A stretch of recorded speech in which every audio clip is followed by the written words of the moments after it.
A deafening explosion ripped through the sky, dragging a massive pillar of blood that erupted and dyed the entire landscape red behind the traitor's back. A chilling scene appeared. The bodies of Luo Xiaolin, Lu Xian, and Bai Yi lay scattered in a massive sea of blood. The emotionless system panel popped up, year 2025. Status confirmed, entire squad wiped out. L-class purge mission complete. The guy in the black cloak leaped right up into the air, getting ready to leave, while casually repeating the fallen team's previous wish with absolute biting sarcasm. We can finally take a long vacation, leaving far behind him the pale, lifeless face of Bai Yi. Fresh blood from a fatal chest wound stained his entire face red, but his eyes stayed wide open, staring blankly, refusing to close at all. The commander's blood-soaked hand hung totally limp on the freezing dirt buried among the dying, withered vines. But you and I know death is never the actual end, right? Nope. Inside a dead, silent space, completely shrouded in total darkness, a mysterious voice suddenly echoed out. Hey, let us make a deal. Bai Yi instantly snapped awake, looking around in pure confusion as he muttered, Where am I? Welcome to the void. Right now, Bai Yi's whole body was bound by countless pitch-black chains floating right in the middle of this mystical dimension. Stepping out of the shadows, a guy in a sharp suit flashed a highly wicked smile. He dropped the absolute most playful greeting. Hey there, handsome. Bai Yi completely froze in place, his eyes wide with extreme shock as he recognized the man standing right in front of him. He gasped out, You are Belphegor. You are not dead. Instantly, 5 brilliant elemental flames erupted right around the man. He tapped his head, replying, Oh please. How could an SSS-class Demon Lord go out that easily? Belphegor spread his arms wide and a blinding burst of magic exploded outward.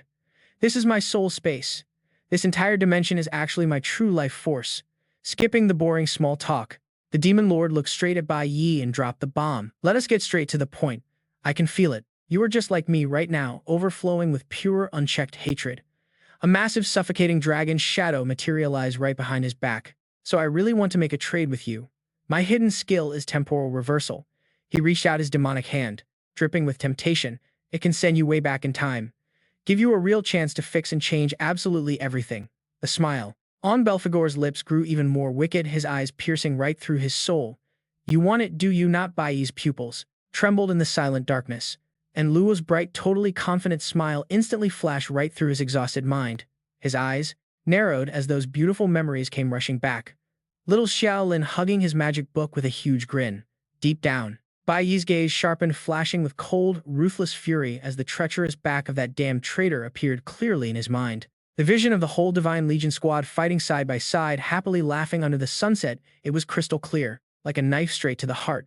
Bai Yi's eyes were now bloodshot, burning with endless killing intent, just remembering that psycho smile as the traitor literally slaughtered his squad in a sea of blood. Seeing his own brothers get brutally murdered, it tore him apart. Boom, raw fury exploded. Bai Yi gritted his teeth, shattering the chains, his eyes blazing with absolute vengeance. I want to kill him.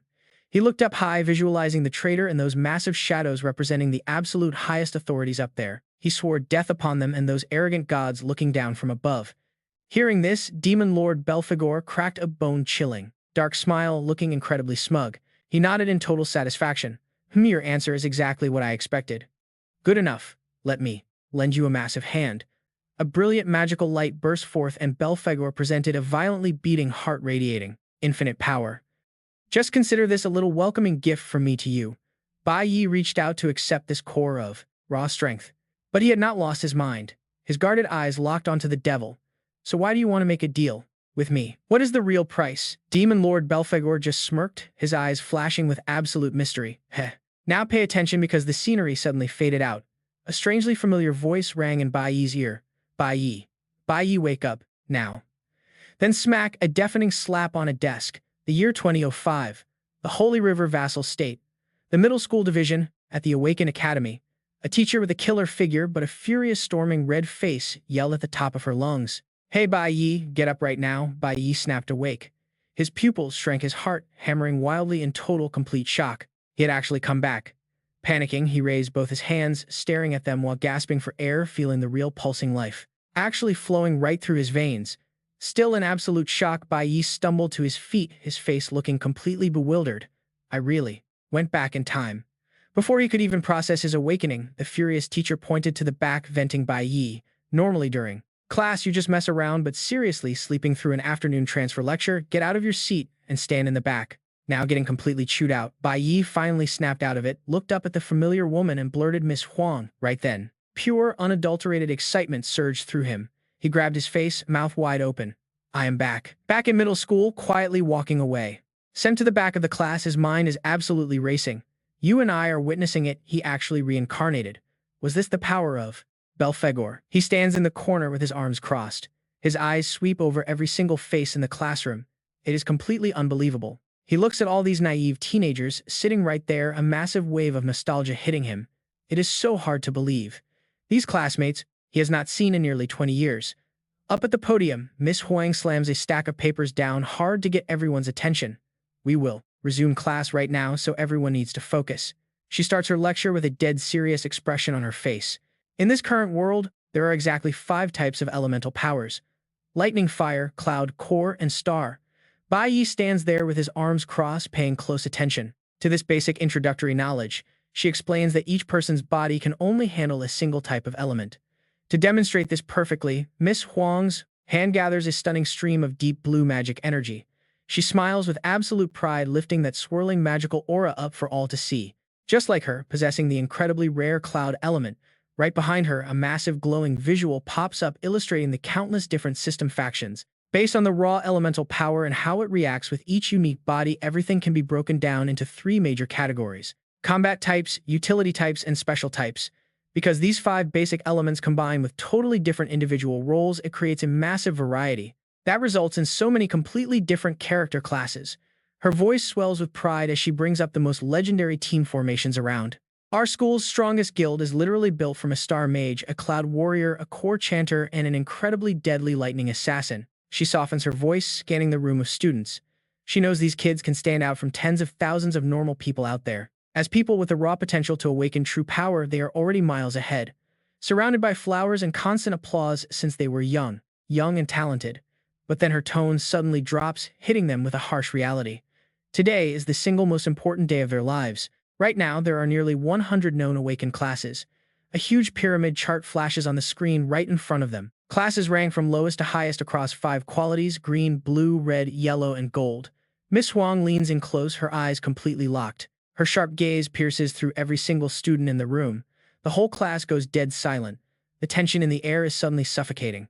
You only get one chance to awaken a class. A student clenches his fists in pure anxiety as she keeps talking. This very afternoon, the exact moment their class is locked in. Watch Bai Yi here. He just stands there totally calm, carrying the absolute maturity of someone who has already tasted life and death. Meanwhile, the teacher drops the heavy truth: this afternoon will permanently decide their future status in this entire world. During the afternoon break, Bai Yi stands under a cool, shady tree looking up at the sunlit school building. It feels so incredibly nostalgic. He shoves his hands into his pockets, walking casually across the courtyard. This is exactly where he first awakened. Suddenly, a loud scuffle breaks out. A frantic kid with glasses trips and crashes hard onto the ground right in front of him. Bai Yi stops dead in his tracks. He tilts his head slightly, his cold eyes sweeping over the group that just showed up. Mf. Unlike that poor kid on the floor 3, student thugs are standing there, laughing like total punks. The blonde leader opens his mouth, spitting out the most arrogant, mocking insult you could imagine, calling them just a bunch of trash, relying on outside force to awaken. The thug's heavy foot viciously stomps down right onto the poor kids, hand without mercy. He growls out a threat. You dare get in my way? You think just because you are about to awaken, you matter. He smugly unleashes a blazing red magical aura, totally showing off his title as Han, the E-rank star system assassin. Look at him go. In front of someone with a rare red quality awakened class like him, he claims they will always just be absolute nobodies. Memories suddenly rush back into Bai Yi's head. It is this exact school bully. The kid with glasses is trembling down on the dirt. Kneeling there, he offers up cash for compensation with both hands, stuttering out a desperate apology. The bully snatches the stack of money away. Smirking in total triumph, he sneers that this is much better. Watching quietly from a distance, Bai Yi narrows his eyes in deep thought. In his past life, this guy constantly harassed his classmates. Bai Yi clasps his hands behind his back, calmly judging this gang of absolute cowards. That guy seems to carry some star hero genes, absolutely loving to cause drama. Just when it seems like there is no way out here, Miss Huang suddenly appears, looking incredibly imposing. She shouts at the top of her lungs, screaming for Han to stop right now. Her eyes are as sharp as a knife, furiously questioning the school bully. This is a school, are you planning a robbery? But this Han guy is not scared at all. He tilts his chin up casually, fanning the cash in his hand. He jokes that the kid wasn't looking and just bumped right into them. The atmosphere instantly skyrockets to max tension. The two sides face off, the punk's sneakers pointing straight at the high heels of the authoritative teacher. He leans his body in ridiculously close to Miss Huang, flashing an absolute scumbag of a smile. A total rogue. Buying my bros some milk tea is the least he could do, right? You and I know exactly where this is heading, he whispers, an incredibly arrogant threat right by her ear. You want a vent for your student. If I didn't think you were somewhat pretty, I would have kicked you out of this school ages ago, believe it or not. Completely ignoring that trash, Miss Huang gently helps the spectacled kid up from the ground, asking if he is okay. The gang takes advantage to step forward, laughing disgustingly. The leader waves his hand to retreat. All right, let's dive back in. We'll let this slide to respect the teacher. The punks arrogantly brush right past Bai Yi. But what the thug sees next stops him cold. A bone-chilling glare from a man who has walked through hell 1,000 times, life or death battles. Under that terrifying gaze, the school bully's fingers actually start trembling. He quickly shakes off the random fear, growling. What are you staring at? He violently shoves Bai Yi's shoulder out of his way, barking a harsh order. Move it before. Vanishing, the bully drops a sarcastic threat to come back and watch these losers embarrass themselves. Behind him, the young student rubs his neck, stammering an apology for being careless. Miss Huang firmly reassures him. It is absolutely not your fault. Watching this heartwarming scene, Bai Yi smiles to himself. Miss Huang always had a strict voice but a heart of gold. Back when he first awakened, she helped him out immensely. Suddenly, the intercom blares to life. Miss Huang quickly waves the entire group over to her. It is officially their turn to enter the awakening room. Leading them into the massive building, she looks back with a stern warning. Everyone, remember the moment you begin awakening, you must fight to keep your sanity to avoid severe injuries. While walking inside, with the massive crowd, memories of his past life flood back. Bai Yi mutters to himself. Awakening here has two different paths. The first is natural awakening, just like that bully Hong Qiangsheng earlier. Thinking back, our main character remembers. This type usually happens to absolute geniuses with crazy natural talent. Their bodies will automatically awaken during a moment of extreme, overwhelming emotion. He confidently steps over the line, entering the sacred testing zone. Now the second type of awakening is through the official awakening space. The scene right in front of him is pure magic. A classmate stands surrounded by glowing energy, radiating with brilliant colors. This machine is the absolute peak of modern science. After stepping inside this wild space, human emotions and adrenaline levels get pushed to the absolute limit. The student grabs his chest, screaming in pure agony. The explosive process is violently intense, forcing those with hidden potential to finally awaken. The bright light slowly fades. A system screen flashes announcing the nuclear mage class. Bai Yi watches closely. Because everyone only gets one single chance to awaken, the results are completely random. The exhausted teenager staggers out, panting heavily, but a massive grin lights up his face. Ha ha, I awakened. A rare blue tier class, Miss Huang gives an approving nod. Not bad at all. Hurry to the corner and get some rest. You must be exhausted. Standing patiently in line, Bai Yi thinks to himself. This awakening test is universally known as the absolute only chance to completely change your destiny. Suddenly, Miss Huang calls Bai Yi's name. The historic moment has finally arrived. You are up next. Bai Yi stands casually with his hands in his pockets. His eyes shine with the cold confidence of a man ready to flip the entire chessboard. Right outside the awakening room, Miss Huang crosses her arms, glaring sternly at her. Most troubled student, take this seriously for once. Do not act like you do in class. You absolutely must stay completely focused. Got it. But here's what you and I know. Inside this teenager is a hardened veteran. Half his face hides in the shadow. His eyes rock solid as he replies, understood. Stepping inside the chamber, the hazy memories of his past life rush back. He remembers awakening as an E-ranked nuclear warrior. It was just a basic green tier class, which made him an incredibly easy target for brutal bullying. The glorious image of his powerful future self flashes brilliantly. He thinks to himself, once he eventually levels up to S rank, he will unlock his absolute rarest form. Floating in zero gravity, completely surrounded by countless glowing, colorful fragments, our guy curiously analyzes the situation. His body should possess the nuclear element. So what insane class is going to awaken this time? Suddenly, glowing green energy streams start swirling all around his body. His face tenses up, hyper-focused, waiting for the big reveal. But wait, the surrounding machines suddenly glitch out, flashing chaotically. A massive bright red warning pops up on the main screen. The awakening system detects a critical error. Cold sweat drips down his face. Shocked, Bai Yi grabs his chest, which is radiating pure light. The system blares an alarm. 5 distinct elements detected. He grinds his teeth, enduring the intensely agonizing, burning transformation happening deep inside him. What is going on? The blistering heat inside his body spikes. His pupils flash with a blinding golden light. A crisp chime rings out, accompanied by the ultimate notification. The Unlimited Awakening system is officially online. A powerful status board opens right in front of him, featuring totally empty energy bars. The system explains the rules. Because his body miraculously holds 5 different elemental affinities, his starting class can literally be any job from any of the elements, and it comes with an absolutely overpowered privilege. In the future, once he gathers enough of a specific element, he can choose to unlock a brand new random class from that element or simply upgrade his current one. Bai Yi's jaw drops in pure disbelief. Wait a second, what does this mean? Accumulating elements, he quickly connects the dots on this mind-blowing information. In other words, not only can he freely choose his current starting element and class, but later on he can stack entirely new classes too. Images of legendary tier icons flash brilliantly. You and I both know he is hyped. He can unlock green, blue, red, yellow, and even gold tier abilities. Every single trait, even that ultra-rare hidden class. Oh yeah, we love an overpowered start. Right then, the giant phantom of Demon Lord Belphegor actually shows up to lock in the results. So get this, he can only pick his starting class. Any future classes, those are completely random drops. But the Phantom decides to offer a little extra help, reaching out a ghostly hand right to Bai Yi's chest. It transfers raw surging power straight into him. So this is what that legendary boost actually feels like. Instantly, an absolutely terrifying sky-high aura explodes outward. Phantoms of countless epic warriors from every single faction suddenly manifest right behind his back. It is absolute undeniable proof of his limitless awakening potential. Red and green elemental lights furiously clash and spiral around him right as the system drops one final warning. Picking this base class wipes out his entire elemental gauge. But look at that angle, that perfect smirk. 10 out of 10. Bai Yi flashes a fiercely confident smile. The system literally begs him to choose carefully.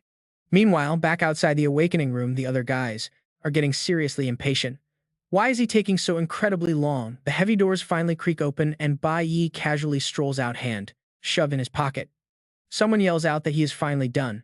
Miss Huang rushes over, beaming with absolute high hopes for her infamous troublemaker student. She excitedly asks what class he got. Cue the Oscar-worthy performance. Bai Yi drops his gaze, fully playing the tragic victim perfectly. He sighs, saying he let her down. But even as he says it, he is hiding a tiny secret smirk. His entire body flares with a pathetically weak green aura, totally on purpose, by the way. He claims he pulled a basic core warrior, green tier. Literally the absolute worst rank. Miss Huang's bright smile vanishes, instantly replaced by crushing disappointment. She forces out an awkward gasp. But then, she completely fakes a cheerful smile to cheer him up. She tells him it is totally fine, even green tier awakeners can become amazing legends if they never give up. The world rewards hard work. She gently pats his shoulder to comfort him. Bai Yi awkwardly mutters that she really does not need to pity him. But that just makes her sadder. She insists she knows he is secretly heartbroken. She refuses to let him explain, practically shoving him away to go take a break. Awakening takes a huge toll on the body, right? But just as things get all warm and fuzzy, a horribly obnoxious laugh completely shatters the peaceful vibe of the entire room. The guy is literally dying of laughter. And of course it is the school bully Hong Qiangsheng. Holding his drink, the absolute jerk starts mocking the teacher's pep talk. Work hard, and the world rewards you. What an absolute joke. He laughs, sneering at her so-called wisdom. Bai Yi just coldly narrows his eyes silently, letting this complete clown keep running his mouth. Seriously, why is he spilling such useless toxic garbage right now?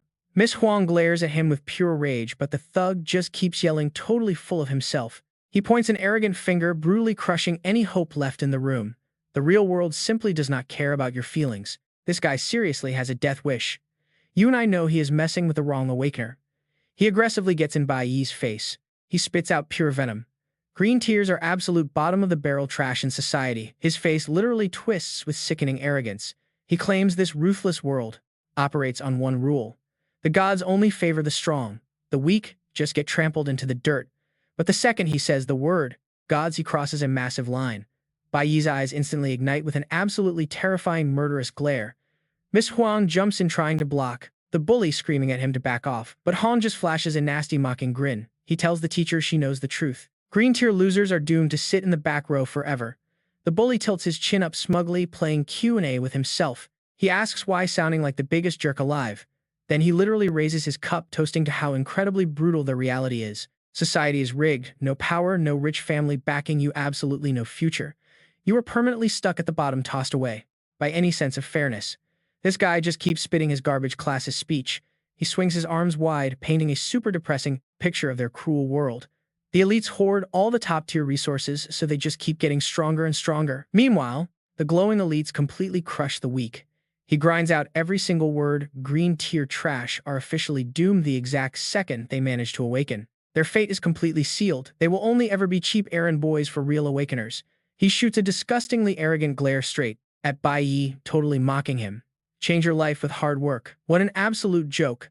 A green tier turning into a literal genius. You actually believe that fairy tale? He glances over at Miss Huang, who is visibly shaking with anger, and drops one more toxic bomb. From the moment you are born, your entire future is locked in. Our Elite Awakener Academy is basically just a brutal miniature version of the real world. But wait, he is not done. He leans right into the teacher's personal space, grinning like an absolute creep. He challenges her, is this not the harsh truth? Even blue tiers are doomed to stay in school as pathetic failures, just hugging textbooks. Then he whips around to face Bai Yi, who is casually holding a cup of boba tea. The school bully sneers. Green tiers should just pack up and go home, stop wasting precious government resources. But right as he finishes running his obnoxious mouth, instant karma hits hard. Bai Yi's hand suddenly tightens its iron grip on that milk tea.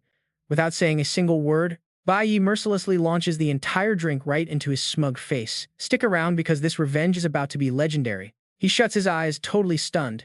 Milk tea pours down like heavy rain, dripping down his face and flowing straight into the school bully's gaping mouth. It takes a whole second for his brain to process. Furious, he wipes his face as sweat and sweet tea mix together. He roars, "What the hell are you doing?" But in total contrast to that raging madness, Bai Yi just casually crushes the empty cup. His face is ice cold as he drops a razor-sharp line. "I just hate hearing you speak." Absolute pure rage boils over. Hong Qiansheng's face twists up, looking totally hideous. He lets out this crazy laugh, veins bulging all over his arms.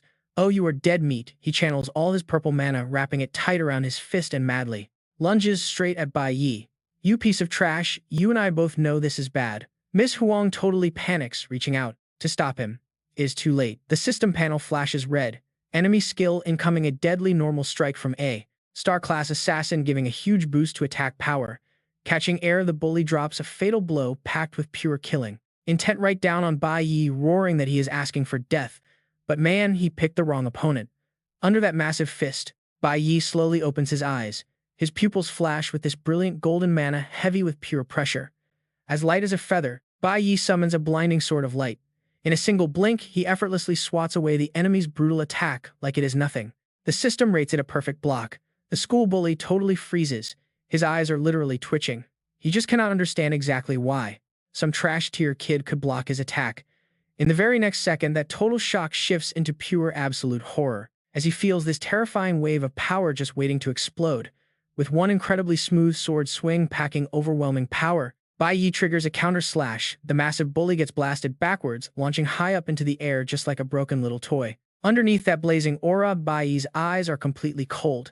It is the ruthless look of a king who is way too used to slaughtering actual demons. The sword's massive power rips right through the air, sending the school bully flying way back at terrifying speeds, completely tearing up the school courtyard. He skids hard across the ground like a total ragdoll, leaving behind a massive trail of thick dust, while the crowd just watches in shock. The massive shockwave slams straight into his internal organs. The mighty Hong Qiansheng coughs up a huge puddle of blood right as he lands. The guy who was just acting so arrogant is now completely twisted, in pure agony. His eyes are glazed over, blood is just pouring from his mouth, and he looks totally pathetic. In that suffocating silence, Bai Yi slowly lowers his sword, standing tall right in the middle of the courtyard. His little lackeys around him start muttering under their breath. "Wait, what?" Bai Yi's sharp eyes light up. Another student totally panics. What the heck just happened? Now the entire crowd of students finally snaps out of it. Jaws are literally on the floor. It is pure chaos. What just happened? How did he even do that just now? What is going on? Watch this with me. Bai Yi lightly lifts his sword and a blinding weapons stat panel pops up. Comes with base light sword mastery. Plus 20 attack, plus 20 dodge. He just calmly says, "Yeah, I chose this class all on my own." His lips curl up into this completely wicked, arrogant little smirk. "I am just used to it. Frankly, I have been playing this exact build for over 10 years, kids. But even after getting beaten absolutely bloody, Hong Qiangsheng is still stubbornly staggering up on his feet, clutching his crushed chest. He forces this bitter, completely spiteful laugh. Ha ha ha, you just got super lucky to dodge that one hit. Getting totally humbled, but his crazy delusions of power have not dropped one bit. Hong Qiangsheng hunches over and growls as thick purple mana starts exploding out again. His face twists up as he screams, "My class is a super rare red tier. A piece of low-tier trash like you is not even fit to carry my shoes." Meanwhile, over by the training benches, Miss Huang is just standing there, completely stunned.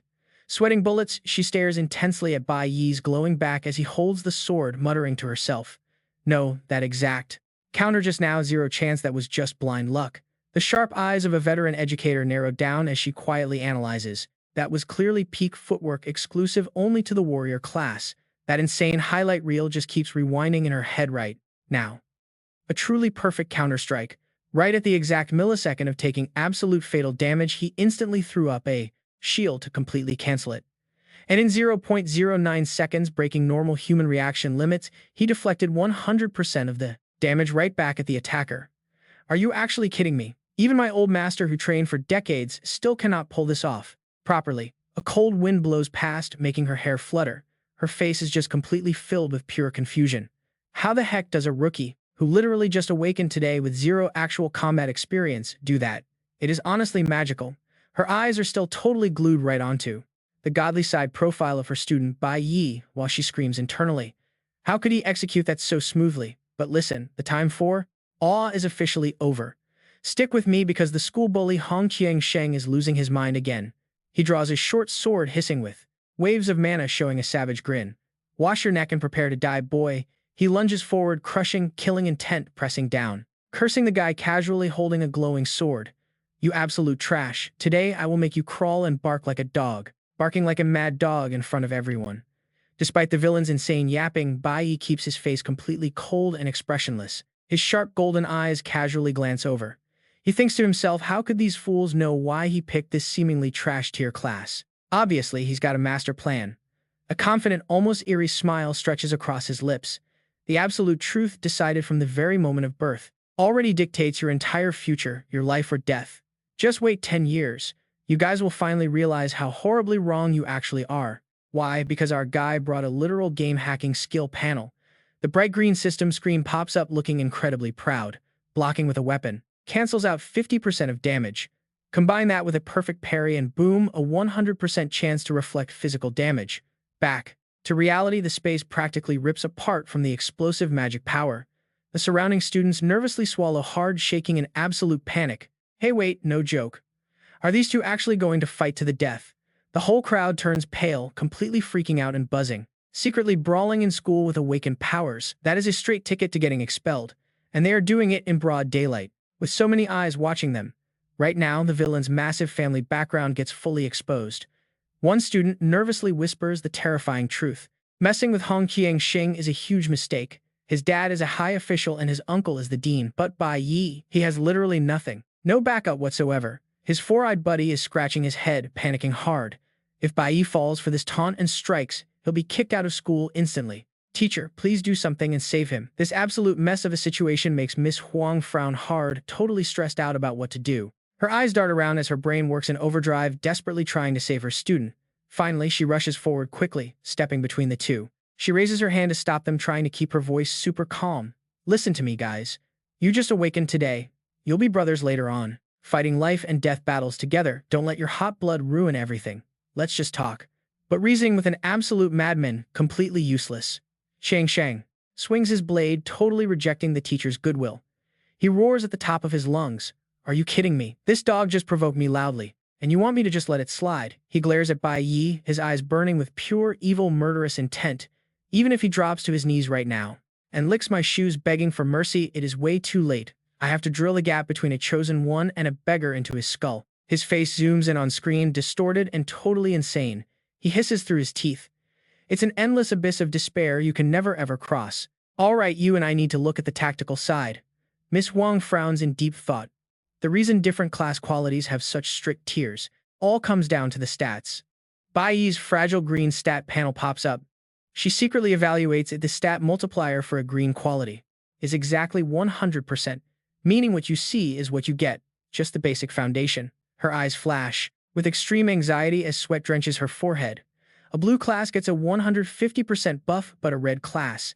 It explodes instantly. Hong Qiangsheng erupts with blazing virtual red magic, his stats violently double, shining brutally bright, hitting that 200% ceiling.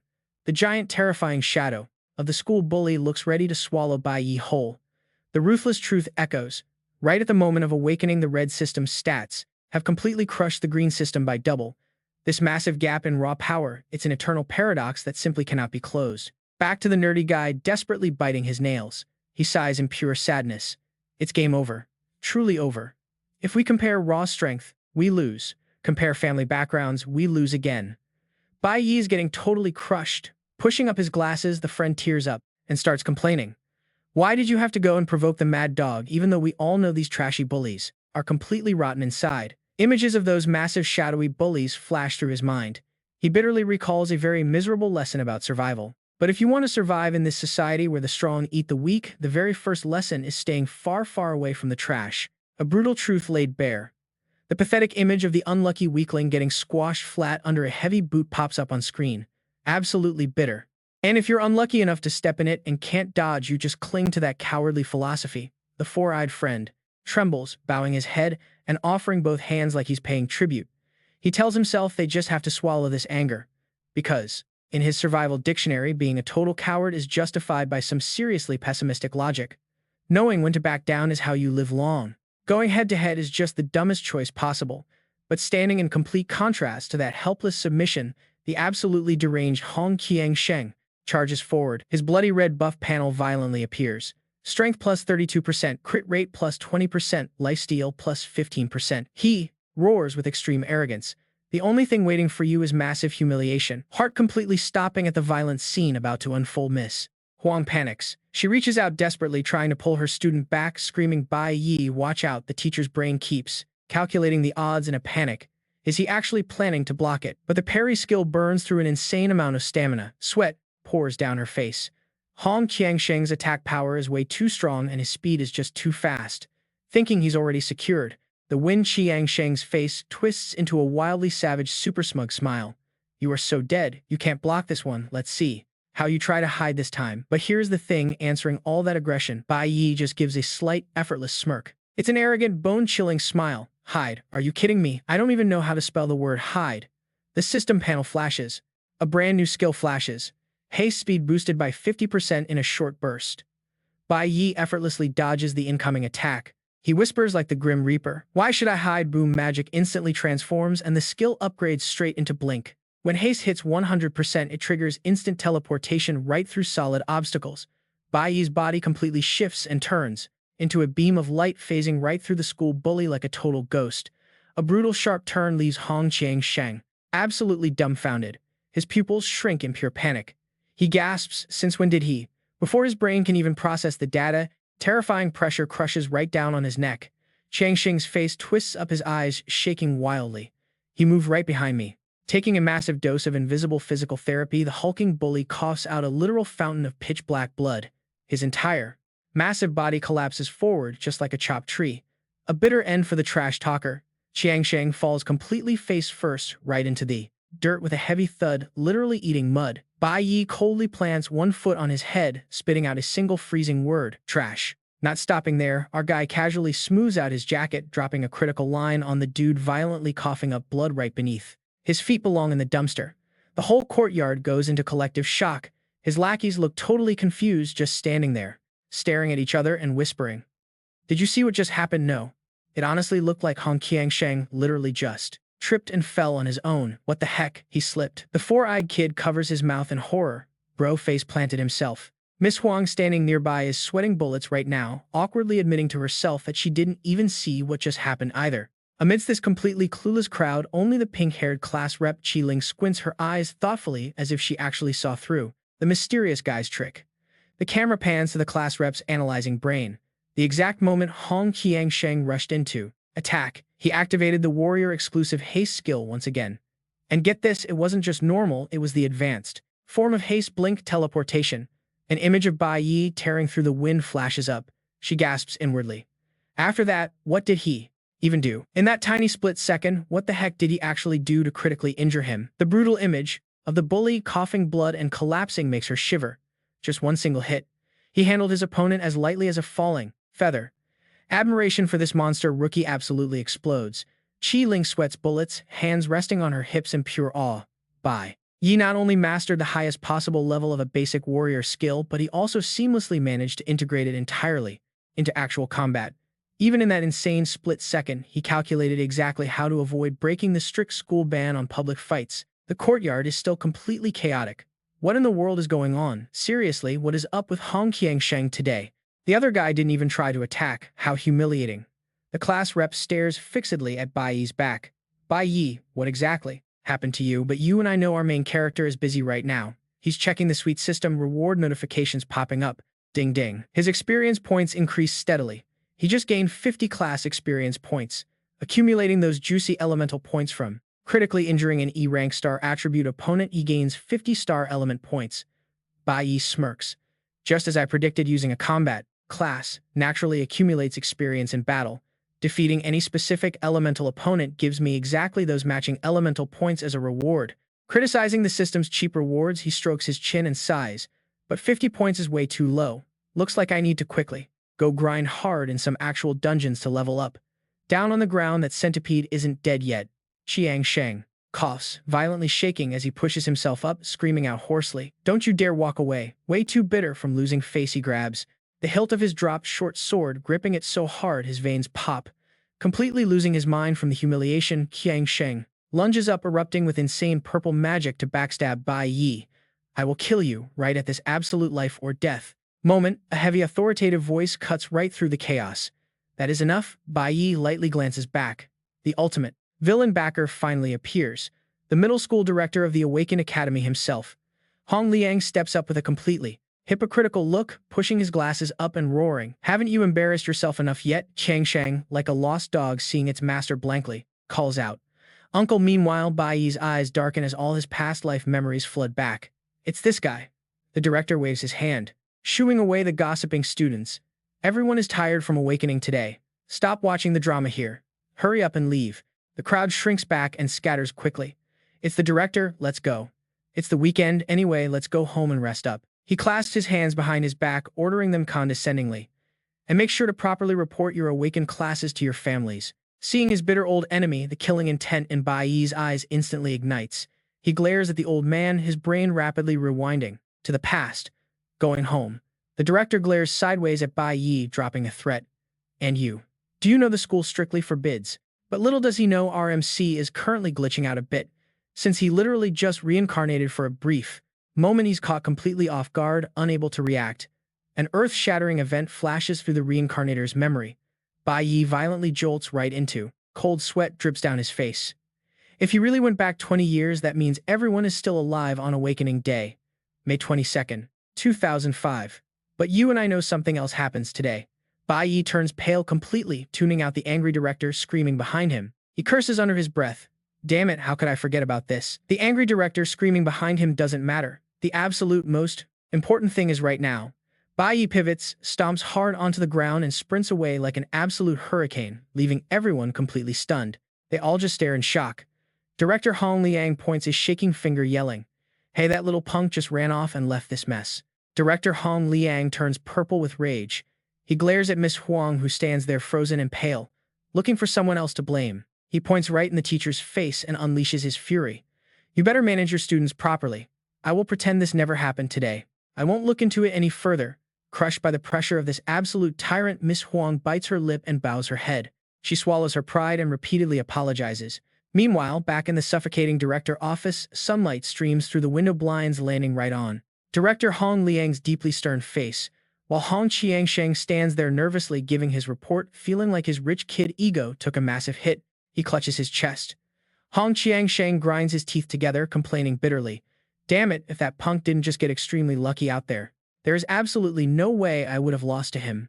But his uncle, the director, isn't buying a single word of it. He slams his hand on the desk, shaking the whole room, and roars at his foolish nephew to shut up, pushing up his glasses. They flash with a dangerous light. He questions the kid's total delusion. "Do you have any idea what that boy actually just did?" The exact second you foolishly charge right at him, the mind of a true veteran starts analyzing the fight. The director stands up, radiating a heavy and terrifying pressure.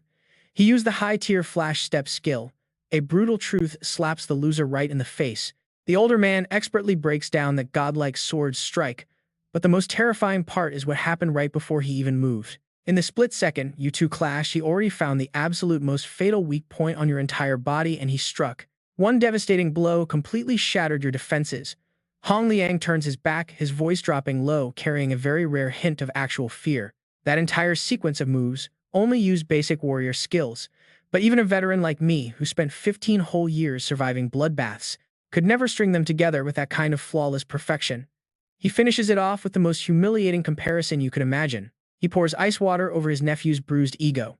Your pathetic little fight was laughable.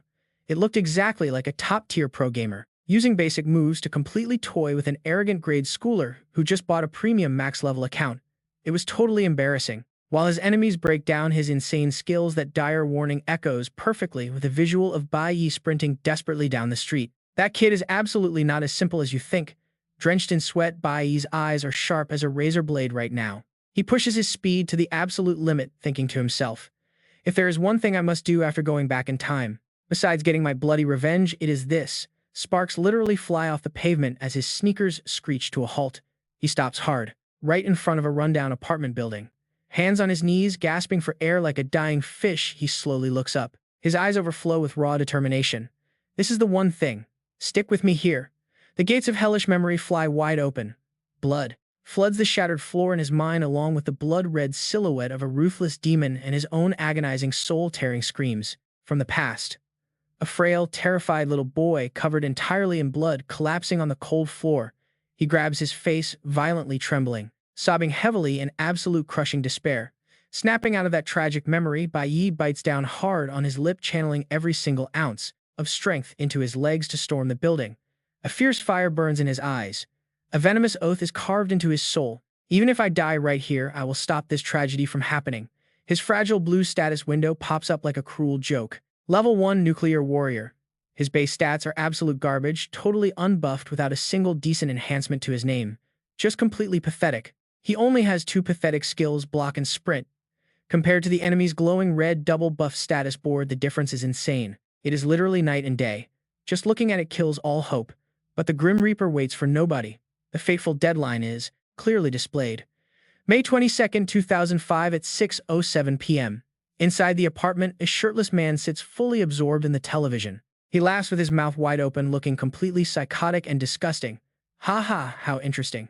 In a peaceful corner that sharply contrasts with that terrifying creep through the kitchen window, a gentle woman with her hair tied up is quietly washing dishes. She is completely unaware of the fatal danger lurking right behind her.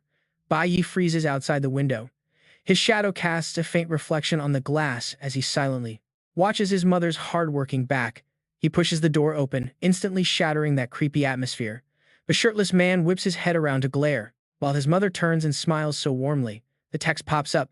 Oh, you are finally home. She is wearing her simple work uniform, speaking with such a tender, comforting voice. You finished school early today. In this exact moment, time slows down like an old movie scene. Bai Yi stares blankly at her smile through the lens of 20 tragic years apart. His nose stings as hot tears start to build up. Tears he held back for years, finally shattered, streaming down his face. Bai Yi bit his lip. Mom. Her gentle face just beamed back at him. He was screaming inside, a wild mix of pure agony and relief. She was actually alive. It really was a miracle. He quickly wiped his eyes. Stepping forward, he gently took the piping hot food from her rough, calloused hands.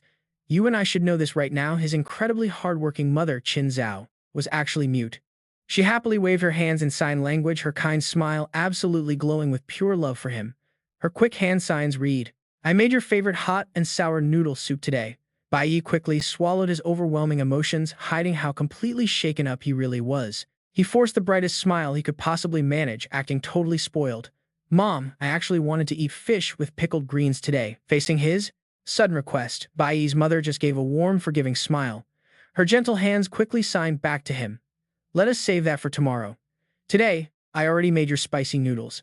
But our main character just flashed his absolute best puppy dog smile, his eyes sparkling with pure, stubborn determination. I really want it today. Let us go to the market right now, Mom. Smiling helplessly, she gave in her gentle hands, quickly signing back. She wiped her hands on her apron, completely radiating absolute maternal love. I really cannot win with you, can I? Seeing that his mother had finally caved in, Bai Yi quickly followed her, sounding super excited. Mom, I am coming with you. But before they could even step out the door, a heavy drunken slur completely cut them off. The man slouching on the sofa coldly snapped at them. Your mother going by herself is perfectly fine. His deadbeat alcoholic father lounged carelessly on the couch, side-eyeing his own son with total disgust. His tone dripped with nasty arrogance. You little punk, what is your problem? You come home and do not even greet your own father. He arrogantly lifted his chin, asking the exact question Bai Yi expected. Today was your big awakening day, was it not? The drunk shoved himself up from the couch, his face completely greedy for some easy bragging rights. Hurry up and tell me your good news. Not even waiting for an answer, he gleefully ripped open the fridge and pulled out a few freezing cold beer bottles. A flashy bright red status window popped up to show off. Bai Lingsheng. Level 26. Rank C. A lightning resonance warrior class with a 400% stat boost. He swung the beers into the air and loudly bragged. I wrapped up my shift super early today just to come home.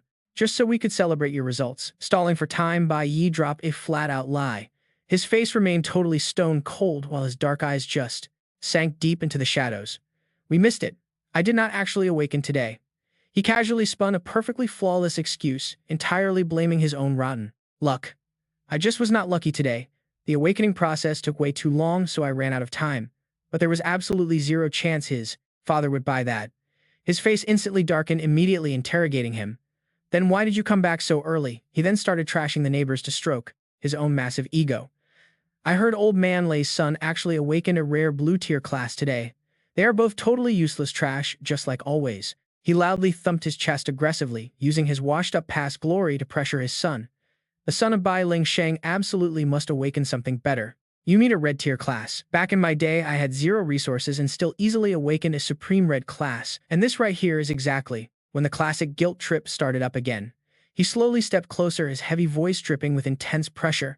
I break my back earning money to feed and educate you. I poured my entire life into your worthless future. He leaned in close. A terrifying blood-red aura of pure mana violently exploded, choking the room, crushing directly against Bai Yi's throat.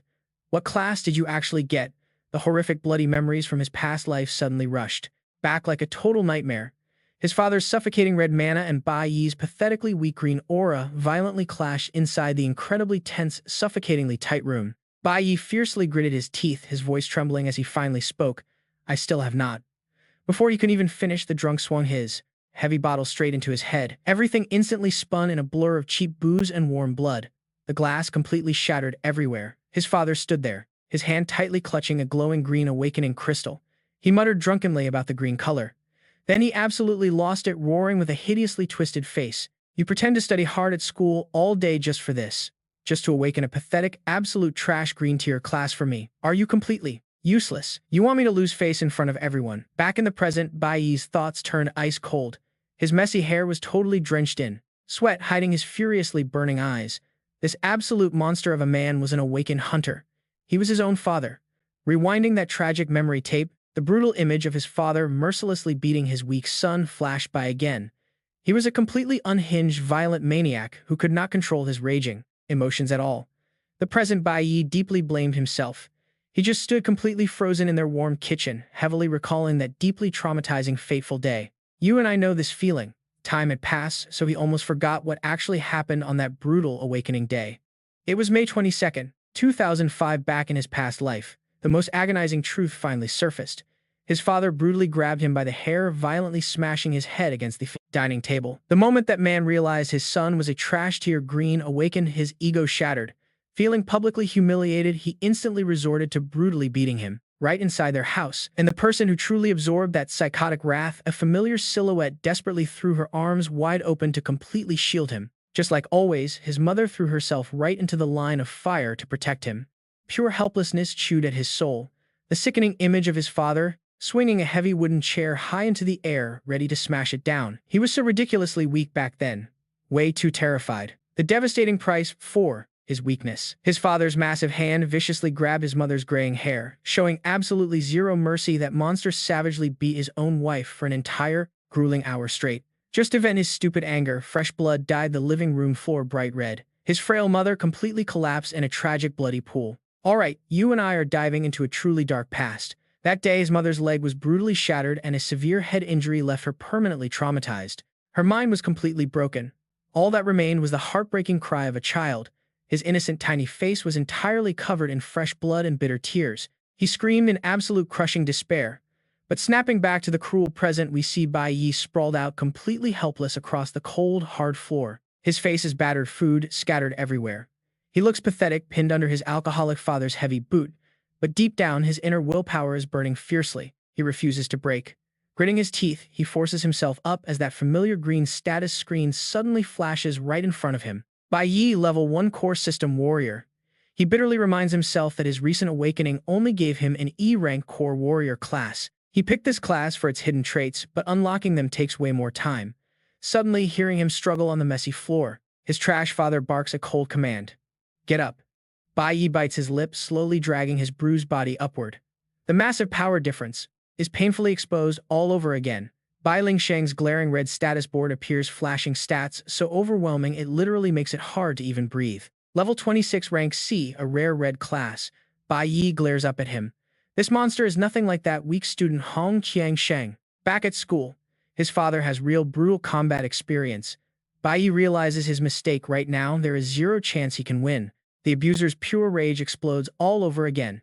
He violently grabs his own son by the hair, roaring exactly like a mindless savage beast. I should never have let her give birth to you. Bai Yi bitterly realizes his father was waiting specifically for him, demanding perfect results today. He will not let this slide. Despite the agonizing physical pain, Bai Yi stays fiercely determined. He knows he absolutely cannot leave his mother trapped here. Another brutal punch slams into his face without any mercy. Even with blood pouring from his nose, Bai Yi actually feels a twisted sense of relief. He thinks, at least I found an excuse to send mom away. But tragically, the loud thud of groceries hitting the floor shatters everything. The sharp noise destroys his entire plan. Bai Yi snaps his head up in pure horror, pupils shrinking in terror as he gasps out loud. He is completely panicking. Right there, he sees his mother's trembling back, and his vicious father slowly advancing, completely surrounded by a violent red aura. Groceries and keys are scattered across the floor. Bai Yi screams out in total crushing despair. Why did she have to come back so quickly? Did she actually rush back just for him? The truth is even more heartbreaking. We see the image of this gentle mother sprinting down the street. Her mind focused entirely on one simple, desperate thought: she had to protect her son. Snapping back to the terrifying, brutal reality of the moment, she stands frozen at the door, her face completely pale with panic. She stammers, "Are you home?" But answering her pure, terrified concern, the father just scoffs coldly. Blood-red magical energy flares around his massive body, his voice dripping with venomous sarcasm. Come look at the useless garbage you birthed for me. Once again, the absolutely hopeless gap in their power levels flashes on screen. It is honestly incredibly painful to even watch. One side shows fragile green stats, the other a blazing red board with a 400% multiplier. Now stick with me, we are jumping to another memory. Deep inside a pitch-black prison cell, a rough, gravelly voice breaks the heavy silence. I heard you are the very first green class awakened warrior. To successfully rank up, usually a class needs to be at least blue tier and hit rank A before evolution is even remotely possible. The future Bai Yi just sits there in silence, wearing a dirty inmate uniform. The mysterious man sitting across from him keeps probing him. How did you evolve so early? The man takes a long drag of his cigarette, exhaling a thick cloud of white smoke, and jumping straight from basic green directly into a unique, one-of-a-kind platinum tier. The two inmates sit facing each other, the older guy asking with genuine heavy curiosity, "Tell me, why exactly did you get locked up in here?" "This cell block is strictly for death row inmates." Bai Yi lowers his head, his voice hoarse and overflowing with pure hatred, because that bastard absolutely deserved to die. Why did he do it? His bloodshot eyes snap wide open. Beating my mother to death like that. Snapping back to his current hellish reality, Bai Yi wakes up from that dark flashback, his bruised face smeared with blood and cheap alcohol, his eyes literally burn with raw fury. He glares furiously at his monster father, stepping toward his fragile mother, fists clenched until his knuckles turn dead white. Like a completely deranged wild animal, his father unleashes a devastating punch straight at him. Everything shatters, with a deafening, sickening crack. Bai Yi's hands are totally covered in fresh blood. He realizes a properly trained, fully awakened powerhouse, even without using any active skills, is insanely stronger than a normal person. Fresh blood steadily drips down onto the cold floor as he collapses, his whole body convulsing violently from that massive impact. An ordinary human absolutely could not survive a strike like that. Hearing her precious son getting brutally beaten, his terrified mother screams out in absolute horror. She desperately rushes over to shield him, shaking her head frantically, begging him to stop provoking the raging monster. Bai Yi slowly looks up, thick blood pouring down his forehead, yet he refuses to stop screaming back. Ah, the drunk bastard clenches his giant fist, muttering like a total psychopath. Ugh, how incredibly annoying. He slowly turns toward his terrified, trembling wife, speaking in a sickeningly sweet, creepy voice. Qin Zhao, darling. Remember the day I found out you were carrying a son? I was genuinely so thrilled. He steps forward, that deadly red magical energy swirling around his clenched fists. I actually thought my chance to strike it rich in the Bai family had finally arrived. Now you and I are about to witness a truly disgusting reveal. He points right at his wife and viciously roars.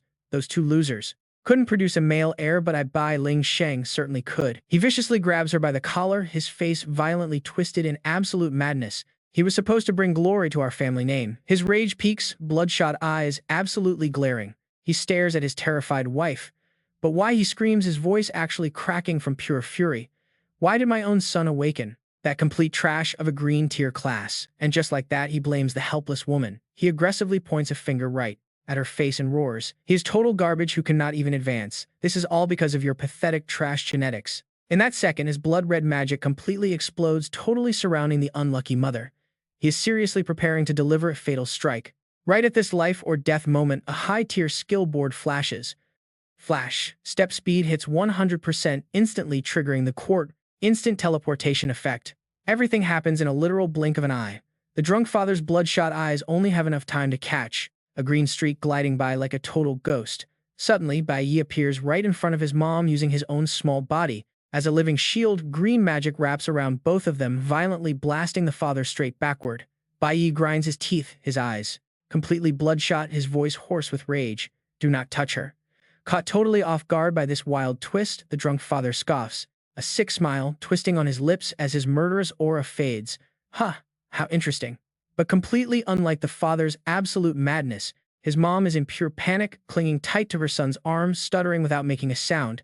The father's insane rage flares up, once again his face twisting into a savage smile. You grew up, huh? Very good. In the middle of this wrecked house? Stick with me because this standoff gets crazy. Gripping his sword of light tight, our boy calculates his very next move. He knows he just needs to hold out a little bit longer. Without a single drop of hesitation, he swings his sword to block the father's storm of violent attacks. Once again, his physical negation skill completely neutralizes 100% of the damage. The counterattack chance activates and his whole body glows with the green light of hope. But snap, the light sword shatters the absolute second it touches his dad's guard-breaking fist. A heavy earth-shattering punch pierces right through his thin layer of defense. Bai Yi bitterly realizes that his direct defense is totally broken. The power gap is just way too massive. But even the father did not expect the insane recoil that slowly numbs his arm. Bai Yi mutters, my ribs hurt so bad feels like they are breaking. Despite all that, the punch does not stop. It blasts Bai Yi straight into the wall, fresh blood spraying everywhere, not giving his opponent a single second to breathe. The dad activates another skill. A glowing red notification pops up, black lightning. It rapidly boosts his movement speed and absolutely every single attack carries a brutal electric shock effect. He roars out loud. Now you dare defy your noble father. A terrifying surge of black and red lightning wraps around his body, violently cornering the terrified mother and son in the house. He smirks with absolute cruelty, magic aggressively gathering in his fist. He is rushing it. Facing the finishing blow, Bai Yi uses his own body to shield his mom. Roaring loud in his own mind, I will absolutely never lose. Answering his fierce resilience is a voice filled with total absolute disgust. Meh got some spine, but what is the point? A weak class like this deserves to be beaten to death. Despite the heavy bleeding, Bai Yi keeps his head held extremely high, eyes blazing with the fire of pure revenge. In this life, no tragedy will ever repeat. His dad's madness hits its peak. He grabs a heavy iron chair and snarls. You think just because you awakened you are so tough. He raises the chair incredibly high, ready to smash it down on them completely, losing his mind in a fit of wild rage. Right at that exact second, frantic knocking echoes through the room, followed by a loud shout from outside. Open this door immediately. His mom hugs him tight. The father furiously turns around and curses out loud. Damn it, who's ruining my fun right now? You and I are about to see the real plan kick off. Bai Yi slumps, a weak smile on his bloody lips. They arrived. The dad angrily throws the iron chair aside and stomps over to the door. Who the hell is knocking? As the door swings open, two strict men in uniform step right up. One of them speaks with heavy authority. Took you long enough. Busy. Their info panels pop up: Vice Captain Li Yang, an A-rank red class, and the inspection squad's investigator Chen Jinwu, a solid C-rank class. Seeing who just showed up, the drunk father instantly turns into a terrified little puppy. His face goes completely pale. Sweating bullets, he stutters, "Oh, Vice Captain, what brings you all the way here?" Li Yang immediately holds up a wanted poster and coldly says, "Got a tip that the wanted criminal Snow is near this exact building. We are currently searching every single house. Have you noticed anybody acting suspicious? And this right here is how the real game begins." Printed on that wanted poster is the image of a hooded man with a messy beard with red text, warning Snow extremely dangerous. Faced with this totally sudden situation, the drunk father instantly acts like a cheap comedian. He frantically waves his hands and laughs out loud. "Ha ha, this crazy guy is on TV absolutely every day. If he shows up, I will definitely report him immediately." While he is busy making excuses, the mother nervously rubs her bleeding son's head, her eyes full of pure heartache. But the inspection squad's sharp skills are not easily fooled at all. "We are about to find out." Li Yang points at Bai Yi, highly suspicious. "Wait, why is your kid completely? What happened?" The father frantically waved his hands, instantly making up the most pathetic, unbelievable excuse imaginable. "These two silly kids just got careless. I told them to buy food and they tripped and fell. No need to bother the vice captain with this." But his terrible little act was completely shattered. Bai Yi snapped his head up. His golden eyes blazed with absolute hatred as he gritted out every single word. "He didn't just fall. He beat us." A terrifying silence instantly swallowed the entire room.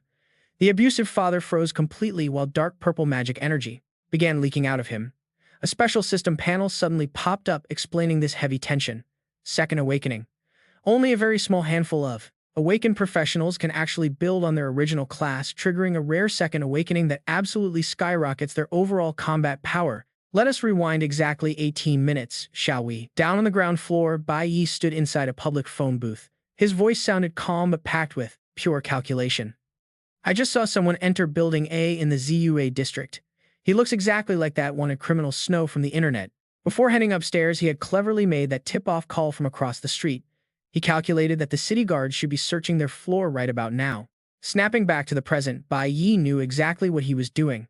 If the guards heard about Snow, they would definitely deploy their entire massive task force. Even he was genuinely surprised they searched the building this quickly. Still, the timing worked out perfectly.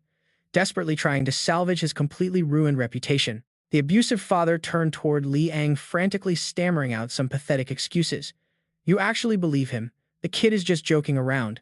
How can I possibly ever hurt my own flesh and blood? I love him to death." But Bai Yi was not about to let this monster play the victim. He slowly stood up, directly pointing at every single wound on his body. His voice was absolute steel. Arm smashed by a chair, head split with a bottle. "This mark right here, a solid punch. And this spot viciously kicked. Every single injury on my body right now can be medically examined for assault this exact second." Faced with such undeniable proof, Li Yang's expression completely darkened with anger. The atmosphere inside the room became incredibly thick and tense. And right here is exactly when Bai Yi delivered the ultimate finishing blow. He stared directly into his abusive father's eyes, speaking with a voice as cold as absolute ice. For any awakened individuals who cannot control their own violent tendencies and intentionally cause severe physical harm to regular citizens, the Divine Codex, specifically inside the legal regulations for managing the Awakened Chapter 8 Article 4, clearly dictates, if their behavior shows any distinct signs of posing a potential public danger, they must be immediately and detained for exactly 15 days inside an awakened prison. Hearing this precise legal quote, both Li Yang and Chen Jinwu were left completely stunned. They stared in absolute shock at the bruised kid standing right in front of them. The abusive father's face turned pitch black. He furiously gritted his teeth, a single desperate thought echoing inside his head. Did this little brat completely lose his damn mind? Without a single moment of hesitation, Li Yang boldly stepped forward. His incredibly commanding voice boomed out. "Bai Lingsheng, I am Li Yang from the city's elite supervision team. You are officially under arrest. You have the right to remain silent." Being entirely pushed into a desperate corner, the abusive father screamed out like a maniac. "Damn it!" But Chen Jinwu instantly restrained his arms from behind. "Calm down right now. If you try to violently resist arrest, we will be forced to use extreme physical measures." The man struggled helplessly, only managing to scream out one final, incredibly bitter threat before being forcefully dragged away down the hall. "Bai Yi, you just wait till I get out." The heavy door slammed shut, finally returning a sense of Peace back to this broken home. Bai Yi slowly turned around, fresh blood still trickling from the corner of his bruised mouth. He softly called out, "Mom."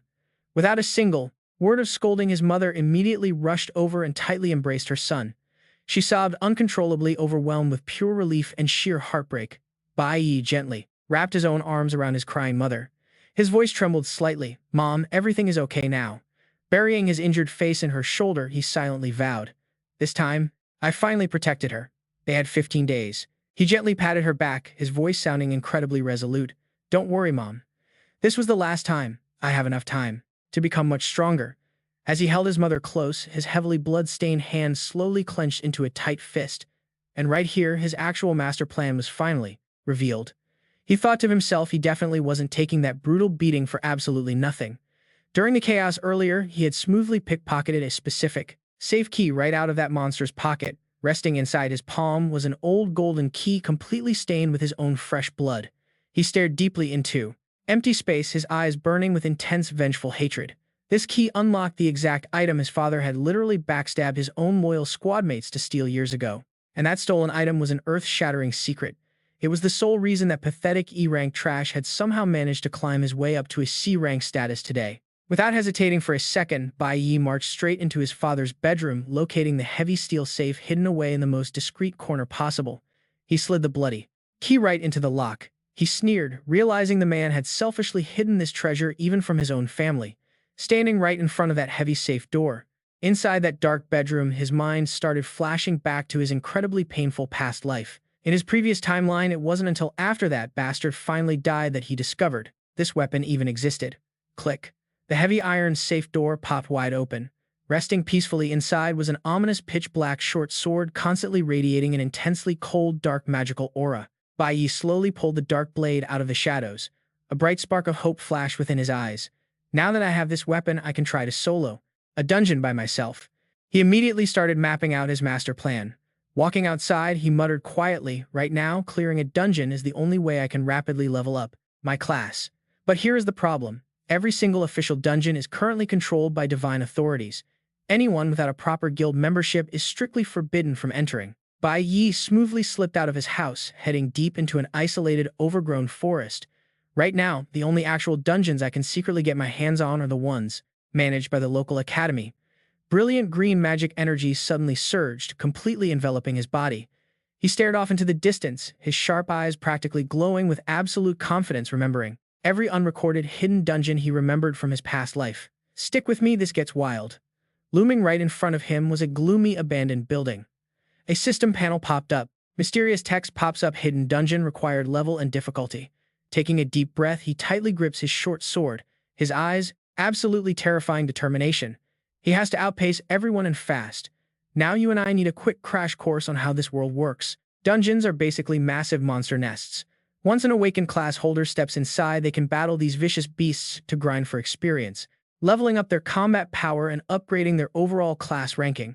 Meanwhile, over at the heavily guarded holding cells of the monitoring team, the clock strikes 10:02 p.m.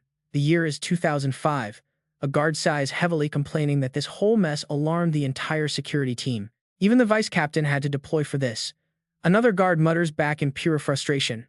And what did they get? Absolutely nothing. Was the whole report just fake? Li Ang stands right outside the cell. He glares down at the deadbeat alcoholic father, speaking with total authority. Real or not, anything involving that traitor cannot be ignored. Period. He looks down at the official Snow Wanted poster, sitting right on the table. His face is completely tied up in worry. With the guild anniversary coming up, if Snow is actually hiding out in their county, that would be an absolute disaster. In another corner, Chen Jinwu turns to his coworker. He heard the captain might be coming back earlier than expected. So what does that mean for them? Li Ang cuts him right off. That is definitely not something they should be discussing. Meanwhile, inside the cell, the drunk deadbeat father starts acting up again. Gripping the iron bars, he pathetically begs the vice captain to cut him some slack, claiming it is his very first offense and swearing he will never do it again. Bai Lingsheng puts on this utterly pitiful face, even bringing up family matters. He tries to play the family card. He brings up how the vice captain's wife is expecting, mentioning his buddy just opened a premium postpartum care center, the best one in the entire county apparently. But Li Ang, he is not taking the bait. He just crosses his arms, completely cold, trying to bribe the monitoring squad. Bold move. After clearing his throat, Li Ang reminds him he used to be a guild member. Then he turns away, leaving behind one deeply insulting question. Does he really not know how he ended up in this pathetic state? Hit right where it hurts, the father completely freezes. His hands just go limp and drop from the metal bars. That is when Chen Jinwu steps up with this incredibly friendly smile. But his words, absolute daggers straight to the heart. If they officially report the bribery, he is looking at way more than just detention. He tells him to get some sleep, because tomorrow he is getting shipped off to the awakened prison. The heavy cell door slams shut. Chen Jinwu just casually calls out through the bars, telling him he better just keep his head down for now. Back in the pitch-black cell, the deadbeat father's face twists up in pure unhinged rage. Grinding his teeth, he screams the name of the guy who ruined him, Bai Yi. Now the scene shifts right over to Bai Yi's mother's quiet bedroom. She is sleeping totally soundly. Looking at her, he realizes that in 15 days that monster gets out of prison. He has to get vastly stronger before then, and he has to do it insanely fast. Standing alone in his tiny room, Bai Yi stares out the window, fire in his eyes. A dungeon run. That is literally his only option right now. The guy's mind is racing. See, dungeons can pop up randomly anywhere. They are basically parallel dimensions, existing right alongside our own world. You can only get inside through these magical gates that just spawn out of thin air. And honestly, most dungeons, once they get discovered, the major guilds immediately lock them down. Inside, they are packed with dangerous magic beasts and incredibly rare mana ore resources. Basically, the ultimate grinding spot for any awakened trying to level up. But make no mistake, dungeons are insanely deadly. Normally, they have to be thoroughly inspected by the authorities before you can even form a raid party. Anyway, back in his father's dusty old room, our guy starts rummaging through an ancient bookcase, relying purely on memories from his past life.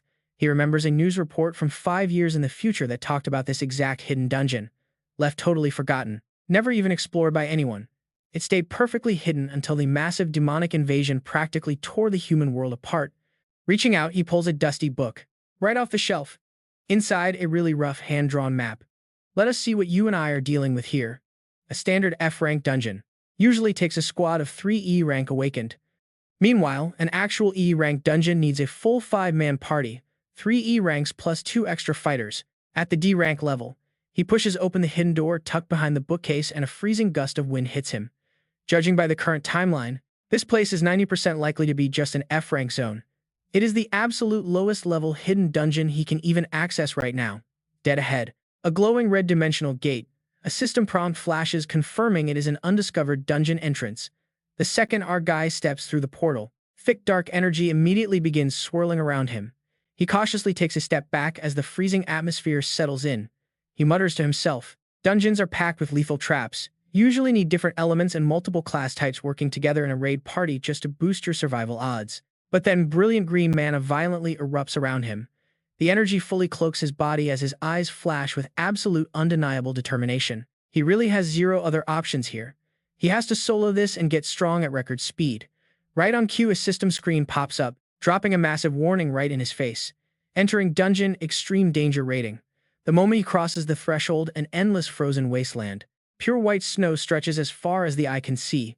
Blowing into his freezing hands, he guesses this frozen hellscape has to be the home turf of some kind of ice elemental beasts. He carefully crunches through the snow, freezing winds howling around him. Venturing deeper, he stumbles across countless bleached skeletons, just completely littering the icy ground. Did someone actually make it down here before him? And then he spots it. A massive towering white polar bear, fast asleep. Every heavy breath it takes blasts out freezing clouds of frost. This is a hibernating magic beast, an 8-rank frost bear. Just as he is processing everything, a dark shadow suddenly lunges right at him. Bai Yi spins around internally, screaming about his terrible luck. He really just hit that 10% chance. This is an E-rank dungeon.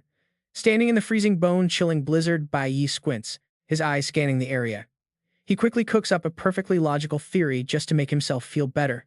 A totally undiscovered dungeon. Could it be because most of the monsters here are just in hibernation? Yeah, well, our guy definitely celebrated way too soon because trouble finds him instantly. A massive shadow tears through the wind, rushing right at him. The system flashes bright red. Bloodthirsty forest wolf. Level 2 E rank. Cloud-type magic beast. Bai Yi smoothly steps back to dodge the attack, honestly feeling pretty pathetic about his current incredibly weak state right now. Even a random wolf has a higher level than him. The wild beast bares its sharp fangs. It frantically snaps its disgusting, stinking jaws wide open, lunging straight at its tiny prey, totally ready to tear him apart. Unfortunately for the wolf, it picked the absolute wrong guy to mess with. Moving with. The lightning-fast speed of a former top-tier master, Bai Yi executes a totally flawless mid-air flip. He completely dodges that fatal bone-crushing pounce with absolute ease. Landing perfectly back on the snow, he grips his razor-sharp short sword, glances over his shoulder, and flashes a highly confident smirk. Time to counterattack. Giving the monster absolutely zero chance to recover, Bai Yi accelerates and literally vanishes from the snowy ground, turning into a blur as he glides through the blizzard. The wolf is just left standing there, completely bewildered. Now fully provoked, the stubborn beast snaps its head around. Pure, brutal killing intent flares up in its glowing green eyes. Its sharp claws dig deep into the icy snow as it slides, trying to stop. But how could its speed ever compare to a reincarnated pro? Bai Yi dashes perfectly parallel to the roaring monster, bending his body and ducking. He dodges another lethal bite by a single hair, and then a blinding golden blade arc slashes right through the freezing sky with a brutal, fatal upward slash. The tip of his sword tears right through the heavy snow and effortlessly pierces the incredibly thick skin of the monster. The opening battle ends in a flash. The massive beast just collapses, dyeing the pure white snow bright red all around it. And meanwhile, Bai Yi is still holding that insanely cool sword-sheathing pose. Looking at the weapon in his hand, he secretly feels pretty proud of his recent stealing skills. This A-rank weapon, the Kunwu sharp blade, was actually hidden inside that guy's safe. On the black market, you couldn't buy this thing even if you had millions. The premium stat panel pops up. A rank weapon, Kunwu sharp blade, forged entirely from rare Kunwu stone. It is insanely sharp, cutting through solid iron like butter.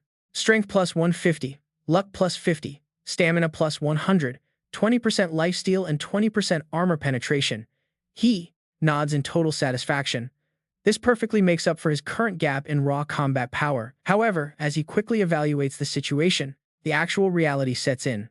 Wild Beast defense is ridiculously high. Even landing perfect critical hits on vital spots, it still takes 3 or 4 strikes to take one down. Suddenly remembering his golden era where a single slash destroyed everything, Bai Yi lets out a heavy, incredibly regretful sigh. With a helpless chibi expression on his face, he really starts missing his max-level glory days.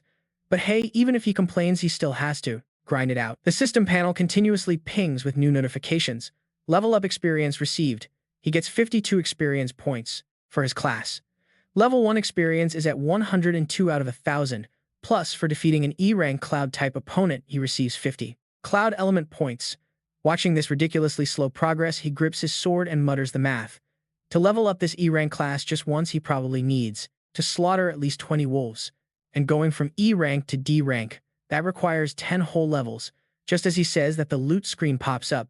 He gets 1 snow wolf tooth. But guys, before he can even catch his breath, a savage ear-piercing howl echoes from the distance, completely tearing right through the quiet atmosphere. His combat instincts kick in instantly. Bai Yi whips his head around, staring deep into the dark night, only to spot multiple shadows growling and charging straight out of the blizzard. Welcome to the ultimate monster wolf feast. A massive pack of wolves suddenly appears, and leading the charge, a massive boss monster with spiky rough fur and glowing blood-red eyes, the bloodthirsty Wolf King, a level 4 E-rank beast. Now totally surrounded from every single direction, our guy just grips his blade calmly, analyzing the terrible situation. The fresh smell of blood has clearly attracted this entire pack right to him. But instead of panicking, Bai Yi's golden eyes actually flare up with pure excitement. He just slightly furrows his brow, flashing a completely battle-hungry smirk. Playing the siege game right from the start, huh? Wasting absolutely no time, the pack of wolves simultaneously leaps into the air. They surround him from every single direction, closing in like an inescapable, deadly net of fangs. Alright, watch this masterclass in combat. The Kunwu blade draws a blinding, dazzling arc through the air, slashing straight down at the lead wolf. The system flashes bright red. Critical hit on a vital spot. Moving exactly like an ice dancer, Bai Yi gracefully weaves right through the savage beasts swarming around him. The system flashes again, signaling a totally perfect dodge. And the second he dodges, he immediately launches a brutal counterattack.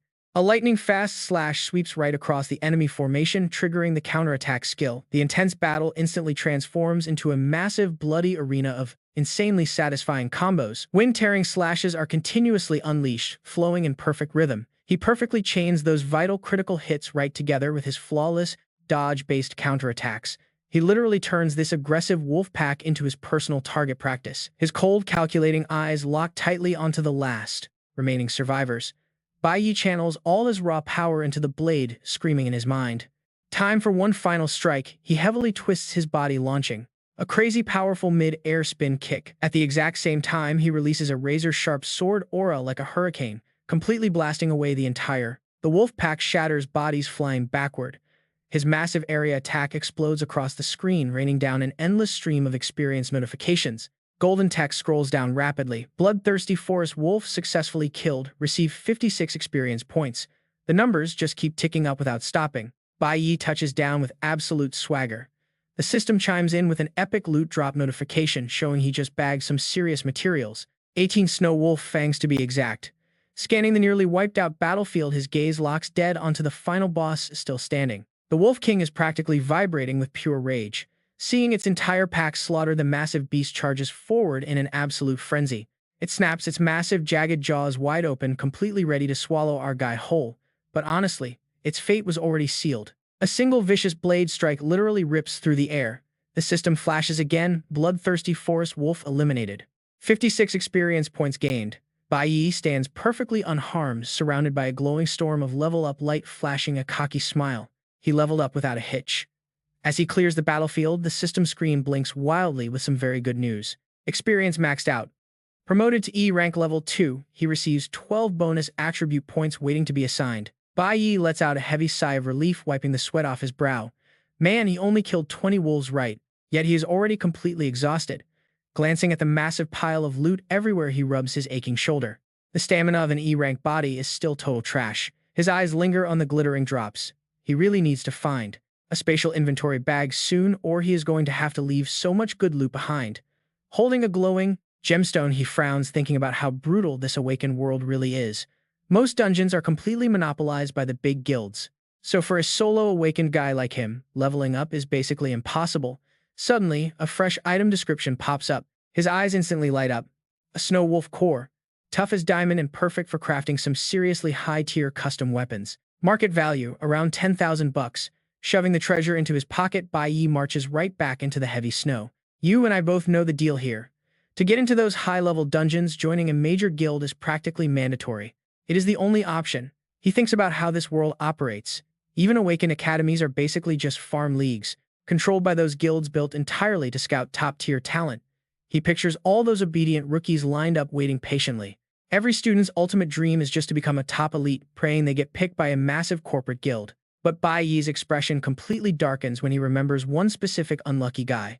Because if you get kicked out, getting booted from a guild basically means your growth is permanently crippled for the rest of your life. He remembers the previous owner of his blade. That guy got kicked from his guild and his strength got permanently hard stuck at C rank. Snapping back to this brutal reality, he shivers against the freezing wind. Honestly, grinding solo like this is just way too painfully slow. He checks his stamina bars again. The temperature here is absolutely freezing, and the longer he stays, the faster his energy drains. Just as he is getting frustrated, a brand new pack of wolves aggressively charges in. A seriously wicked smile creeps across Bai Yi's face. Without a second thought, he does not even try to fight them. Instead, he pivots and goes full Olympic sprinter. He completely dashes through the frozen forest, dragging the massive angry wolf pack. Right behind his heels, mid-sprint, Bai Yi suddenly spins around violently, swinging his blade outward with immense force. A blazing golden wave of energy explodes from the weapon, carving a beautiful deadly arc right through the dark night. But the crazy part, he did not aim for the wolves. The strike slams directly into a massive ancient tree nearby. The critical hit creates a violent shockwave. That colossal tree completely snaps, loses balance, and starts crashing down to the ground. Its dense branches absolutely obliterate a huge section of the snowy forest. And his aggro strategy, it works perfectly. In the shadows, a gigantic purple python instantly wakes from its deep slumber. Its yellow eyes snap open as the system aggressively flashes red. Everything is drawn to the noise. Even that bloodthirsty wolf pack pauses in sheer terror, jerking their heads up toward the massive, collapsing tree. The perfect distraction. Having successfully baited them all, Bai Yi hits the brakes hard, his boots sliding deeply through the frozen dirt, kicking up a blinding snowstorm before stopping. He tilts his head slightly, a single drop of sweat rolling down his cheek, but his eyes, deadly sharp and insanely cocky. He basically just dragged the entire forest into one giant death trap. The system warnings go absolutely crazy. A level 4 cloud python, an E-rank beast, is now face to face with the bloodthirsty wolves. He gives a cold smirk. Now for the fastest way to wipe them all out. Suddenly, a violently massive elemental explosion rips right through the entire forest. A colossal fireball completely incinerates the area, blowing away the monster hordes in an instant. Meanwhile, Bai Yi casually turns his back and walks off. Cool guys really do not look at explosions. His eyes gleam with pure calculation, staring toward a gloomy cave in the distance. He smirks that noise was definitely loud enough to wake up every monster inside. Time to wake up. His arrogant taunt hangs in the air. Right on cue, the thick ice shatters completely. A massive dark shadow bursts from the rubble with a deafening roar, unleashing a wave of bone-chilling frost all over the place. The awakened beast is just an unlucky lord interrupted from its nap. The system locks onto the blazing red target. Tundra Bear awakened. E-rank level 8 ice monster. Plus, it is extremely cranky right now. Entering an enraged state, it starts attacking everything in sight with a 20% damage boost. The furious bear locks its blazing eyes onto the tiny creatures, scurrying around it. Hiding in a corner, our guy nods in pure satisfaction. The tundra bear is absolutely enraged.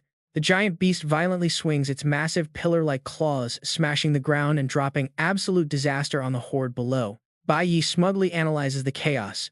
With a temper like that, the bear is guaranteed to attack everything blindly, ignoring friend or foe. Sure enough, his sneaky fisherman strategy is working perfectly. While the horde gets pulverized by the giant bear, Bai Yi smoothly glides through like a ghost, constantly swinging his blade to execute the dying monsters. System notifications start blowing up non-stop. Successfully killed. Bloodthirsty Wolf gaining 52 experience and 2 Snow Wolf Teeth successfully killed. Cloud Python gaining 56 experience and 1 Python Venom Gland. Bai Yi casually strolls through the chaotic battlefield where the bear acts as a living meat shield. Fighting tooth and nail against the wolves and snakes, he drops a cheeky comment: all he has to do is dodge and effortlessly steal their kills. Every single slash brings endless experience flowing straight into his pockets. Bai Yi moves gracefully, basically dancing with his blade among the monsters. Successfully killed. Cloud Python gained 56 experience. Successfully killed. Bloodthirsty Wolf gained 52 experience, 3 Venom Glands, and 2 Wolf Teeth. His hands are literally tired from slashing, watching the clueless bear still doing all the hard work for him. He smiles sarcastically. E-rank beasts might be extremely violent and brutal, but they basically have 0 wrinkles on their brains. A brilliant level up light engulfs him. Upgraded to E-rank level 4. Gain 12 bonus attribute points. Please distribute them. He rubs his chin, praising his reluctant partner. This furious bear didn't just draw enemy fire, it also played free mercenary, saving him more than half his stamina. However, being a sneaky fisherman requires true art. He lowers his center of gravity, crouching down to prepare for a decisive action, right in front of a massive python rearing its ugly head. If he wants all this juicy experience for himself, he stomps hard, cracking the ice below. Bai Yi launches into the air like an arrow, cutting through the wind. Golden blade, aura glowing brilliantly in his hands. He absolutely has to be the one to deliver the final killing blow. He lands confidently after that incredibly stylish strike. But wait, right behind him, hidden deep inside the gloomy freezing mist, countless glowing, ruthless red eyes suddenly light up all at once. After all that jumping around playing fisherman, Bai Yi kneels on the ice, heavily panting from total exhaustion. Woo, even with that bear acting as a giant meat shield, he's still completely out of breath. But a devilish smirk creeps onto his face. He swings his blade, standing up sharply. It is finally time for the next phase. Scanning the ice beneath his feet, it is completely spiderweb with cracks from the horde's heavy weight. He calculates silently. After a battle with this much destruction, the floor's structural limit is finally reaching its breaking point. Tilting his head down, a darkly sinister smile appears on Bai Yi's sweat-covered face. Oh, you and I are about to witness him pull off the most insane trap imaginable. Huge fissures instantly spread out like a massive spiderweb right under the feet of the completely clueless monsters. A terrifying collapse happens. The ice explodes entirely, dragging the whole python horde and that massive bear straight down into the bottomless abyss. Looking absolutely badass, Bai Yi leaps up violently, stabbing his blade into a huge block of free-falling ice. He yells, then, "Go fall to hell with me." Watching the panicked wolves wildly struggling in mid-air, he smugly explains his own brilliant, cunning plan. While fighting, he always carefully observed his surrounding environment. Turns out he had completely seen through the terrain from the start. This place was never a frozen lake, but an ice bridge stretching straight across 2 edges of the abyss. Right on cue, endless system notifications go crazy as the monsters fall to their mass death. Successfully killed. Bloodthirsty Wolf gaining 52 experience. This massive group trap just turned into an absolute shower of experience points. Monsters keep dropping and getting smashed. Successfully killed, Cloud Python gaining 56 experience. Bai Yi lands safely with total artistic flair standing with his back turned against the pile of monster corpses. The system constantly rewards him upgraded to E rank level 7, gain 12 bonus attribute points. Please distribute them. Loot literally fills his pockets, gain 13 snow wolf teeth, 2 snow wolf pelts, and 8 python venom glands. Watching the massive body of the unlucky bear finally hit rock bottom, our guy smiles with total confidence. Just like that, most of the magic beasts have been completely wiped out. A ground-shaking impact hits as the bear lands. Bai Yi casually holds his blade. His remaining stamina is easily enough to finish off whatever is left. He stands perfectly straight, radiating pure arrogance. All right, stick with me here. Bai Yi reviews his massive big brain plays, realizing this is the fastest way to level up. The system screen drops an instant reward. He unlocks the 1 versus 100 title. Now whenever he's outnumbered, all of his base stats get a massive 10% boost. But right when he's feeling unstoppable, his eyes suddenly narrow, scanning the gloomy dungeon. Because honestly, from the very beginning, something has been seriously bothering him. He mutters to himself, every single dungeon out there is naturally supposed to have a final boss. Bai Yi frowns, instantly noticing the weird dead silence around him. The boss of an E-rank dungeon should totally be some massive, brutal, E-rank Lion King or something. He's full of doubt now. Was that massive explosion really not enough to wake the monster up? A freezing gust of wind sweeps over the defeated monsters as they struggle to their feet. He wonders why hasn't the boss showed up yet. Suddenly, the massive ice bear shakes off its brutal fall and lets out a raging roar, charging forward to absolutely crush its tiny enemy.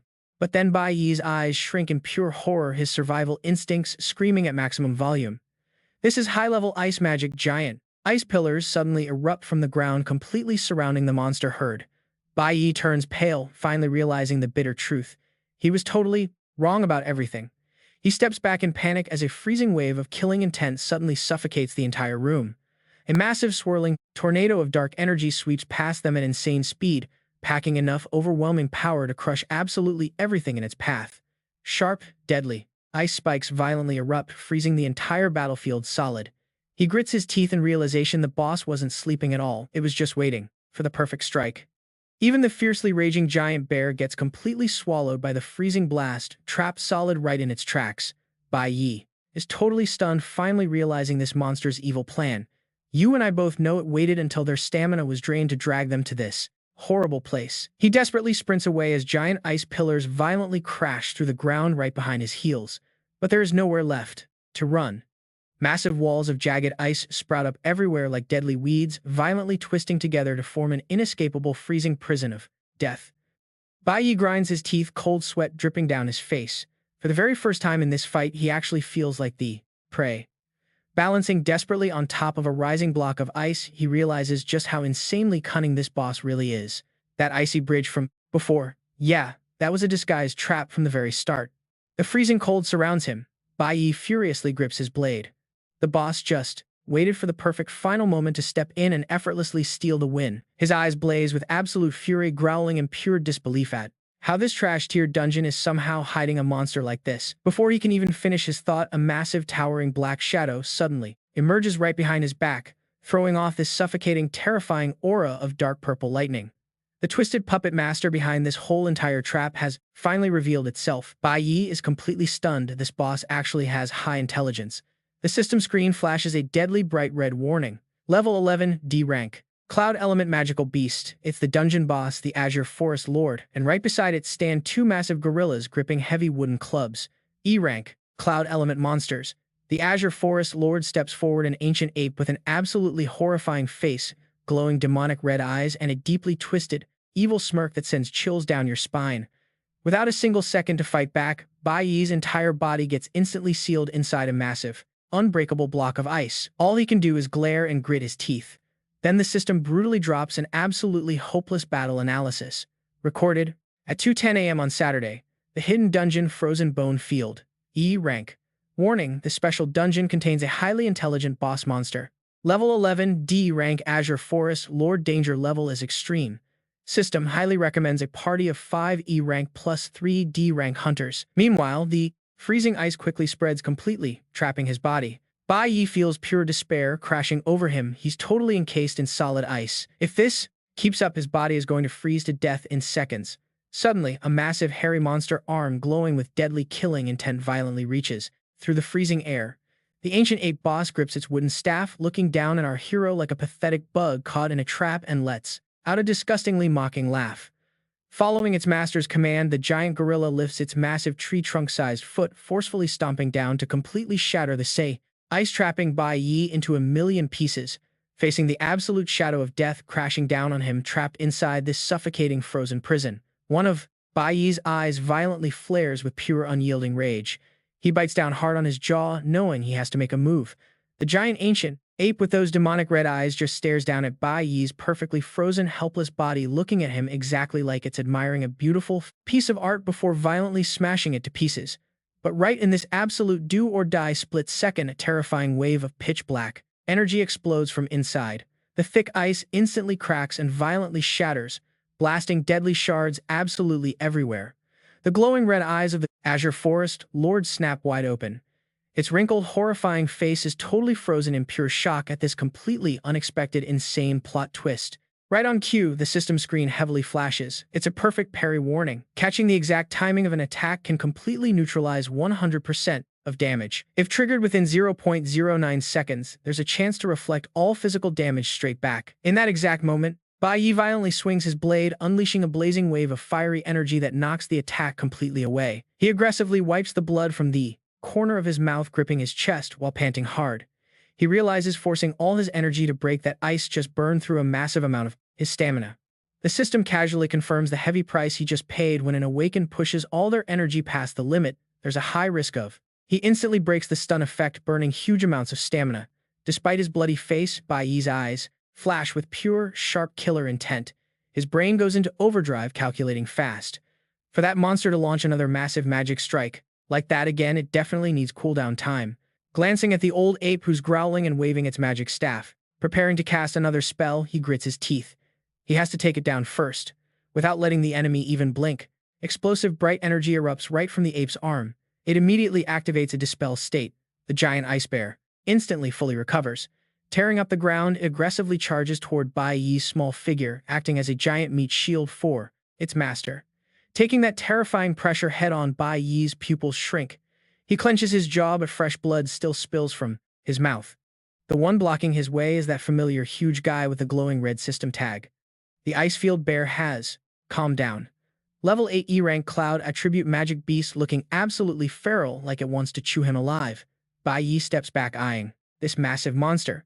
Sweating heavily, he mutters complaints about this unfair elemental counter. Core Attribute is naturally hard countered by Cloud Attribute Magic. His eyes show pure exhaustion, sweat and blood dripping down his chin.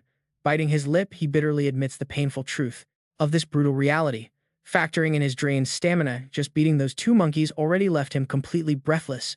Sweeping his eyes over this literal death squad surrounding him, the level 11 Cloud Attribute Dungeon Boss Forest Lord, the level 8 Ice Bear, and 2 M-rank gorillas holding weapons. Sweating bullets, he complains out loud if they keep coming like this. Before he can even finish whining, a massive dark shadow tears through the wind insanely fast, violently shattering the ice into pieces. Everywhere, another gorilla swings a giant wooden club straight down. Bai Yi has to grip his sword hilt with both hands to block, while sliding backward. His brain calculates the tragic reality win rate is 0%. Stick with me here, because our guy gasps in pure shock. The giant shadow of the snow bear is looming right behind his back, preparing to deliver a brutal pincer attack. Up front, the white gorilla with crazy red eyes swings its club again, sweeping horizontally in a wild frenzy, leaving him zero room to retreat. Taking the full shockwave of this double strike from above, Bai Yi's body gets slammed straight into the dirt. He has to violently stab his sword into the thick ice, plowing a massive trench to break. His shoulders slump. One eye clamps shut in pure pain. He exhales, tasting absolute bitter helplessness. No good. He just can't use any more strength right now. Just when game over seems certain, the giant snow bear roars, savagely opening its jaw full of razor-sharp fangs. A freezing cold whirlwind surrounds him, but he refuses to just close his eyes and die. Bai Yi glares straight at death itself, using his last bit of strength to grip his blade for survival. The magic beast swings its claws, sharp as razors. With terrifying power tearing right through the freezing air, it pounces. He quickly jumps backward, triggering a massive light explosion that blows everything away. Cold sweat pours down his face.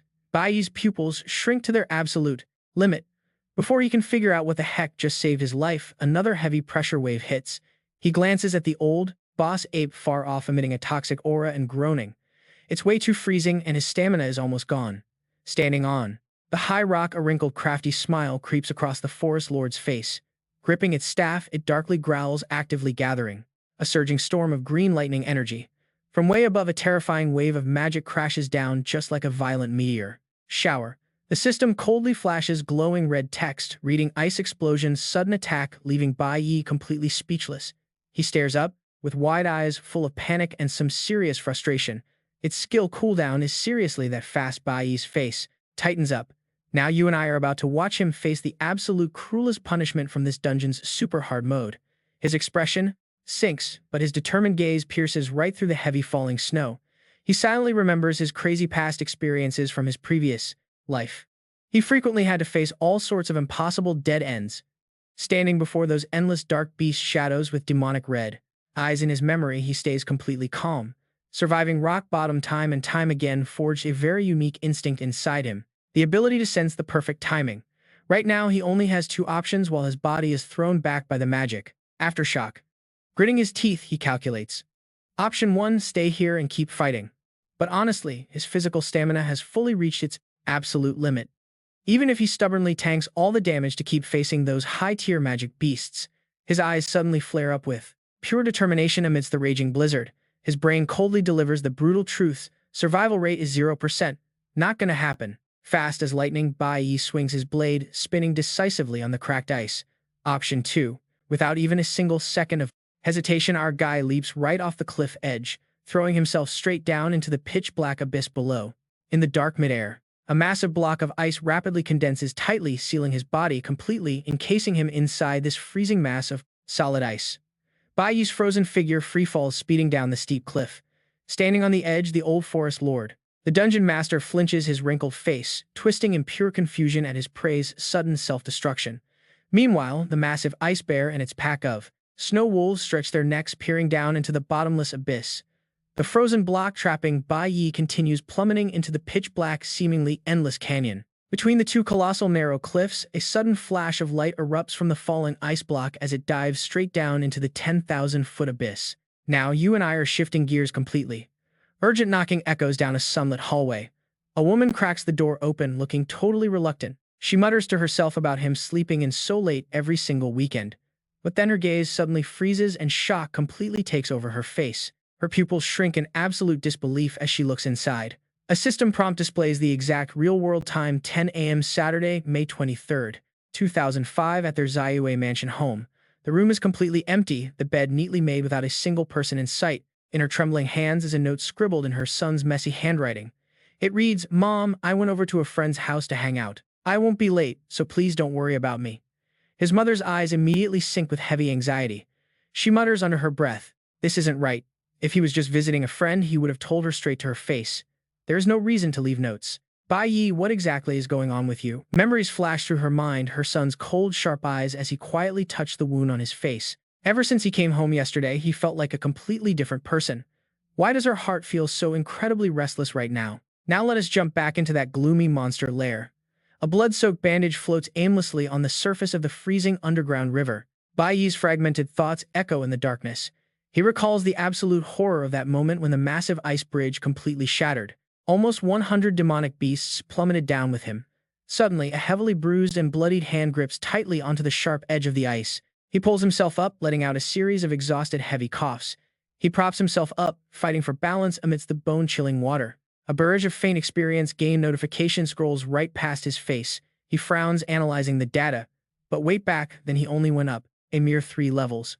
Coughing violently, blood bubbling from his lips, Bai Yi drags his heavy, battered legs up onto the icy sandbank. He catches his breath. This proves that only about 60 of them were wiped out. That means 40 demonic beasts survived the fall down here. His clouded eyes sweep across the foggy, freezing landscape at the canyon's rock bottom. He whispers to himself, trapped deep inside this very abyss. Remembering how the ice shattered upon impact, a sharp gleam flashes in his eyes despite his severe injuries. There absolutely had to be a river. Memories rewind to his body, free falling from way up high, slamming brutally into the icy water and sending a massive splash into the air. The violent crash against the surface rings in his ears. He quietly acknowledges his own insane gamble, realizing that taking this incredibly risky path was literally his only chance at survival. Now lying flat out on the freezing ice, 3 glowing red system warnings suddenly pop up in his face. Hypothermia, continuous blood loss, and a severe weakness debuff flash relentlessly. He mutters in broken breaths, realizing that breaking out of the ice, for a second time, completely drained his remaining stamina. On top of that, plunging into the river from such a crazy height has already dealt way too much damage to his fragile body. With his face pressed against the rough, freezing ground, fresh blood stains the ice completely red. Bai Yi's heavy eyelids slowly begin to flutter shut in total helplessness. Is this it, he whispers, completely overwhelmed by total exhaustion. Has he finally reached his absolute limit? Right after that, his battered body finally collapses onto the frozen surface, completely ignoring those 3 blaring red system alerts warning him of low temperature, continuous blood loss, and severe weakness still flashing wildly. Just when things couldn't get any worse, a massive, snow-white beast with ridiculously long fangs opens its giant jaws, letting out a terrifying roar that echoes throughout the entire canyon floor. A new enemy has arrived. It raises its massive claws high into the air, ready to deliver a fatal finishing blow.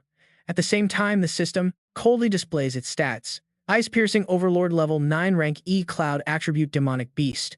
Just as death seemingly knocks on his door, Bai Yi's consciousness begins drifting away into distant memories. His silhouette floats aimlessly, sinking deeper and deeper into an endless pitch-black void, where an old friend's warm, scolding voice suddenly rings out.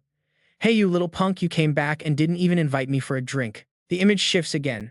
This time, a beautiful brown-haired girl opens her arms wide, flashing a gorgeous smile as radiant as the morning sun. Bai Yi, come over here and give me a hug. His memories keep dancing, shifting to a young teammate, whispering with a mischievous smirk on his face. Boss, hey boss, how about the 2 of us sneak out for some goose liver tonight? Another familiar figure with his back turned suddenly waves at him, holding a massive stack of chaotic documents. Bai Yi, what exactly is going on with all this data? You need to come over here and help me. And then his mother's deeply worried voice gently echoes back to him, as soothing as a warm spring breeze. That awful wound on your head. Is it hurting you a lot right now? But suddenly, all those incredibly warm memories are violently swallowed whole by the creeping darkness. The ancient ape, the Lord of Kanglin, appears with eerie, glowing red eyes, reaching its razor-sharp claws right toward his face. A one-eyed villain with a sinister smile emerges against a blood-red backdrop, spitting out a deeply vicious curse. Just go to hell. Another mysterious shadow points a finger directly at his face, repeating that exact same bloodthirsty line. Go to hell. Finally, a towering, massive figure swings a fatal strike, tearing through the fiery red atmosphere. Judgment. This is where it all ends for you, engulfed in hellfire. Flashback to that past prison. Bai Yi's hand lying limply on the frozen ice suddenly tightens into a hard fist. A fierce golden aura erupts out of absolutely nowhere. He grits his teeth and lets out a furious roar. I will never have any limits. I refuse them. Back in harsh reality, staring straight down the giant throat of the magic beast rushing right at him, his eyes flash with brilliant, blinding light. He's carrying all the obsession and regrets from his past life. Right here, right now, using impossible physical strength, Bai Yi brings both of his hands, upraising his heavy blade horizontally. He perfectly blocks the giant monster's devastating bite, making crazy sparks fly absolutely everywhere across the freezing ice. The glacial overlord's pupils shrink in total shock. Its massive eyes widen in absolute disbelief as an invisible wall of force actually violently pushes it backward. Bai Yi lifts his blood-stained face, one eye completely glowing with terrifying golden wrath. He growls out his promise. I am absolutely never going to let this disaster happen again. Channeling maximum power, he forcefully knocks the beast's razor-sharp jaws aside and thrusts his blade, barking madly in a sheer frenzy. I've already lost everything once. A blinding golden glow wraps completely around his weapon, pure killing intent dripping from his eyes. And I have already died once before. Bai Yi's body instantly springs into action, delivering a crazy heavy kick. He spins fast, unleashing a sudden lightning-fast strike right there. Fresh blood and shattered beast teeth splatter all over the place. He roars his ironclad vow. I am absolutely not going to die a second time. An earth-shattering collision drops like a bomb as he charges straight back and swinging his heavy blade downward for one truly fatal finishing killer strike. It's packed with overwhelming power. After that hit, he drops hard onto one knee, stabbing his sword deep into the solid ice to stay upright. His chest heaves with heavy, frantic panting. The corner of his mouth twitches up into a completely unhinged but highly satisfied smile, his quick breaths blowing thick white smoke into the freezing air. Then suddenly, out of nowhere, a massive blazing golden pillar of pure light erupts violently from below. It bursts from the earth, swallowing him whole. Now you and I finally get the explanation for this wild comeback. Only absolute despair has the power to trigger this insane class level up. He stands completely straight, totally soaked in that surging new power, completely ignoring that massive glacial overlord stumbling and growling right behind him. Turns out his stupid choice to solo this dungeon, deliberately pulling monster aggro and then seemingly just jumping off a cliff to suicide. Yeah, it was all part of this genius protagonist's big brain master plan. Now the snow wolves bear their nasty fangs, all rushing forward together, totally aiming to shred their motionless prey. Completely trapped between those bloodthirsty wolves and the angry glacial overlord, Bai Yi just casually stands there like a mountain, his entire body glowing with crazy golden light. The giant boss monster roars out in pure fury, but all of these actions from Bai Yi explain his strategy perfectly. He kept tossing himself right into absolute danger. The surrounding space suddenly glitches out exactly like a broken computer screen. Memories of his actual near-death experiences flash by fast. He did it specifically to rediscover that exact feeling. The system panel starts flashing like crazy. Surviving that maximum despair triggered an insane adrenaline rush, making his core adrenaline stats absolutely skyrocket. A blinding gold aura swallows the entire battlefield. He lowers his head completely, soaking in the raw energy pumping through his very veins. This power, that god-tier feeling, is finally back. The text for his class advancement slowly fades in, but a split second later, a whole flood of red error messages rains down hard. Since the conditions aren't fully met, the class promotion completely fails. Wow, you've really got to love how this so-called reliable system tries to comfort the player. It awkwardly hands him a green skill panel instead. He just learned a super high-level skill from the core Holy Swordsman class. Showing half his face with those cold, burning golden eyes, he figures that even without hitting the milestone to rank up, unlocking a truly broken ultimate skill like this definitely isn't a bad trade. The heavy metal blade sparks up with totally blinding golden magic, violently ripping through the freezing dark night. He coldly delivers his judgment, now standing there looking like an absolute god among all those glitching system panels. A deeply confident smirk blooms right on his face. Now it's time to clean up the trash. His eyes narrow, glaring with terrifying, ruthless intensity. He raises his blade high, gathering every drop of that ultimate magic. The glacial overlord actually shrieks out loud in total genuine terror when it senses Bai Yi's suffocating, overpowered aura pressing down. Bai Yi's whole body is practically exploding with gold light as he levels his heavy blade right at shoulder height. His cold eyes lock onto the monster horde and his freezing voice drops. Absolute. The split second they hear that deadly skill. Name the magic beasts ahead, including the huge frost bear and the wolf pack, all charge forward at insane, desperate speed. It's like they want to shred him into 100 little pieces before he can cast it. But it's way too late. Bai Yi spins gracefully right through the midair. A gigantic golden ring of light explodes outward from his body, forming a massive magic shockwave that violently obliterates everything in its blast radius. Then he loudly screams the rest of his ultimate skill. Pure Land. The entire abyss is flooded with blinding energy. Bai Yi's face stays chillingly calm. Through all of it, his silver hair whips around in the storm of power. When the flash finally fades, it leaves behind a totally ruined battlefield, littered with monster corpses. The bloodthirsty wolves and that gigantic bear are completely wiped out. The system starts ringing like crazy with constant victory alerts. Successfully killed bloodthirsty wolf gained 52 experience. Successfully killed frost bear gained 64 experience, and the dead bleeding corpse of the massive glacial overlord lies completely crushed right there. Then the final epic notification panel drops. Successfully killed glacial overlord. Gained 66 massive points of court experience. You and I love seeing this. Bai Yi opens his hand and a soft golden light condenses in his palm. All that brutal fatigue and pain miraculously just vanishes. A massive wave of loot notifications and sweet level-up screens pops up everywhere, completely wrapping his figure in the glow of total victory. Acquired Blood Tooth ×1. Tundra Beast Hide ×1. Proud Bear Bone ×2. Level up to level 8 E rank. Acquired 12 attribute points ready for allocation. But the absolute best part, the absolute Pure Land skill just activated. All his accumulated fatigue, completely wiped out stamina fully restored. He clenches his fist, feeling the raw power rushing through his veins. His mind goes razor sharp. What is the next move? Right then, the system hands over a massive reward for his crazy death-defying stunt. He gets the title Tundra Wanderer, resistance against cloud-type creatures plus 100 massive damage reduction against ice attacks, and he finally learns the ultimate skill, Absolute Pure Land. He looks up at the top of the abyss where the boss is still waiting. His eyes flash with pure defiance. Time to settle the score. You and I are about to see his status window pop up, stats skyrocketing out of control. Our guy has officially turned into an absolute killing machine. After that completely insane revival, he just goes right back to the grind, easily slaughtering every single bloodthirsty forest wolf left in the area. The experience notifications just keep spamming his screen until he hits level 9, rank another 12 attribute points ready for allocation. He swings his blade, feeling a massive difference immediately.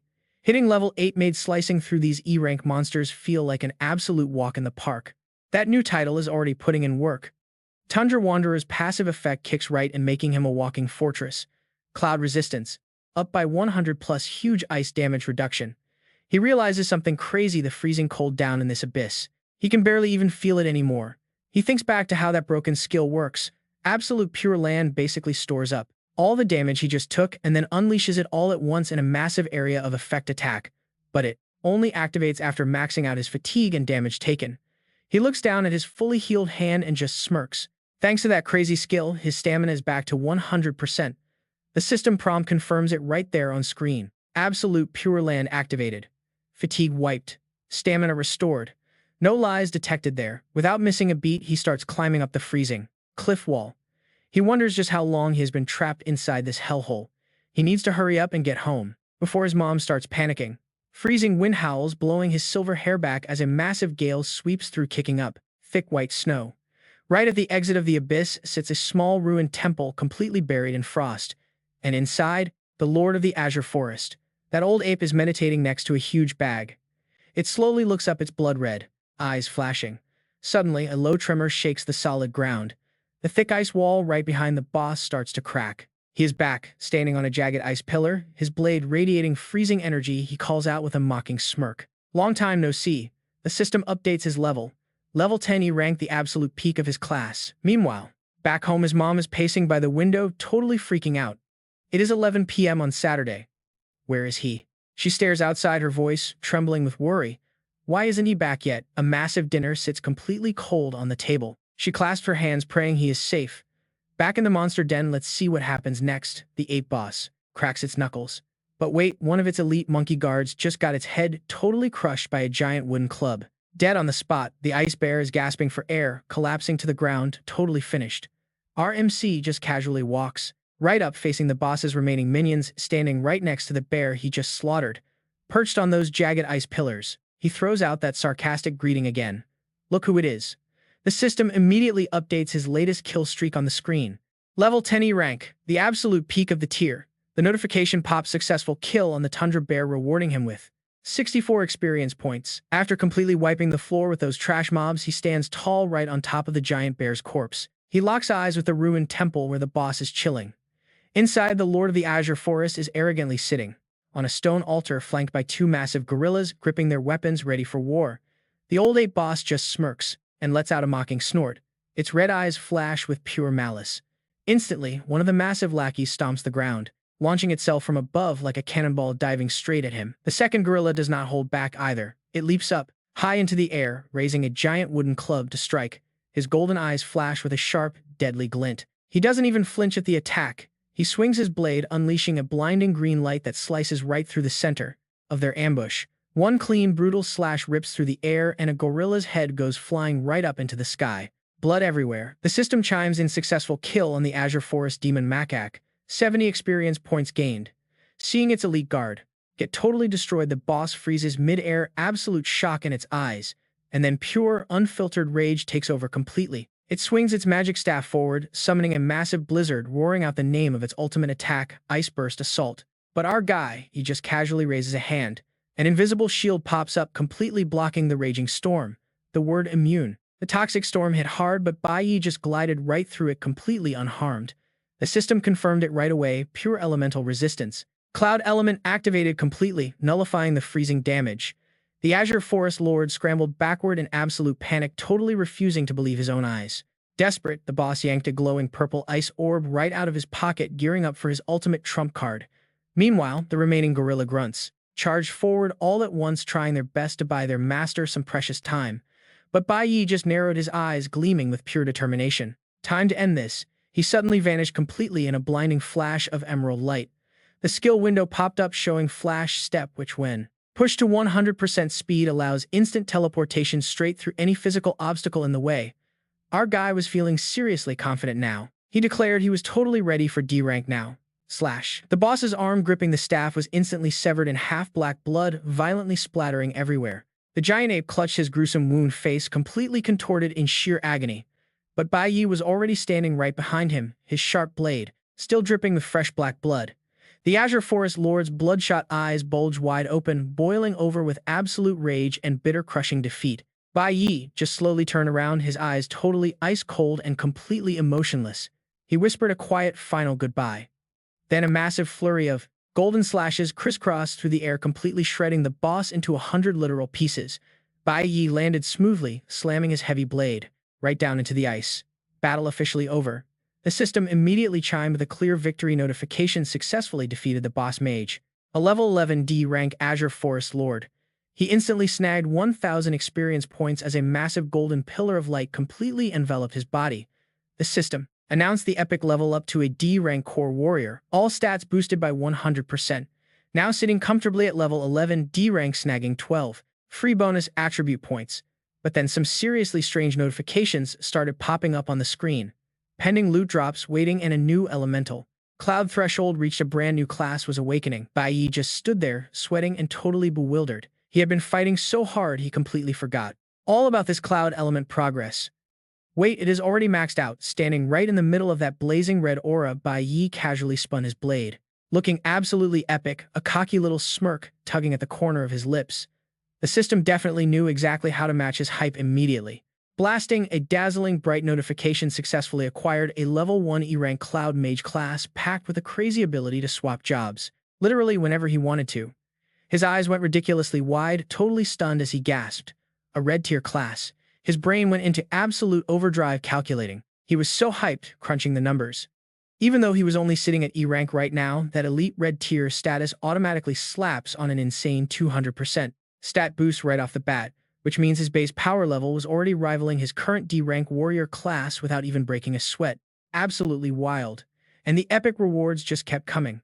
From the giant ape's dusty ashes, a faintly glowing purple stone finally materialized, dropping right alongside a mysterious little pouch. The system quickly tallied up his loot: a D-rank mage weapon, the magic stone. It granted a massive boost to elemental power plus 40 points. Mental strength went up by 42, expanding his magic range by 50%. Oh, and a solid B-rank magic bag holding up to 20 unique items. Score. After packing up all that sweet loot, Bai Yi suddenly dropped his head, totally pretending to stagger around like he was completely exhausted. The surviving gorillas just scratched their hairy heads, looking at each other in pure confusion.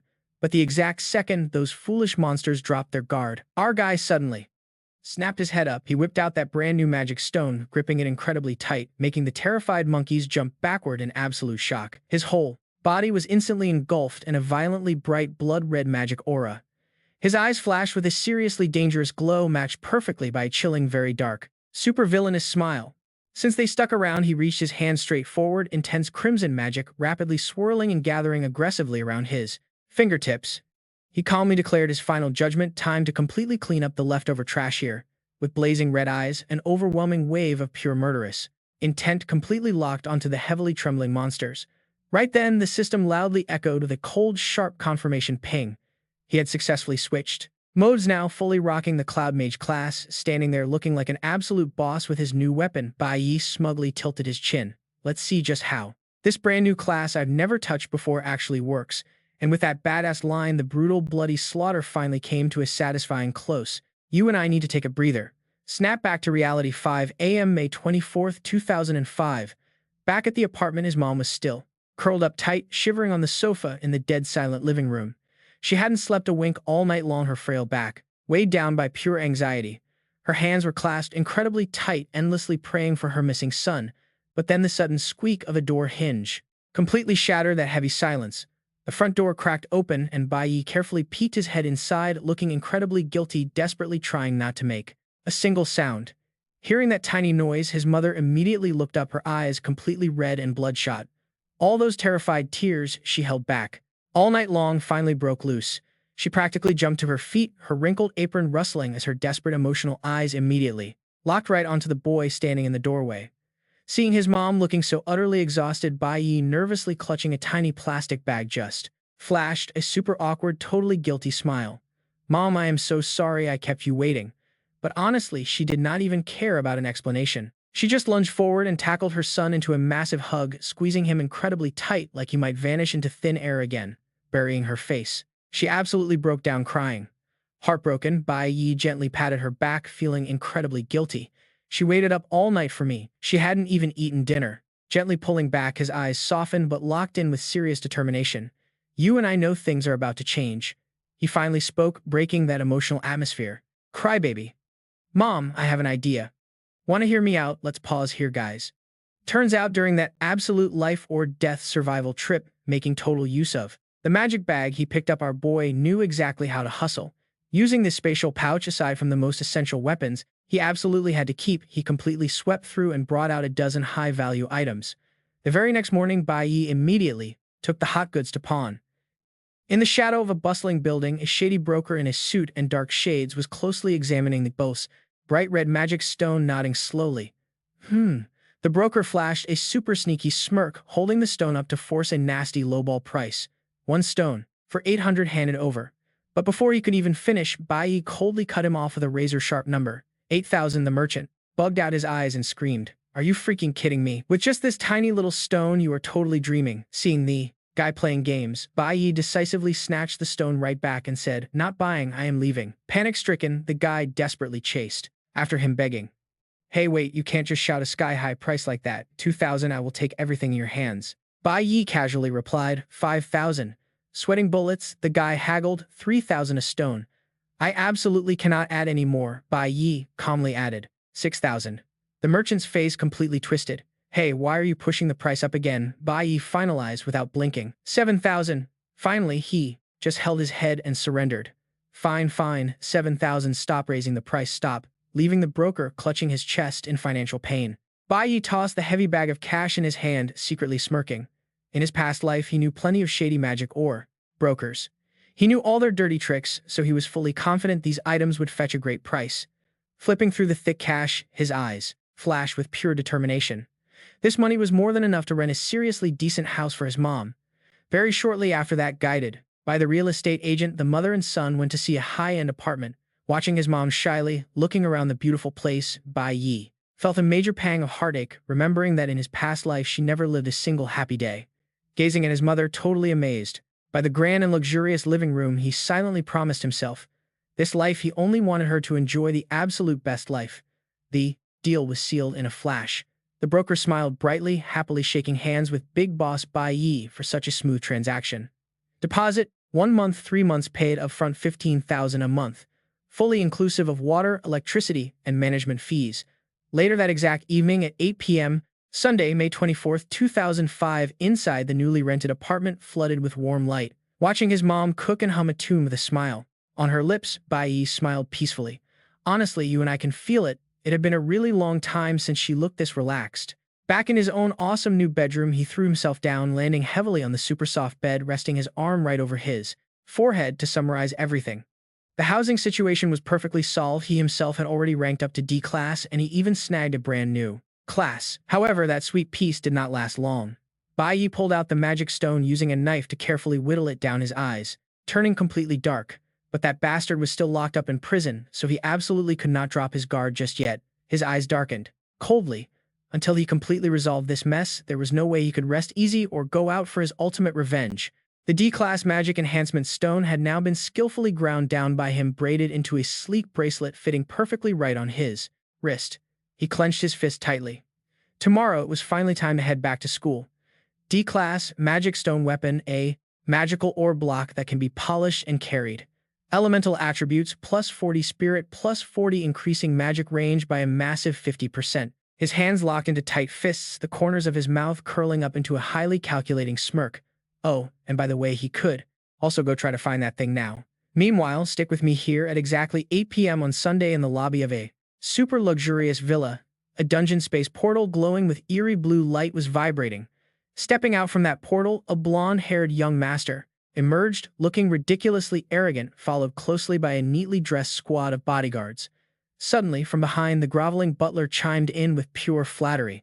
Young master's performance has advanced incredibly once again. At that exact same moment, a beautiful girl shyly ran over, handing him a refreshing drink and said in a caring tone, "Brother, you should take a little break first."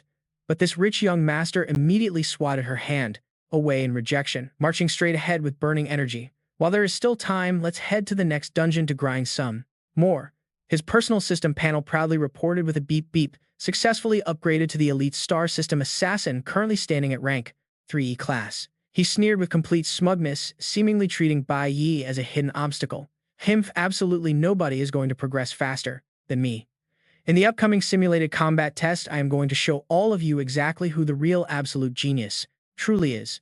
Scene cut to another skyscraper. A woman with braided hair so long it touched her heels was standing with her back turned, quietly admiring the glowing city at night. In her hands, she flipped through a glowing stack of documents boldly labeled with the Awakening High School's new class roster. Shaking her head slightly, she muttered in utter disappointment, "This brand new generation of newly awakened students this year, and yet not a single one possesses a gold class profession. Huh." Still standing in deep thought next to the floor-to-ceiling glass window, this long-braided woman quickly skimmed through the glowing files, dropping her harsh final judgment right then and there. "Well, it looks like. All right, you and I know these mock combat tests are usually nothing to look forward to." And just like that, time quietly skips ahead. It's 7:30 a.m. on Monday, May 25th, 2005. Inside their newly rented sunlit apartment, an absolutely massive delicious breakfast of hot steamed buns and fried dough is already set on the table. Resting her chin on her hand, Bai Yi's mom just closes her eyes. A bright smile lights up her face, peacefully soaking in this rare, quiet morning after surviving so many stormy days.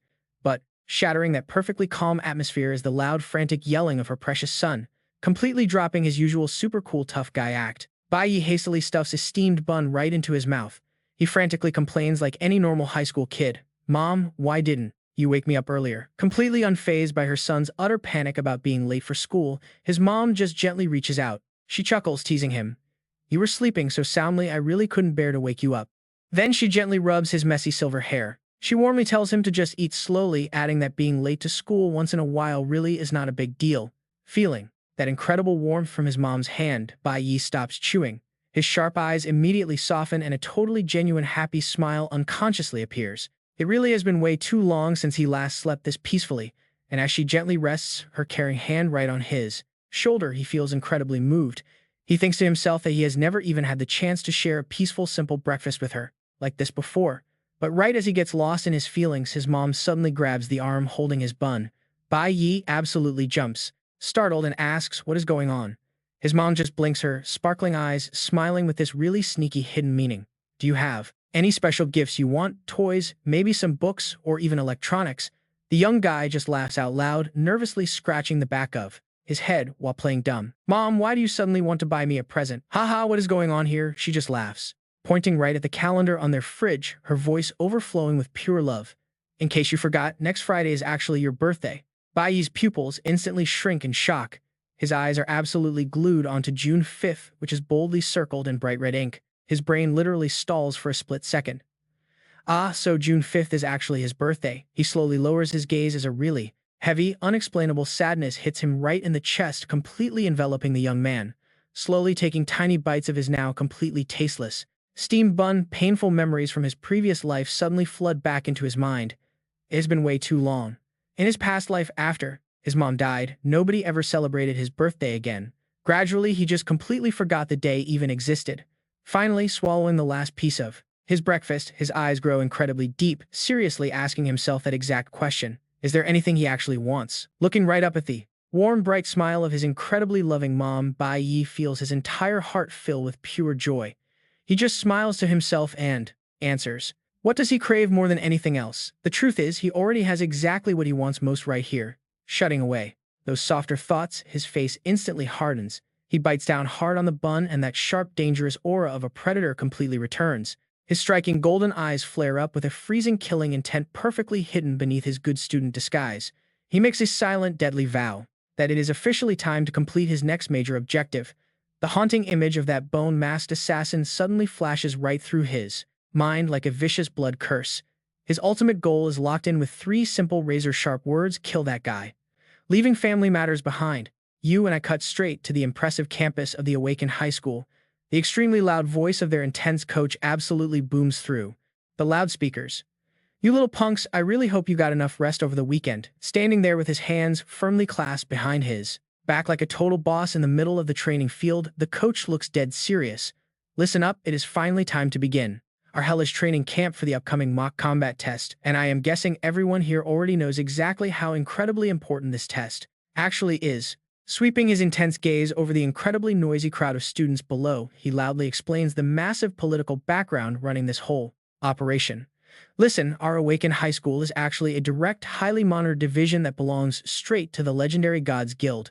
And you better believe the guild will be watching our every single move. Now, in complete contrast to the wild excitement coming from the rest of his classmates, Bai Yi is just standing there, hands stuffed in his pockets, looking insanely bored, while the coach just keeps on intensely hyping everyone up.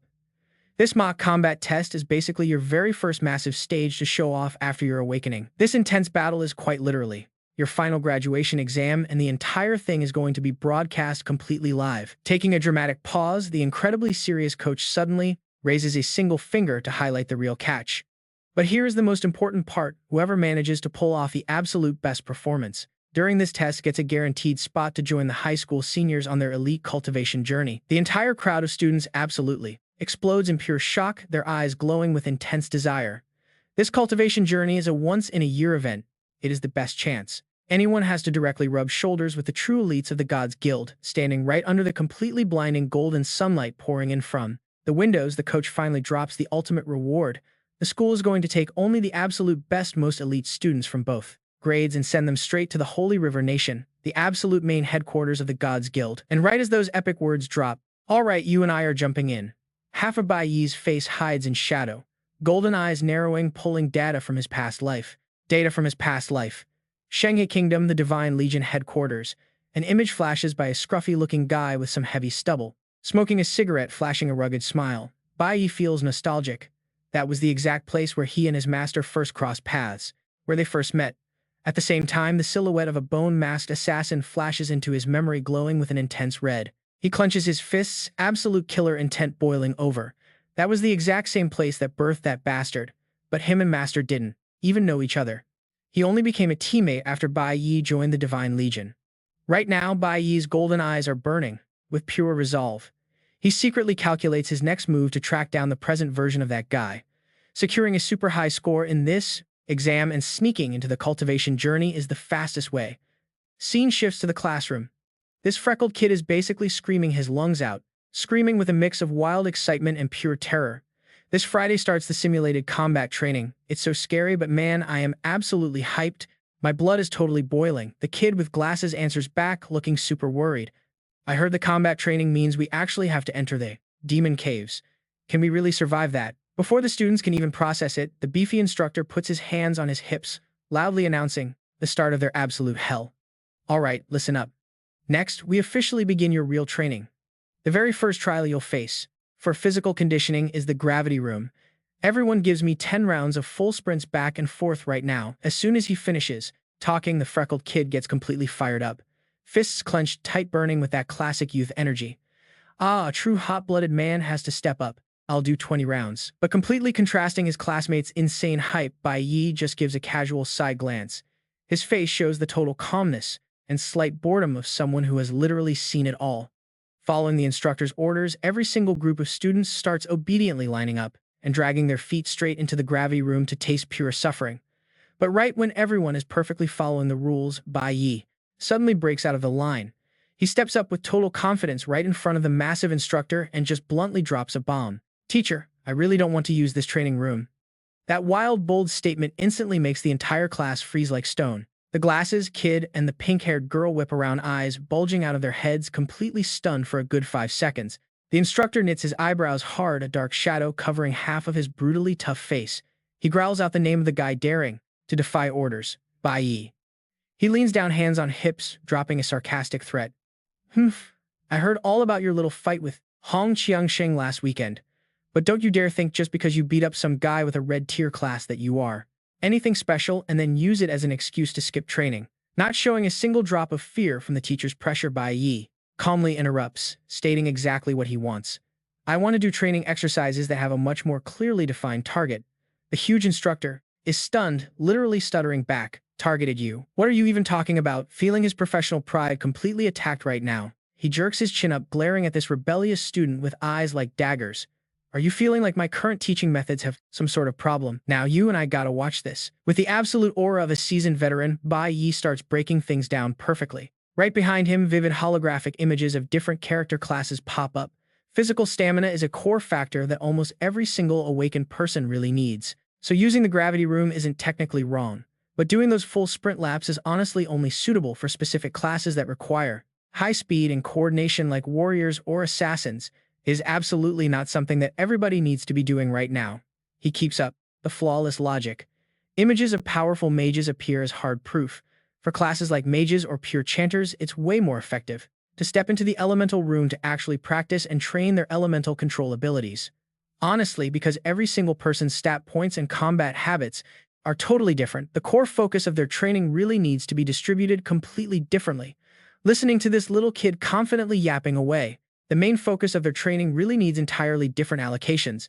Now, hearing this green kid rambling on like an absolute expert, the instructor steps right up close. His massive shadow completely blocks out the light, grinding out every single threatening word. Are you trying to teach your own teacher how to do his job? Standing right behind the pink-haired girl sneaks a glance at him, her eyes showing hidden shock. She secretly evaluates it.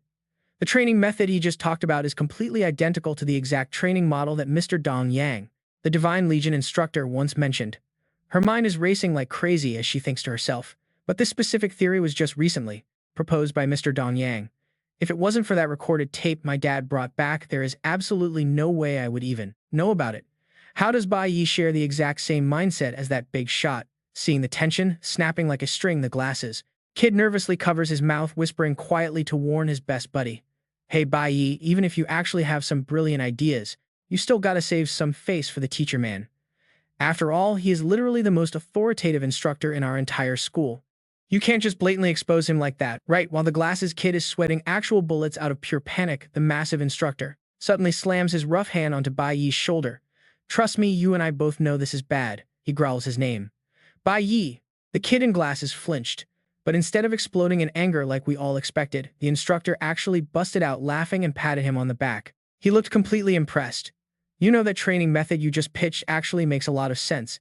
And get this, the instructor didn't just agree, he actually admitted his own mistake. He confessed he hadn't thought it through. Glasses let out a massive sigh of relief, clutching his chest. Our guy muttered, "Thank God, I thought I was dead." But the smiles faded fast. The coach got dead serious, explaining just how brutal reality was. With way too many students in the academy trying to cater to every single person's unique fighting style in such a short time, basically impossible. He laid it out straight. This mock combat test was their final graduation performance. Everything was riding on it.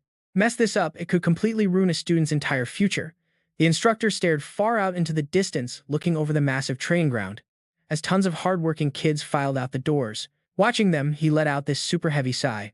You could really feel the weight of his job right here, trying to figure out if he should guide their futures himself or just let these kids forge their own paths. It was an insanely tough call for any teacher to make. Hearing those genuine words, the look in Bai Yi's eyes totally softened. He glanced toward the exit, feeling a huge wave of gratitude. Sure, his past life had been an absolute mess, but he still got lucky enough to meet some truly amazing mentors. That was the only reason his personality didn't end up completely twisted as he grew up.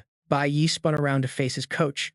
Flashing a brilliantly confident smile, his eyes locked on with total determination as he made a promise. Trust me, coach, when that final test comes, I definitely won't let you down. The instructor was totally sold on the kid's rock-solid confidence. He crossed his arms, nodding slowly, and decided to hear him out. All right, then pitch it to me. Exactly what kind of training do you want to do? You awakened as a core class warrior, right? Without missing a single beat, Bai Yi dropped a completely insane request. Hey coach, could you crank the elemental suppression mode in the elemental training room all the way up to its absolute max for me? And while saying that, he casually pointed right at the heavy closed doors of the elemental chamber sitting at the far end of the hall. Hearing that, the coach, glasses, and the freckled kid all just froze. They stared at him like he was totally crazy and then blurted out, together, looking completely lost for words. Wait, what, you want to go in the elemental room? Getting stared at like he was an alien. Bai Yi quickly scratched his head and flashed an awkward smile to save face.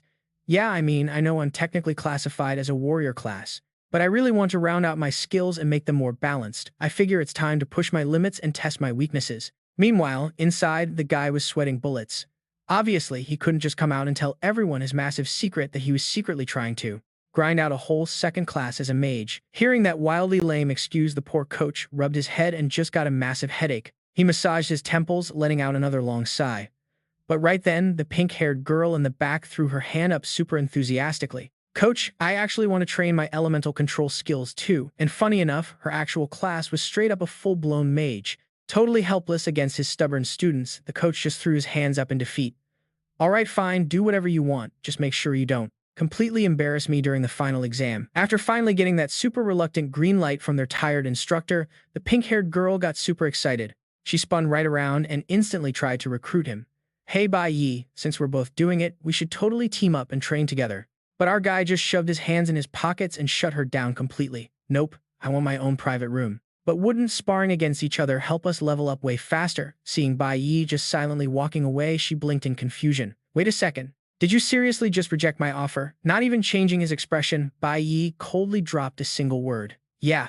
But surprisingly, the girl didn't get mad at all. Instead, she cracked up, laughing, looking totally thrilled.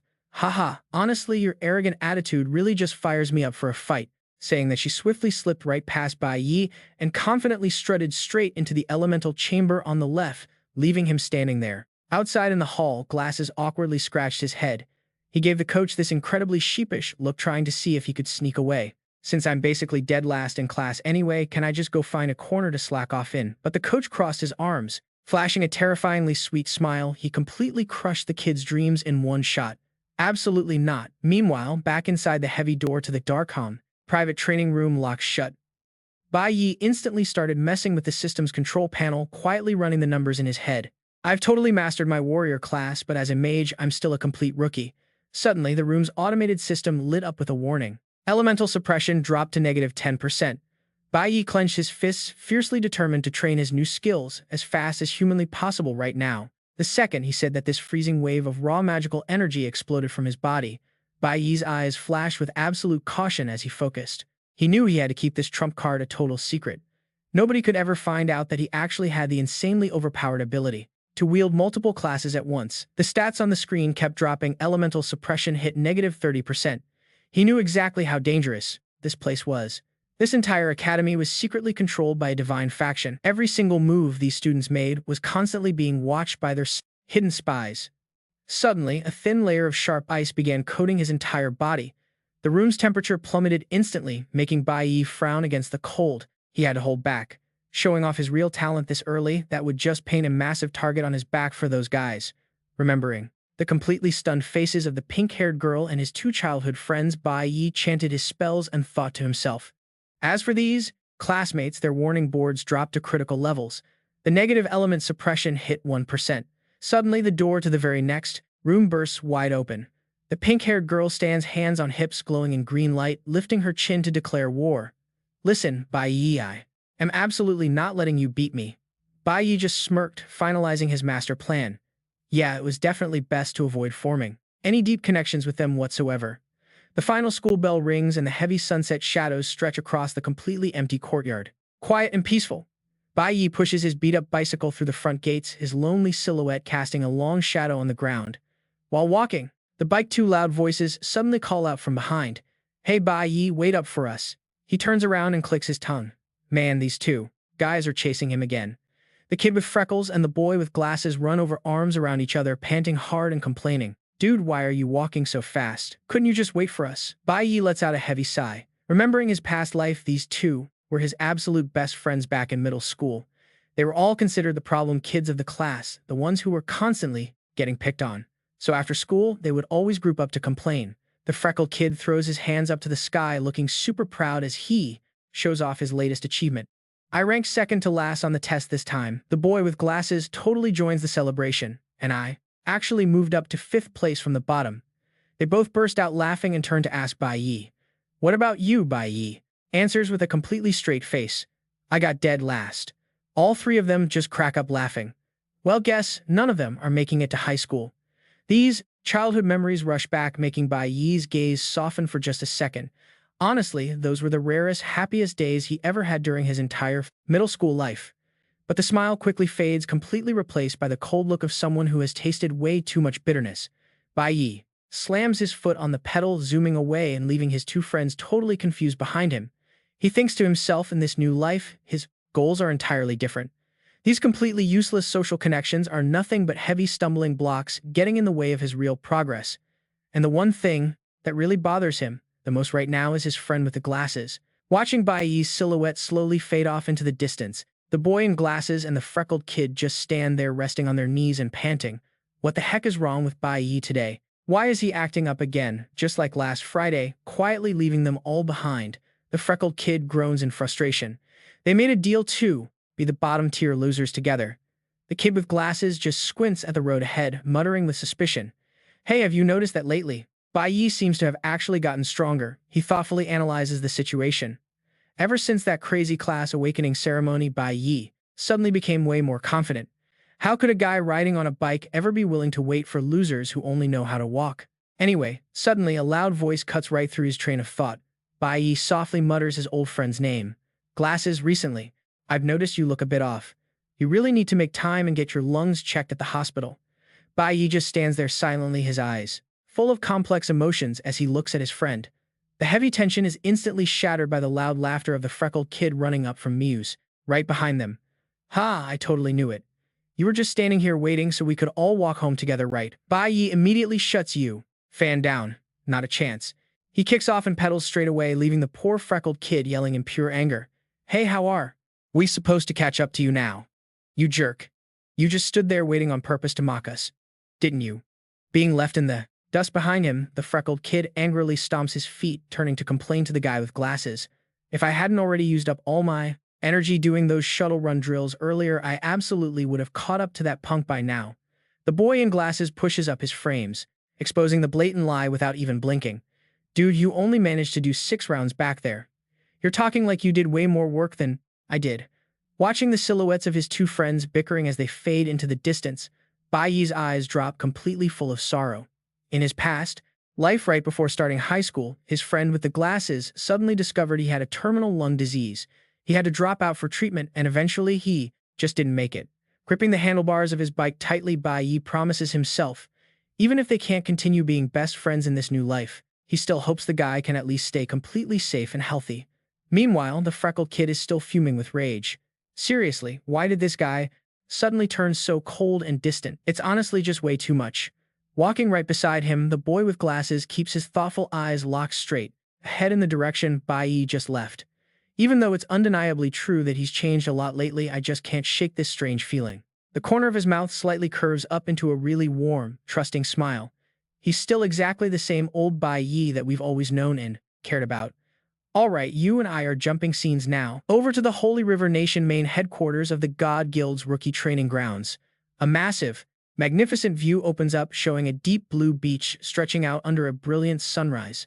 The whole area is completely surrounded by massive towering skyscrapers reaching out into the clouds. Over by the beach resting area, a giant muscular dude with a rock-solid six-pack is just casually lounging back on a beach chair, a straw hat covering his face for a midday nap. Rumor has it that a certain rookie who just recently joined the God Guild is showing some insane. Alright, you and I are about to see something wild. Is this the kid who smashed every single record? Standing right before him is a young guy rocking braided platinum blonde hair and a super arrogant smirk. He gives a slight polite bow, but honestly he cannot hide his absolute smugness. You flatter me way too much, Mr. Dong Yang. I am just here to officially report into you. Back in the present. Monday night, May 25th. Inside a really cozy apartment, Bai Yi and his mom are having a late dinner. Bai Yi casually eats his food and warns her, "Hey mom, from now on try not to go outside all by yourself." Alright, she nods. In agreement. He continues, "I will be home early tonight and I will bring us some dinner." As he eats, Bai Yi looks deep in thought. A hidden killer instinct starts brewing inside him. What he has right now, just not enough. Watching his mom peacefully, smiling and picking up her food, he bites down hard on his spoon. He makes a razor-sharp vow. He has to give her a genuinely safe and stable environment. Fast forward. The scene shifts to an awakened prison. The words "reform and rebuild your life" flash blindingly bright across a massive electronic sign. A super long line of inmates in orange jumpsuits stands there looking absolutely miserable. They are waiting for food under the extremely strict supervision of the prison guards. Up steps a middle-aged inmate. scruffy beard, pure malice completely shining right inside his sinister eyes. He holds out his tray so the guard can serve his food. But right when the guard scoops the meal, this sneaky inmate smoothly pinches a crumpled bill and quickly slips it right into the guard's hand under the aluminum tray. The guard keeps a totally stone-cold face, muttering just loud enough for the two of them. That favor you asked for, it is a bit complicated. The inmate just gives a wicked smirk. The guard adds more. But relax, man. Everything is already taken care of. Tomorrow you are walking out of here. Now let's switch scenes. To the school campus on a Tuesday morning. Bai Yi stands right there on the breezy balcony looking all the way down at the massive stadium. He mutters, summing up his recent training. Over this time period, I have basically mastered all the fundamental combat mechanics of the Mage class. Rolling his wrists to warm up, a flash of pure enlightenment suddenly sparks in his eyes. He realizes the absolute core element of this class is perfectly calculating skill release times. That and totally mastering your control over raw elemental power. Down below on the track, the freckled kid is gasping for air after a really brutal run. Dripping with sweat but still flashing a massive proud grin on his face. I actually ran 10 laps today. The image then cuts over to an empty track and field area on a totally quiet Wednesday afternoon. The kid with glasses is hanging from the pull-up bar. Gritting his teeth, he forces himself up. Sweat is literally pouring down like rain. His face completely twisted in pure exhaustion.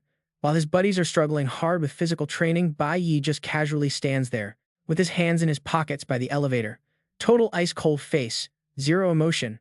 He looks up at the digital numbers, dancing across the floor display. His two best friends call out with so much hope in their voices. Hey, want to grab dinner together tonight? Bai Yi turns away and rejects them instantly. No can do. I have to head home early tonight too. Wow, so brutally cold. The freckled kid and the glasses guy just stand there dumbfounded, watching his back fade away. But suddenly Bai Yi stops right in his tracks. He raises a hand to demonstrate without even looking back. Your marksman skills. That startup time for your abilities is way too slow, man. You really need to practice your attack motions more. Oh man, the freckled kid instantly fires up. His eyes are literally shining, like he just hit enlightenment. He clenches his fists, fully determined. Then Thursday afternoon, right after school lets out at the academy hospital, the glasses guy sits across from the doctor, nervously staring at his x-ray. The doctor speaks very calmly. It is a good thing you came to check this early. He points at the scan, his face turning dead serious. This kind of parasitic tumor inside your lungs. Once it starts growing, it spreads insanely fast. You absolutely need to book a surgery at a major hospital soon. Just cut it out and you will be totally fine. The glasses guy quietly mutters back, completely terrified inside. Thank you, doctor. Next week. I will schedule it next week. Walking down the empty hallway, Bai Yi's image and his recent warning echo in his mind. If you have time, you really have to. Go get your lungs checked. That warning replays over and over. If the school health exam had not been delayed, I never would have gotten a lung CT scan on my own. The glasses guy stops walking. He is totally suspicious now. How on earth did Bai Yi know my lungs had a serious issue? Seriously, what kind of crazy secret is Bai Yi hiding? He slowly wanders down the stairs, completely lost in a deep train of thought. Suddenly, a loud voice echoing from the corner of the hallway cuts right through.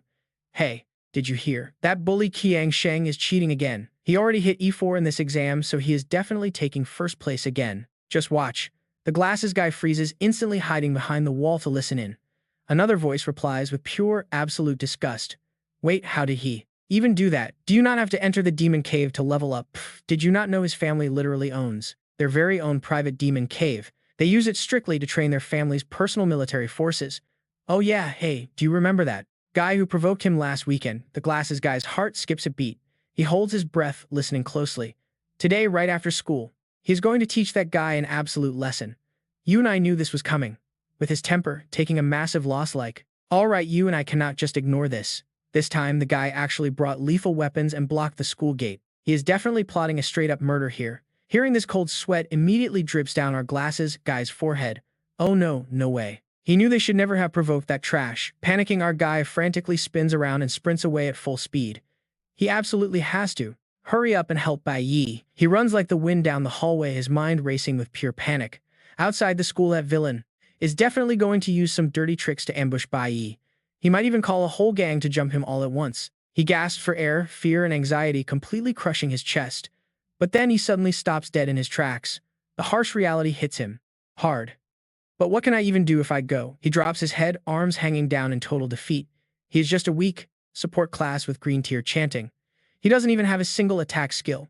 Maybe Bai Yi can just handle this mess all by himself. He stands right in front of a heavily locked door, desperately trying to find an excuse to back down. He really does not need to go clash with that Hong guy anyway. By the way, his full name is Hong Sheng, just keeping it accurate. He slowly closes his eyes, trying to convince himself with a forced bitter smile. After all, his number one rule has always been to stay far away from absolute garbage. Like that. The equipment room door is tightly sealed with heavy iron chains and a massive padlock. Boom. Suddenly, the lock and chains are violently ripped apart, shattering into tiny pieces from a crazy strong impact. The two wooden doors are shoved wide open by our glasses guy using every ounce of his strength. The sunset shines on his sweat-soaked face, but his eyes are completely burning with fiery determination. Bai Yi saved his life back then. This life belongs to his friend. He fiercely grinds his teeth, blue veins popping on his temples. Even if he has to die, he must save his brother. Inside, he grabs a gigantic battle axe that honestly looks way bigger than his entire body. He is ready. He hefts the heavy axe onto his shoulder, posing proudly like a literal god of war, and roars out loudly. Bai Yi, wait for me. Why? Are you destroying the weapon room? A sharp voice suddenly calls out from right behind him. Our glasses guy jumps in pure shock, and his heroic pose instantly deflates like a sad balloon. He stiffly turns around to see the pink-haired girl standing there, arms crossed with a dark scowl. The poor guy can only stutter nervously. The pink-haired girl frowns in confusion, her judging eyes scanning his totally awkward appearance from head to toe. What is wrong with you? You look super rushed and completely frantic right now. Caught red-handed, destroying school property, our panicking guy just awkwardly hugs the massive battle axe tightly to his chest, shouting at the top of his lungs just to hide his extreme embarrassment. I have to save Bai Yi. Hearing that familiar name, the girl's bright ruby eyes widen slightly. She blinks in pure bewilderment, mixed with an absolutely endless wave of curiosity. Meanwhile, stick with me here, leaving the noisy school behind in a dead quiet alleyway bathed in sunset glow. Bai Yi is just casually walking his bicycle. His thin shadow stretches out super long across the silent pavement. Suddenly, he hits the brakes and stops, not even bothering to look back as his calm voice breaks the heavy silence. Show yourself. You have been tailing me ever since I left the school grounds. What exactly do you want? From the dark corner, a heavy boot violently stomps down onto the asphalt, radiating an intensely suffocating bloodlust as the stalker steps out from the shadows. And of course, it is none other than his rival Hong Sheng. The guy is literally glowing with boiling red magic power, like fresh blood. Gripping a blue longsword, he sneers with a wicked smile. Humph. Obviously, I am here to settle our little score from last weekend. In stark contrast to his enemy's raging fury, Bai Yi just casually glances back, his face as completely calm as a quiet lake in autumn. Oh, are you really that confident you can actually beat me now? You bet I am. Did you honestly think my recent training was just a total waste of time? Hong Sheng roars in absolute rage. Activating his acceleration skill, his entire body transforms into a blazing red arrow, violently tearing through the sky. He dives straight down with a totally twisted expression, a completely psychotic grin, showcasing his insane arrogance over his newly upgraded power level. Without another word, his figure suddenly flashes. Using a deadly sneak attack move, he instantly teleports right into Bai Yi's blind spot from behind, fully swinging his arm down for an absolutely fatal critical strike. But wait for it, Bai Yi acts like he literally has eyes in the back of his head. His hand suddenly shoots out, activating a crazy skill. Blocks of glowing magical data looking just like green computer code rapidly wrap entirely around his arm. Clang. A deafening metallic crash echoes loudly through the alley. Unbelievably, Bai Yi blocks the razor-sharp sword using his bare hand. As if it weighs absolutely nothing, Hong Sheng is left staring with his eyes bulging in pure, unadulterated terror. Rivers of cold, terrified sweat instantly drench the arrogant kid's forehead. He screams frantically in his own mind, how is this even possible? My attack power is supposed to be so much higher than his. While his opponent is still completely paralyzed in shock, Bai Yi's eyes suddenly flare with a terrifying, piercing golden light. A deep, low voice carrying suffocating pressure fills the air. What is wrong? Are you really naive enough to think you are the only one in this world who knows how to level up? Giving Hong Sheng zero time to recover, Bai Yi swings his arm with one insanely crisp, decisive strike, launching the bully's weapon, spinning wildly into the sky. Watching his precious sword fly completely out of sight, Hong Sheng's pupils violently shrink back. Cold fear starts aggressively eating away at his fragile, pathetic ego. Right in the very first clash after such a long and painful period of hard training, Hong Sheng gets grabbed tightly by the throat and lifted entirely off the ground. Oh, you know he is definitely regretting this moment. All right, you and I are jumping right into the madness. In that suffocating moment, Hong Sheng realized a brutal truth. Despite being the exact same age, the towering back of the guy standing in front of him right now was an absolute mountain, a peak he could never ever hope to climb. Bai Yi just stood there, his silhouette glowing under the setting sun, carrying the heavy aura of a literal god looking down at a mere mortal. Now pinned hard against the dirty ground, Hong Sheng screamed out in pure frustration. He thrashed around hopelessly. You leveled up too. How many levels? Why? How the heck did you do it? Tears and sweat poured down his face as he screamed until his voice completely broke. No way, this is absolutely impossible. I trained at school, then went home and worked like an absolute maniac just to barely reach level 4. Why on earth are you so much faster than me? But instead of answering that crazy frantic meltdown directly, Bai Yi just tilted his head and smiled. A cold, empty grin from someone who had literally crawled out of hell. The corner of his mouth curled up, showing off some truly terrifying experience.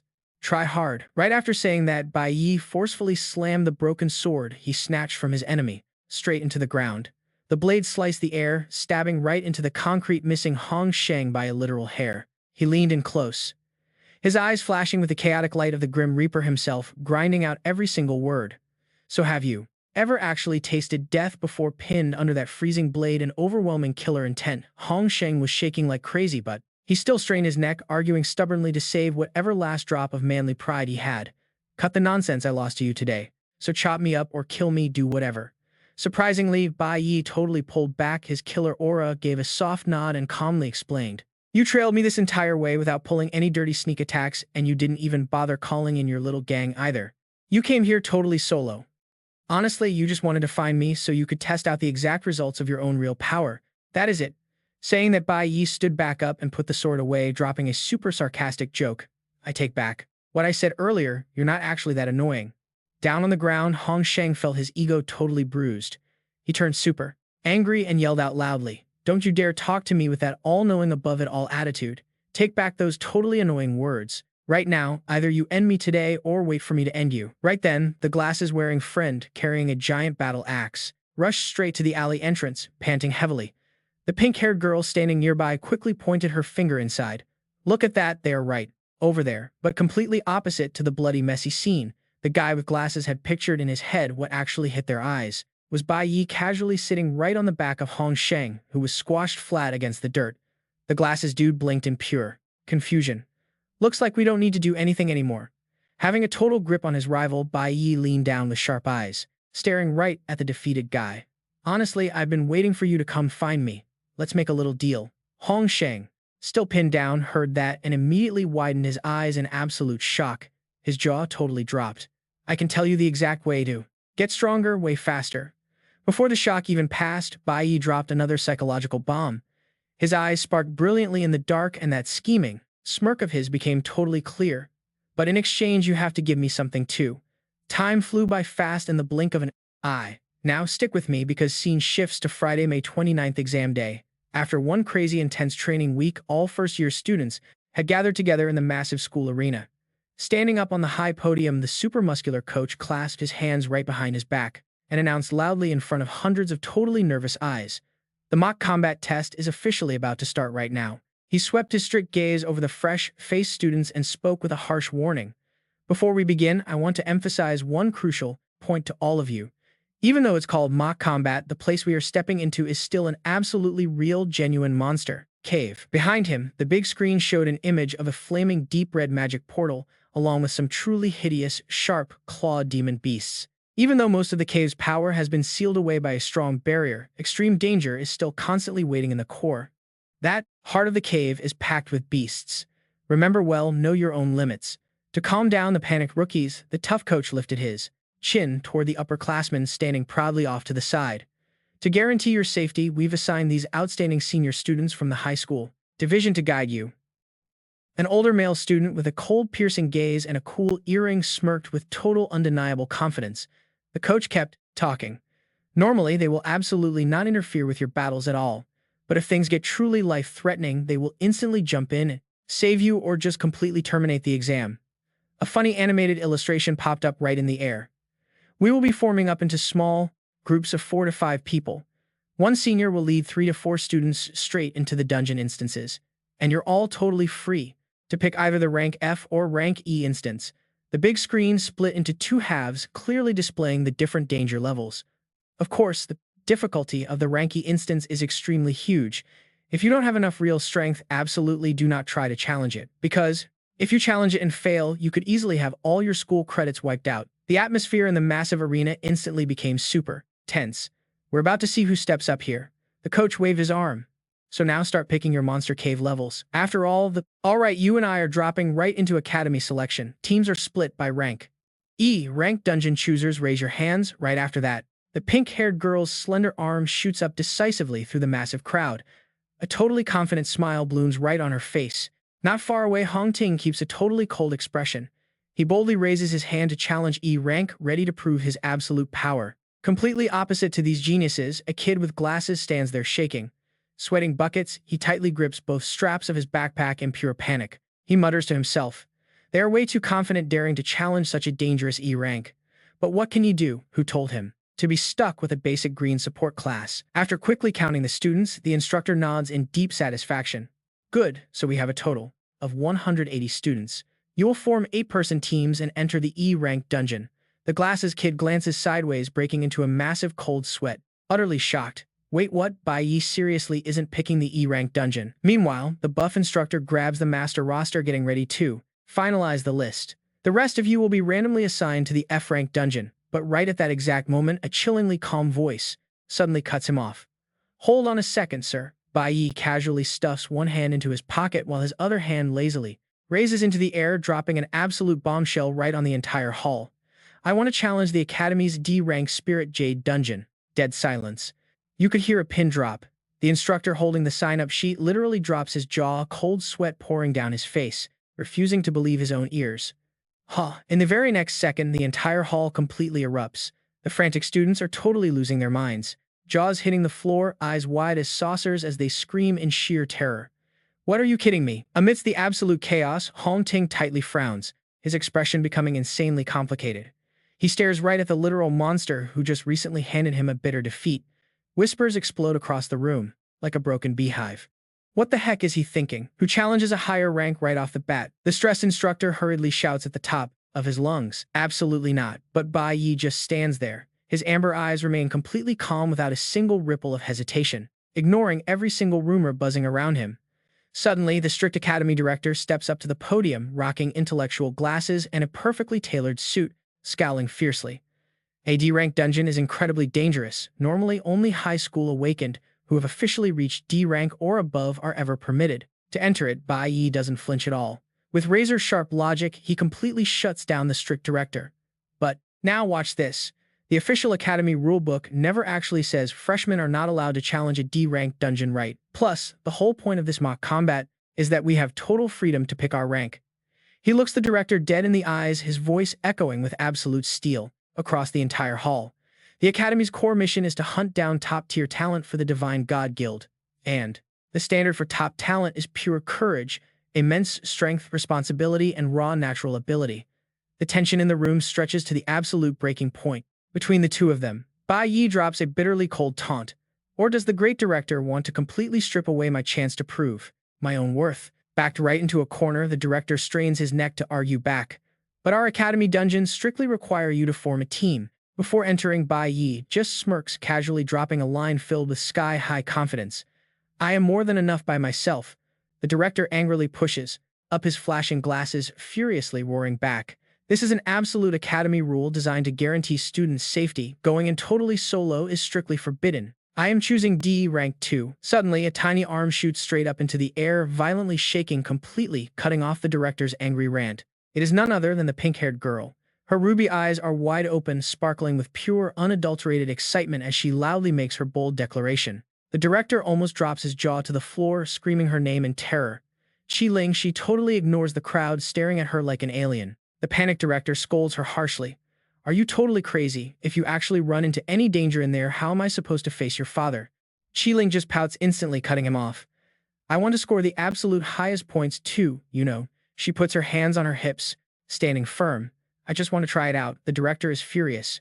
Blue veins bulge fiercely on his forehead as he helplessly grinds his teeth. Seeing the situation basically handled, Ling turns to look right at Bai Yi. She playfully winks at him, her eyes packed with meaning as if to say, See how useful I am. But brutally enough, Bai Yi immediately raises his hand in a stop motion. His face remains totally stone cold, completely devoid of emotion, throwing absolute freezing water on her parade. I refuse. I want to clear it completely solo. Qi Ling literally turns to stone, rolling her eyes as she screams out in bitter frustration.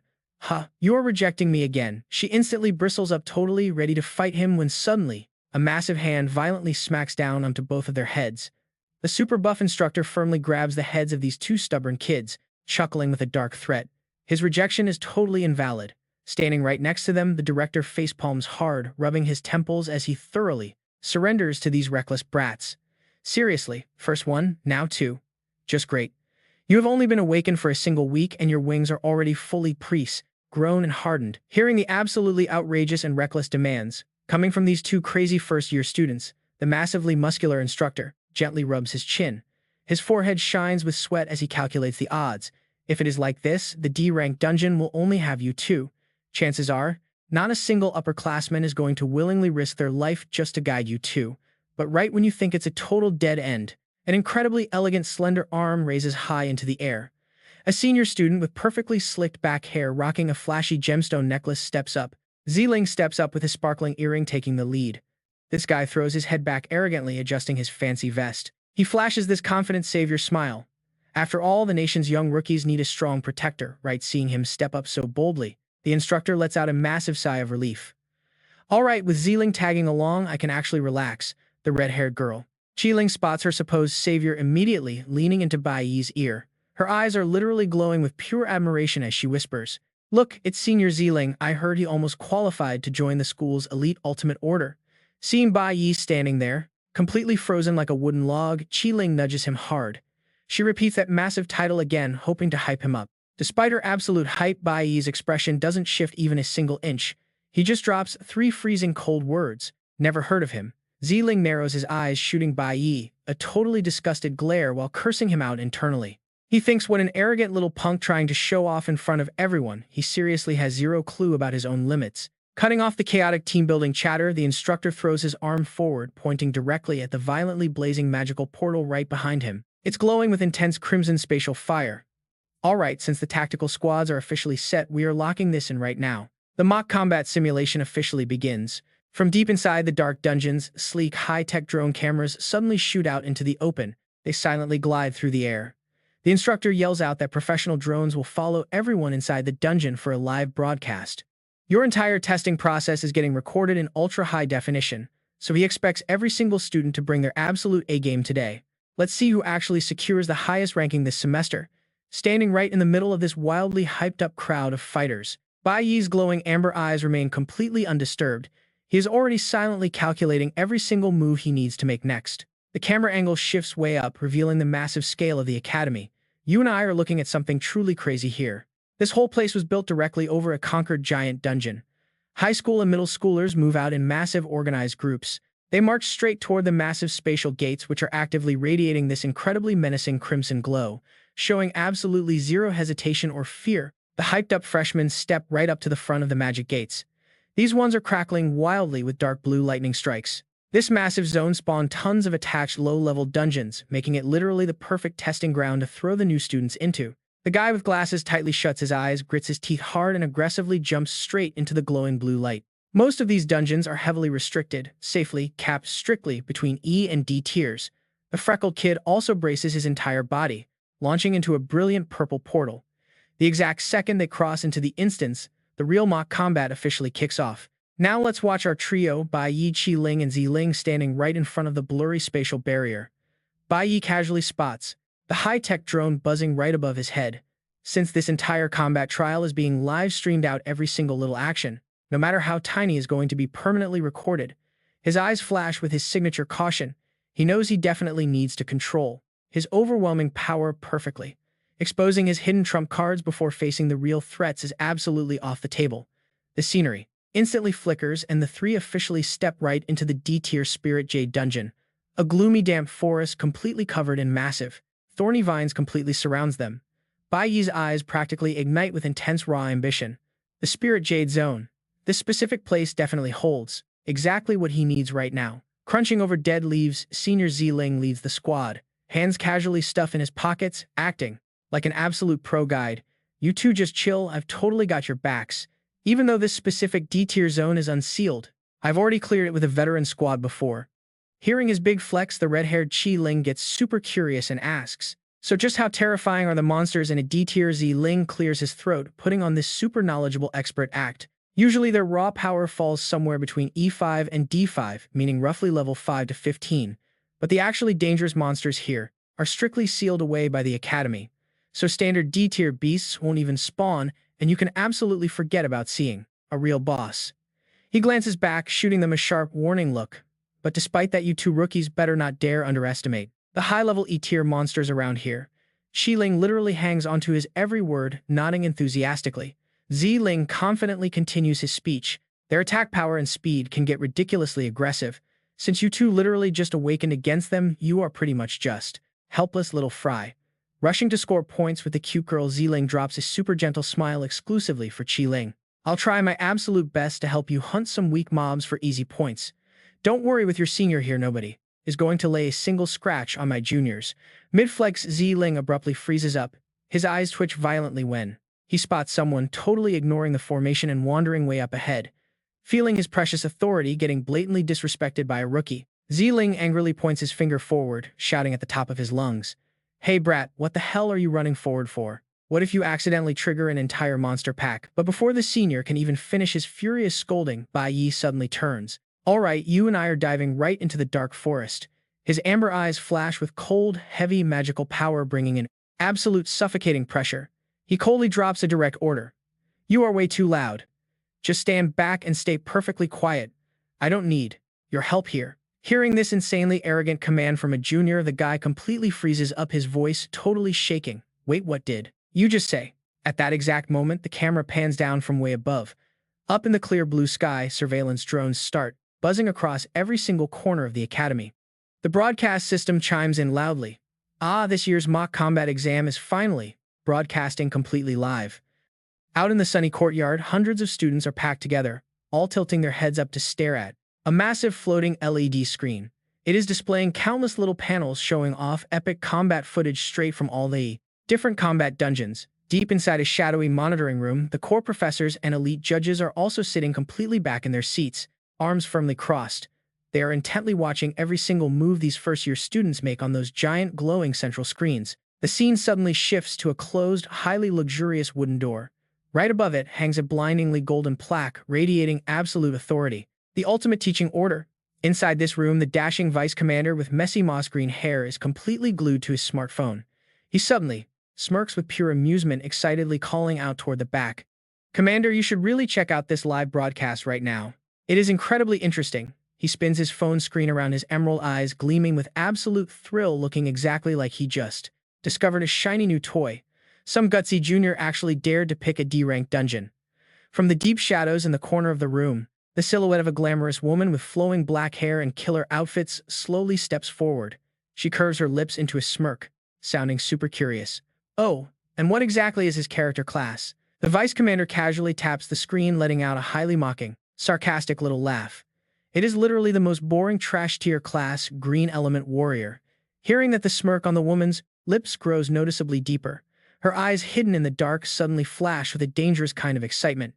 "I seriously want to see where he gets all that wild confidence from." Now you and I are jumping back to harsh reality inside a sealed F-rank dungeon. The glasses guy is still having an absolute meltdown. He completely shuts his eyes, holding his little bell high up and shaking it like crazy, screaming at the absolute top of his lungs until his voice totally cracks. "Stay away from me." The whole scene is pure chaotic madness.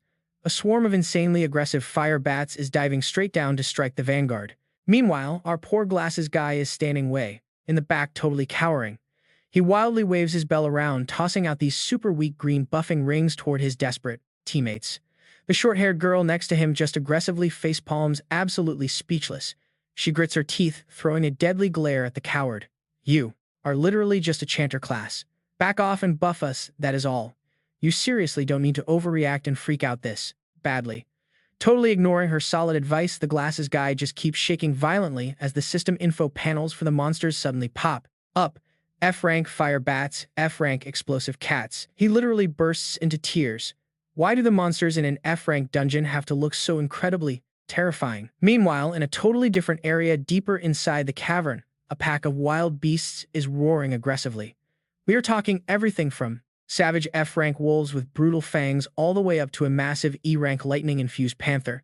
They are all stepping forward and radiating an absolutely nightmare-level pressure onto these poor rookies. Now cutting over to the inside of the deeply sealed E-rank dungeon, things look bad. A truly crushing gloomy vibe hangs heavily in the air. A healer student is kneeling down, biting his lip hard while frantically channeling a green aura to mend a brutally bloody arm wound on his fallen teammate. But that tragic little moment is instantly ripped to pure shreds by Hong Sheng's furiously loud roar. He grinds his teeth together, viciously, aggressively, shoving his own allies away and shouting, "If you guys seriously can't do this, then let me handle it alone." Remembering his totally humiliating loss to Bai Yi, the raging fury inside Hong Sheng instantly explodes into extreme limit-breaking power. He swings his glowing red arm like an absolute maniac. The system flashes a violent red warning. Strength up 32%, critical rate up 20%, lifesteal up 15%. He furiously slashes the beast apart. Inside his head, one insane thought screams, "I will definitely surpass you, Bai Yi. Now stick with me here, because unlike the sweaty, desperate struggle in all those other zones, the vibe inside this sealed D-rank dungeon is strangely, totally relaxed." Bai Yi is just casually standing there with his back turned, his hand gripping a dagger that radiates a wildly sparkling green magic.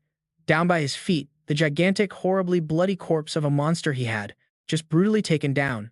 The system screen flashes. Successful kill. Level 6 E-rank Fox eliminated. 30 experience points gained. The camera pulls way back. It is not just one. 3 incredibly massive monster corpses are literally piled up on the dirt. And right alongside that epic mess, 3 separate pop-ups for 30 experience points drop back to back. Every single one of them was finished off fast, absolutely ruthlessly, with 0 wasted movements. Left standing way behind, Bai Yi Senior Ziling is totally gasping. His eyes are practically popping out as he trembles and yells, "How did you even do that?" But before anyone can pick their jaws off the floor, straight out of the forest's blinding dust too, giant spiders with purple-black armor and glowing red eyes crawl out.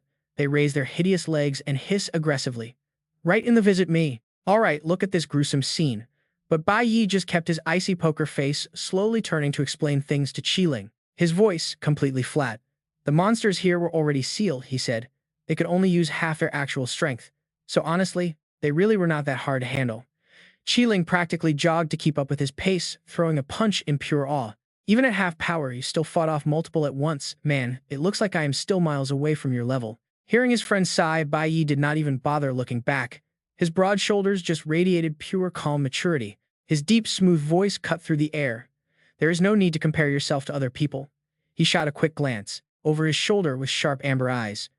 The dim dungeon light hit his face perfectly. Looking absolutely cold, he dropped one final, razor-sharp line. "Just focus on doing your own job well." That totally classic, cool guy line instantly stole the young girl's heart. Qiling hugged her spellbook tightly to her chest. Her cheeks burned bright red. Little imaginary stars literally sparkled around her beaming smile. "Seriously, do you always have to sound so incredibly cool?" Radiating pure energy, she made her grand decision. "I am going to work hard." But standing right next to this cute, bubbly moment, Senior Ziling totally ignored. His face darkened until it was practically pitch black. Veins bulged on his forehead. Every single bit of the cool spotlight had just been completely stolen by this smug little first-year kid. He refused to let a rookie steal his senior thunder. Ziling cleared his throat loudly, aggressively adjusted his collar, and took a frustrated step in front of Bai Yi. He forced a strict, arrogant posture. This is still a D-rank dungeon instance after all. He glared sharply at Bai Yi. "Do not get too full of yourself. Being careful is always the better play." Saying this, he reached out, smacking Bai Yi right on the neck to show dominance. Chin tilted up, he kept rambling. "Your performance was decent, sure. But this is your first time in the Demon Cave. And a triple cave structure is nowhere near as easy as you think. As your calm senior, I am giving you advice." But Bai Yi just looked straight ahead. "Qiling, you go handle the monster crawling out of the right side." The moment he said that, Bai Yi decisively walked toward the left. The camera pulls back, showing the entire dark and gloomy cavern. The 3 of them stood before different tunnels. The rocky ground was totally covered in dead monster bodies and fresh pools of blood. Being completely ignored by 2 freshmen made Ziling grind his teeth. His giant ego was taking a massive hit. He thought, "Are you ignoring me again?" Trying to save his fragile pride, Ziling turned back to Bai Yi. The monsters on the right are slightly lower level. Are you sure you can handle this? Bai Yi, face completely blank like a statue, turned his head and casually asked. Wait me alone. Inside, Ziling was screaming his lungs out. This arrogant little brat has zero respect for his seniors. Brushing him off perfectly, Bai Yi continued. This mock combat simulation is specifically designed to test individual ability. You came in here to take a test too, right? Bai Yi did not even want to waste his breath arguing with this show-off. He just quietly glanced at his friend. Casually hyping her up, he asked, do you not want to score high marks? Hearing those exact words, Qiling's eyes literally lit up like headlights. She pumped her fist with absolute excitement, answering with total confidence. Understood, I can do this. Seeing them act alone and treat him like invisible air, Ziling's face grew dangerously dark again. A blue vein twitched hard on his forehead as he cursed silently. Damn it. Humiliated and furious, he whipped out his glowing magical bow. Striking a ridiculously arrogant pose, he muttered under his breath, you refuse the easy way, then take the hard way. Meanwhile, in the academy surveillance room, an examiner suddenly jumped to his feet. His jaw literally dropped as he stared at the screen. Absolutely mind-blowing. Bai Yi actually took down that many E-rank monsters. The other teachers immediately crowded around, buzzing with intense chatter. One of them curiously asked, what level is that kid even at right now? A colleague pushed up his glasses, sweating nervously as he guessed. His report still says E1, but the exact number, unclear. Maybe E3 or even E4 already. Another examiner crossed his arms, carefully analyzing the live feed. It is not just his strength. Notice how he chose the monsters on the left, while letting Qiling handle the right tunnel. Another teacher nodded in agreement.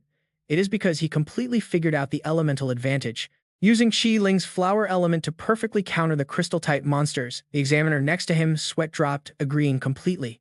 Yeah, they kept praising him. Even though this is an individual trial, he applied the most optimal combat distribution. You and I can see it clearly. This kid has incredible tactical vision. The coach's memory flashed back to the lobby, remembering Bai Yi's absolute confidence. Sir, trust me on this. During this graduation performance, I will definitely not let you down. The coach smiled smugly to himself. Who knew this kid was actually not just bluffing? What kind of crazy display is he going to show us next? Back to the brutal atmosphere of the dungeon. Bai Yi's face was terrifyingly serious. Drops of monster blood stained his cheek while his sharp eyes flashed with absolute focus. He swiftly swung his dagger, slaughtering enemies while calmly calculating his next move. Just now he had perfectly observed that the crystal-type beasts were pouring out of the right tunnel. They were low-level and totally countered by her flower element. All right, you and I are diving straight in. Down below, Qiling is fiercely chanting a spell. Facing her is a massive crystal bug with glowing purple eyes. It opens its jagged, terrifying mouth and lunges straight at her. But Qiling does not back down. She spreads her arms, ready to fight. Her reflexes, insanely fast. She stomps her foot, shouts her skill name, and summons a massive vine wall. Instantly, these giant thick vines, completely covered in razor-sharp thorns, burst straight out of the ground. They wrap tightly around the monster. The beast thrashes around like crazy, fighting back so hard that Qiling starts sweating bullets. She grits her teeth, pushing absolutely all her mana into holding it down. She pulls it closer. The vines ruthlessly crush the giant bug, squeezing it so hard that blood actually splatters everywhere. The system screen flashes, showing a poison effect. Qiling tightly clenches her fist, gathering every last ounce of her strength. She lets out one final, fierce shout. The bug instantly collapses, completely dead inside its leafy cage. A system screen drops down right in front of her. Level 6 E-rank crystal bug successfully eliminated, granting 30 experience points. Qiling lets out a massive sigh of relief, looking proudly at her work. She completely bursts with excitement. Her eyes sparkle as she pumps her fists, cheering like an absolute kid. She just proved to herself she could actually do it. Meanwhile, hiding in a dark corner farther back, Bai Yi is quietly watching his teammate. His brain is already running full tactical analysis mode, crunching the numbers. When a mage hits E-rank, they unlock a basic class-specific skill. A glowing system panel displaying her exact skill details immediately pops up in his vision. It shows her plant magic ability called Vine Wall. The skill uses rapid plant growth to instantly create a massive defensive barrier right on the battlefield. And those huge, thorny vines, they pack a guaranteed poison effect. He nods to himself in approval. Her whole strategy revolves around using those plants to build a highly toxic defensive wall. Watching Qiling grip her magic grimoire with such a rock-solid fighting stance, Bai Yi is honestly pretty impressed. He gives her major props. For her very first time inside a demon cave, staying this calm against a monster way above her own level, that is wild. She even figured out how to use the vine wall to trap the target and shrink its movement space. Yeah, she definitely has some real raw talent. Standing right in front of a giant teleportation gate swirling with crazy rainbow magic energy, Bai Yi suddenly narrows his eyes in deep thought. He realizes something is wrong. All D-rank monsters should be completely sealed by now, while Qiling is bravely fighting off another massive armored bug nearby. Bai Yi lets out a small sigh of relief. He knows she can handle these basic enemies just fine. We get a close look at his perfectly calm, sharp face, not a single drop of panic. Instead, his brain is already formulating a ruthless strategy. Given their current situation in this dungeon, even with those professional live stream drones filming everything, he can still hide his true power while scoring high. His intense gaze pierces right through the darkness. He stares at the glowing fiery red portal, trying to calculate the absolute perfect path forward. But there's a catch. Those floating broadcast cameras, they follow them all the way in here too. So how exactly should he play his next move? While our main guy is deep in thought, that arrogant senior student Xiling is standing in the back looking completely miserable. He mutters under his breath, totally furious. Oh, they think they are so talented. They are completely ignoring him like he does not even exist. He glares at the battlefield, which is absolutely covered in defeated monster bodies. Two freshman students cleared out everything completely on their own. Pure toxic jealousy completely clouds this loser's brain. Fine. If they think they can handle everything completely on their own, then let us test that. Right next to a dimly glowing seal on the ground, Xiling steps up. He raises his bow, which is bursting with bright magic energy. Now you and I both know this guy is making a massive mistake. A totally sinister smile creeps across his face, pointing his weapon right at the dark sky. He fires with pure malice but screams out loud just to act like the good guy. Let us see you dodge my light arrow. The glowing projectile flashes like a literal lightning bolt. It grazes right over Qiling's head while she is mid-jump. She flips around in the air, totally confused by what just happened. The brilliant arrow tears right through the silent darkness. It flies forward and crashes violently deep inside a massive, unnaturally dark cave entrance. It is huge. Qiling hits the ground furious and turns to yell at the senior for ruining their fight. What gives, he claims he was just trying to buff her. Why did she dodge his help? But before he can even finish his pathetic excuse, something stirs deep inside that dark cavern. Suddenly, the earth shakes violently. Two monstrous eyes ignite like hellfire, signaling absolute doom. A massive level 11D ranked twin-headed boss monster violently steps out from the shadows. With two horrifying blood-soaked lion heads, it completely bursts out of the cave. It charges straight toward Qiling, radiating absolutely terrifying killer intent. Sensing the insane level difference, Qiling flinches and spins around. Pure unadulterated panic completely fills her eyes. Down in the corner, right as Bai Yi is about to turn and leave, his razor-sharp survival instincts scream at him. Massive red flags everywhere. A flash of genuine shock hits his face. The twin-headed lion suddenly explodes with terrifying crimson demonic fire. Everything happens way too fast. There is literally no time for Qiling to react. Panic kicks in. She frantically throws her hands up to defend herself, her pupils shrinking in pure terror. The giant beast lets out an ear-shattering roar that literally rips through the air. Its berserk strength completely snaps off all the thorns and thick roots clinging to its fur. The monster's huge frame is completely wrapped in blazing red fire. Baring its deadly fangs, its scorching jaws snap forward, lunging right at the defenseless Qiling. Staring absolute death in the face, Qiling turns completely pale. Cold sweat drips down her cheek as she mutters in pure despair, "It is over." While she is literally inches from death, that scumbag senior Xiling is standing way in the back, smirking like a total villain. He dramatically raises his glowing bow, trying to show off. But wait, Bai Yi instantly launches his entire body forward. A system prompt flashes acceleration. His movement speed massively spikes up by 50%. This is exactly what you and I came to see. Moving way faster than that senior's incredibly flashy, useless arrow is Bai Yi himself. Bai Yi leaped. His figure soared right over the flaming lion's head, moving fast like a literal bolt of lightning. But the very next second, his expression completely froze. Down below, the beast was already lunging like crazy, aiming straight for Qiling. Without hesitating, Bai Yi triggered his ultimate secret skill. The system screen flashed. Once his speed hit 100%, he instantly activated the special blink effect, phasing right through the obstacles in front of him. His dagger tore through space, burying itself deep into the lion's throat. Blood splattered absolutely everywhere. The giant beast collapsed, tearing up the ground. Bai Yi held his ground perfectly, balanced his dagger, glowing bright as blue magic flared up, shielding Qiling from the blast. He tilted his head slightly, his eyes dead serious as he stared down the smoking carcass. How did that monster get so incredibly fast all of a sudden? Meanwhile, standing way in the back, the senior guy. Xiling was furious. His chance to show off completely ruined. His face practically darkened as he cleared his throat, trying to sound smart. Ha. I know exactly how this dungeon works. Even though most D-rank monsters are supposedly sealed away, he crossed his arms, smirking like a total know-it-all explaining. Just to claw back some authority. But that twin-headed master boss hiding in here, it constantly respawns and heals itself. So how could you rookies be acting so cocky right now? You guys literally just awakened, trying to take down a D-rank monster by yourselves. What did you honestly think would happen? He raised his bow completely full of himself, practically confessing that he was the one sabotaging them. The worst part, that boss got buffed by his own skill. The system screen popped up. Light arrow status effect. Gravity reduced by 10 times. Both damage and speed massively boosted. He proudly bragged that this was the fastest two-headed lion in existence. And right on cue, the burning boss roared and forced itself back up. Its aura exploded way more vicious than before. Berserk mode activated. Attack power up 10%, speed up 50%. Facing the absolute terrifying pressure of a monster that their own senior purposely buffed, Bai Yi narrowed his eyes. Completely ice-cold. His fingers tightened around his dagger's hilt. Was he seriously going to have to use his full power here? Without hesitating, Bai Yi shoved Qi Ling safely behind him. Step back. There is no way you can handle this thing right now. Getting pushed out of the way, Qi Ling bit her lip, totally eaten up by guilt and frustration.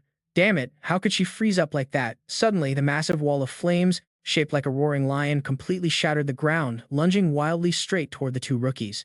But then, plot twist, Qi Ling did not back down. She stomped her foot and jumped right in front of Bai Yi. Her hands opened wide, exploding with brilliant green magic as she resolutely yelled her spell.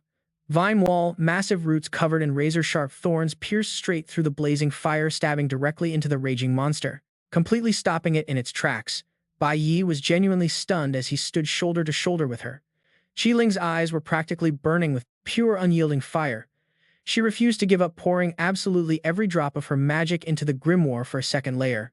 Tons of magical vines erupted from the ground, wrapping tightly around the boss's flaming body, trapping the beast completely inside a massive 3-layer sea of thorny wood. Seeing her unleash that kind of power to take on the pressure, Bai Yi's eyes went wide. Total surprise. He turned to look at her. Qi Ling looked right back at Bai Yi, her eyes completely fearless and sincere. Let me fight with you, okay? I promise you I will not drag you down. Even if this thing is actually a B rank, I want to take it down together. Meanwhile, watching from a distance, Ziling's jaw literally dropped. Veins were practically popping on his forehead as he cursed under his breath, totally baffled. Is this brat out of her mind? Just a second ago, she was about to become lion food. Back in the fight, the corner of Bai Yi's mouth curved into a rare smile of approval. He casually flicked his dagger and calmly replied, I actually thought you were scared, speechless for a second. You bounce back pretty fast, huh? High above them under the hovering drone camera, you and I get to see Bai Yi and Qi Ling standing side by side against danger. She smiled brightly, full of absolute confidence. Of course I do. I did not train this hard just to fail in a place like this. Qi Ling hugged her magical grimoire tight, tilting her head to give Bai Yi a massive smile, her ruby eyes curving like little crescents. Plus, with you standing right here, I know for a fact I am not going to die today. That level of absolute trust made Bai Yi freeze for a second, frowning slightly. He coldly analyzed the battlefield like a master tactician. Listen, you just dropped 3 entire layers of skills back to back. Your magic reserves are running pretty low now, so no more wasting energy from here on out. The second he warned her, she was already nodding her head at 100 miles an hour. Yeah, I know that. Watching Qi Ling practically overflowing with confidence, the usually cold side profile of Bai Yi showed a rare hint of deep thought. Memories of his past life suddenly hit him like a truck. In that timeline, ever since middle school, Qi Ling had always shined just like a superstar. The scene flashes back to the past, a super energetic Qi Ling rocking short hair, standing right in front of the class with a massive smile.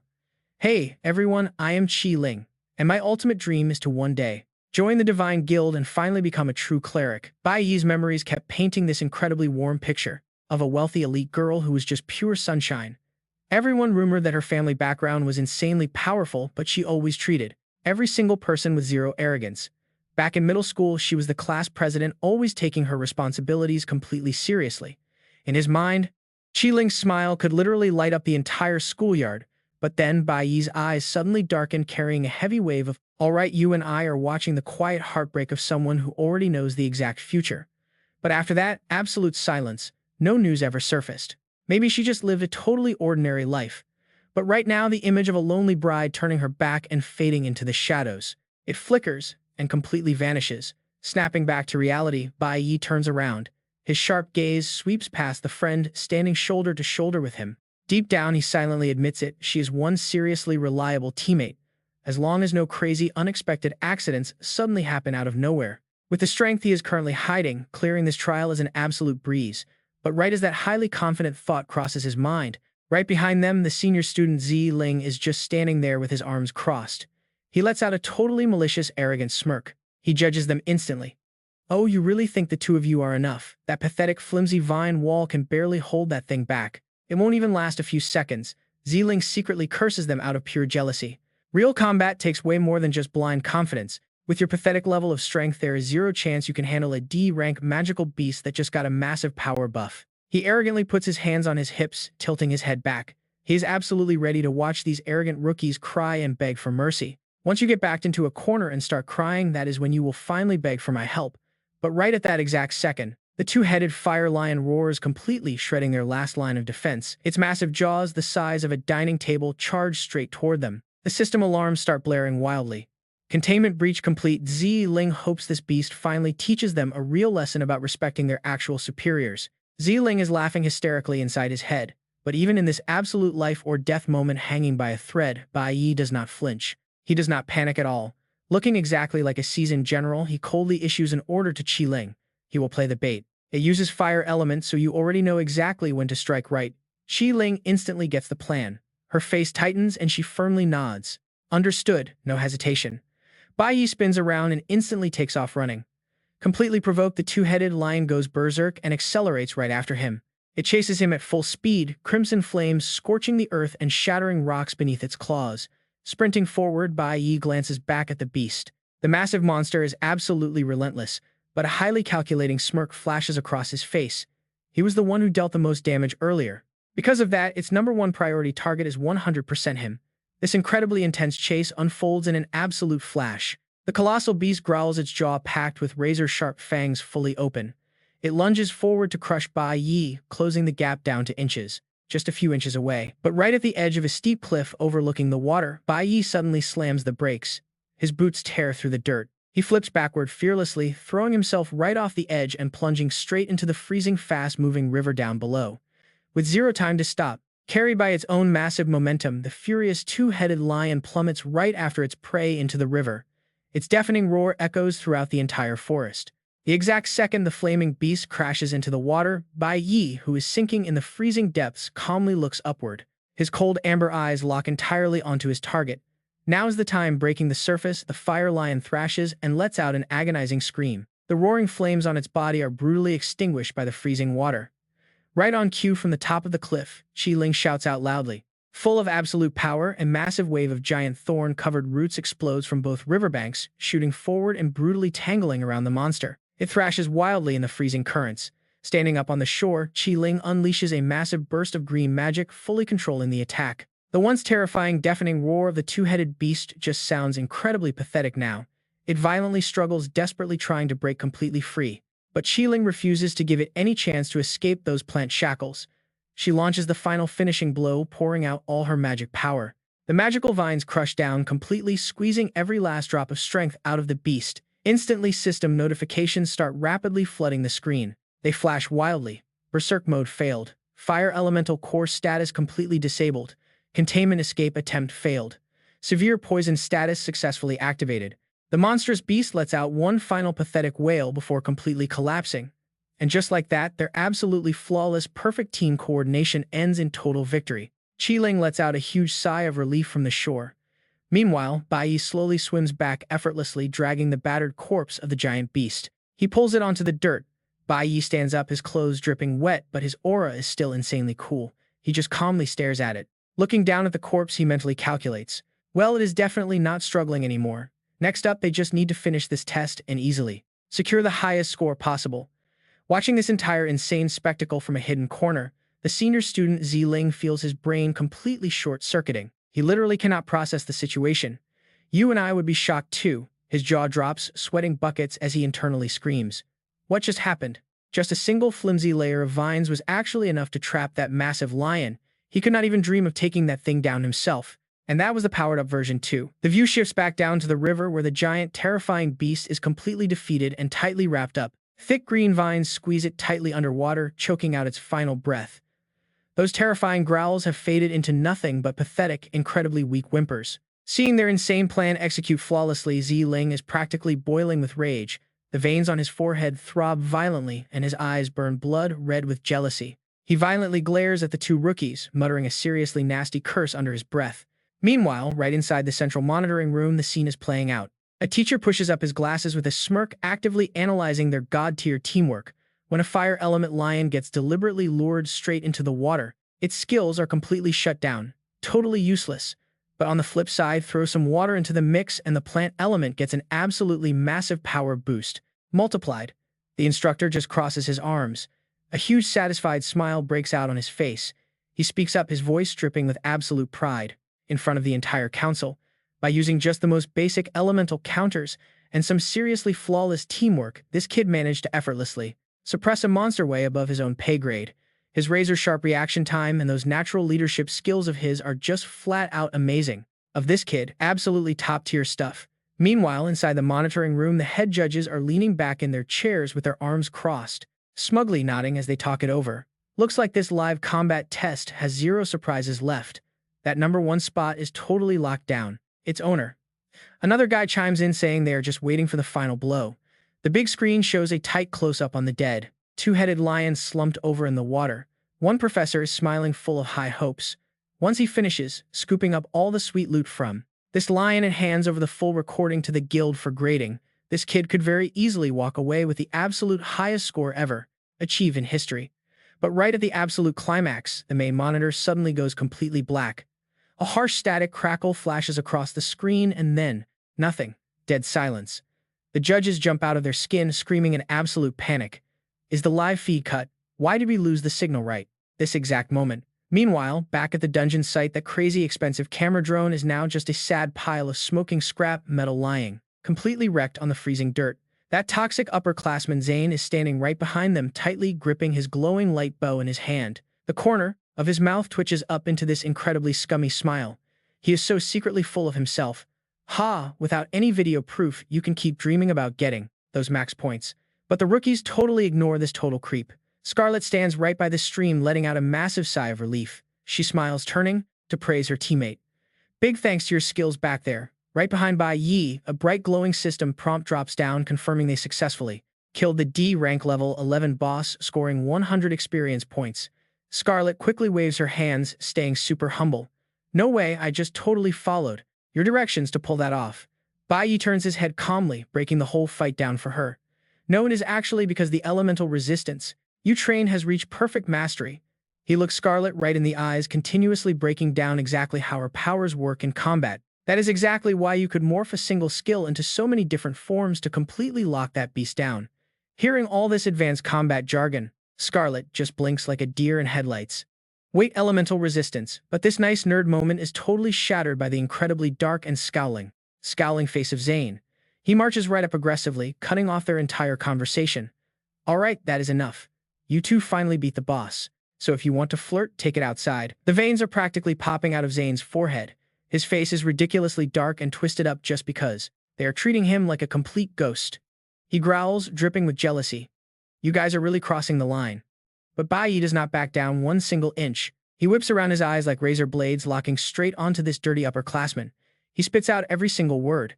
You knew exactly what you were doing, suddenly buffing a monster out of nowhere against rookies entering a dungeon for the very first time. You know exactly how fatal that could have been, right? Caught completely red-handed, Zane turns his head, dodging Bai Yi's icy stare. He just starts dropping the most shameless excuses ever. Look, I already told you I was originally aiming to buff the girl, but she dodged it. Bai Yi just gives him a look of pure disgust, shutting him down instantly. So I guess your skills really are just pure trash. Zane's pupils shrink down to pinpricks. Absolute killing intent straight up explodes inside his bloodshot eyes, because his massive ego just got crushed. But Bai Yi stays perfectly calm. He steps forward, dropping another absolute dagger of a relentless insult. You call yourself a sniper class, yet your aim is actually that complete garbage. Seeing her teammate go off, Scarlet happily decides to jump right into the roast session too. She hits him with a condescending pout and delivers the ultimate finishing blow. Honestly, no wonder you never even got picked for the elite. Central Guild. Having his fragile pride totally stomped on over and over, Zane completely loses his mind. He aggressively rips out his glowing light blade, roaring in pure absolute fury. What did you just say to me? Without missing a single beat, Bai Yi steps right up using his body to shield Scarlet. He grips a dagger, totally crackling with green magic energy. His eyes are dead, cold, completely ready for blood. The tension in the air is thick enough to cut. Zane's face is twisting with absolute madness. Veins bulge on his forehead as he grits his teeth, trying to hold back his explosive rage. But at the end of the day, he is too much of a coward. Zane frustratingly puts away his weapon, spins around, and storms off, dropping a completely pathetic, cheap threat. Your road ahead is still very long. The toxic upperclassman's shadow fades right into the dark forest, carrying his massive mountain of bitter resentment. You two just wait and see. All right, you and I can see the overhead shot now. Zane is trudging away alone toward the glowing red cave exit, completely leaving our two rookies standing right in the middle of this totally wrecked battlefield. Once that incredibly annoying pest is finally out of sight, Bai Yi breathes out a deep sigh. A pale green aura washes over his entire body, clearing away the heavy gloom covering the forest. Scarlet is still standing right behind him curiously, watching his every move. She crosses her arms loudly, complaining about that totally awful upperclassman. Seriously, that guy's personality is just straight up toxic and annoying. Glad he is finally gone. Suddenly, she notices Bai Yi crouched down, seriously fiddling with something on the ground. She tilts her head. Hey, what are you doing down there? Bai Yi is busy carefully picking up the shattered pieces of the camera drone. His voice is dead calm. That guy broke this on purpose, right? His whole goal was making absolutely sure we do not get that top score. Right now, nobody on the outside can see what is happening in here. And since if we leave, we'll need a permit to get back inside. He looks up, a dangerously sly smirk creeping across his face. Highly dangerous, but everyone else is miles away from this dungeon, which means he has just enough time to pull this off. Looks like that guy actually did him a massive favor. Now it's time to finish the real job. Hearing those incredibly cryptic words, Qi-Ling is absolutely lost, giant question marks practically floating above her head. What do you mean? What are you doing right before them? A massive magical gate materializes. Stick with me, this is crazy. It's locked down by glowing red swords, radiating an overwhelmingly toxic, blood-chilling aura. Bai Yi casually strolls right toward that sealed gate. His back is to her, completely alone, but radiating absolute unquestionable confidence. He throws a glance over his shoulder. Class rep, whatever happens next, can you keep it a secret from me? Even though, honestly, if you told anyone, they probably wouldn't believe it anyway. Her intuition is screaming danger. Qi-Ling is absolutely panicking, clutching her chest. Keep it a secret? Unbelievable. What on earth is he planning? Bai Yi's mind flashes back to a shady deal he made in a dark alley. The green-haired guy had flashed a totally wicked grin. But you have to give me something first. That guy's blood-soaked hand reached out, his words dead serious. The unsealing magic stone. Your uncle has it. Snap back to reality. Bai Yi digs into his pocket and pulls out a magic stone shimmering with rainbow light. His voice drops dead cold. I'm taking over this spirit jade dungeon. Without hesitation, he slams the magic stone straight into the glowing crack on the central pillar. Instantly, the stone erupts with blinding light. Blood-red veins spiderweb across the surface, completely shattering the entire seal. A massive shockwave of dark crimson-black magical energy explodes outward, completely engulfing Bai Yi's body like some ancient demon lord finally waking up. His eyes turn terrifyingly cold and absolutely ruthless. Realizing exactly how insane this is, Qi-Ling loses it, screaming at the top of her lungs. No, you can't. This is a D-rank dungeon. If you break that seal, all those high-tier monsters are gonna swarm us. But it's too late. The unsealing power is already tearing the barrier apart. Glowing red cracks fracture the air itself, violently announcing the release of thousands of bloodthirsty beasts. Standing right in the dead center of this raging magical hurricane, Bai Yi just casually turns back to comfort his trembling classmate. Relax, okay? Their stats are still nerfed from the seal's leftover energy. Qi-Ling is literally on the verge of tears. Even so, just the two of us can't fight a whole army of D-rank monsters. Cutting right through her panic, Bai Yi's right arm suddenly ignites with a blinding, brilliant orange magic flame. Power completely overflows as he smirks. We don't need two people. He turns his back to her, and instantly, his silver hair whips wildly in a tornado of pure crimson bloodlust. The air around him becomes heavy, totally suffocating. He looks exactly like a god of war about to flatten the entire room. Qi-Ling's pupils shrink to pinpricks. Her jaw hits the floor, so completely stunned that her face drains of all color. She practically screams out loud in absolute disbelief. How are you doing this? Standing inside that towering inferno, Bai Yi stands there like a total boss, The basic dagger he had earlier, gone. Instead, he's gripping a stunning magic staff, pulsing with cool blue energy. Qi Ling's eyes are bugging out of her head as she shrieks, "Wait, how did you change into a mage?" Bai Yi doesn't even bother explaining his overpowered cheat skill. He just glances back, eyes completely chill, and casually drops a warning for his friend. "Go wait at the exit." Suddenly, the entire dungeon shakes violently. The fixed ceiling chains violently snap into a million pieces. A terrifying pack of giant lions with razor-sharp fangs roar like absolute maniacs charging straight into the open. This swarm of savage beasts trails actual hellfire behind them, erupting from the depths like a blazing red tsunami. You and I are about to see something wild. Seeing this pure nightmare fuel, Qi Ling goes completely ghost white from terror. She violently throws her hands forward, screaming at the top of her lungs to warn him. "Watch out." The monsters snap their blazing jaws open simultaneously, lunging straight for his throat. But this so-called rookie freshman, he doesn't even flinch. He stands there like a total brick wall, entirely unfazed. A fierce, super confident light flashes in Bai Yi's eyes as his system screen pops up, confirming the switch to a level 5 E rank Cloud Mage class. He swings his staff high and yells the command "freeze." Instantly, a massive blast of bone-chilling Sub-Zero frost erupts right from the tip of his weapon. It blasts forward like an icy hurricane, slamming directly into the center of the charging pack. Standing safely in the back, Qi Ling's jaw drops. She covers her mouth, completely unable to process what she's seeing. Her own red-tier combat class. She barely managed to suppress just one lion earlier, but looking at this massive block of ice perfectly freezing 3 of those spiky demonic lions, in a single split second, she's literally sweating bullets, stammering in absolute awe. He froze 3 of them at once, but the tension in the room is only getting deadlier. Qi Ling rapidly analyzes the situation. These furious beasts have been locked up behind that seal for way too long. They've completely lost their minds and they're about to swarm them all at once. Standing right in the eye of the storm, a thick blue magical aura aggressively swirls around Bai Yi's body.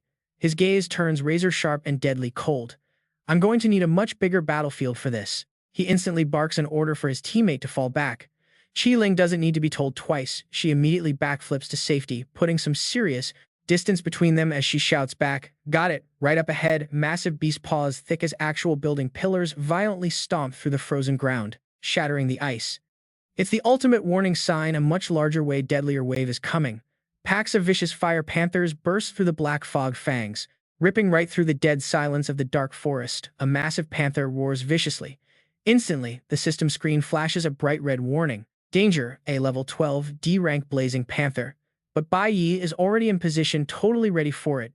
He gracefully dodges its deadly strikes. While dodging, Bai Yi calmly calculates a flawless strategy in his head.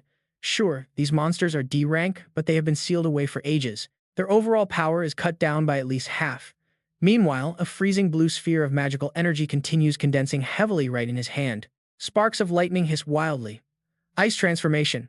He swings his staff, executing the skill with absolute perfection. This is his unique mage class ability. The system subtitle quickly explains it for us. Ice transformation. It instantly freezes all the water vapor present in the surrounding air. This completely immobilizes the enemy. Bai Yi is totally determined to wipe them out, but first he locks them all down. The magic drops. The massive charging beast pack is instantly frozen solid the second they touch that bone-chilling aura. It is an absolute dead stop. In the heat of battle, Bai Yi's pupils shrink sharply. The system immediately chimes in with that familiar notification sound. Class change initiated. Core Warrior. In just a blink of an eye, he swaps from a long-range mage into an incredibly fierce close combat powerhouse. He swings his dagger, slashing right across the face of a massive level 13 D-rank flaming rhino. While he is caught in this killing frenzy, his ears twitch at a faint sound. He shoots a defensive, totally disgusted side glance behind him, trying to sneak attack me. And just as expected, a fire-covered beast lunges madly from his blind spot.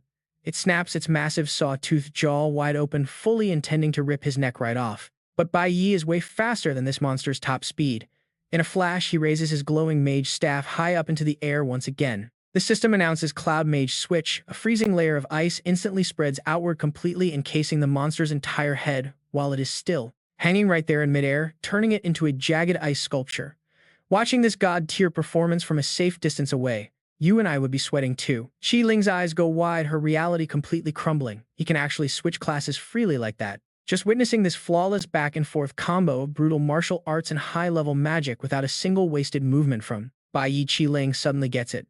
Looking at his insane mechanics, I finally understand exactly why he wanted to go into the elemental room back then.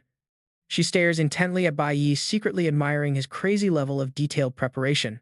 So that is the real reason. He trained in elemental resistance. The true essence of the mage class is actually converting raw energy directly into an element, to project or manipulate it within a specific range.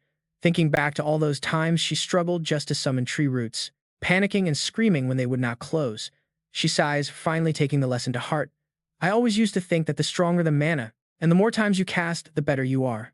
But after seeing his moves, I realized that when it comes to true power, absolute control is what matters most. Surrounded by deadly enemies, Bai Yi calmly holds his staff easily, dodging a heavy monster attack, and speaks up like a highly experienced grandmaster giving a lesson. Elemental power comes straight from nature itself. It is a wildly untamed, primal force that is incredibly hard to tame. He points right at the massive blocks of ice currently trapping the entire pack of beasts. Smirking, he explains further, that is why you have to completely master your own elemental force if you want to unleash more skill variations.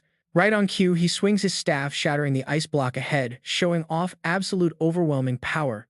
Watch. Even a basic skill can be played in countless different ways. Standing safely away from the chaos, Shiling's pupils dilate to their absolute max. She's completely stunned by a sight that breaks her entire understanding of reality. Staring at the super reliable back of Bai Yi standing tall amidst a pack of rigidly frozen monsters, she quietly gulps in pure awe. He actually managed to blend all these elements together to this crazy extent. A sudden wave of insecurity hits her. Qiling lowers her eyes, biting her lip. We have all been left completely in the dust by him. But just a few seconds later, she looks back up at the breathtakingly epic scene, and her eyes slowly refocus. Her cheeks suddenly flush bright red. Qiling clutches both hands to her chest, smiling shyly just like a girl experiencing her very first crush. He looks so cool, though before she can daydream any further, the ground suddenly starts shaking, violently. A gigantic beast's foot radiating intense freezing energy slams incredibly hard into the rocky floor. A monster as massive as a mountain appears, looking exactly like a blazing red mammoth. The system instantly flashes the final boss's info: Demon Cave Lord Jade's Spirit, a level 15 D rank nether mammoth. Now watch this, it actually has a mocking status effect, sealed state stats reduced by half. Completely opposite to normal panic, the corners of Bai Yi's mouth actually curl up into a thrilled, battle-hungry smile. His eyes flare with a bright, golden light. You finally decided to crawl out, huh? Feeling totally provoked, the nether mammoth growls, launching its massive, heavy body straight down from the air, aiming to crush this tiny human and the frozen beast pack below. Fast as lightning, the system announces core warrior class switch. Bai Yi flourishes his razor-sharp dagger, pointing it right at the final boss's face. The thing I need is right there on you.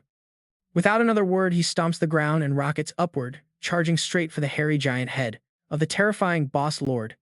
His blade buries itself deep into the monster's forehead, a blue streak tearing space itself as warnings flash. Weakness exposed. Critical hit. Using his freefall momentum, the razor-sharp blade slices right through its thick hide, tearing open a massive gash. Blood erupts like a geyser. The boss monster stumbles, doubling over in pure agony, while Bai Yi lands flawlessly. He looks up, ignoring the blood streaking across his cheek, his eyes filled with absolute disgust. A level 15 hell mammoth. With its power sealed, it's honestly weaker than a level 10 monkey. Furious at this massive insult, the mammoth goes berserk. It swings its giant trunk and razor-sharp tusks, whipping around for a brutal counterattack.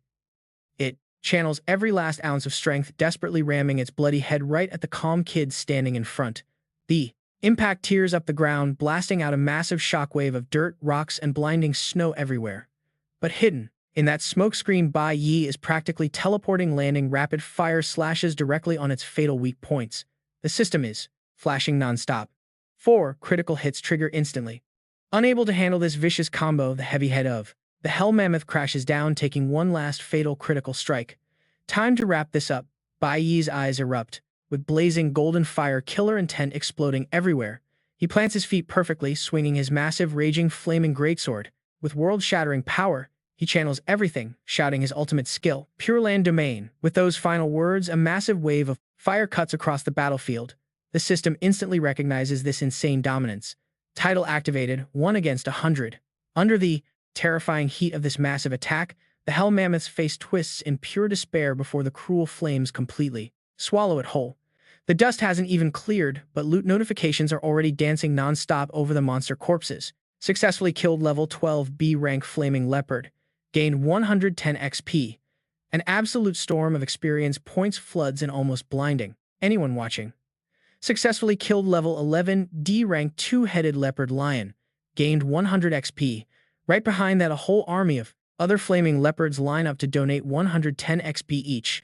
Finally, the leaderboard locks in the massive payout for this absolutely insane hard carry. Successfully killed level 13 D rank fire swordtooth. Gained 120 XP. Successfully killed level 15 D rank hell mammoth. Gained 1000 XP. The explosion dust settles and a glowing loot screen flashes brilliantly. Received 10 bone fragments, value 10,000. Bai Yi stands there looking completely badass in the blinding golden light. The first system hits the jackpot again.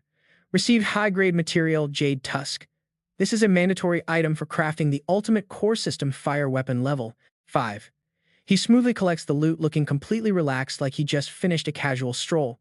Approaching the corpse, he reveals a pale pink stone shaped exactly like a yin-yang symbol, just sitting completely exposed right there in the snow. The system immediately identifies the rare drop. Resonance, Jade Stone. A pair of jade stones packing some seriously special abilities. Bai Yi's lips curl into a smug smirk. Finally got you. At that exact moment, rapid-fire level-up notifications pop off. The core fighter hits level 13 D rank.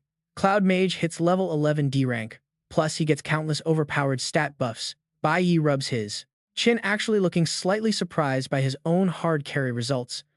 The Mage class actually reached D rank 2. In the distance, Shi Ling slowly walks over. She is completely speechless, staring at this battlefield totally littered with mountain-high piles of monster corpses. Seeing her approach, Bai Yi drops the smug look. He turns and calls out Shi Ling. He stares at her with extremely serious eyes, asking like a strict teacher checking on a student. Do you remember what I just told you? Still standing there, completely clueless. Shi Ling blinks like an absolute idiot. Meanwhile, right at her feet, the system generously hooks her up too. Flower Mage hits level 7 E rank. Meanwhile, let's check the school's monitoring room. The tension in there is absolutely sky high. A massive guy panics and yells, "If that seal actually breaks, we are in huge trouble." Everyone else turns pale, because never before have they ever measured energy spikes this massive.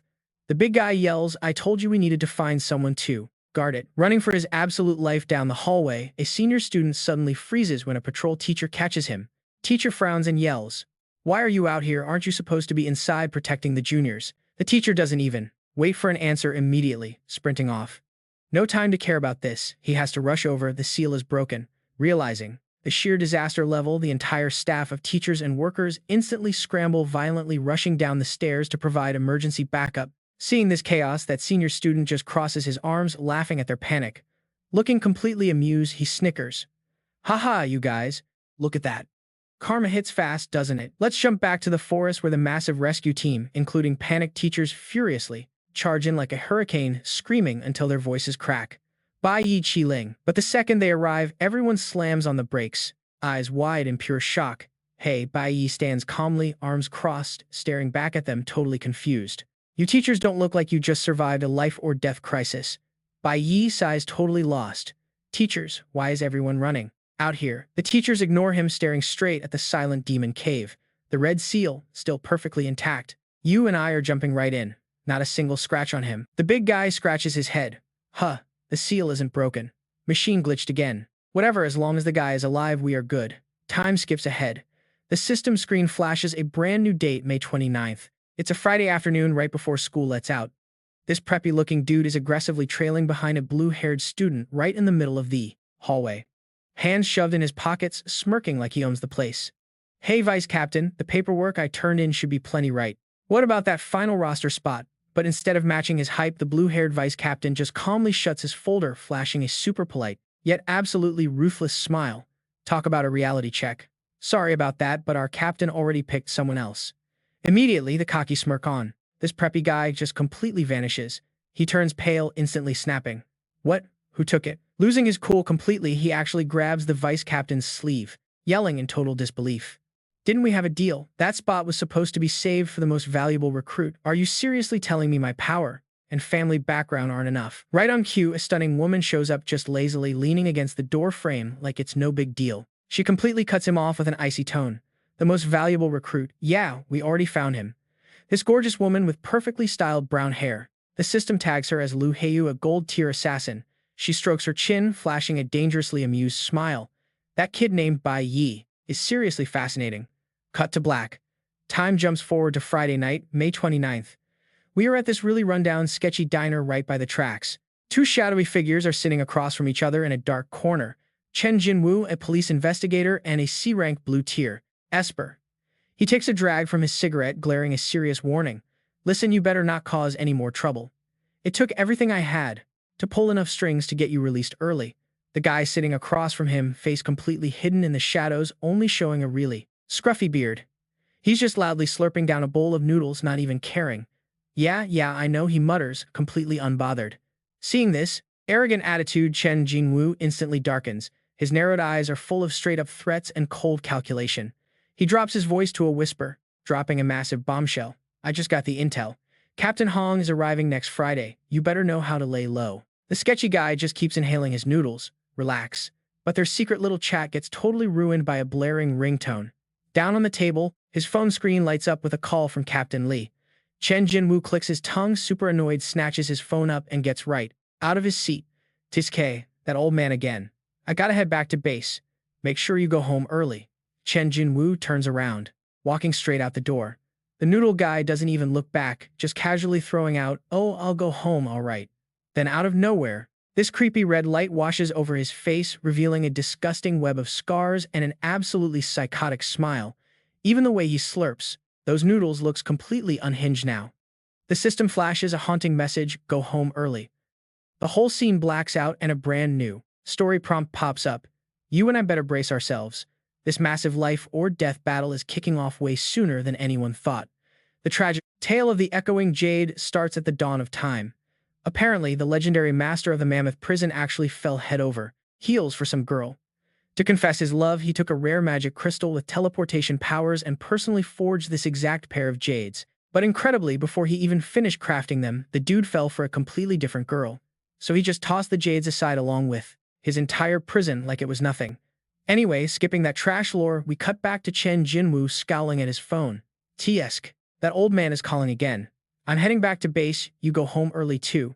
He sharply turns and leaves while the scarred guy just sits there muttering, "Oh, I'll go back, all right." His face starts twitching, practically radiating pure murderous intent under that sickening red light. He violently slurps his noodles like a beast shredding prey, repeating that one warning like a mantra. Go home early. Swallowing down the 40 play. Very last bite, he looks up. Veins are popping out all over his forehead, his eyes completely wide and practically bursting with unhinged rage. He's grinding his teeth so hard he can't even speak. Boiling with pure killing intent, he violently storms into Bai Yi's apartment, ripping off his messy jacket and roaring at the top of his lungs. Where the hell did those two brats run off to? With absolutely nowhere to vent his insane fury, he delivers a massive kick that sends a table flying. Utensils and foam boxes go crashing to the floor, exploding into a million pieces all over the place. Standing right in the middle of this rundown kitchen, his veiny face twists as he screams out, "Damn it, keep hiding, if you think you can." His face scrunches up in pure madness. Bloodshot eyes darting around like a maniac, he violently hisses through his teeth. "If I ever catch you." Hitting peak insanity, he swings a massive fist straight into a tempered glass door, shattering it into hundreds of jagged pieces while roaring like a monster. "I'm gonna kill both of you." Right when the tension feels suffocating, the scene suddenly shifts back to somewhere way more peaceful. We see a young teenager's hand gently placing a pale pink yin-yang shaped jade stone right into a woman's hands. A warm, comforting voice speaks up. This stone right here is called the Echoing Jade. The fragile-looking woman, with her graying hair, is wearing the necklace. Her eyes completely soften as she listens to his gentle warning. From this moment on, Mom, you have to keep this on you at all times. Standing beside her, Bai Yi lifts up his own identical piece of jade, giving a peace, warm, reassuring smile. I have one exactly like yours, see. Stick with me because the system is about to show how this magic pair works. Jade protection gems. Crush one and the other instantly pulses with heavy tracking magic. Bai Yi gently explains the plan to her. Whenever you are in any kind of danger, just crush this gem. Mine will instantly pick up the signal. After that, I will teleport straight to your side. Immediately, saying that he tightly holds his mother's frail hands. His eyes are completely filled with genuine heartbreaking worry. Without this exact thing, I really cannot feel safe leaving you totally alone when I go out.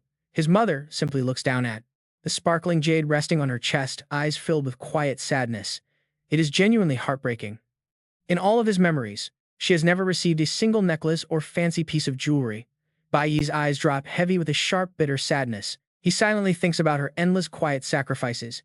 She never ever got to enjoy the basic beautiful things a woman truly deserves to have. Touching the smooth jade, his mom smiles warmly and gives him gentle advice. My sweet son, on the weekends, please do not just hover around me all day. At your age, you should honestly be out hanging with friends way more. Caught totally off guard by that truth, Bai Yi forces a laugh, waving his hands with a perfectly carefree look. Mom, please do not worry. I do not have any need for that anyway. Her eyebrows furrow just a bit. She gently scolds him with total understanding. How can a person live without needing any friends at all? You always need someone who is actually deeply important to you. Hearing those exact words, the easy smile hanging on his lips completely vanishes. His side profile sinks into absolute silence, totally lost in thought. His lonely back is cast against the quiet background space. He painfully asks himself a lingering question. An important person. Floating through his heavy thoughts, the clear images of his past life comrades fighting side by side replay like a slow-motion movie tape. He mutters quietly to himself, full of bitter nostalgia and deep regret. I wonder if I will ever get a chance to see them again this life. But a loud system noise instantly cuts off the memories, dragging him straight back to brutal reality. 11:58 p.m. Right outside the Savage Rank D dungeon. Standing before the magic gate glowing with red killing intent, Bai Yi hypes himself up. Now that the protection gem is handled, you and I are about to see action. I do not need to be distracted anymore. Looking up at the massive, violently swirling spatial vortex, the glowing system panel shows some fuzzy info. Hidden dungeon, required difficulty level. Bai Yi mutters under his breath, carefully calculating the tight time limit. This right here is another hidden dungeon that I know about. It only opens up briefly at exactly midnight and will firmly shut again right at 1 a.m. flat. So I really do not have much time to waste here. He grips his weapon tightly, confidently stepping straight forward into the creepy, deathly fog. Now is the absolute time to focus every ounce of effort into upgrading his own raw combat power. The second he steps past the limit gate, his heavy boot slams into the dirt. In a flash, he creates a massive magic shockwave that rips apart the thick fog. Hitting his eyes are these massive, hideous plant monsters, squirming wildly and extending their deeply terrifying blood-soaked tentacles. The red system tag scans the targets. Wild Corpse Orchid level 15 rank D. Blood-sucking flower level 13 rank D. Bai Yi watches them flashing back to his past life. In my past life, I also reached the absolute peak tier of a top-class warrior. Moving as fast as a tornado, he smoothly dodges the monster's flesh-tearing lunge. His heart swells with pure, ultimate resentment. But no matter how unbelievably strong I actually got, I could only stand by helplessly and watch my brothers fall right before my eyes, turning that bitter trauma into insane killing intent. Bai Yi stomps hard on the air itself. Borrowing the momentum, he shoots up like a soaring comet. The short sword in his grip flashes, a blinding burst of deadly lightning. A razor-sharp slash completely tears space apart cleanly, slicing off the massive, bloody flower bud of the slimy beast. System panels explode, successfully killed blood-sucking flower. Receive 260 experience points, totally ignoring. The loot drops obtained item blood petal times 3. Bai Yi's eyes are completely bloodshot with rage. He grits his teeth, roaring out in fury. What does making friends even matter? Bai Yi screams out like he is cursing the heavens while cleanly dodging attacks. Just to wait for a day when those trash gods throw another impulsive tantrum. Instantly, he lunges forward. He keeps dancing with his blade, violently tearing right through the defense layer of the monster. The system brightly flashes, critical hit on weak point. He screams loudly, venting all his bottled-up frustration. Then we all still die, with no place to be buried anyway. The very next second, Bai Yi drops to one knee, panting heavily. But his dark green core magic is fiercely burning around his entire body, looking absolutely overpowered. Yet another glowing notification pops up. Successfully killed Wild Corpse Orchid. Received 320 experience points. His razor-sharp gaze stares straight ahead, carving a bloody oath right into his own soul. I absolutely must become even stronger. Keeping up the combat momentum, Bai Yi explodes with all his core magic transforming into a wicked, green streak of light darting forward. He roars, pushing himself past his limits. Even faster, but these twisted plant monsters in here are definitely no joke. Even with those slimy tentacles wrapped tight around his neck, violently scratching him with their razor-sharp claws, he stubbornly grits his teeth. His eyes burn with absolute fiery resolve. Must be stronger than everyone. Fresh, red blood splatters, sticking right to his eyes, but his pupils still flare with a terrifying crazed will to fight. Stick with me because he won't let these freaks get cocky for long. Bai Yi swings his blade, totally shredding every obstacle. The system screen explodes with numbers again. Successfully killed. Wild Corpse Orchid eliminated. He scores 320 EXP times 2. The grueling fight totally drains his stamina. Panting hard, he randomly bites right into a thick tree root blocking his path just to clear the way. The system warns about corpse poison times 6. Bai Yi spits out a mouthful of blood from his mouth, forcing himself to keep fighting like his life depends on it. Right then, the image of that absolutely crazy cheap father flashes through his mind, a psychological strike, hitting our main character's pride right where it hurts. He realizes his current self is just way too weak. He can't even beat that guy. Quickly wiping the blood off his chin, he bitterly remembers his enemies from his past life, let alone that supposed genius who had the metal element archer class since childhood. Shaking off those heavy thoughts, his sharp eyes finally lock in with absolute resolve. His heavy boot slams hard into the dirt, exploding with an overwhelming, suffocating aura. There is absolutely no alternate route or easy shortcut left to take here. Looking straight up, he faces a massive, horrifying ocean of starving monster beasts just waiting to completely swallow him whole. Bai Yi just sneers. He bravely shoulders his blade and marches forward, refusing to dodge a single enemy in his path. Using stillness to counter motion, he swings his glowing greatsword high into the air, channeling all his power to trigger his ultimate mob-clearing skill. Absolute cleansing. A massive slash packed with destructive force sweeps across the entire battlefield, literally tearing through space and ripping apart the monster pack blocking his pure path. Boom! Instantly, a blinding dome of light erupts, completely wiping out everything caught inside its blast radius. The system goes totally crazy, like hitting the jackpot. Endless notifications pop up for killing the blood-devouring flowers. He gets 260 EXP, successfully slays the wild corpse orchids. Earning 320 EXP, the alerts dance around, completely blocking his vision. After totally finishing off those small fries, Bai Yi smoothly sheathes his blade and lands, looking incredibly cool. His entire body is now wrapped in a blazing golden magical flame. Thanks to that healing energy flowing through him, all the nasty scratches on his face quickly close up, bringing back his sharp, confident, and slightly arrogant look. Taking a quick moment to clear the messy battlefield, he glances at the system time, reading 0:39 on Saturday, May 30th. Clicking his tongue, he calculates that the exit to this demon cave closes in just 20 minutes, so he really needs to finish off the Lord fast. But suddenly, before he even finishes summoning the boss, a dark shadow already looms right above his head. Keeping a safe distance, he calmly looks up while blue magic power furiously boils around his body again. His attitude shows zero fear against this massive enemy. You and I are about to see something wild. From the darkness, an armored tree trunk giant emerges, radiating a blinding yellow light from its bizarre eyeballs. Bai Yi just smirks, fully ready for the fight. "All right, it is your turn now," he says. While burning with hype, he suddenly raises an eyebrow, pausing for a second in total confusion. Right after that brief doubt, the boss vanishes from its spot and dashes right at him. The system instantly scans the final boss info. Level 20, Lord Yi Wuming. Now facing a highly destructive sweeping attack, Bai Yi smoothly weaves and dodges. There is no way he takes a hit without fighting back. In the very next blink, he gathers energy in his left hand, turning his arm into a blinding halo of light to launch a vicious counterattack. Riding the momentum of his jump, the blade in his right hand tears through the wind, landing a critical slash right on the Lord's wooden arm, causing that arm to fly clean off while red blood fountains out. It looks like he just chipped away a huge chunk of health, but the boss, Yi Wuming, just stands there completely stiff like an actual log, not even caring. Right in front of Bai Yi's eyes, that freshly severed arm suddenly starts glowing. The system casually reports the boss's dirty trick, an auto-healing skill. Bright green magic threads instantly begin to coil up, patching the wound up perfectly like it was never even scratched. His mouth twitches in pure disbelief. Bai Yi's eyes practically bulge out of his head, totally speechless at this nonsense. Honestly, you and I both know that level of self-healing is just broken. Before our guy can even fully process the shock, the boss swings its massive arm down into the ground. This instantly creates these violent, glowing green energy pillars erupting outward from the blinding earth.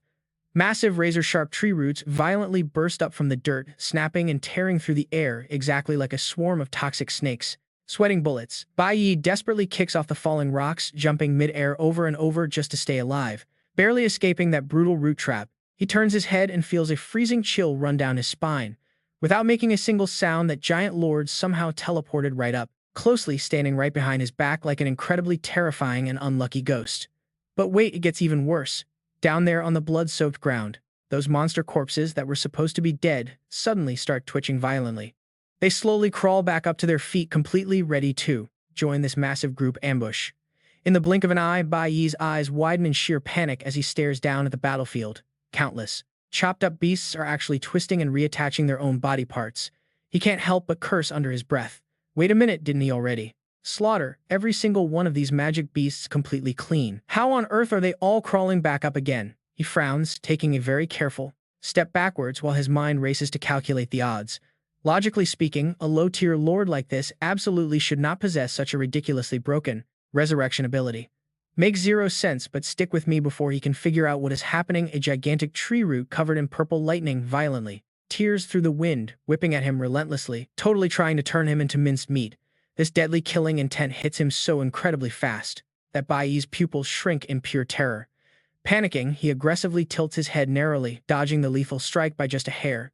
Even though his reflexes were insane, but a sharp crimson spike still grazed his ribs, stabbing deep and drawing fresh blood. Blood sprayed brutally into the air. Stumbling and clutching his bleeding wound, Bai Yi gritted his teeth and spun around. He couldn't hide his absolute shock. What caught his eye wasn't just some random log, but a massive new threat. A towering giant covered in spiked crimson armor. The system coldly announced a level 20D rank Lord Yi Wuming's twin. Bai Yi's hope completely shattered. How on earth, two boss monsters at once? The situation right now was an absolute nightmare. On the left stood the green older brother Yi Wuming, completely healed up. On the right, the younger twin, radiating pure killing intent, flexing his crimson muscles ready to swallow his enemy whole. Bai Yi's eyes were totally bloodshot, absolute fury surging inside him. He was trapped in an unfair, shameless pincer attack by these two monster brothers. But ironically, right at this boiling point, the system clock suddenly flashed a desperate countdown, 0:59 a.m. on Saturday. And right at that exact heart-stopping second, the clock struck exactly 1 a.m. The system delivered a cold-blooded verdict that instantly snuffed out all his hope. The dungeon exit had officially closed. Time flew by and the scene suddenly shifted to the evening of the very next day. 6 p.m. May 30th. Outside, pouring rain crashed down alongside deafening thunderclaps. Meanwhile, inside a dimly lit apartment building, Bai Yi's mother paced back and forth full of anxiety. Staring at the heavy rain, she muttered about not seeing him again. She held her phone to her chest, her eyes welling up with fear. She sent countless messages but didn't get a reply. Calling was completely useless too. Sensing something terrible had happened, she frantically rushed straight toward the front door of their home. She convinced herself he must have gone somewhere incredibly dangerous again, just like last time. She absolutely had to go find him. The door flew open as pale lightning streaked across the dark, ominous sky. But right in the middle of this massive downpour, a scarred thug had already tracked down their new place. He violently kicked away some empty liquor bottles scattered on the porch. He let out a nasty, bitter sneer. Holding a razor-sharp butcher knife in the freezing rain, he took a heavy step. He angrily cursed under his breath, furious that they dared to secretly rent an apartment to hide from him. Glancing upwards, the roaring thunder illuminated his totally unhinged expression. Not a bad hideout, huh? Damn it, these broke losers really enjoy life. Under the flashing lightning, a bone-chilling savage smile twisted across his scarred face. His chaotic eyes overflowed with a sick desire. He craved nothing more than slaughtering the weak. Talk about terrible timing. Bai Yi's mother, wearing just a thin, flimsy jacket, just swiped her card to exit the residential gate into the heavy rain. She took a step, then suddenly froze in her tracks. You and I both know that feeling. She instantly recognized that familiar murderous intent. Her pupils dilated, reflecting pure, unadulterated terror. A nightmare from her past had returned. Her lips trembled, entirely speechless. Boom! A massive lightning bolt tore across the tall apartment. It struck through the suffocating air, bringing a literal death sentence right to her doorstep. But whatever chaotic mess was happening outside, back in the dungeon, Bai Yi was still frantically swinging his blade to defend himself. His energy was completely drained, causing him to stagger heavily. He planted his sword in the ground, panting and sweating profusely. He gritted his teeth. This was already the fifth wave. After violently slashing them down, they just dragged their bodies back up. A weird green aura flared around them, and yet he stubbornly swung his blade right at the hideous fangs of a blood-bloom plant. One smooth, beautiful strike sent the ugly monster straight to the afterlife. But the system threw a brutally cheap notification at him, successfully killed a level 13D rank ruined blood-bloom. Reward. Exactly, one single experience point. Seeing those terrible numbers plummet, his frustration exploded. Killing this endless trash mob loop was totally pointless. He couldn't even score any decent items or solid experience points anymore. Standing right in the dead center of these crawling, regenerating beasts, Bai Yi exhaled sharply, forcing himself to stay cool and actually form a strategy. Blindly hacking away like a madman just wasn't going to work. He absolutely had to find the source of their insane regeneration. His sharp eyes quickly scanned across the chaotic, blood-soaked battlefield. From the weak little creeps to the Twin Lord bosses, they were all glowing with that same ridiculous green life energy. Now watch closely. With an overpowered healing ability like this, no way only the trash mobs benefited. Deciding to risk absolutely everything here, the system instantly activated his flash step skill. Bai Yi's body transformed into a brilliant blue lightning bolt, launching high up into the air. He literally ripped through the dense fog. Diving down from above, he aimed straight for the crimson younger boss, Nameless, too ready to ambush and execute him. Eyes as sharp as his blade, he gripped the hilt tight, channeling his entire core strength into one singular, devastating critical strike. The incredibly heavy slash tore right through the boss's tough armored shell, packing enough ferocious power to blast rocks everywhere. The red notification board exploded with 2 consecutive critical hits to its weak spots. The monster's flesh shattered violently, spraying out chaotic lightning. It looked totally pathetic. But before Bai Yi could even celebrate his epic strike, the red boss calmly absorbed a massive wave of pure, healing light around its body. Bai Yi was utterly speechless. Even a Lord-class monster could instantly regenerate from a hit like that. You and I are about to witness something absolutely wild. The older brother boss, Nameless Leaf, is furiously spamming heals in the back. Huge recovery numbers keep popping up everywhere. Bai Yi lets out an incredibly exhausted sigh. That other bastard boss is activating his healing powers right now. Our main character's forehead is completely drenched in cold sweat. He suddenly remembers his previously failed attacks. Our guy already tried sneaking up on that healer once before, but here is the absolute worst part. Even if he completely decapitates the guy, the monster just stitches its head back on like brand new. This is literally a broken game bug, continuously resurrecting all the monsters that already bit the dust and fully restoring his teammates' health bars in an instant. Bai Yi's green eyes flash with pure suspicion and extreme tactical sharpness. Seriously, even top-tier S-rank healers out in the real world could not pull off something this insanely overpowered. So what in the absolute world is actually stacking this monster's unlimited power, or is there some massive hidden reservoir of healing energy secretly tucked away somewhere around here? Before he can even finish racking his brain, the wooden boss makes his hair stand on end. Its 3 glowing orange eyes suddenly snap wide open, looking absolutely terrifying. A system warning flashes. The boss completely copies his flash step skill and instantly teleports right to his blind spot. Fast as lightning, the younger Twin Lord Yi Wuming transforms into a violent, thorny tornado, rushing forward at absolute breakneck speed to crush him. Bai Yi flinches, but swings his blade, dodging by a mere hair. Showing off extreme reflexes, he raises his sword high to block the heavy 1,000-pound strike. A blinding golden aura violently erupts alongside the system notification. Parry successful. Weapon used to block incoming damage successfully, nullifying over 50% of the impact. Catching the exact 0.09-second death frame, our guy instantly activates his hidden skill to violently deflect the monster's assault. Perfect physical counter execution. 100% of the damage nullified with a solid chance to reflect all that raw physical damage right back at the attacker. A cold, arrogant smile creeps up on his face. He wipes the sweat away, secretly impressed. Pretty interesting. We only just started fighting and you already managed to steal my moves. But right before he can truly celebrate his parry, the older brother boss lunges from behind. He stretches out a massive wooden hand that literally blocks the sky, aiming to crush the entire space. The giant's bizarre orange eye glows fiercely as its deep, broken voice echoes out to praise him. You are incredibly strong. Flattery is nice, but the giant shamelessly raises its hand again to cast that gross familiar green light. Healing magic. Seeing this absolute nightmare of endless blood recovery repeat itself, Bai Yi's pupils shrink in shock. He quickly takes a defensive stance. But instantly that slight panic completely vanishes. Instead, a confident smirk takes over.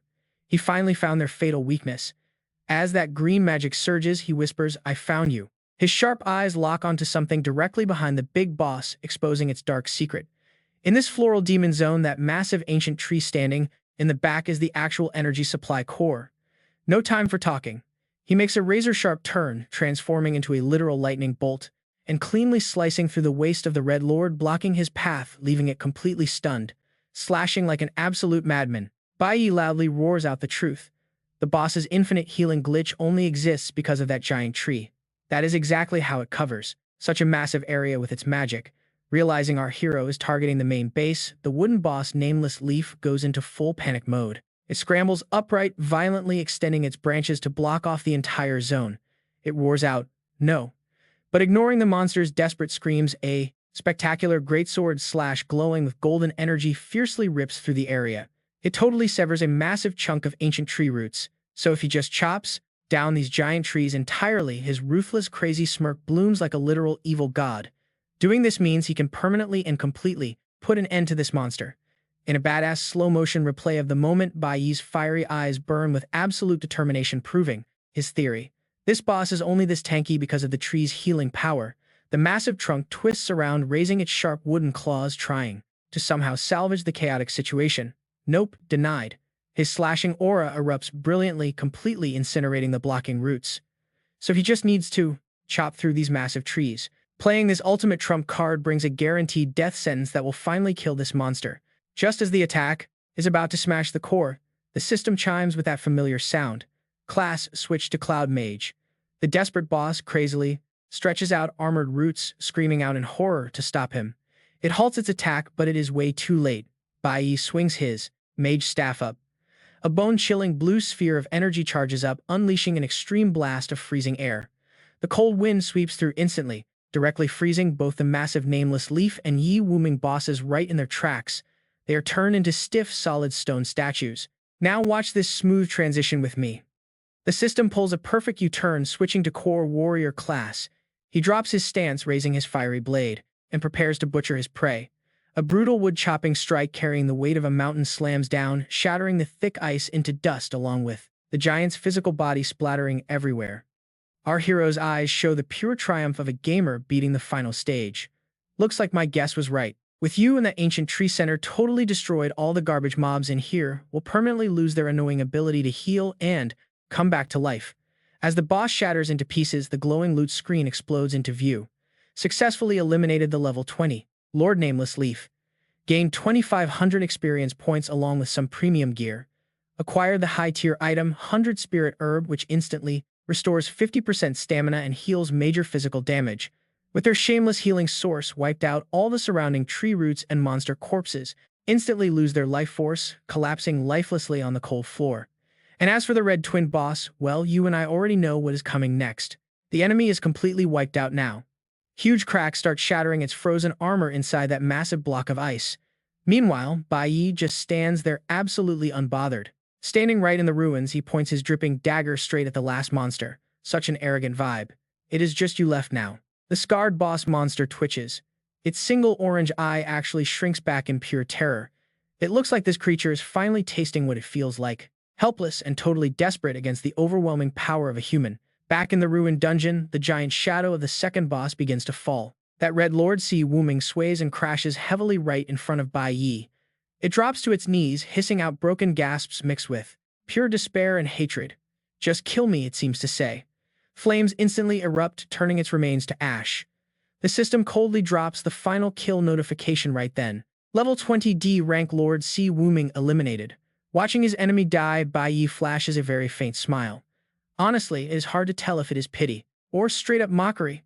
Wow, this is the very first time he has seen a boss monster act like this. He lowers his gaze, calmly putting his dagger away. Back into its sheath, he mutters a quick theory about why the monster just gave up.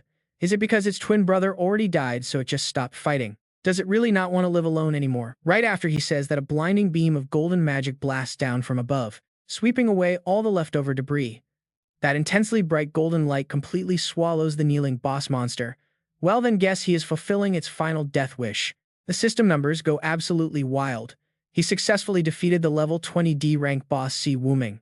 And boom, he scores 2,500 experience points. The battle wraps up perfectly. Then the reward panel pops up, showing something insanely good. He just snagged a high-tier super rare poison material. A poison thorn. This is the exact material needed to craft the level 5 flower element weapon, Piercing Void. Holding that sparkling purple thorn right in his hand, Bai Yi breathes a huge sigh of relief, dropping a massive burden. Phew. But before he can even relax, a wave of level up alerts slams right into his face like a literal fireworks show. His Core Warrior class hits level 15 D rank while his Cloud Mage class levels up. To level 13 D rank with the boss dead, the system confirms the dungeon exit is officially open. The message hovers right inside a glowing, twisted red vortex, spinning wildly right behind him. He starts walking toward the exit, but a sharp dinging sound suddenly stops Bai Yi right in his tracks. His element stat panel flashes open. The flower element just hit the absolute max at 10,000 points. The system excitedly announces that his stored energy is totally full and a brand new class is waking up. Bai Yi scratches his chin, thinking hard. Wait, the flower element is already maxed out too, standing. Right inside that sparkling green level up aura, glowing phantom flower petals start drifting down around him. Bai Yi breaks into a massive excited smile. He is so hyped for this. What kind of insane class is he getting this time? The system starts clicking away, sounding exactly like a spinning lottery wheel. Remembering how absolutely broken his last class was, he crosses his fingers. Last time was the red element. If this time...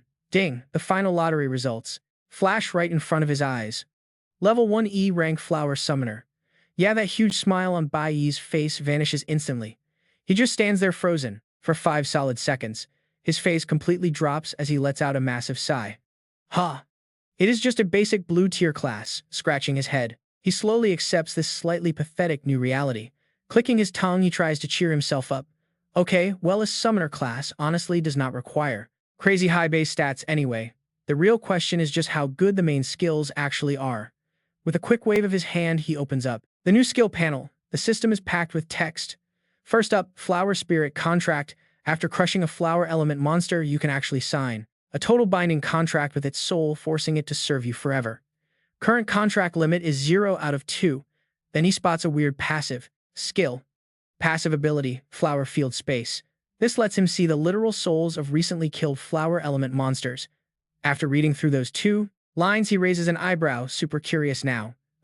Making contracts with evil spirits. His eyes suddenly light up as the most brilliantly shameless evil idea pops right into his head.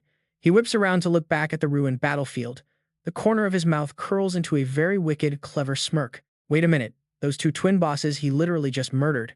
Could he use them? Without wasting another second, Bai Yi immediately turns around and walks straight back to those 2 giant corpses. And sure enough, thanks to his new passive skill, 2 incredibly creepy glowing blue flames of soul energy, shaped exactly like Yi Wuming and Si Wuming, are floating right there in midair. He stands face to face with the angry ghosts he just completely destroyed in battle. Bai Yi flashes the fakest, most polite customer service smile you have ever seen. He throws his hand up and loudly shouts out his skill, Flower Spirit Contract. Reaching his hand straight forward, a glowing blue magic vortex spins to life.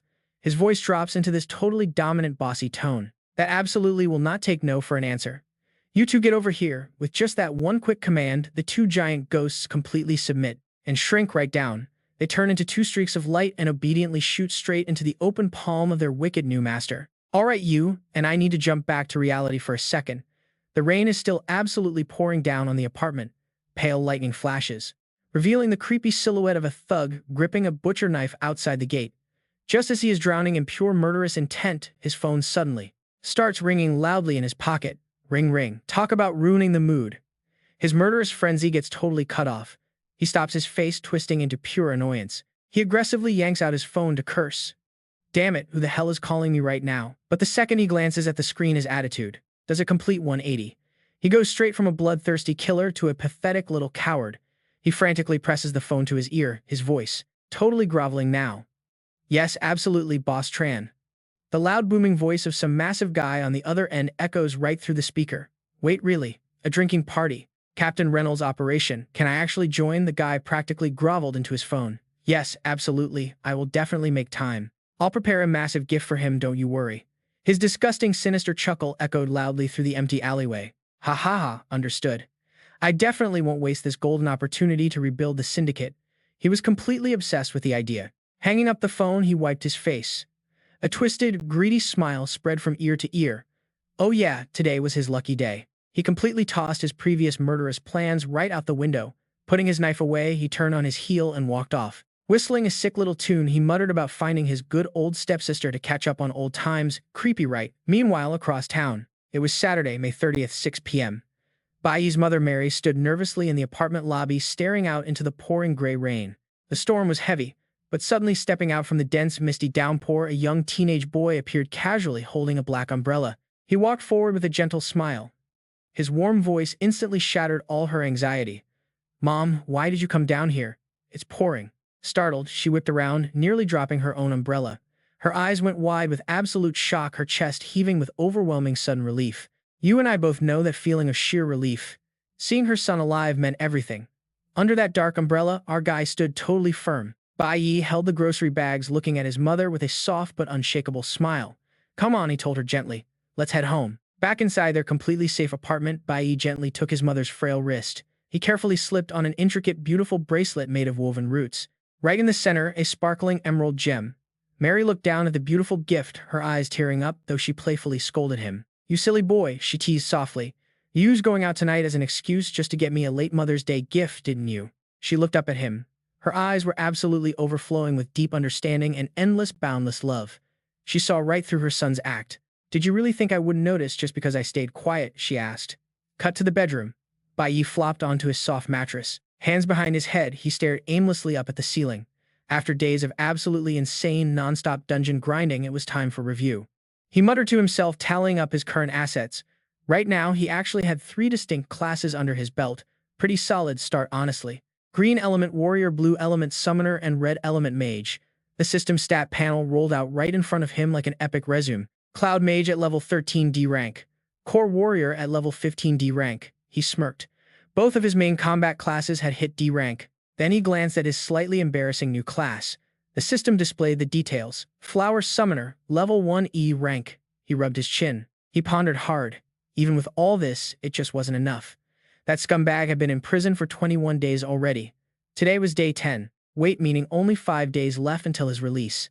And knowing that guy's garbage personality, the odds of him bribing guards for early release were huge. Just picturing that bastard's scarred, disgusting face made Bai Yi's eyes go completely dark with calculated rage.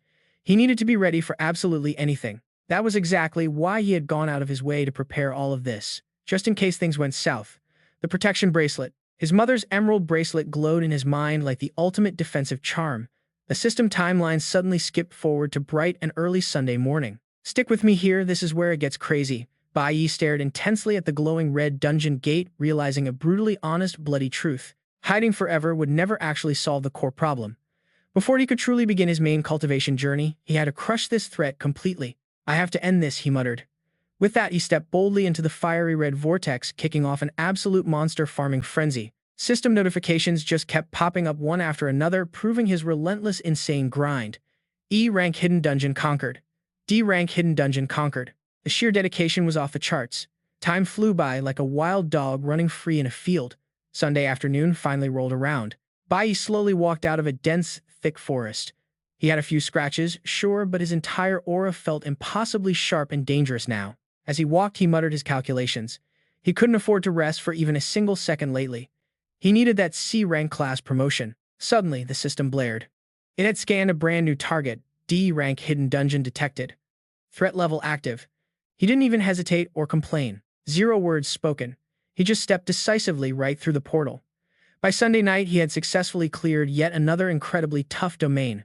Crazy work. The glowing notification flashed. D-rank hidden dungeon conquered. Bai Yi stepped out of the transfer portal, a ruthless, cold light flashing in his tired eyes. He stared out at an invisible enemy.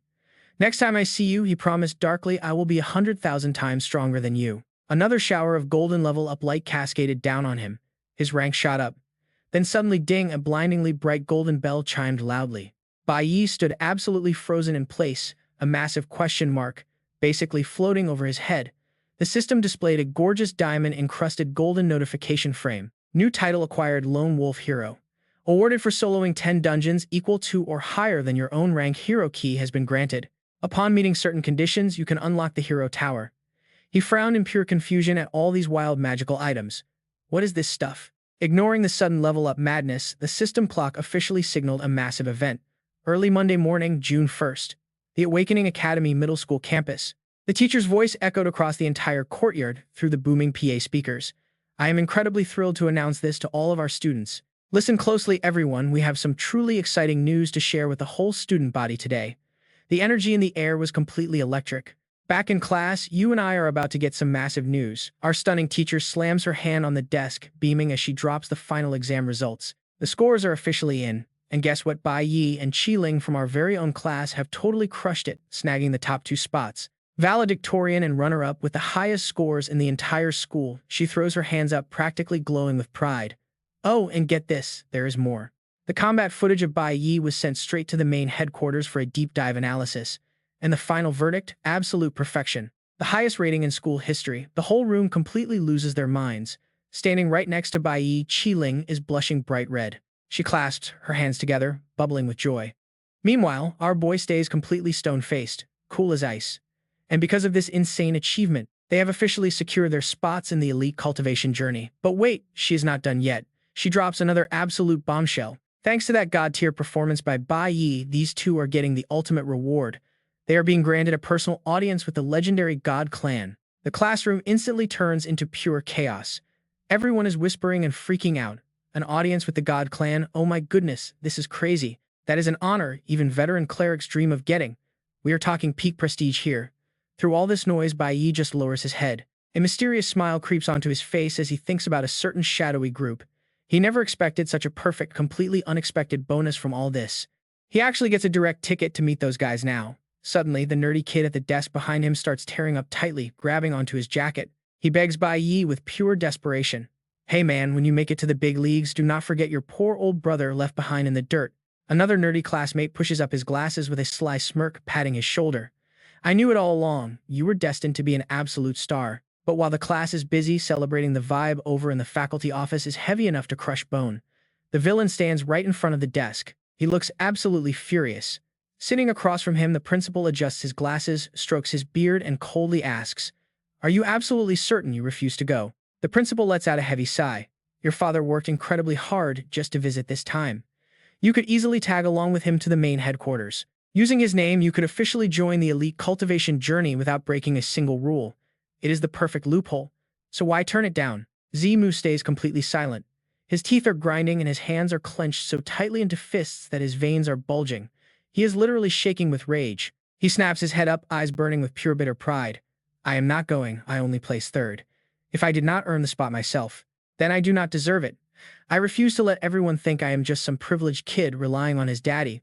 The principal listens to this rant. He just smirks, delivering a perfectly cold, sarcastic bite. Oh, so you actually have a spine. Impressive. Because frankly, I was really looking forward to seeing how much you grew. I am sure your father would love to see that precious character development of yours. Zimu lowers his head, swallowing the bitter humiliation before forcing the words out. He practically whispers his desperate plea. Uncle, I need a massive favor. I need you to grant me special access to that sealed area. Let me enter the sealed D-rank magic cavern hidden behind the school. His eyes flash with an incredibly toxic jealousy. I want to get stronger out there. I need to build my power using my own 2 hands. The principal frowns, deeply glaring right through his rebellious, reckless nephew. But wait, cut to the very next second, a pathetic scream echoes through the office. Please, uncle, you have to help me. This absolute spoiled brat is begging. He slams his hands on the desk, snot and tears literally streaming down his face. So much for that tough guy backbone, right? He throws a massive tantrum. I absolutely have to go on this elite journey. Do not forget, I am the one and only heir to the entire Zai family legacy. The principal just groans. Zi Yunqing, head of the academy, aggressively rubs his temples. He is so done with this pathetic kid.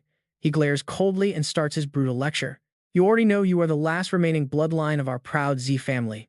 Yet, every single move you make is ridiculously reckless and completely brainless. The principal's face turns terrifyingly dark. His razor-sharp eyes lock onto Zimu like a predator. He lowers his voice to a dangerous, demanding growl. Explain to me right now.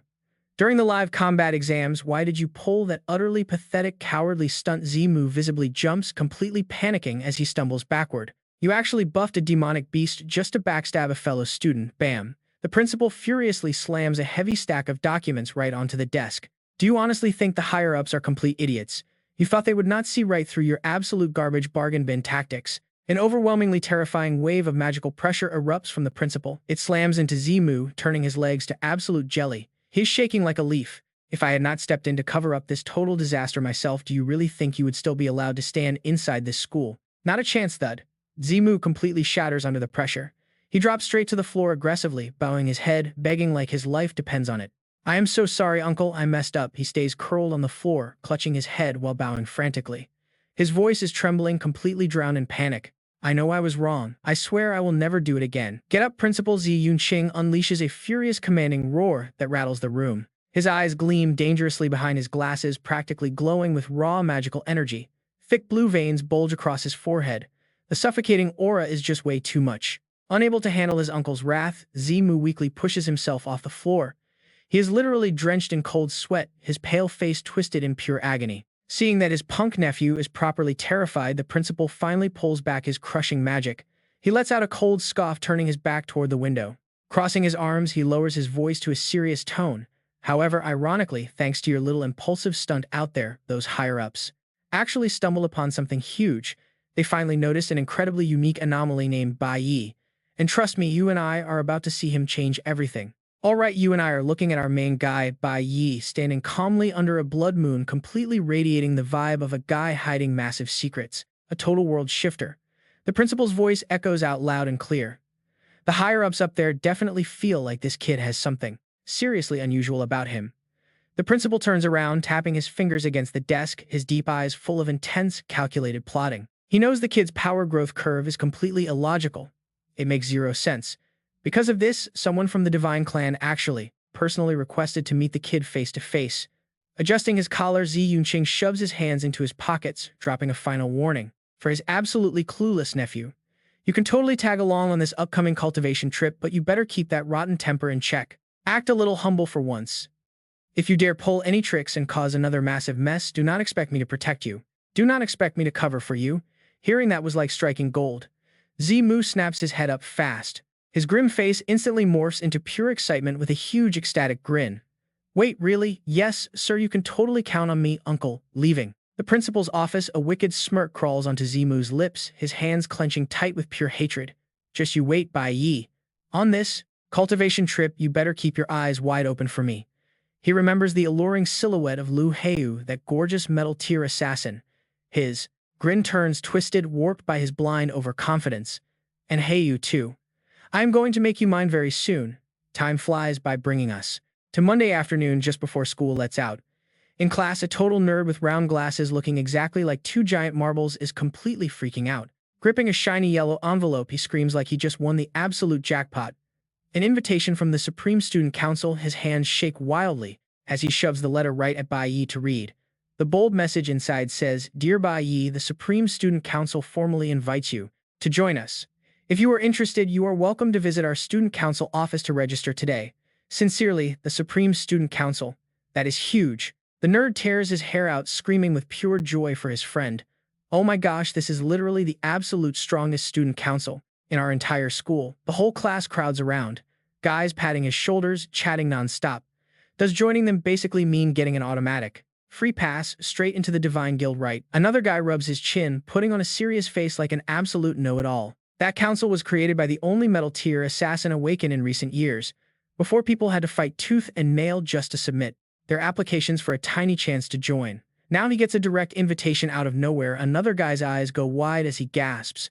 But wait, this council is not even meant for the junior high division, so they actually broke their own rules to send an invite to a junior high student. The nerdy kid is practically bawling his eyes out, clenching his fists and screaming with pure pride. Bai Yi, you are just way too unbelievably amazing. I could literally cry right now. But in total contrast to the wild excitement of the entire class, Bai Yi just keeps an absolutely deadpan, emotionless expression. He slowly takes the flashy, glowing yellow letter right from his friend's shaking hands. Every single eye in the room follows his every footstep. Bai Yi coldly walks right over to the blue trash can sitting in the corner, holding up that prestigious invitation everyone is dying to have. And snap, he lets go mercilessly, dropping the letter right into the garbage bin, exactly like he is tossing away a piece of useless scrap paper. The boys drop their jaws and the nerd grabs his head, screaming in terror. You really just rejected their invitation. Are you totally out of your mind? Bai Yi simply brushes his hands off and turns his back, tossing out a completely indifferent sentence, without bothering to explain. I am heading out now. The whole group just stares blankly at the main character's back as he walks out, slumping down right next to the trash can, violently scratching their heads. Damn it, that was a once-in-a-lifetime golden opportunity. A guy with thick glasses pushes up his frames, smirking as he whispers the obvious. They do not understand Bai Yi at all. You are his best friend. And you still do not get it. The glasses kid's eyes flash with admiration mixed with a little jealousy. With his personality, he is definitely Never going to bow down and join under anyone else's command. Never gonna happen. The current Bai Yi can only be the one who is. Standing at the absolute top as a leader. Night falls at the mountain behind the school, thick fog blurring the path. Bai Yi's lonely silhouette strolls casually right into the dark, overwhelming forest. He stops in front of a glowing red, sealed portal, swirling with crazy magic power both his hands, tucked in his pockets, calmly reporting the situation. I already got the access to unlock the D-rank Demon Cave. The entire area around here tonight is completely clear, so nobody is going to wander by and bother us. Standing next to the spatial vortex, an orange-haired, completely muscular dude stands with arms crossed, leaning against a tree. His face shows total arrogance and aggressive competitiveness as he glares straight at our main character. Let's head in then. Bai Yi blinks, responding with a single razor-sharp glance and a simple hum. He raises his index finger, pointing it straight at the guy's face, provoking him with a tone of totally sincere disrespect. For you, right now, the difficulty of a D rank Demon Cave might actually be a little bit too much to handle. Need me to go first? The guy instantly jumps up like somebody hit a nerve, cutting him off with a high-pitched roar. Cut the nonsense, I am absolutely not going to hold you back. Bai Yi keeps it totally straight face, thinking to himself. I only agreed to teach him real combat skills and how to power up fast on the strict condition that he helps me get the school's Demon Cave clearance. Honestly, you and I just have to admire how incredibly ambitious this kid really is. Orange Hair swings his glowing green sword, carving a beautiful arc that literally tears through space. You and I wouldn't expect him to directly hunt down all D-rank dungeons. Meanwhile, our orange-haired guy is currently getting absolutely slammed into the dirt by a massive dragon boss. He slides across the rough ground, gritting his teeth and cursing. Damn it, Bai Yi stands high above, holding his sword, casually checking in with a signature smirk. Do you need a hand down there? But he immediately gets an angry yell from his struggling friend on the ground. Get lost, I can handle this myself. Completely ignoring the massive power gap, the orange-haired kid charges straight into the monster's wide-open mouth full of razor-sharp fangs. He is totally ready to risk it all. But while his buddy is busy getting absolutely wrecked, Bai Yi is actually engrossed in the glowing system panel that just popped up. He frowns and mutters, looks like the conditions to unlock this warrior tower still are not met. There is no way inside yet. His eyes flash with cold determination, looking like he has already perfectly calculated every single step for his hardcore grinding plan. He turns back to carefully analyze the situation. Honestly, almost all the wild dungeons I can track down right now have been completely cleared out. These ones at the school are basically my only valid path to level up right now. Fast forward to after school on day 3. The corner of their classroom features a trash can stuffed completely full of super prestigious invitation letters. Bai Yi can be heard muttering to himself. The higher your class rank goes, the more experience you need to level up. After hitting D rank, the leveling speed just slows down so much. Time quickly flies by and we jump to after school on day 4. His orange-haired friend is still struggling to block hits from another hideous monster. Refusing to let this idiot act as a meat shield any longer, Bai Yi becomes a blinding flash of light, slicing the beast in half right before the shocked eyes of his buddy. The second he lands safely, Bai Yi gets a finger pointed in his face as his friend yells, "Damn it, I told you not to step in." But he just casually shrugs, keeping it real. If I didn't step in, you would be totally dead. Honestly, thank goodness the massive quantity makes up for it, so this experience is definitely enough. After surviving countless struggles, we skip to after school on day 5. The orange-haired guy steps out of the portal, laughing out loud and flipping his hair. Damn, I finally leveled up to D rank, it is way more fun grinding dungeons myself compared to having those stupid family bodyguards trailing behind to protect me. He wildly waves his hands around in the air, celebrating his glorious solo victory. He has absolutely no idea that Bai Yi, standing calmly right behind him, was actually the true carry doing the heavy lifting this whole time. Meanwhile, the system suddenly announces the nuclear warrior class has upgraded to C rank. Bai Yi gives a satisfied smile. He finally pushes warrior class all the way to C rank. Holographic stat panels begin flying in circles around his body. His eyes turn razor sharp and his smile holds absolute confidence when thinking about his enemies. My current stats are definitely enough to crush him now. That wraps up the heavy grinding phase. Thursday night at home, Bai Yi's mom brings out some fruit. She smiles warmly and drops a teasing question. You have been coming home super late lately. Are you sneaking off on dates with a cute girl? Bai Yi literally jumps in shock. Sweat drops heavily as he waves his hands frantically, acting like he just got caught red-handed. Huh. How is that even possible? I am just a normal middle school student. His mom simply steps closer, wearing a kind smile while completely cornering her precious son. So if you come home late every single day, are you just messing around with your bros? This leaves a very flustered Bai Yi weakly, muttering, I really am not doing that. Seeing her boy panic, his mom switches to a gentle tone, giving advice just like a real psychologist. Look, having a girl you like is a totally normal thing. For the person you actually care about, if you like them, you should bravely pursue them. His mom's closing words hit his brain like a literal lightning bolt. Do not wait until you lose your chance and end up regretting it. Bai Yi's pupils shrink in realization. A distant silhouette suddenly flashes back into his mind. His eyes fill with a deep, quiet sadness. His lips barely move. The girl that I care about, inside his mind in this exact moment. Lu Heiyu's brilliant image appears surrounded by floating, glowing dust. Her beautiful, bright smile and familiar voice start echoing loudly. Bai Yi. The incredibly hot metal element assassin girl throws her arms wide and lunges forward.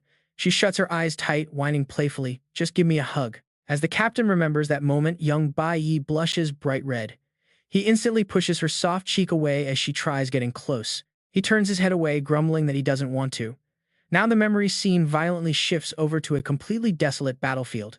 Monster corpses are piled up like massive mountains, thick smoke rising everywhere. Right in the middle of this deadly scene, Lu Heiyu is lying sprawled on the rough ground. One hand clutches a bleeding wound, but she is still flashing the radiant smile of a winner. Captain, it looks like we totally won again. Wearing a completely shredded red cloak and a heavily scratched face, Bai Yi turns back to look at her with incredibly deep eyes. He drops two short words. Let us go. Seeing her boss hold out a hand, she refuses to stand up, lazily lying there. To tease him. Then could you carry me out of here? This heavily flirtatious request instantly makes Bai Yi's ears turn incredibly red. From pure embarrassment, he grumpily points his finger toward their heavily hooded healer friend nearby. Let Shui Lei help heal your awful wound before we move. In return, he gets a super dramatic pouting face from her. Captain, you are seriously way too mean. And just like that, alright, picture this. Lu Heiyu collapsed, her eyes shut tight. Her breath was barely there, fading in the middle of a burning, ruined battlefield. But then, Bai Yi's face twisted into pure madness. His eyes went completely bloodshot, exploding with absolute uncontrollable rage as he witnessed this absolute tragedy play out. Lost in these dark memories, Bai Yimo just stood there in his school uniform. He lowered his eyes completely deep in thought. In his past life, after being saved from the death prison by his master, that was when he met Lu Heiyu. A vision flashed the two in full combat gear, standing back to back against a ruined wasteland. He remembered exactly where they first crossed paths, the royal capital of the Holy River Nation. Bai Yi lowered his head, his eyes filled with this heavy mix of deep sadness and total helplessness. Right now, he had zero clue where she even was. Crossing paths again felt completely impossible. Lu Heiyu's phantom image slowly faded away into nothing behind him. Bai Yi made a silent promise to himself, getting a second chance at life. Only he actually kept all those memories from the past. Even if they somehow bumped into each other, they would just be total strangers now. But completely opposite to all those super heavy thoughts, cut to a totally luxurious bedroom. Lu Heiyu was casually sitting there with her legs crossed, just scrolling through her phone. She let out a soft, amused little laugh. She was reading a report from her vice captain. Captain Bai Yi still has not replied to us yet. It really looks like he has zero interest in joining our academy battle squad at all. Her long, elegant fingers just lightly tapped right against a fancy gold-rimmed invitation card. Her sharp eyes suddenly sparked with pure, absolute thrill. He is seriously getting more and more interesting by the minute. She just sat there flashing a wildly mischievous smirk, giving off the perfect vibe of a top-tier lightning assassin, and squad captain Lu Heiyu finally made her call. Well then, tomorrow I am going to personally track him down and hand over this exact invitation myself. Meanwhile, back with Bai Yi, his power system suddenly popped up, displaying a whole row of flashy level-up stats for the Mage Warrior and Summoner classes. And right below all of that was a bright glowing gold notification text. It basically said Hero Key unlocked upon hitting rank B, granting access to bring the Hero Tower back into reality.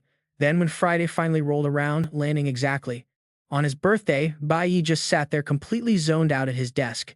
He was awkwardly clutching this massive gift box tied with a giant pink bow. His mind was totally blank, totally speechless. His mom was standing right across from him, arms wide open, smiling with so much warmth and absolute hype. Here is your birthday gift, sweetie. Bai Yi just stared blankly right at the box.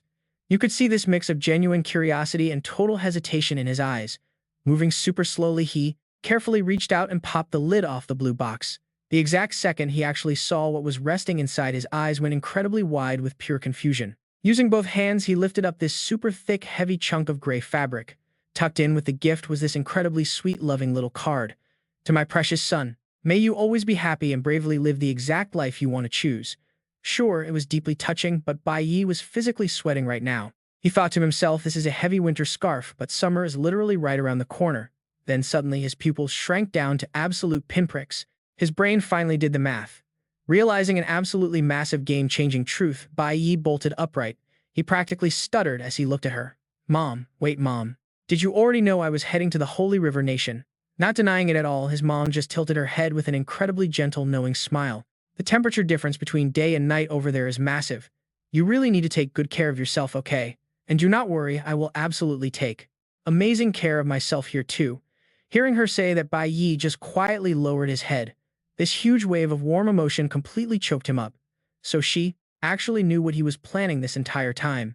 Gently shoving her son's shoulder to break up the emotional tension, his mom firmly slapped a thick red envelope right into his hand. She beamed a bright, beautiful smile and urged him on. Today's your birthday, go ahead and take your absolute best friends out for a nice, big meal. Holding that red envelope, Bai Yi just awkwardly looked away. He let out a heavy sigh and muttered, Mom, I literally already told you I do not even have a single friend. But you and I know that is a lie. The chaotic scene at school totally disagreed with his whole loner act. Right in his face was this massive, incredibly flashy anime figure of a water mage girl. It literally had these dramatic swirling water effects wrapping all the way around. It looking completely absurd and blindingly bright. Shrouded in the dark shadow of absolute speechlessness, his face just sank. With dead, lifeless eyes, he completely glared at the creature standing in front of him. He coldly dropped 3 words. What is this? Standing right beside that wild model was his mushroom-haired buddy, whose cheeks were bright red from pure nerd excitement. The guy was practically waving his arms around. How amazing is this birthday gift? This is literally my absolute favorite version ever. Sparkly enough for you, Bai Yi was forced to just awkwardly grit out thanks. Seeing that weak reaction, his glasses-wearing buddy next to them immediately tilted his chin up. He pushed up his frames with this massive look of superiority and scoffed, his gift is total trash. Check out what I got you. The glasses. Kid proudly slammed this weird, dusty gray videotape right onto the desk. Good luck trying to find one of these anywhere nowadays. It is not easy to track down. The exact second Bai Yi saw that tape, his pupils blew wide open. Cold sweat started pouring straight down his face. In absolute pure panic, he aggressively grabbed and hugged the tape, looking like his soul just left his body. The original VHS of my absolute favorite movie, God of Magic. Instantly, all those goofy memories from his past life came flooding back in. A super vivid flashback hit him, 2 teenage boys huddled up in a dark corner secretly watching band tapes together. Back in my past life, used to hide out in the shed with this guy sneaking peeks at those banned prehistoric fantasy movies. His glasses-wearing friend leaned right into Bai Yi's ear, looking super pale and completely stressed out as he gave a serious warning. Listen, you absolutely cannot let the teachers see this thing anywhere. Stash it away right now. Be careful. Without pausing for even a fraction of a second, Bai Yi moved at literal light speed, shoving that total contraband straight into his desk drawer to hide it away. And then Bai Yi just turned around and flashed an incredibly rare, totally genuine smile right at his 2 absolute best bros. Seriously, thank you guys. Now getting to see. The glasses-wearing friend pushes up his frames, smiling with pure satisfaction as Bai Yi says thanks. But right as this total bro moment hits its peak, a pink-haired girl suddenly pops up right beside their desk, calling out his name with a gentle voice. Qiling flashes Bai Yi the brightest smile, handing him this incredibly detailed silver box. Happy birthday, she says. And guys, the second that lid pops open, a blinding halo of light totally erupts, making his 2 best friends in the back practically bulge their eyes out in pure shock. They start trembling and screaming. Wait, is this actually an A-rank weapon? Sitting right there on the velvet silk is this magical gem shining with crazy rainbow colors, and the system prompt floating above it clearly reads, A-rank mage weapon, phantom stone unidentified. Needless to say, our main guy Bai Yi is absolutely frozen to the spot in total disbelief. He is sweating bullets, jaw completely dropped, wondering if this is a massive blessing or some crazy curse dropping on his exact birthday. Seeing him hesitate like this, the pink-haired girl just nudges the box forward. Her face is completely determined, trying to make him take it while Bai Yi nervously waves his hands and backs up. No way, this is way too valuable, I cannot take this. But she just waves it off, laughing brightly and explaining everything so he stops stressing out. If it was not for you, I would have never been able to join that cultivation trip in the first place. Plus, this is not even that rare. My family has tons of these. For you right now, this will definitely be super useful. Bai Yi's hand lightly touches the lid of the box, then he freezes, sinking into deep thought for a silent moment. His eyes suddenly sharpen with resolve as he calculates the practical benefits in his head. He really needs to level up his power, so there is no reason to reject this. Thinking back to his last battle, he glances at his friend and mentally sighs. Did she see him using that absolute bottom-tier mage weapon during his class change and decide to gift him this? What an incredibly thoughtful girl, sitting right there in the middle of his three friends looking at this crazy expensive item glowing on the desk. A complicated warmth fills his chest. He never actually expected that all of them would remember his birthday, let alone prepare such a careful gift. Honestly, he originally planned to just quietly slip away from this place forever. Standing in the back glasses, Guy covers his mouth and whispers to the mushroom-haired dude, eyes totally burning with juicy gossip. Since when did those two get so close anyway? Could it be? Wait, I thought Bai Yi was not even into girls. Instantly, Qiling gets right in their faces entirely, threatening them, making the two boys jump out of their skin in absolute terror. What are you guys talking about? Meanwhile, Bai Yi's inner thoughts are still spiraling, realizing he did not want any emotional attachments or messy ties with them. But snapping out of that chaotic headspace, Bai Yi suddenly turns his head to look at the whole group and suggests, let's all go out for a big meal tonight. The corner of his mouth lifts into this super rare smirk as he generously declares, my treat. Do you guys have time? Unsurprisingly, all three of his friends immediately jump up and start cheering in pure joy. Of course we do. Can I pick the place? But unfortunately, this hyped-up atmosphere does not last long before loud whispering drifts in from right outside the classroom. Hey, aren't those the upperclassmen from the high school division? Why the heck are they here? Bai Yi shoots an icy glare straight toward the window, listening closely to the crazy rumors and excited chatter. Looks like they are heading right toward our class. Do you guys seriously not know? The commander of the school's Supreme Battle Squad is actually coming over. The students peeking out the door are going absolutely wild, spreading the gossip. I heard the commander is planning personally invite Bai Yi to join. What is that actually true? Have you ever even seen the commander before? Nope, I have only heard rumors that she is an absolute beauty. Hearing all this noise, our guy Bai Yi just frustratedly pushes his chair back, stands straight up, and lets out a massive exhausted sigh. Man, looks like it is better to just reject this straight to her face. Watching their squad leader walk off the mushroom hair and glasses guys get this totally pumped look in their eyes. You and I know it is time for drama. The scene shifts to the corridor, where countless students are gathering, stretching their necks over the rails to watch the chaos unfold. Stepping outside, Bai Yi is instantly blocked by a group of thug-looking upperclassmen, their aggressive faces completely cutting off his path. The leader of the pack grinds his teeth with pure malice, his face twisting up with rage and deeply jealous eyes as he curses. T-esque, Bai Yi, is that arrogant little punk really worth all the trouble she is going through? It honestly makes me sick to my stomach. Bai Yi just stands there in silence, hands deep in his pockets, directly facing off with these aggressive seniors without flinching even a single bit. He decisively steps right forward, walking with this totally confident and arrogant swagger. Then suddenly, brilliant rings of magic light start flashing rapidly in mid-air right in front of them, making the entire group of boys look up in absolute shock. Whoa, what the heck is going on here? Bai Yi's eyes ignite with an incredibly sharp glare, and these streams of blinding yellow electricity start crackling wildly all around his body, signaling imminent danger. Out of nowhere, a massive bolt of magical lightning violently strikes down the corridor, its devastating blast force launching the entire group of blocking students straight into the air. This gigantic lightning strike completely tears through space, illuminating that whole section of the hallway, while Bai Yi just stands there tall, utterly unfazed by the destruction. As the light from the flash slowly fades, Bai Yi throws his coat back, hair blowing in the wind, his icy aura completely untouched. The group of big guys gets completely pushed back by the blinding energy. Some are using their arms to shield their faces, while others just grit their teeth in helpless defeat, slightly tilting his perfect jawline amidst the dancing electric sparks all around him. Bai Yi just casually drops a final look, a gentle mock, a quick fake out. Right after, from the exploding emerald green wood aura, a remarkably steady hand reaches out, tightly gripping a sword hilt. Gold and green light violently intertwine, and Bai Yi swings his arm, drawing out the pure energy weapon, his stance completely ready for battle. His eyes, sharp as daggers, radiate absolute, undeniable dominance. A massive, glowing yellow lightning bolt crashes down right behind the teenager. His eyes dart fast, calculating the trajectory of the incoming attack, coming at extreme speed from his back left. Quick as lightning, he spins, swinging his sword hard to slice the roaring, blinding lightning right in half. You and I can see his classmates watching from outside get blown back by the wind pressure, frantically raising their hands to cover their faces, completely screaming. What just happened? Way too fast. From within that blinding light, the silhouette of a lightning girl appears, literally radiant as a goddess, a wild smile playing on her lips. Seeing this insane scene, Bai Yi's pupils shrink, his expression showing a quick hint of shock as he recognizes this hauntingly familiar energy signature. A massive pillar of lightning completely tears through space, striking down from the sky onto the hallway floor right in front of Bai Yi, the impact making the ground shake. From the sparkling electrical smoke, Lu Heiyu appears, sword on her shoulder.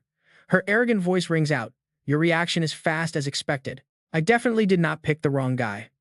Facing this ridiculously destructive entrance display, Bai Yi opens his eyes wide, his face showing absolute speechless shock. The memories of her acting, all cute and whiny from his past life, instantly rush right back into his mind. Lu Heiyu smiles super brightly with her eyes closed, spreading both her arms out to beg, "Captain, please just give me a hug." She sits dangling her legs on a cliff edge, reaching out charmingly. "Captain, can you carry me down?" Or another time lying totally flat on the ground, she kept dropping smooth, flirtatious lines while Bai Yi turned his face away to refuse her. "Then can you carry me away?" And her super smug teasing smile when he ruthlessly handed her over to the healer teammate.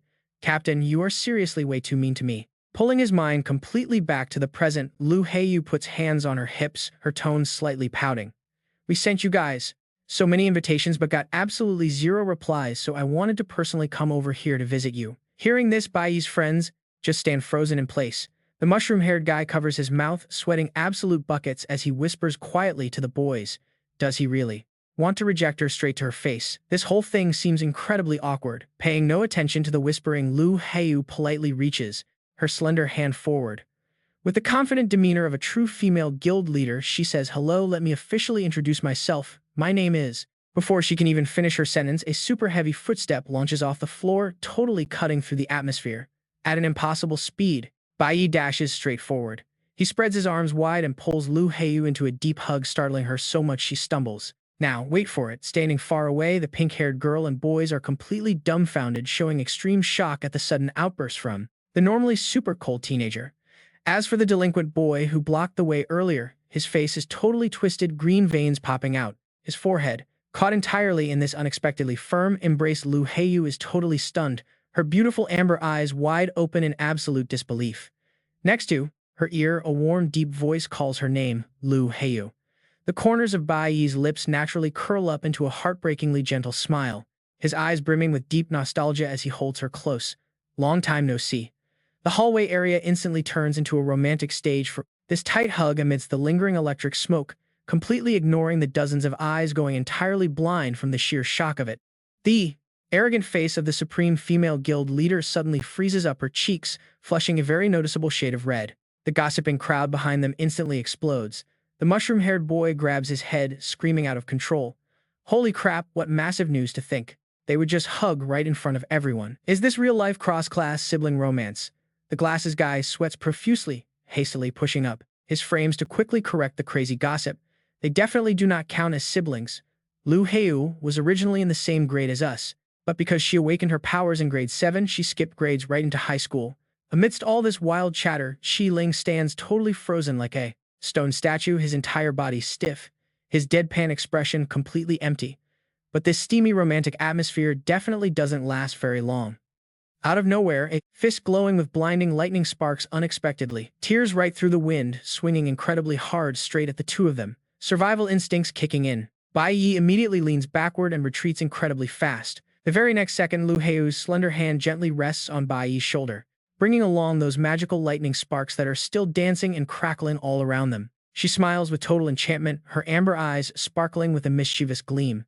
Leaning in close, she asks, "May I ask if your hug means you are accepting my invitation?" Lu Heiyu takes a step back, confidently crossing her arms over her chest, trying to persuade him. The Supreme Guild, fully sponsored by the Academy, will have access to all the absolute best resources possible. There are so many ways to run school dungeons after class to help you get stronger faster. We share a common goal to become powerful, so who knows, maybe we can fight side by side. Facing this incredibly tempting invitation along with the guild leader's breathtaking beauty, Bai Yi. You and I see Bai Yi open his mouth slightly, his face completely calm. He coldly raises a hand, ending it all right there. All right, pay attention here. Bai Yi completely rejects the offer. He refuses to join the ultimate battle group or stay for long. A school club, he says it is absolutely meaningless. The second those words leave his mouth, his hovering hand suddenly clenches into a super tight fist. Pure determination. He reaches right out firmly, grabbing Lu Heiyu by the hand. His eyes are literally shining as he tells her that soon, he will establish his very own guild. A wildly confident, arrogant smirk curls up on Bai Yi's face as he stares directly into her eyes. When that time finally comes, they can fight side by side. But before Lu Heiyu even gets a chance to react to this crazy declaration, a blue-haired guy comes running out of absolutely nowhere. He is pale, sweating and panting hard. Lu Heiyu, why did you run off here? The frantic friend quickly urges her on. Captain Hong just returned to campus and the principal wants the entire battle group to go greet him right now. Hearing this, Lu Heiyu turns around, ready to leave. She flashes a bright smile, saying goodbye to the cold teenager. We will definitely see each other again on the upcoming training trip. After walking away, she suddenly looks back over her shoulder, eyes totally loaded. Dropping one final teasing remark. We can talk properly when that time comes. Bai Yi just stands there frozen on the spot while her clear ringing voice echoes all the way from down the hall. Why did you say long time no see? Her fading silhouette slowly vanishes at the end of the corridor. Bai Yi is left staring after her, totally deep in thought. With his jacket fluttering slightly, the air around him suddenly turns, scarily quiet. Those delinquent guys from before are left gaping. They stare at each other, completely speechless. The guy with brown hair grabs his cheeks, sweating bullets, and screams in panic.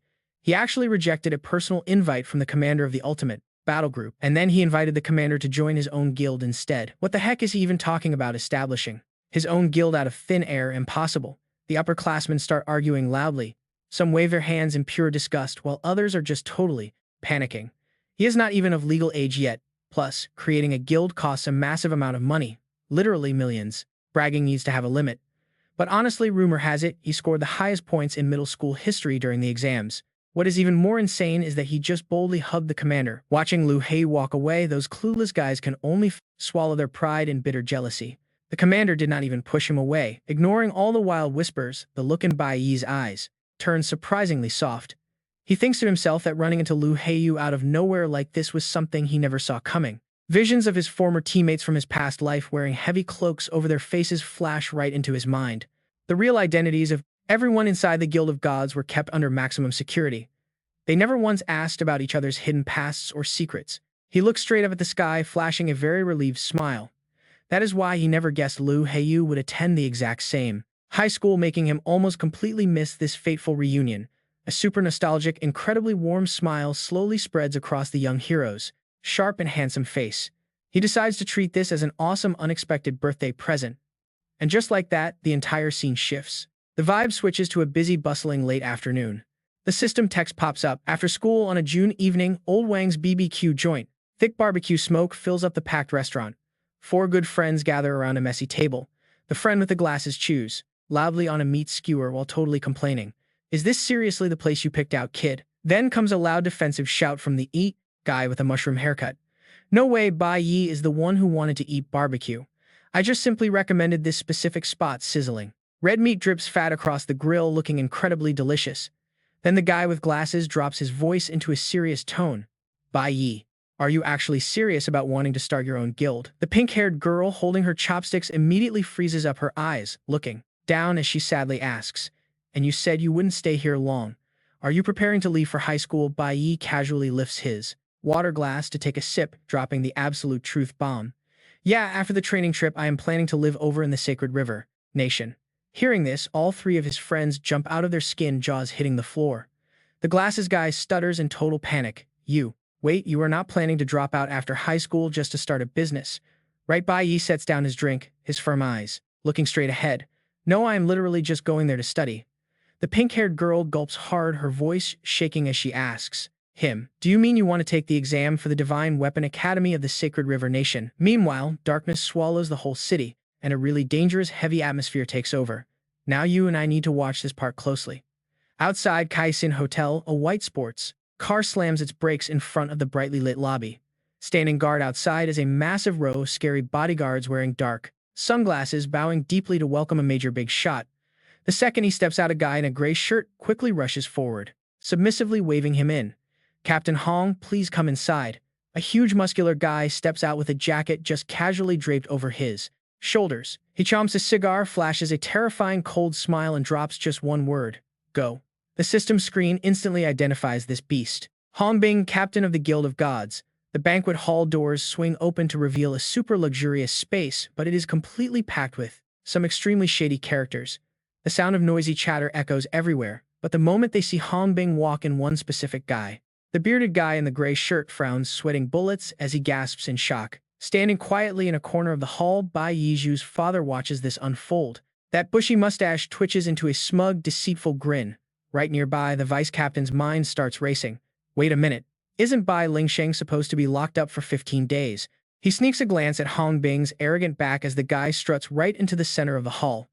Absolute suspicion floods his mind. Just what exactly is going on here? Why the hell was he released so early? The red-haired guy steps right up, raising his hand and rubbing his fingers together. The universal sign for cash. He smirks like he's already won. Double the bail money was paid, and get this, the captain already greenlit the whole thing. Vice captain just turn a blind eye. Facing that level of pure arrogance, you and I can see the bearded vice captain is completely trapped here. He grits his teeth so hard they might crack. Bloodshot eyes glare with absolute fury, a single drop of frustrated sweat rolling down his cheek. Completely powerless against dirty money and his corrupt superiors, the vice captain snaps, pointing his finger straight into the face of the young guy in the gray shirt. He's cowering in the back as the vice captain furiously shouts, "Then why the hell did you bring him to Captain Hong's private party?" The red-haired ponytail guy hurriedly leans right into the vice captain's ear, flashing a greasy smile to smooth things over. "Oh, come on, you know how it is. Before he was only kicked out over some petty nonsense. This right here is a rare opportunity, and he just wants to make the most of it." The gray-shirted guy cowers, forcing a totally pathetic, eager smile. He holds up a chest packed to the brim with mana crystals, super rare magic ores pulled straight from the dungeons. We're talking insanely high market value here. The redhead jumps right back in. He wants back into the guild so badly he brought his entire life savings. Us doing him this tiny little favor really isn't a big deal. But then smash, that incredibly precious bowl of mana crystals is violently slapped away, shattering into pieces all over the floor. A deafening, ear-piercing shout echoes through the room. "Get lost! Who the hell let you in here?" The young guy is absolutely terrified, his legs violently shaking. He stumbles backward, completely eclipsed by the overwhelming shadow of Captain Hong stepping into the light. Captain Hong chomps down on his cigar, his face completely darkening. "Pure, murderous intent," he growls. "This entire place was booked by the Divine Guild. If a stray dog wanders in and leaks our military secrets, then what?" The moment those words drop, both the vice captain and the red-haired guy freeze up. They're sweating bullets, their faces instantly draining of every single drop of color. The guy who just got called a stray dog drops to his knees. His trembling hands desperately scrape at the shattered mana crystals, begging like an absolute coward. "I'm so sorry, Captain. Please just let me explain." His face is deathly pale, drenched in sweat. You can see the pure, utter despair in his eyes. Despair and sheer humiliation. "I only wanted to," but before the words even leave his mouth, a massive hand grabs him by the collar, hauling him into the air. Absolutely brutal. Captain Hong blows a cloud of cigar smoke, his bloodshot eyes glaring a hole right through this pathetic loser. He roars with pure disgust. "Do you have any actual power, any status? Who the hell do you think you are trying to bribe me?" Glancing at the glittering gems scattered across the floor, Hong coldly tosses him out. "Take this useless, pathetic garbage of yours and get the hell out of my sight." Tossed violently to the dirt like a literal bag of trash. Humiliated in front of everyone, a soul-crushing ban echoes from above. From this moment on, absolutely no one is allowed to let this stray dog into the guild. Hands pressed against the cold floor, the young guy grits his teeth silently, taking the abuse. He grips a sharp stone tightly, veins popping all over his face. He mutters with toxic resentment, "Damn it." Pure fury finally explodes. He wildly swings his fist, smashing it straight into the solid ground. Fresh blood splatters everywhere from his ruined knuckles. Damn it all, his face twists into something ugly, eyes completely bloodshot. In this moment, his sanity just completely snaps. A completely savage scream rips from his throat. "I swear, I'll kill every single one of you, you dare look down on me." And that absolute venomous hatred, it acts as a trigger. A sinister blood-red aura starts pouring out, completely engulfing his body. The murderous intent radiating off him right now is off the charts. Isn't he just some cheap trash-tier captain anyway? He violently staggers away, slowly disappearing into the pitch-black darkness of the night.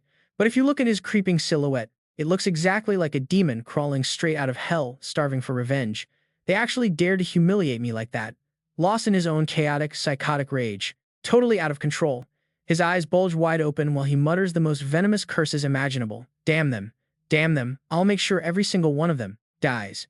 Anyone I see, I'm going to kill them. But right now, you and I need to switch gears.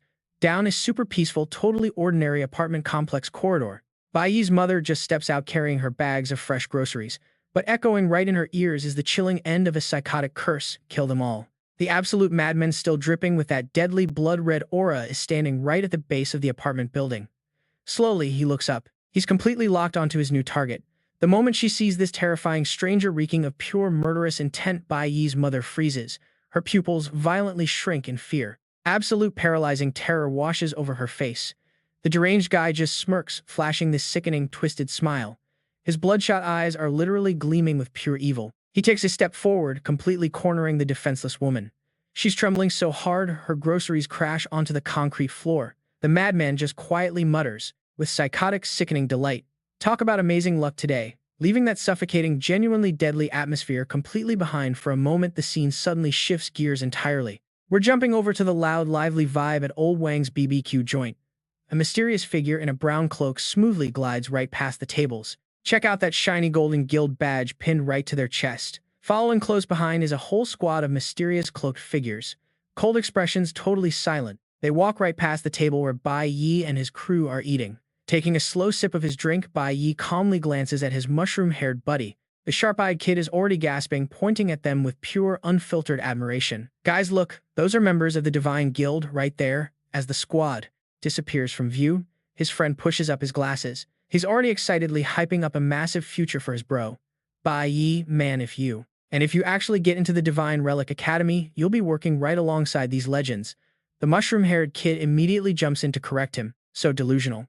"Actually, maybe we'd even be their bosses." But snapping back to harsh reality, Wu Fang is about to leave them all behind. The mushroom-haired kid slumps, letting out a massive dramatic sigh. Seriously, who would have thought this normal dinner was actually going to be a farewell party? Hearing that the pink-haired girl speaks up, fists clenched tight, her eyes absolutely burning with pure determination. "Who says this has to be a goodbye dinner? I'll work hard and pass the exam too." Watching the Divine Relic Guild members fade into the distance, Bai Yi just gives a soft little smile. He turns away, thinking to himself that today went almost too smoothly. The whole gloomy farewell vibe drops the mood at the table just a bit, but the pink-haired girl instantly shatters the tension. She claps her hands, totally hyped up, reminding everyone, "Hey, we can worry about all that stuff later. Today is literally Bai Yi's birthday." The mushroom-haired kid throws his hands up, totally on board. "Exactly. It's a birthday, so we have to go all out." Holding his glass, Bai Yi just blinks in quiet reflection. "Honestly, you and I know this kind of perfect peace usually makes a battle-hardened warrior paranoid." He can't help but hesitate, thinking to himself that something just feels incredibly off tonight, but brushing away that tiny sliver of lingering doubt in his mind. 4 glasses reach out, clinking hard right in the middle of the table. The whole group shouts their celebration in perfect unison, breaking the quiet night. "Happy birthday, Bai Yi." Under the warm, glowing lights of the barbecue joint, a crimson jade pendant resting on Bai Yi's chest catches the gentle light. His hand unconsciously brushes against the familiar keepsake. He just takes a second to feel the warmth radiating from it, truly cherishing this rare, peaceful moment. But while our main character gets a slice of happiness, things are taking a dark turn somewhere else. A complete contrast to this cozy, warm scene. Over at a dead, quiet, pitch-black apartment complex, Bai Yi's mother is absolutely terrified. Her face is deathly pale, pupils shrinking in pure, unfiltered horror as she listens. A cold, malicious voice echoes through the room. "Ha, you miserable wretch." A crazed man steps forward, practically dripping with a blood-red, overwhelmingly sinister, evil aura. He corners the fragile woman, collapsed on the floor, his voice a threatening growl. "You actually thought you could hide from me and live a comfortable life. Forgot where your real home is, didn't you?" Crawling backward across the cold floor in absolute blinding panic, his mother tries desperately to get away from him. She's forced to listen to the absolute filth spilling from this villain's mouth. "Which pathetic man have you been clinging to for this money, huh?" His bloodshot eyes lock onto her like a predator staring down cornered prey. The deadly murderous intent rolling off this guy is completely impossible to hide. "Today I'm going to teach you a lesson." He cracks his knuckles with a sick crunch, flashing a savage, incredibly cruel smirk as he prepares to strike. He's ready to deliver a brutal punishment. Let's bring back some old memories, shall we? But right as his bloodlust hits its absolute peak, he suddenly freezes. His fierce eyes dart down to his victim's wrist. He stares in sheer confusion, muttering out loud, "Hold on, where do you even get this stuff?" Wrapped securely around her fragile wrist is a stunning, beautifully crafted silver magic bracelet. and right now it is glowing with a blinding, vibrant emerald green light. The bracelet pulses, radiating pure energy to warn of the fatal danger closing in. Catching the greedy savage look in his twisted eyes, she panics and reacts. She frantically clutches the bracelet tight against her chest to protect it. Her lips tremble violently as a desperate, completely helpless sob escapes from her throat. Like a demon spotting a shiny new toy, this absolute monster throws his head back. He bursts into manic, totally unhinged laughter that literally tears through the night. The sheer, bottomless greed in his eyes is sickening to look at. He mutters to himself, completely drunk on his own twisted sense of total victory. How could you afford such a nice place? Channeling a wildly violent blood-red surge of power, he raises his massive fist high into the air. He aims a lethal punch straight at the defenseless woman on the floor, roaring out a filthy insult. Damn, you actually still look pretty good. That blazing red fist rockets downward like a literal comet crashing into Earth, packed with pure, merciless killing intent. Facing sure death, Bai Yi's mother braces herself. She squeezes her eyes shut, throwing her arms up to shield her face on pure instinct. But instantly, that silver bracelet erupts with an intense flash. Blinding emerald green wood energy flares up to shield its master. The magical power explodes outward rapidly, swirling and condensing right in the middle of the room. It forms a massive, terrifying wooden demon head with fiercely glowing yellow eyes. The creature roars, tearing its way up from the floorboards to intercept the strike. Boom, his aura-wrapped fist is brutally deflected backward. A massive magical shockwave ripples out, followed by a heavy, commanding voice booming from the newly summoned beast. Stop right there. Not completely off balance by the rebound, the crazed man's bloodshot eyes widen to the extreme. He is completely stunned and raging mad. He has zero clue what kind of insane power is protecting her. Then, stepping out from the glowing light, two massive, majestic summoned beasts take their absolute stand. They form an unbreakable wall right in front of the mother. System Alert D rank plant summons. The beast named Yi Wuming speaks up, its voice incredibly deep. Master, please rest easy. Beside him, the second D-rank plant summons Si Wuming takes an absolute blood oath. Now watch this, things are about to turn around. We will protect you to the death. Her racing heart finally starts to calm down as she stares at this absolute fortress. A massive wave of warmth floods in. All her terror melts away, replaced by the memory of little Yi giving her this exact bracelet. She remembers the heavy pouring rain, her boy holding an umbrella, handing her the silver band. Mom, this is your Mother's Day gift. Bai Yi's usually cool, stoic face hid so much genuine, profound care in that exact moment. He looked dead serious, telling her with absolute caution, "When I'm not home, you have to wear this at all times," snapping right back to the brutal present reality.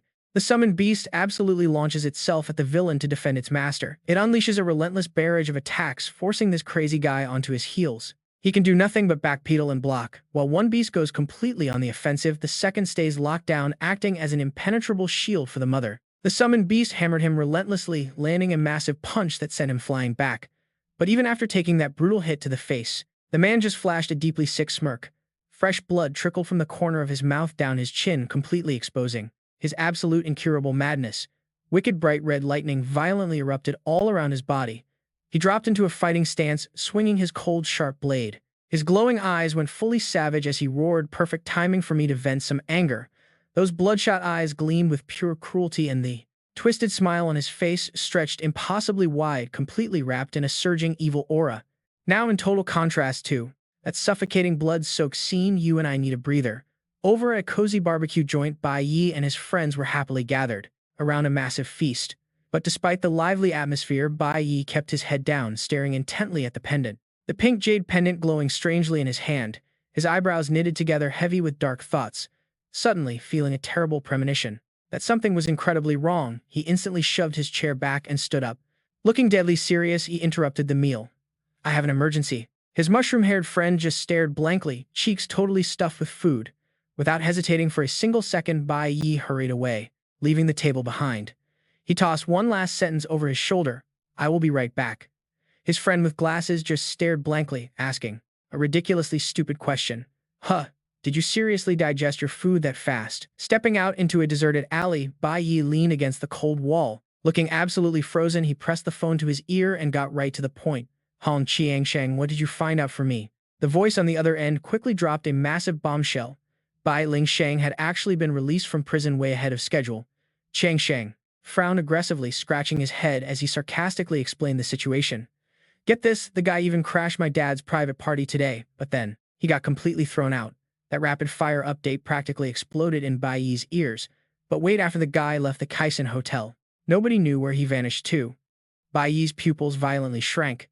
Pure, terrifying panic flooded his system. Meanwhile, over in a completely silent, empty room, a phone sitting on the table just kept vibrating. Hopeless, endless ringing, absolutely nobody was there to pick it up. Standing alone in that dark alley, Bai Yi's mind was racing at lightning speed. He gritted his teeth, angrily muttering to himself, "Mom is not answering my video calls. Did she leave her phone somewhere? And that hotel is sitting right next to our apartment complex." The absolute worst-case scenario hit him hard. Bai Yi's face went totally pale. Freezing cold sweat beaded right across his forehead. He frantically hung up the phone. If that psycho decided to show up and run into his mom right now, that terrifying thought practically burned his soul. Both hands gripped the bicycle handlebars incredibly tight, until his veins were literally popping. He knew for a fact his mom was in grave danger. Refusing to waste even one more precious second, he gathered every ounce of his warrior strength. Bai Yi pedaled like an absolute maniac, tearing through the night air like a fired arrow. "I have to get back immediately." Tearing down the dark streets, Bai Yi anxiously muttered to himself, "I know I left the nameless beast there to protect my mom, but still." His gut feeling was painfully accurate and his thoughts raced on. Their level is just way too low. Honestly, I have no idea if they can hold out against him. Back at the brutal scene, the psycho stomped his boot right onto the defeated nameless beast's lifeless body. He just laughed. "Pathetic. I really thought you actually had some skills." Seeing this nightmare, the remaining Yi-wooming beast instantly threw its arms out violently, shielding the terrified woman. As the villain slowly stepped forward, it shouted with absolute loyalty, "Master, stay right behind me." But honestly, all that beautiful loyalty only earned a disgusted glare and a violently arrogant smirk from the killer. Out of nowhere, the brave little beast launched a desperate attack. Moving like lightning, the strike grazed the lunatic's cheek, drawing fresh blood. Seizing the tiny opening, Yi-wooming charged forward, desperately clamping onto his leg. "Do not even think about stepping past me." But the power gap was just way too massive. The knife-wielding maniac slowly turned around and sighed in total annoyance.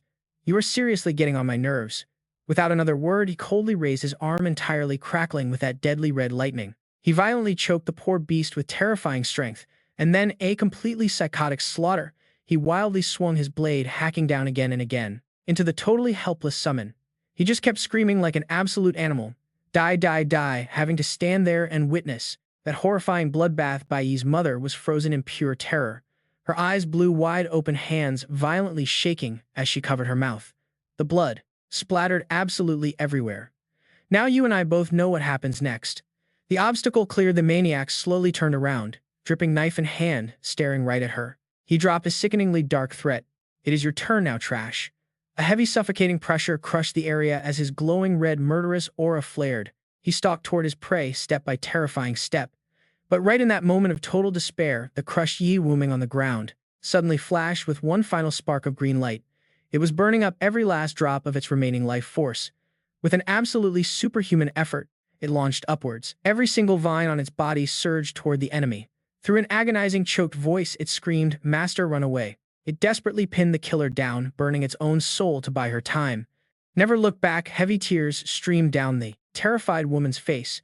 She bit her lips so hard it almost bled, utterly heartbroken, watching her tiny protector sacrifice itself, fully understanding its final wish. She whipped around and sprinted for her life down that deserted street, desperate for an escape route. Meanwhile, right behind her back, the loyal little beast actually morphed into a massive cocoon of vines, trying to trap the psycho for as long as possible. But honestly, guys, miracles do not happen often here. It didn't happen. With just a single flex, the monster's blazing red lightning tore right through every layer of defense. Suddenly, his massive hands gripped the vines, effortlessly shattering those tight restraints in the absolute blink of an eye. Without an ounce of hesitation, he brutally tore the magical beast straight in half, completely ending any sign of resistance. Right after that, the mother hadn't even made it far before the Grim Reaper's blazing red shadow crashed right down behind her back. Then came a bone-chilling, mocking whisper. Planning to run, she frantically backed up against the wall. The villain's glowing red lightning instantly cut off her only escape route, forcing his prey into a dead end. The guy stood there looking insanely smug, his bloodshot eyes full of absolute wild rage as his voice echoed out terrifyingly cold. "Where exactly do you think you can run?" The woman's face was absolutely drained, leaving nothing behind but pure helpless despair as he kept pushing her. "Tell me right now, where else can you run?" Suddenly, he whipped his arm forward with absolutely terrifying speed, violently snatching the pink pendant right off her neck. Gripping the item tight in his fist, he just kept spitting out incredibly bitter, jealous poison. This little jade pendant was a gift from that absolute dog of a man, wasn't it? And right as he finished speaking, he crushed the pendant with all his strength. It exploded into 100 shattered pieces, flying everywhere, as he furiously cursed at her. Damn you! A sharp piece grazed her cheek, drawing blood, but that physical pain was nothing compared to the absolute shock in her eyes. Tears streamed down her face, totally devastated, seeing her son's precious gift completely destroyed. And then the ultimate life or death moment finally arrived. The villain raised his knife high, pouring every ounce of hatred out as he roared, "Die, you wretch!" But let's rewind to just a few seconds before that fatal strike. Bai Yi's warning suddenly echoed right through his mother's mind. "Mom, if you ever find yourself in real danger, just crush this jade pendant, okay?" The exact moment it shatters. And so, without any hesitation, she gathered her fading strength to crush the keepsake right as that glowing red electric blade was about to strike down. "I will appear right by your side." Talk about perfect timing. Just like a premium bodyguard service. Bai Yi instantly teleported right in front of his mother, using his bare hands to casually block the villain's knife-wielding arm. Escaping death by an absolute millimeter, the mother widened her tear-filled eyes. She was totally stunned, unable to believe her savior was actually her own son. As for the villain, his wild, cocky smile instantly froze over, leaving behind a deeply twisted expression of pure frustration at having his evil moment ruined. Bai Yi's hand clamped down on his wrist, totally locking onto the guy like a steel vice grip. His eyes were freezing cold, radiating an absolute bone-chilling aura. "That is enough. Right at this very All right, you and I are about to see something dark." The exact moment they clash, Bai Yi's mind gets violently dragged back to a pure nightmare.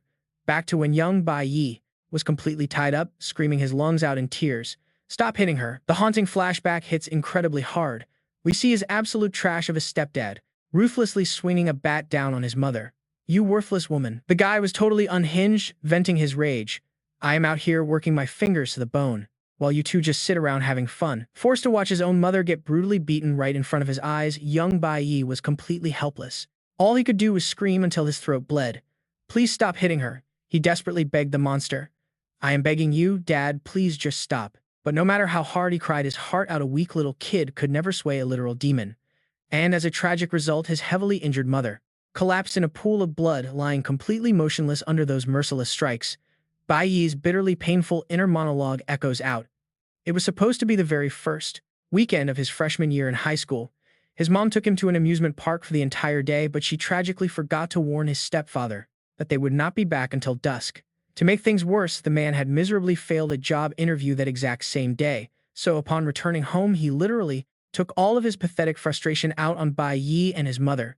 The towering shadow of that past abuser looms massive on screen, holding that terrifying blood-stained club. The literal devil inside him was completely unleashed. Along with it, a heavy metal chain whipped violently through the air with a deadly wind-piercing sound. His mother was beaten half to death right in front of him. He watched every single agonizing second of it. And it was exactly that crushing absolute despair that forced his hidden powers to finally awaken. The psychological shock was so massive it actually triggered an insane second awakening right there. A brilliantly glowing golden energy violently exploded around the young boy, instantly evolving his class from a basic green tier straight into a blindingly powerful platinum-level holy swordsman. This overflowing new power came fueled by a blind, maddening rage. And right then, completely losing all control of his senses, the young Bai Yi from back then lunged forward. With both hands completely engulfed in roaring golden flames, he fiercely grabbed hold of that heavy metal chain. Using that exact same weapon, he immediately strangled the monster's throat. As he remembers, he killed the man with his own hands. The stepdad's eyes rolled back as he was violently choked out, finally paying for his unforgivable, sickening crimes. But tragically, you and I know that bloody revenge could never fix reality. Because no matter what he did to the guy in that moment, his mother was never ever coming back. It was too late. Young Bai Yi just collapsed to his knees, hugging the broken chain, wailing out loud, in ultimate regret and crushing loneliness. Snap instantly back to the present day.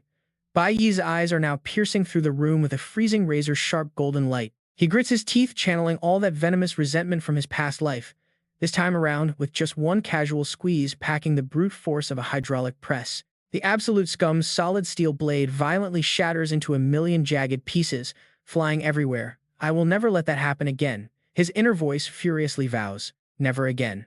He wouldn't be a single step late ever again. The atmosphere instantly went dead silent.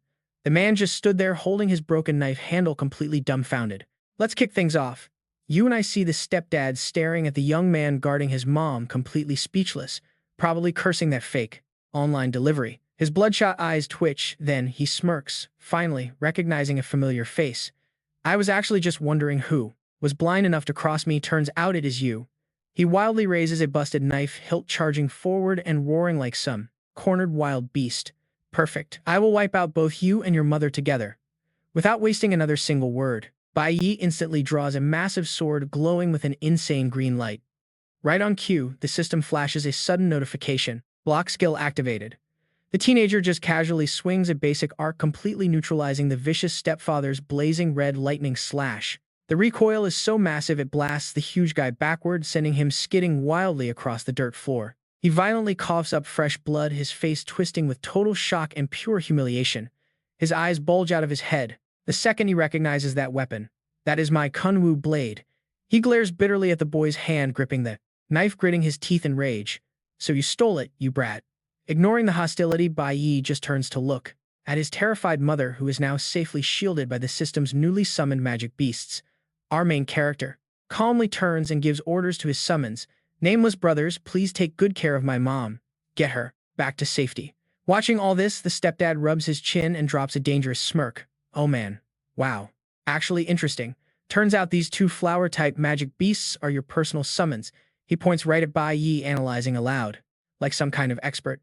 So you are a super rare multi-element user, 1 in 1,000, both a warrior and a flower-type summoner. Realizing this, the guy throws his head back, laughing like he just won the lottery. Good. So good, haha. Awakening dual classes at this young age, you truly live up to the Bai Ling family name.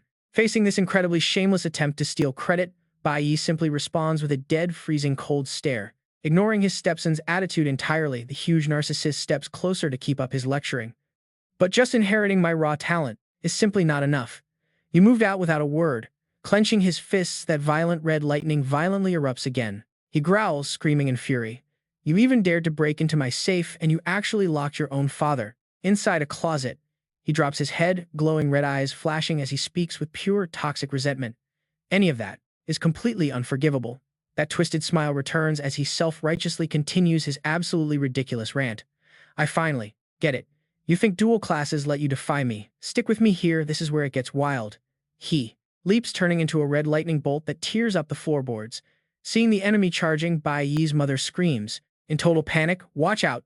The two beasts rush forward to block, but do you think our main character is actually scared? He just gently raises one hand, sparking a blue magic aura, while his badass system panel instantly shifts straight to the Mage class.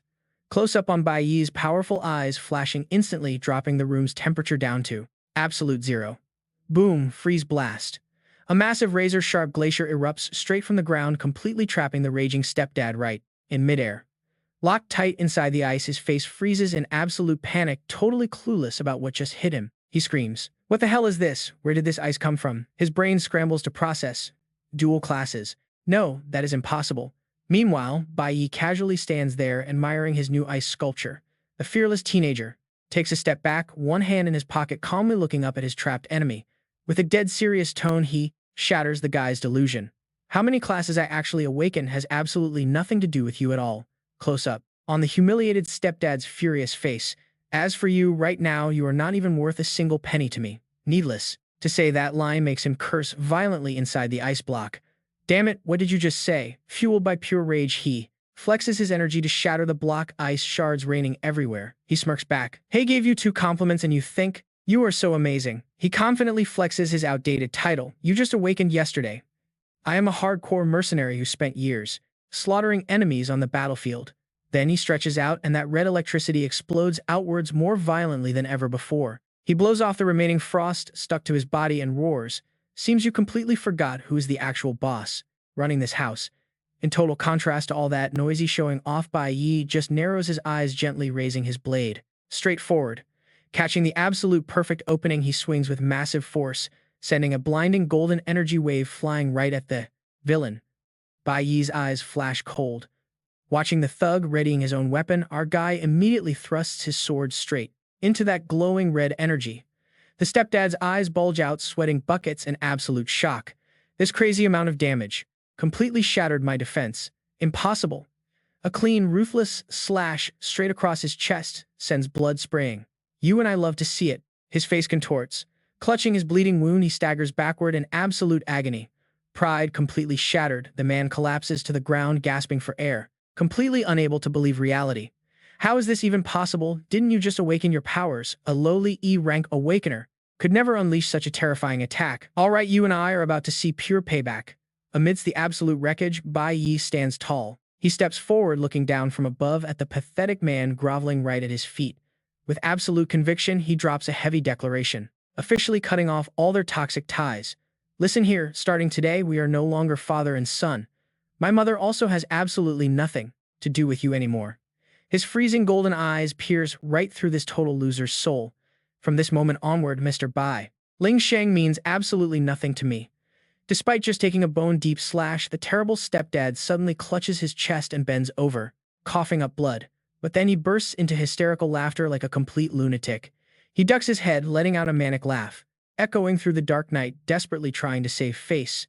Ha ha! After laughing his head off, he finally unleashes all his bitter resentment, screaming in pure frustration. Do you have any idea who busted his back working out there to make money? Who drained every ounce of strength to keep you and your mother alive? He glares at the teenager with bloodshot eyes, raising his voice to lecture about a father's right. No matter what the hell you become, you are Bai Lingxing's son. I will never let that change for the rest of my life. Reaching peak delusion, he roars, gathering his strength to lunge straight at Bai Yi. He curses through gritted teeth, you ungrateful little backstabber, you. Absolute ungrateful brat. But with a single dodge as light as a feather, Bai Yi effortlessly evades the attack. He uses that momentum to spin around, delivering a lightning-fast counterattack that knocks the wicked father down. The kick sends him rolling across the shattered floor tiles. However, Bai Yi isn't letting him off that easy. He charges right at the man, preparing to launch his next massive strike, leaving the guy totally panicked. Furious at being ignored, the stepdad channels his remaining strength, throwing a massive sneak attack punch from behind, aiming directly for his head. But before the fist even lands, the man's face twists in sheer shock. He mutters in complete helplessness. Why? How did his sneak attack get completely blocked by an invisible defensive shield? The pure frustration makes him roar out in anger. Just why is this happening? Fast as lightning, Bai Yi spins around casually, treating him to a ruthless uppercut to the gut, launching his bulky body right into the air. With his defenses completely shattered, the stepdad hangs midair, coughing up a huge mouthful of fresh blood, but still desperately tries to save his pathetic ego.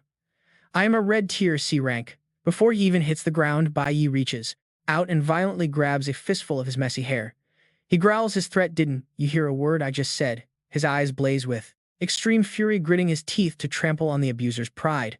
You are fundamentally nowhere near my level. Stick with me. Here comes the dark backstory. Memories flood back. The image of this cruel man mercilessly beating a frail little boy with a stick flashes by, accompanied by Bai Yi's absolute ironclad condemnation. For over 10 long years, you used violence again and again. The man's face from the past appears completely terrifying and practically bulging, with vicious veins. Bai Yi's voice continues to expose his true nature, using that pitiful bit of violence just to prove your status. Inside this household, he glares with pure disgust, seeing right through the deceitful fake mask of this so-called family breadwinner. It is simply because you fundamentally lack the guts to face anyone stronger than you out in the real world. Another dark memory hits the man, heartlessly shoving a little child's head into the dirt. The teenager screams out, unleashing all his bottled-up resentment. You are nothing but a useless, cowardly piece of trash. Back in reality, Bai Yi still tightly grips the abuser's hair. Blood drips down the man's incredibly pathetic face. He drops a razor-sharp finishing line, a worthless piece of garbage. His eyes glow red with towering, killing intent. The explosive rage is absolutely terrifying to witness. You don't even deserve to be called a real man. And to physically prove those words right, Bai Yi powerfully swings, his arm slamming the stepdad's head violently into the shattered ground, completely knocking him out cold. Seeing her own son explode with such righteous fury, the mother, standing behind him, guarded by two magical beasts, fearfully covers her mouth and softly calls out Bai Yi, flattened on the ground. With a completely blood-soaked face, the stepdad desperately begs in the most cowardly tone. Hey, hold on, just wait a minute, Xiao. Yi crouches down to look at the massive loser. The man quickly plays the morality card, hoping to escape. Hey, I am still the person who raised you right. You have to respect our blood ties, don't you? Hearing the words, blood ties, Bai Yi's pupils shrink instantly. A freezing wave of pure anger runs straight down his spine. He immediately grabs the guy's collar, yanking him up, and glares, while screaming right into that hypocritical face. Blood ties. Bai Yi's expression twists in a mix of agonizing pain and fiery indignation. He roars, interrogating the monster who destroyed his entire childhood. When you beat my mother and me, did you ever once think about blood ties? Image of a massive hand cruelly twisting a crying child's ear flashes vividly in his mind. Bai Yi bitterly reminds him, when I was 7, you twisted my ear. He recalls the violent scene of the man grabbing his hair and smashing him into the wall. His voice hardens with deep hatred. Just like this, smashing me into the wall over and over again. It is a deeply haunting flashback. The image of the little boy, Bai Yi, crying uncontrollably while having his ear violently pulled. Dad, I know I was wrong. Meanwhile, the panicked mother waves her hands, desperately begging for Filed. Please don't hit him anymore. Stick with me here. Up above, Bai Yi coldly narrates the guy's absolute cruelty. No matter how much I begged, it was totally useless. The heartless man tightly grabs the young boy's ear, violently tearing the flesh and making him scream out. In absolute pure agony. Years of repressed rage finally explode. Bai Yi lists the abuser's crimes with furiously bloodshot eyes. My ear being ripped off didn't stop you. How many times have you beaten Mom? Since the day I was born, has there been a single month she didn't end up in the hospital? Food wasn't good. You hit her. You got mad. You hit her. Unhappy outside. You come home and just hit us. Unable to hold back anymore, our main character violently smashes the ground, creating a massive crater roaring with intense resentment. As long as you're here, we haven't had a single day of peace. The young man stands completely tall, his glaring eyes ice cold, like looking at a corpse, throwing out a wildly sharp, sarcastic remark. Now you suddenly want to talk about family bonds with me. Despite the muscular build of his awful stepfather, lying totally flat under the cracked rubble, Bai Yi shows absolutely zero mercy, firmly sealing the humiliation. Do you even deserve a family? Faced with absolute domination in both raw power and logic, the pathetic broken man can only stay dead silent, his entire body trembling violently in fear. He desperately tries, clinging to the ground, sweating absolute bullets, his twitching mouth barely squeezing out a few weak words. Right, I'm sorry. Stripped of all the dignity he once had as a neighborhood tyrant, the stepfather straight up crawls at Bai Yi's feet, kowtowing endlessly and begging. I know my mistakes, I won't ever do that again. I really won't. He lifts his blood-soaked face, his eyes full of pure misery right now, forcing out a late apology. Sorry, I was wrong. Watching this familiar, totally deceitful act, Bai Yi just narrows his eyes with massive disgust, exposing the vile nature of the man. Last time you were exactly like this too. Realizing you weren't my match, you instantly started crying and begging for mercy. Memories from his past life rush back, the guy kneeling on blazing iron chains, faking remorse. Bai Yi quietly mutters to himself. But just when I thought you'd actually repent. Hearing this, the stepfather's twisted, bloodshot eyes suddenly flash with absolute madness and pure treachery in that incredibly dark memory. Suddenly, he flips faster than a switch, tightly gripping a deadly weapon and lunging violently straight toward him. You just grabbed a knife and charged at me again. Back in reality, the system instantly displays his violently spiking adrenaline status levels. Facing his absolute worst sworn enemy, Bai Yi tightly grips the glowing radiant short sword right in his hand, preparing to strike, reminding himself of one brutal truth: a butcher never changes. RMC's eyes darken, intense killing intent pouring out everywhere, absolutely proving he's completely lost his patience and he definitely won't stand down now. You and I can see the camera zoom in on the stepfather's face, his eyes glaring with demonic red veins, relentlessly charging forward, trying to find a way to survive death. The badass system panel smoothly switches skills, evolving straight from first realm pure land into second realm judgment. Bai Yi decisively raises his massive weapon high into the air, blinding golden light signaling an incredibly brutal punishment. Standing far away, witnessing this intensely violent standoff, the completely panicked mother reaches out, calling out for little Yi with deeply anxious eyes. But the heavy blade of judgment has already swung up, drawing a gorgeously stunning but deadly crescent moon carrying Bai Yi's bloody determination, trying to force this wretched sinner to truly repent. An earth-shattering slash strikes straight down, its sheer, raw power violently ripping through space itself. Bai Yi coldly declares his final sentence. Better to make sure he never gets to commit a crime again. Then the stepfather screams in the absolute depths of sheer agony, taking the full brunt of a fatal critical strike. Slashed to literal pieces, he collapses straight to the ground, both arms totally limp and soaked in blood. He violently panics and shrieks terribly, "Ah, my arm tendons." Meanwhile, Bai Yi still stands incredibly tall, holding his blazing golden sword in total dominance, backing the guy right into a freezing wall. The once cruel man is now just a pathetic cripple, blood pouring down his face as he cries and begs in tears. Calm down, just calm right down. Little Yi, please don't kill me. To somehow save his miserable life, he plays his very last wildly shameless card right here. We're father and son. His only answer is Bai Yi's piercing golden eye glowing with pure fury. Completely done listening to this. Total garbage. Our MC casually raises his hand forward. Ice magic instantly activates on the spot, radiating a bitterly freezing blue light. Instantly, a razor-sharp ice spike aggressively shoots up from beneath the stepfather's neck, completely sealing that deceitful mouth shut, making his eyes roll violently backward, face twisting in pure shock. Blade raised high, aiming right at his neck. Bai Yi acts like a true Grim Reaper, deciding life and death, coldly dropping his final words. You died by my hands in my past life. Doing it again changes absolutely nothing. Just as the blade is about to drop, Bai Yi's pupils violently shrink, sweating completely cold. He freezes the moment. A mysterious voice suddenly pierces straight into his mind. Little Yi, that is enough. The intense killing intent instantly vanishes. Our main character snaps his head around in total confusion, completely stunned as he desperately wonders, whose voice is that anyway? The voice of a woman. He stands totally frozen, realizing the source of this bizarre sound. It's Yi Wuming's ability. Get this, everyone. Is she actually transmitting my mom's voice into my mind? His gentle mother, currently bathed in the summon's green light. All right, let's jump right in. Protective tears welling up, she begs her son. Little Yi, please don't become someone like him. Her words act like cold water, dousing the raging fire of his hatred. Bai Yi immediately looks back at her and she continues in a soft voice. He has already lost absolutely everything he ever took pride in.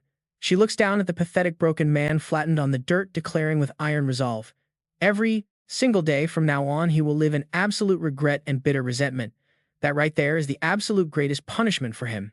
Hearing his mother's heartfelt words, Bai Yi's pupils tremble slightly. He hesitates, looking just like a child who made a huge mistake. Mom, but I. The eyes of his mother are filled with profound sadness as she chokes out, I don't want to see it.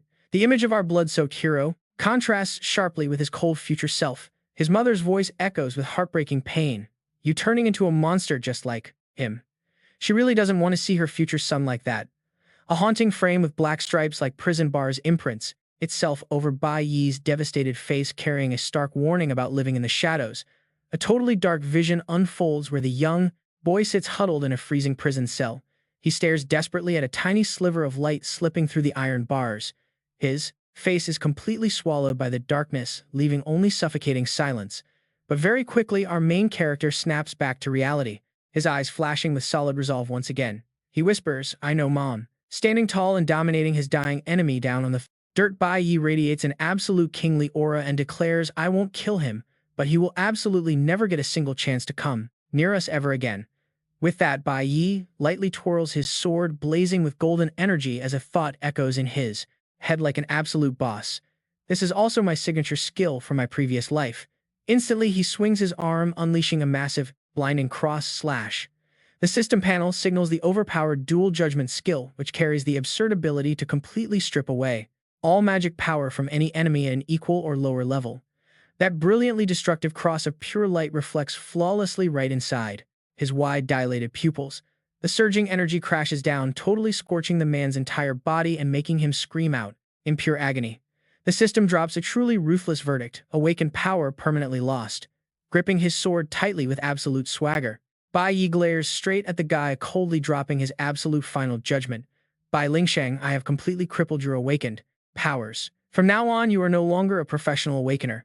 He turns his back completely, ignoring the pathetic man lying paralyzed on the floor, and speaks with iron force. Tomorrow, I'm leaving this city, staying far away from Mom forever. The ground of angle highlights his total absolute dominance. Our hero stomps his heavy heel down and coldly threatens, I'll make you Wuming memorize your exact scent. So if you ever dare get within 3 kilometers of my mother. His eyes are razor sharp, piercing straight into the defeated man's very soul. Even if I have to spend my whole life in an awakener prison, I will hunt you down and kill you without any hesitation. Having lost absolutely everything, the stepdad lies there like a pile of mud, blood, and drool dripping down as he sluggishly mutters lifeless groans. The scene shifts up to the completely silent night sky, leaving only the pathetic, cowardly echoes of his final surrender. I understand. Pure darkness completely swallows the quiet apartment complex, officially marking the absolute end of this long-running family tragedy once and for all. Cutting back inside the house, Bai Yi carefully helps his mom sit on the sofa, turning to instruct his 2 highly capable assistants, Yi Wuming and Si Wuming. Make sure you heal my mom properly. The flower-type magical beast blinks its glowing eye, confidently putting on a totally okay expression. It firmly asserts, relax, that guy didn't hurt your mom even a little bit. The young man drops down to one knee, right by the sofa, looking completely guilty. Thank God I made it in time otherwise. Before he can even finish, his gentle mom lovingly rubs his head to scold him playfully. Didn't they already say? Her face breaks into a warmly radiant smile, instantly clearing away all the heavy gloom. Mom is totally fine. Hearing her comfort him, Bai Yi turns away slightly embarrassed, anxiously muttering to himself, still not good enough later on. I need to find a way to get a jade stone. Mid-mumble, our hero suddenly flinches, his eyes shooting wide open in pure shock like he just discovered a new continent. Seeing her son's bizarre reaction, his mom blinks in total confusion and asks, "What's wrong?" The teenager leans right into her face, stuttering in disbelief. "Wait, just now. Did you just actually speak?" Leaving his mom stunned as she asks, "Did I really just talk?" The brightest smile ever seen blooms right on Bai Yi's face. He joyfully cheers, realizing this isn't just telepathy but actual real sound coming straight from her mouth. His mom covers her mouth in absolute shock, tearing up with overwhelming happiness. "How can I speak again?" Right then, the beast proudly steals the spotlight, throwing up a huge thumbs up, and smugly explaining, "Your mom's speech system was broken mostly because of the severe nerve damage she took from being hit back then. But my awesome healing power totally fixed it." A few days later, text pops up across a blazing sunset, accompanied by the clingy tone of his summoned beast. "Master, can't you really just stay here?" While Bai Yi sits casually chilling on a high branch, watching the bustling city below, the beast just keeps begging. "Your mom and all your friends are right here if you are only willing to let it go." He stares thoughtfully at the beast, laying out his perfect plan. You know he's always steps ahead. I already paid rent. He figured once he saved enough, he'd just buy it outright. Plus, he prepared a brand new jade pendant for his mom. If she faced any danger, he'd instantly teleport there. But for the rest of the time, Bai Yi just turned and flashed a bright smile at those two massive magic beasts. They were already tearing up. He told them they had to take good care of her.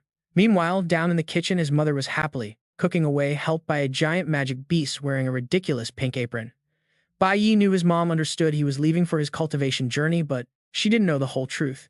Watching this warm family scene from behind, his mind was absolutely swirling with dark, complicated thoughts. He wasn't the innocent kid she remembered anymore. Suddenly, a violently bloody flashback cuts in, showing Bai Yi standing dead center in a mountain of corpses, his face completely cold and ruthless. He closed off those thoughts with one harsh truth he was carrying, a massive grudge that he had to confront head-on. Snapping back to reality with a dead serious, ice-cold expression, Bai Yi sat right at the table. His mind was already plotting something huge. He finally secured his ticket to the St. River Nation. That guy, his target, was waiting there. This was his absolute best shot. The enemy's portrait loomed out of the shadows, a terrifying figure wearing a grim skull mask and sporting weird centipede-like dreadlocks, radiating a blood-red, suffocating killer aura. Our main character just stared hard at the letter in his hand, declaring firmly that he could reach the St. River Nation way earlier than he did in his past life. A close-up shows the official cultivation journey invitation from the God Guild headquarters.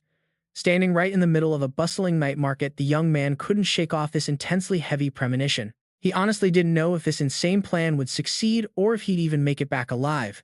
The quiet night sky, lit up by a glowing yellow moon, seemed to silently witness the dark resolve of an avenger.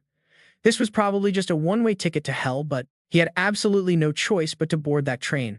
The mood was incredibly heavy until his mom suddenly completely ruined the tension. Looking up and panicking out of nowhere, she screamed that she almost forgot what time it was. Her son just stared at her blankly, asking what she was talking about. The digital clock clearly displayed June 25th, 2005. His mom's face suddenly lit up completely, looking right at him with a massive smile. It was blessing time. Every year on the June full moon, the Grand Mage of the Flower God Temple visited their town. Seeing her, this hyped-up Bai Yi nervously scratched his head, dropping a sweat drop. He completely forgot his mom was a hardcore, super devout follower of the Flower God sect. She never really asked, and he definitely didn't tell her that tomorrow was his official departure date. Our guy just shoved his hands into his pockets. He stood quietly in the background, watching his mom's bright smile as she prayed with clasped hands. His eyes softened up. He figured this was actually for the best, slipping away quietly without making a scene. We get an overhead shot of Yanbin Street as our main character acknowledged his biggest flaw. After everything he'd been through, the one thing he sucked at the most was saying a proper goodbye. Face to face. The scene shifts over to a hospital room. A young guy with glasses is laying in bed while the doctor stands by, giving instructions to his family. The procedure went perfectly smooth, just a minor, minimally invasive surgery. He just needed a couple days of solid rest. Honestly, it was a miracle. The kid noticed the issue in time. The guy's mother was absolutely thrilled, bowing and thanking the doctor profusely for everything. She called him a miracle worker for saving her boy. But 1 second later, she whipped around, pointed a finger, and started roasting her son, yelling at him to stay completely still and stop squirming around. Getting totally chewed out by his mom, Glasses guy just turned away, groaning with pure annoyance. Didn't the doctor just say it was a super minor surgery? Faster than light, his mom reached out and viciously pinched his cheek, giving him a strict order. Surgery is surgery, big or small, so he was banned from moving. Flattened against his bed with nowhere to go, the poor guy grumbled about his terrible luck. He was missing a massive event just because he was forced to have surgery today. By tomorrow, Bai Yi's group would already be heading off to the St. River Nation. Being stuck here meant he couldn't even see his friend off properly. Who knows if he'd ever get the chance to see him again. Time quickly skips over to the very next day. The system panel flashed bright Monday. The official departure for the cultivation journey. 12:30 p.m., June 26, 2005. We're at the St. River Express platform. Down below, worried voices echoed, telling kids to take care of themselves out there. A super dramatic, tear-filled family goodbye scene plays out perfectly. We see a crying mother, sobbing into her hands while lecturing her pink-haired daughter. She begged her to call home and told her to make sure Dad stopped pulling all-nighters. She just couldn't bear to let her kid go. Lunging forward, the mom started aggressively showering kisses all over the girl's cheeks, absolutely doting on her precious baby. The daughter turned bright red, trying weakly to push her away. She whined for her mom to stop. Watching this crazy, sappy scene drag on, a brown-haired student stepped up, physically shoving the family apart while acting super mature. He told everyone to relax and go home. It was just a short sightseeing trip. Half a month, and they'd be back. No need to act like someone died. The whole station was buzzing with laughter and anxious parents. Basically, every kid there had their families swarming them for a proper send-off. But off in a quiet corner of this massive train station, there was one single figure just standing, completely isolated from the loud, crazy crowd. We get a close-up of Bai Yi's incredibly lonely back. Rocking his backpack, he stood there, radiating a totally chill vibe, honestly looking like he belonged to a different world entirely. A stunningly gorgeous teacher and that pink-haired classmate from earlier suddenly walked right up to him. Looking super surprised, they asked why he showed up all alone without his parents dropping him off, instead of giving them a straight answer. Hiding his deep pain, Bai Yi simply glances away, coldly changing the subject. The train's almost here, right? His teacher just completely stares. Totally shocked, completely confused by his freezing attitude. Huh. Are you always used to being this incredibly independent? That specific word, independent, absolutely feels like it strikes a raw nerve deep inside Bai Yi's soul. His face instantly darkens, his eyes dropping down to reveal pure gloom. Independent, then. He softly drops the sentence, basically admitting a truly bitter truth. Yeah, I am. Right on cue, the pure white bullet train immediately zooms right into the station. Watching Bai Yi stare at that train, you and I can feel his spine-chilling loneliness. He's just quietly telling himself, I've been used to being completely alone for a while now. Close up on our guy's side profile, his eyes hidden behind his hair flash. With this insanely complex light, it carries both deep loneliness and absolute unspeakable hatred. The darkest, most painful memories from his past life suddenly hit him like a brutal knife strike.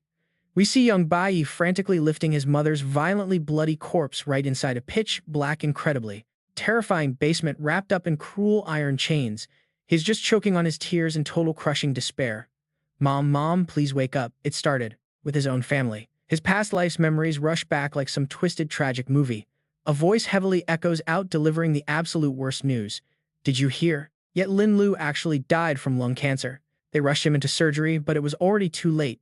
Bai Yi's face goes completely blank, totally losing his soul. Next up, his friends. Another absolutely devastating piece of news violently strikes his eardrums. You seriously need to hurry back. Dong Yang has permanently crossed the line and can't come back. Our guy's eyes shoot wide open in pure, unadulterated panic. Even his master wasn't safe. Bai Yi remembers the scene vividly. He's tightly wrapped by countless massive tree roots, screaming until his throat literally tears, drowning in absolute crushing helplessness. Lu Heiyu, Lu Shi, Anva, and finally his teammates.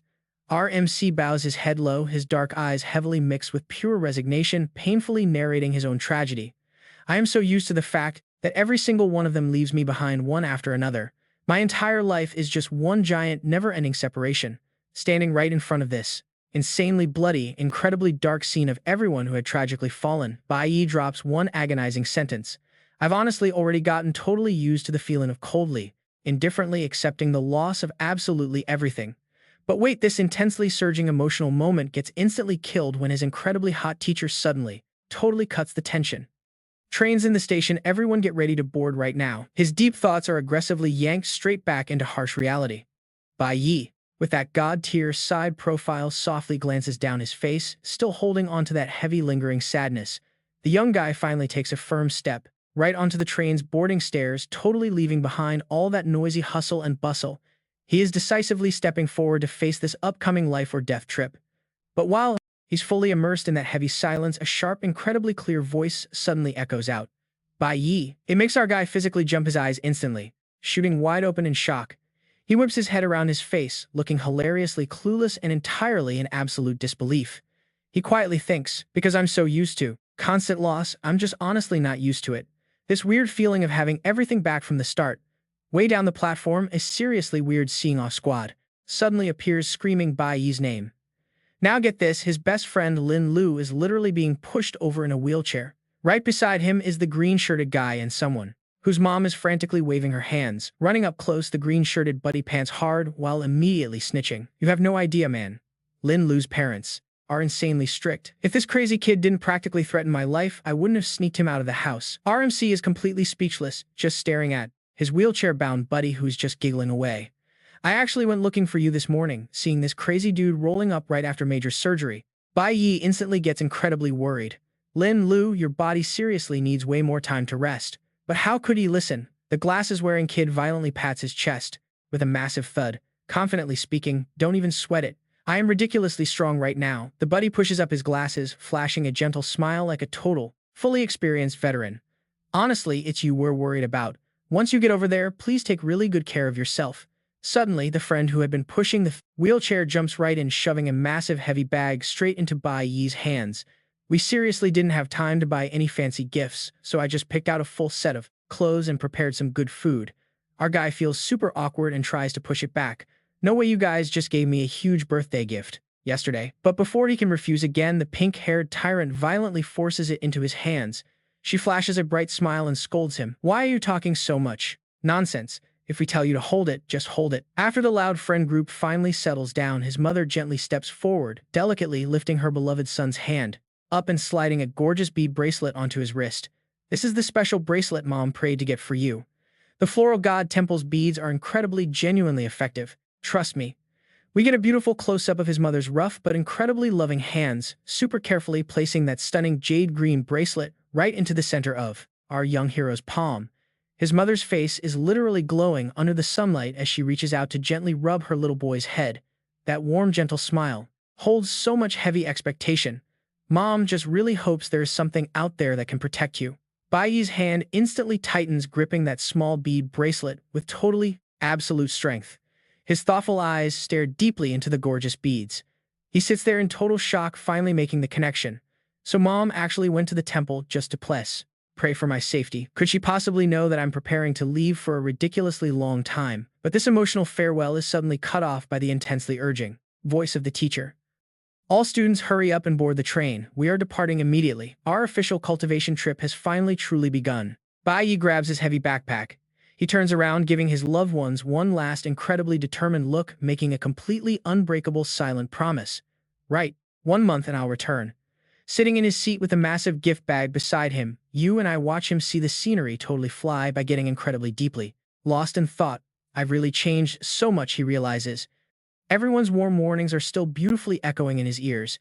Bai Yi, once you're out there, seriously, remember to eat. Got everything packed. Make sure to send Mom some pictures when you finally arrive. Bai Yi smiles, playing the warm memory back in his mind. Harvey, Lily, Mom. Bai Yi turns back and gives them one final wave goodbye. Just for a second, his eyes actually soften with a rare, genuine warmth.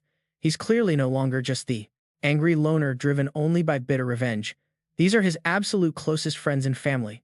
Their entire lives have totally changed for the better now. And back in his old hometown, there is still someone waiting. He clenches his fist hard. The beaded bracelet on his wrist pulses, fueling him with raw strength. His fiery determination burns completely wild. Once he handles this massive mess, he will return. But you and I know things never stay peaceful. Just like a standard teen drama, the sunny high school vibes instantly vanish. We cut straight to the opposite rooftop. A mysterious green-haired guy in a long trench coat stands there quietly, watching the bullet train speed off into the distance. He taps his earpiece, reporting the situation like a total shadow agent. The kid boarded safely. It will not be long before he finally hits the Holy River Kingdom. The package was successfully slipped right into his hands. Suddenly, a slick system screen flashes online, completely exposing the true identity of this shadowy stalker. He is Master Leo of the Flower Temple, a legit Tier 5 synthesizer. Over the crackling comms, a heavy voice suddenly asks, "Are there any other orders?" Leo just coldly replies, "Nothing else." The dramatic scene finally fades to black, leaving us staring right at the quiet, lonely silhouette of Bai Yi, intensely studying a map on the train. Meanwhile, that shady sect master drops one last massive hint about the coming storm, claiming they can now only rely completely on that kid. Back inside the cabin, the pink-haired girl is practically vibrating with pure excitement as she gives Bai Yi the latest update. The elite Academy squad and the captain's train already left one stop ahead of us. They actually cleared the ocean border check first, which means it will not be long before we hit the River Kingdom border. And right across from that, the Holy River Kingdom. Right on cue, their homeroom teacher, rocking an absolutely crazy, insane hourglass figure, struts down the center aisle. Smack! She claps her hands loud to grab everyone's attention, flashing a huge smile. "Listen up, guys. This entire cultivation trip is officially kicking off right now." She taps the big map, laying out the full survival schedule. "Getting our border clearance for the Holy River Kingdom is actually going to take one full day. So as usual, we are camping out at the border tonight for a hardcore field training test." Hearing this sudden news, the pink-haired girl gets pretty nervous. She slowly turns to look at her totally unbothered partner. "Hey, Bai Yi." But meanwhile, just a few rows back, there is this absolute bully of a guy with slicked-up spiked hair just glaring holes into Bai Yi.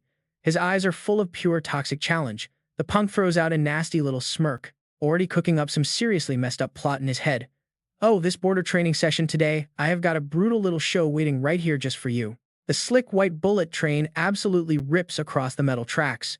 Over the hum of the engine, the teacher's sweet voice pipes up again. We are almost finally reaching the Holy River Kingdom. The teacher launches into this super basic history lesson, treating them like literal first graders. "Okay, class, we all know the ancient gods crafted our entire universe, and those same gods still protect us today."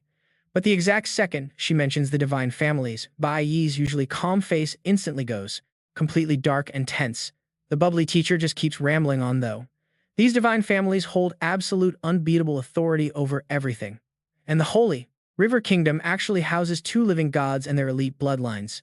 So listen closely. Once we finally cross that border, you must absolutely obey every single divine law to the letter. Do not start any fights or you are literally dead meat. She keeps explaining everything, using this insanely simple stick figure drawing.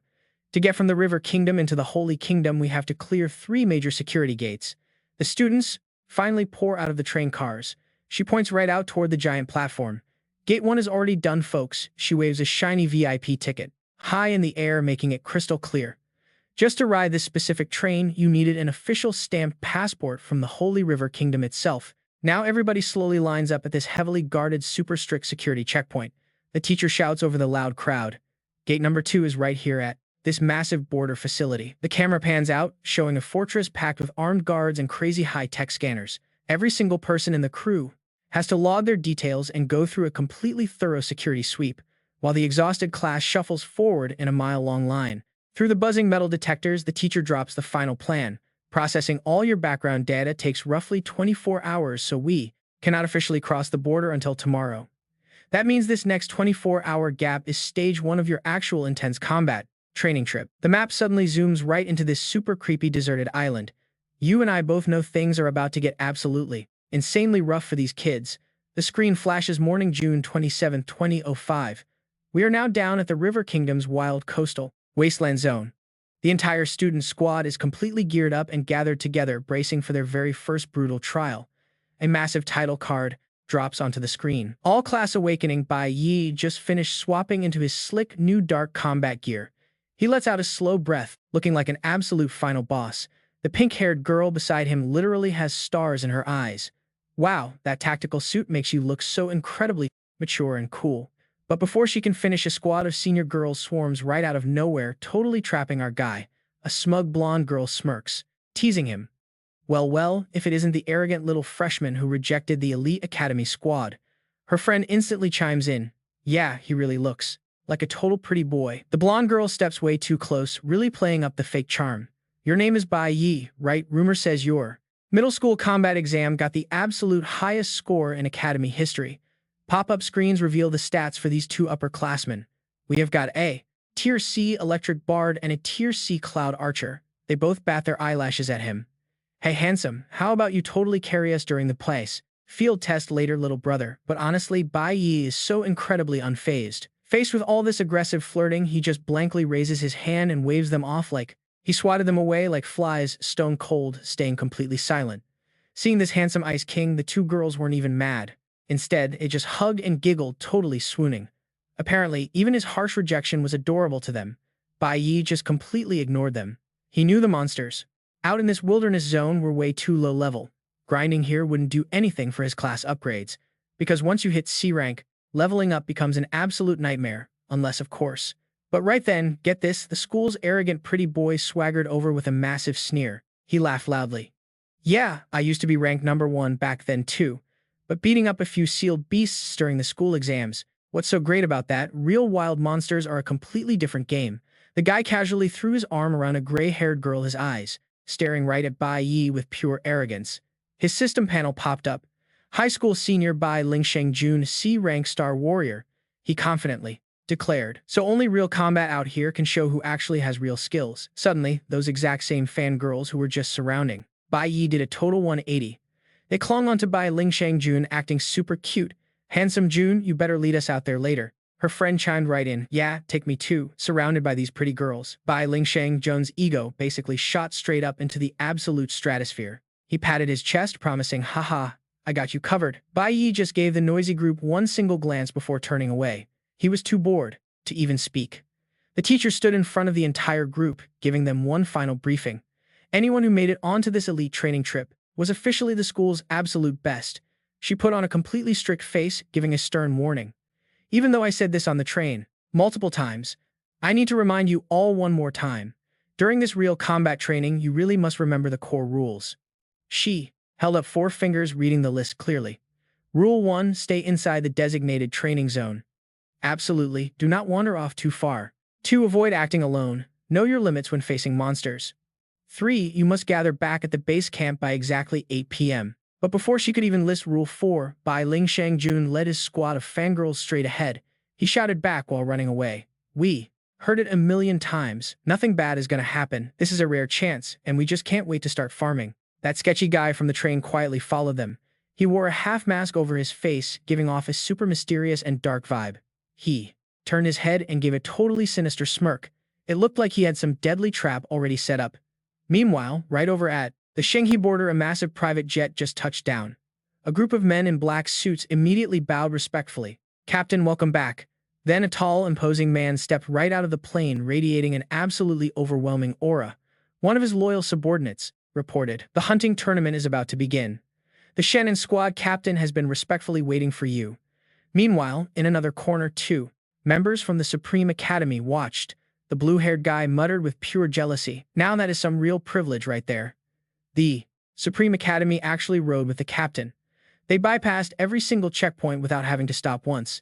The imposing captain just took a slow drag of his cigar, turning to command a very cold-looking blonde kid.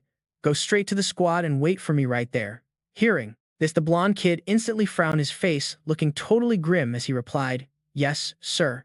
Back over in the wilderness zone, Bai Lingsheng Jun was busy showing off by slicing a giant lizard monster's head clean off. He literally stood on the monster's corpse, posing like some kind of epic superhero. The fangirls behind him went absolutely wild, screaming about how incredibly handsome this red-tier C-rank player actually was. Meanwhile, a system screen flashed, confirming he killed a weak E-rank giant lizard. In complete contrast to all that hype, Bai Yi just stood in the corner, checking his own system. He coldly judged the fight. Totally average. Nothing special at all. His glowing system screen popped up, completely filled with dense lines of text, along with a highly confident thought. Right now, all 3 of his unique classes had already hit C rank. Meanwhile, while that arrogant guy, Bai Lingsheng Jun, kept flexing his ego non-stop in the background, Bai Yi knew the guy's combat performance was just barely acceptable. So while the crowd cheered in total chaos, Bai Yi just quietly opened his personal system panel. A massive wall of crazy stats popped up, completely proving his absolutely overwhelming hidden power. He was a level 21 Cloud Mage, a level 22 Core Warrior, and a level 21 Floral Summoner. Even his unique class, as a summoner, had a crazy long text explanation about forming contracts with different magic beasts. But he just thought to himself, he had been stuck at this exact bottleneck for over 10 days now. Bai Yi looked straight up at the combat phantoms lingering deep in his subconscious. He knew his problem perfectly well. To actually gain any real experience, he absolutely had to defeat monsters that were equal to or higher than his own level. But right now in the Jiang Nation's monster caves, the absolute strongest beast he could even reach was only a D rank. He glanced back at the weird low-level monsters of all shapes wandering around the wilderness zone. These totally weak trash mobs were the exact things that even the top guilds wouldn't bother to look at twice. He came to a very depressing conclusion. Killing monsters that were lower level than him gave basically zero benefits at all. But watch this. Suddenly, a massive 8-legged spider covered in creepy patterns lunged straight out from the bushes, ready to attack an extremely unlucky student. The monster's info panel flashed perfectly clearly on screen. Level 11, D rank. A wild magic beast known to everyone as the 8-foot spider. The poor guy only had a split second to scream in absolute pure terror. Seeing their teammate get completely ambushed, the two upperclassmen who were swarming Bai Yi earlier completely lost all color in their faces. The girl holding the bow stuttered in pure panic. "Oh my god, that massive spider. This thing is way too vicious." The other girl screams in absolute panic. "There's no way we can handle this level." Meanwhile, the guy who just got attacked is slumped on the dirt, his arm turning completely purple from the venom. He turns around, desperately begging for someone to save him. "Somebody, anybody, hurry up and help. Cure this poison." After all, this is a totally unsealed, completely wild magic beast. We are talking about a fully fledged D-rank entity here. But while the entire group panics like a kicked-over beehive, the giant spider suddenly completely loses interest in them. It abruptly whips around, locking its sights straight onto the kid, Zhengtai, who is standing perfectly quiet in the corner, and lunges. The older girls see the boy in mortal danger and immediately scream out a desperate warning. "Zhengtai, watch out, that monster is heading right for you." But completely ignoring their frantic worry, Bai Yi just coldly swings his arm in one flawless sword strike. Slash. That giant D-rank spider is instantly split right in half. A system panel pops up with a quick notification. Successfully eliminated the 8-foot spider plus 2 experience points and acquired a new item, the venomous spider leg. The rest of the students are so incredibly shocked their jaws literally drop. Bai Yi just tosses the spider leg behind his back, thinking out of pure boredom, even the dropped items are just low-tier materials hogging my backpack space. All the high-level monsters are totally controlled by the Divine Guild anyway. That is exactly why everyone says the gap between C rank and B rank is basically heaven and earth. With that thought, he casually tosses the spider leg straight into the dirt like it is total garbage. Seeing him waste such an item, the blonde archer girl absolutely cannot hide her surprise. "You seriously do not want that D-rank venomous spider leg?" But Bai Yi does not even bother turning around. He just keeps walking solo straight into the deep woods. His plan is already set. If he remembers correctly from his past life, this exact wasteland on the Holy River border eventually produced some super rare magic crystals. Let's dig deeper and take a look around. Maybe, just maybe, he can score a few genuinely useful materials. So our guy just flies entirely solo, splitting from the main group and heading way deeper into the Forbidden Forest. Then he suddenly stops dead in his tracks. He definitely found something. Night falls incredibly fast and the system clock shows 1958. Deep inside the dense wasteland woods, Bai Yi mutters under his breath. Sure enough, he actually found quite a few magic crystals out here. But something feels seriously off. He holds up a purple crystal to get a better look. Normally, these things hold a massive amount of raw energy, spawning naturally in areas packed with demon caves and wild beasts. But then his eyebrows furrow tight, staring hard at the magic crystal in his hand. The glow is literally fading away. The system chimes in acquired item, withered magic crystal intact. He carefully analyzes it. The magical power inside these crystals is completely dried up, like it just got violently drained empty. Bai Yi genuinely feels a sudden chill run down his spine. He checks out the surrounding trees. They are withered exactly the same way. He mutters, totally on guard now. Even all these trees right in front of him look completely drained of life. Honestly, what kind of absolute monster could possibly siphon away the surrounding energy this insanely fast? Standing dead center in this completely lifeless forest under the pale moonlight, he cannot help but ask a genuinely paranoid question.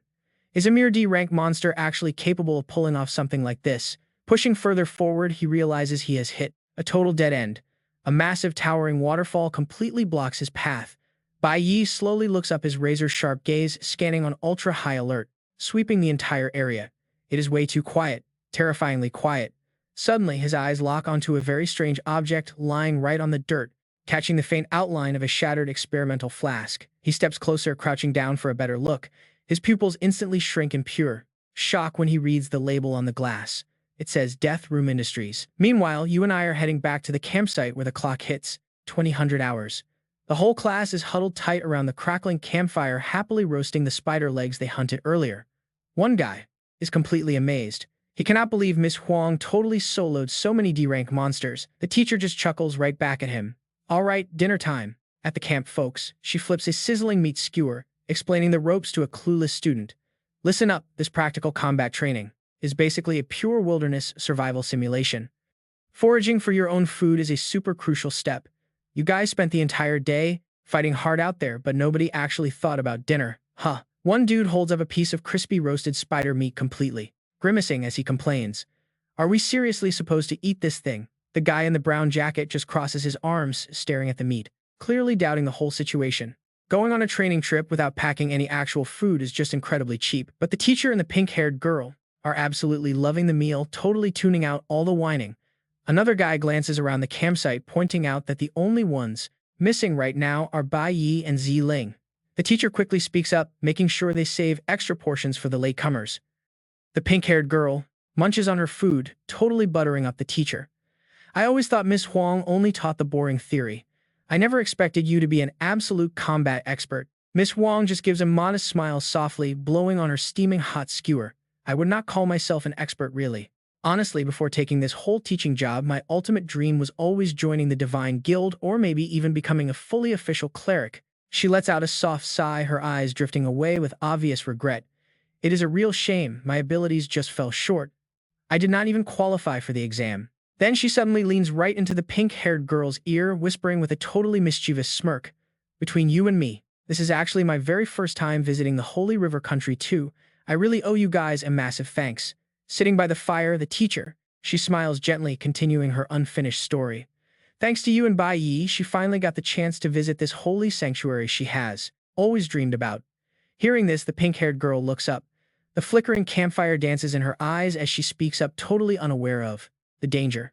What about you, teacher? Suddenly, two glowing red spots just like the eyes of a demon light up in the pitch-black darkness. Huang instantly feels the killing intent. Her pupils shrink, her face goes completely pale, and she only has time to shout a single desperate warning. In a split second, a sickly green shadow darts out of the bushes fast as lightning. Without thinking, Teacher Huang forcefully shoves her student out of the way, taking the full force of the attack herself. Blood splatters everywhere as a massive glowing green spike pierces right through her chest. Both of them freeze, eyes wide in absolute horror. The pink-haired girl's face turns ghost white, covered in her teacher's fresh blood, trembling and screaming in pure, unadulterated panic. Hearing her terrified shriek, the rest of the students sitting around the campfire suddenly flinch and spin around. Every single one of them turns pale, absolutely paralyzed by the gruesome, terrifying scene unfolding right in front of their eyes. What is happening here? Meanwhile, in another part of the forest, Bai Yi senses that something is horribly wrong. He immediately boosts his speed, rushing straight back toward the campsite, knowing he has to warn everyone to evacuate immediately. His mind flashes back to that shattered test tube he just found. There is a monster here. Back at the camp, Teacher Huang is dying, yet she still forces herself to use the very last ounce of her strength to grip the giant spike in her chest. She wheezes, warning her students. There is a monster here, and it is highly dangerous. Run away right now. Find help. She struggles through the agonizing pain to choke out her final words, telling them to find the nearest god guild. Behind her, the pink-haired girl is sweating in pure terror. From the deep shadows, a massive, horrific mantis monster steps out. Its glowing red eyes flash with pure evil, and a creepy, ghostly whisper echoes through the air. Nutrients, my precious sweet nutrients. Bai Yi finally arrives, but he can only stand in the distance and yell in sheer horror. That is a B-class monster. Almost instantly, a detailed stat panel pops up in his mind. B-class, floral-type warrior. The Death Mantis. It possesses high intelligence, and its danger level is absolutely off the charts. Origin: an underground industrial lab. And right below that, there is a glaring bright red warning flashing in his vision right now. If you encounter this specific beast, please run away immediately and contact the nearest divine guild. Now let us rewind the clock a bit. We flash back to earlier this exact same morning deep in another section of the woods. A shady guy is standing there angrily, muttering to himself, "Curse you, Bai Yi, ever since you showed up." He clenches his fists tight, his face completely twisted with bitter jealousy and rage. "You stole all the attention." He pulls out a sealed glass test tube. Inside, a terrifying B-class monster is trapped just waiting to strike. The warning label is crystal clear. Extremely dangerous. B-class Death Mantis. He chuckles like a total villain, acting all high and mighty. He smashes the glass, setting the nightmare completely free. The miniature mantis quickly burrows straight into the dirt, and then he gives his sinister order. "Go on, absorb all the sweet nutrients you can find here." He laughs wickedly, a truly insane gleam flashing across his eyes. "Just wait until you beat them all to a bloody pulp. When they are totally desperate, I will make my grand entrance. I will show everyone who the real savior is." Back in the present, this idiot is happily sprinting toward the campsite already, imagining his big, glorious hero moment. But instead of a rescue op, he just finds a totally ruined wasteland. Not a single soul in sight. He starts panicking. What is happening here? His hands shake as he stares at the massive battle scars torn into the dirt, mumbling in utter confusion. It has not even been a full day. He looks up at a massive tree where a fully evolved, absolutely monstrous death mantis is currently hanging, completely upside down. He stammers in pure shock. How did this stupid thing grow so incredibly fast? The gargantuan beast slowly turns its massive head around. Its deep red eyes, burning like hot coals, lock onto the fool who freed it. Meanwhile, the current situation at the devastated student camp is a total disaster. All the students are badly wounded, and teacher Huang is desperately clutching her fatal wound as blood pours out endlessly. Bai Yi sprints toward the crowd like a rocket. His mind flashes back. In his past life, he actually fought against an S-class version of this exact death mantis. Back then, even after his major rank advancement, he still had to go all out just to barely defeat it. He stares at the beast, quickly analyzing the grim reality. Perfect offense and defense. Master of stealth. Its one-on-one combat capability is basically flawless. The strongest fighters here are only class. Against a B-class apex predator like this, they have absolutely zero chance of making it out alive. He grits his teeth. Memories of his previous life wielding multiple different classes flash through his mind. If he does not use his full power right now, he definitely cannot beat this thing. His face shows heavy hesitation. But if he goes all out, he will expose his biggest secret to everyone, the fact that he holds multiple classes. And doing that might just draw the unwanted attention of the divine gods. But while our main character is busy hesitating, the death mantis makes its move. In a mere fraction of a second, monstrous beast gravely injures the entire group of students.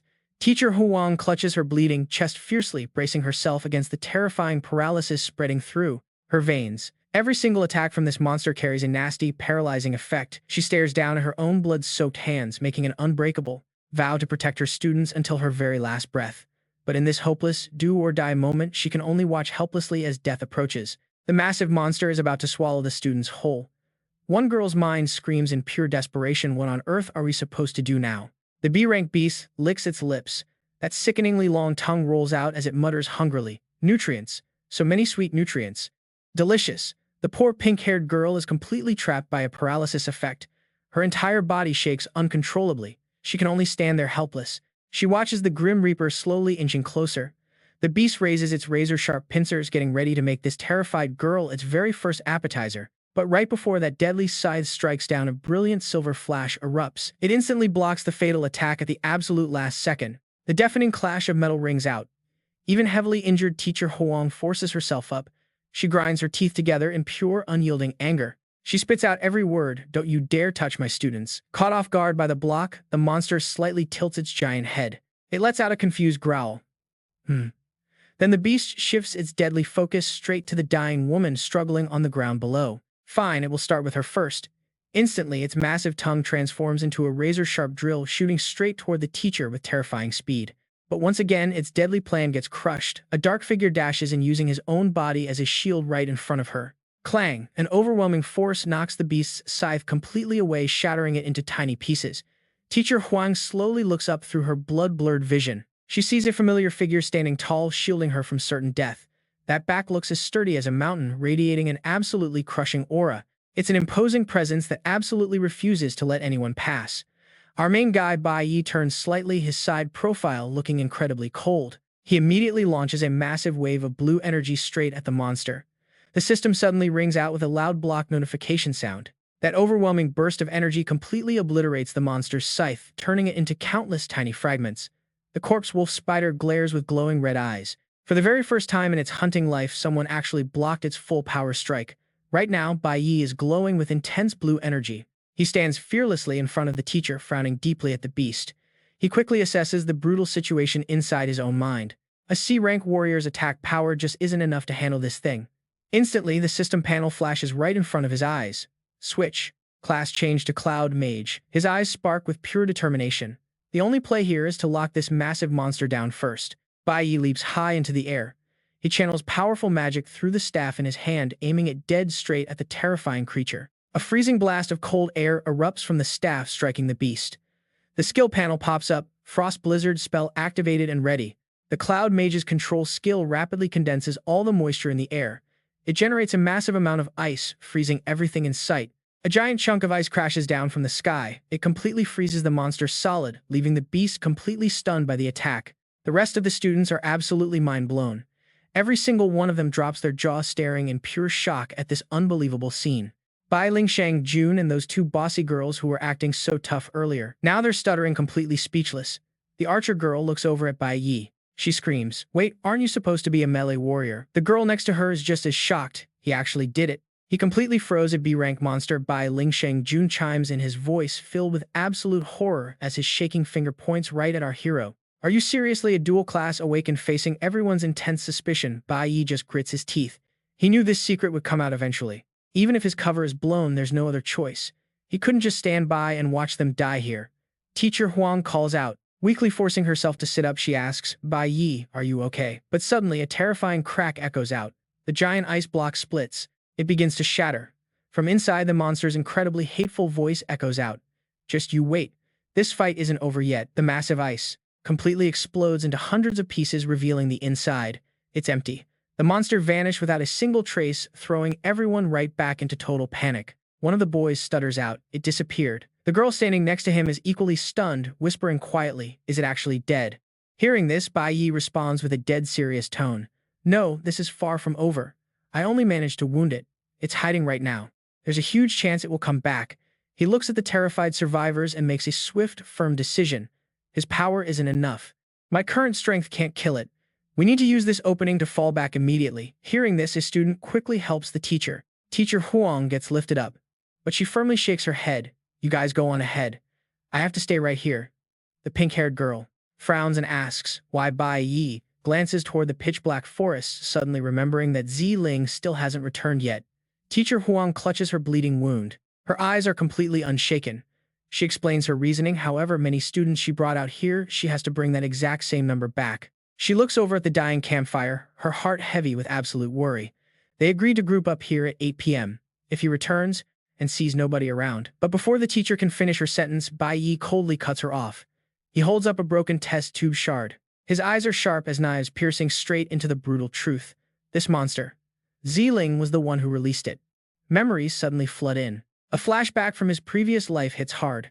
A man wearing a skull mask walks over carrying 2 bowls of food with a bright smile. Today's breakfast is spicy fresh wontons. Back then, the innocent past life. Bai Yi threw his hands up, cheering happily alongside his old team captain. "Ah, that's my absolute favorite. Did you add extra chili?" The fiery female teammate scooped more soup into his bowl.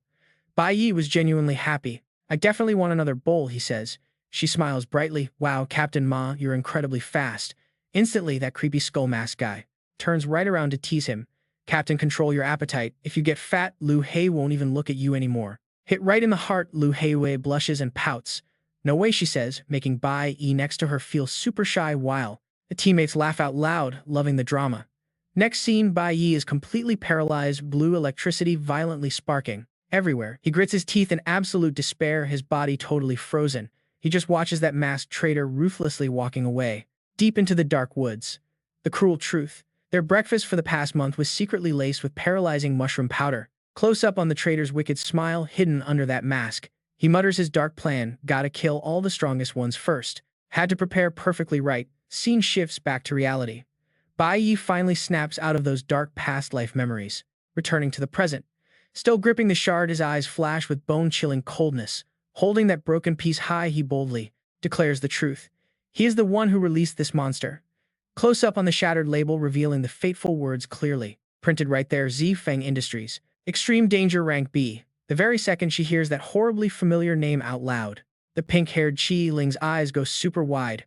Panicking, she quickly explains Feng Industries is actually owned by the family of Principal Yunqing. Ling's dad is running it right now. Bai Yi holds the container toward Teacher Huang, who is desperately clutching her constantly bleeding wound. She immediately speaks up to confirm it. Their hidden labs specifically buy and conduct dark research on magic beasts, so they use these special bottles to store massive amounts of shrunk subjects. I was deep in the forest and found fragments of this exact shrinking bottle. Piecing the clues together, Bai Yi coldly analyzes everything, completely exposing the ugly truth right there. Besides the Feng family, nobody else could possibly touch this. Let's rewind the clock a little bit here, shall we? Back to our main villain. He's storming through the deep woods under a starry sky, his back radiating pure anger. In absolute madness, he violently punches a nearby tree, the loud crack echoing out, furious that his master plan is dangerously close to failing. He thinks I should have just thrown that bottle into the river. Fists clenched until they literally bleed, his face is twisted with pure jealousy. He fiercely roars out his mortal enemy's name, Bai Yi. You again, it's always you, this is all your fault. His eyes turn completely bloodshot with absolute madness. Toxic envy totally destroying his reason. Always you. Meanwhile, back at the camp, a male student cannot hide his intense rage. He yells out loudly, why the hell would he do this? Is he trying to kill everyone? Another student's eyes burn with furious anger, practically spitting every word to demand justice. He needs to be locked in a prison cell, yet someone is still stubbornly arguing back. Maybe it wasn't actually him, but they are instantly slapped in the face with harsh reality. Then why is he too scared to show his face? Amidst this insane string-snapping tension, a completely invisible evil energy suddenly targets them, violently tearing through space. Ignoring the bickering students, Teacher Huang grips her bloody shirt tightly, pushing through the agonizing pain to warn them. No matter what happens, you all need to run immediately. She then hands over a critical wireless distress beacon. Take this. To where there's a signal. The pink-haired girl starts tearing up. Hands shaking wildly, she grabs the radio, choking back a sob. Teacher. Suddenly, boom. A bright light beam flashes by at godlike speed. It violently blasts the radio right out of Qi Ling's hands, making her scream out in absolute terror. What happened? Our MC Bai Yi flinches hard. His pupils shrink, his sharp eyes instantly catching onto the deadly danger lurking right there in the shadows. Qi Ling cradles her completely mangled hand, face dead pale with fear. Her friends panic and start rapid-firing questions. Qi Ling, are you okay? Who the hell shot that? The one and only lifeline they had left is now impaled by a creepy black object. It's smoking heavily, completely shattered on the dirt. Close up on that poor girl's tiny, blood-soaked hand, shaking uncontrollably. That single shot just brutally severed the group's absolute last ray of hope for calling rescue.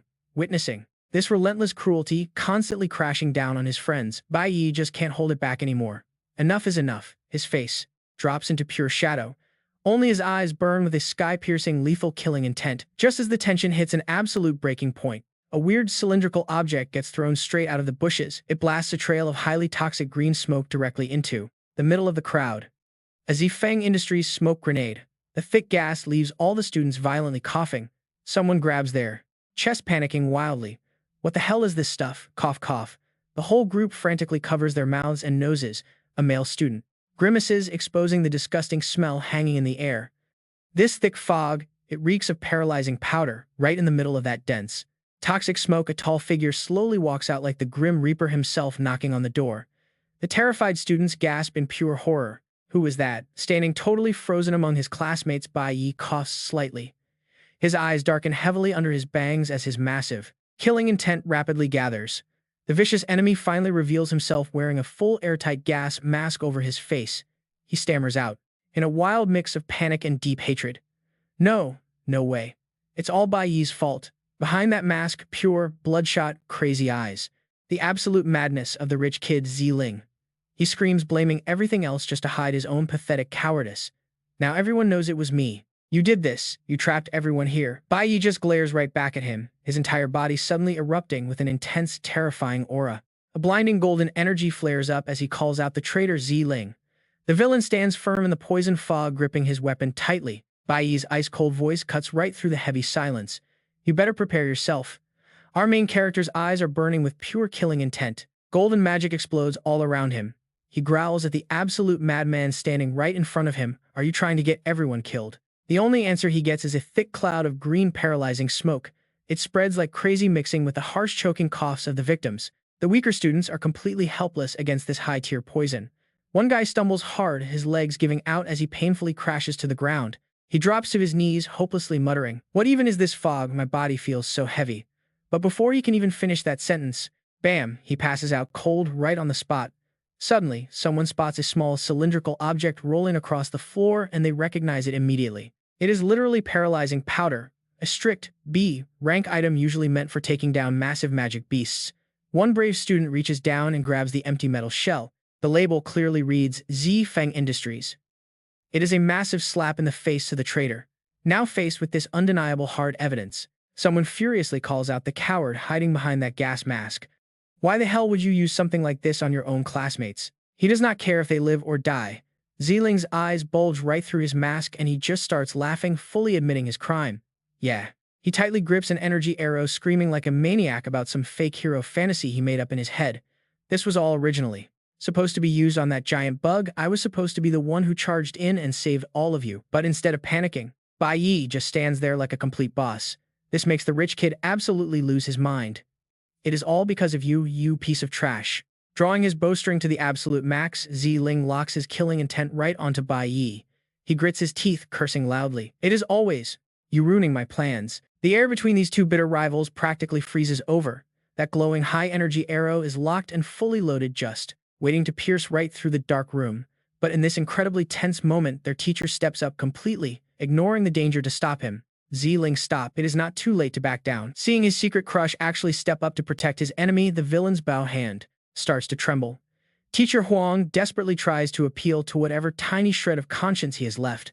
Please do not make this worse than it is. Fighting through chest-tearing pain, Teacher Huang uses the gentlest, most forgiving voice possible to try and talk down her deeply confused student. You just accidentally let that horrible monster out, right? You never actually meant to put all your friends in this kind of awful danger. Right? Boom, she hits a nerve. Ziling stumbles back a step, cold sweat dripping down his face.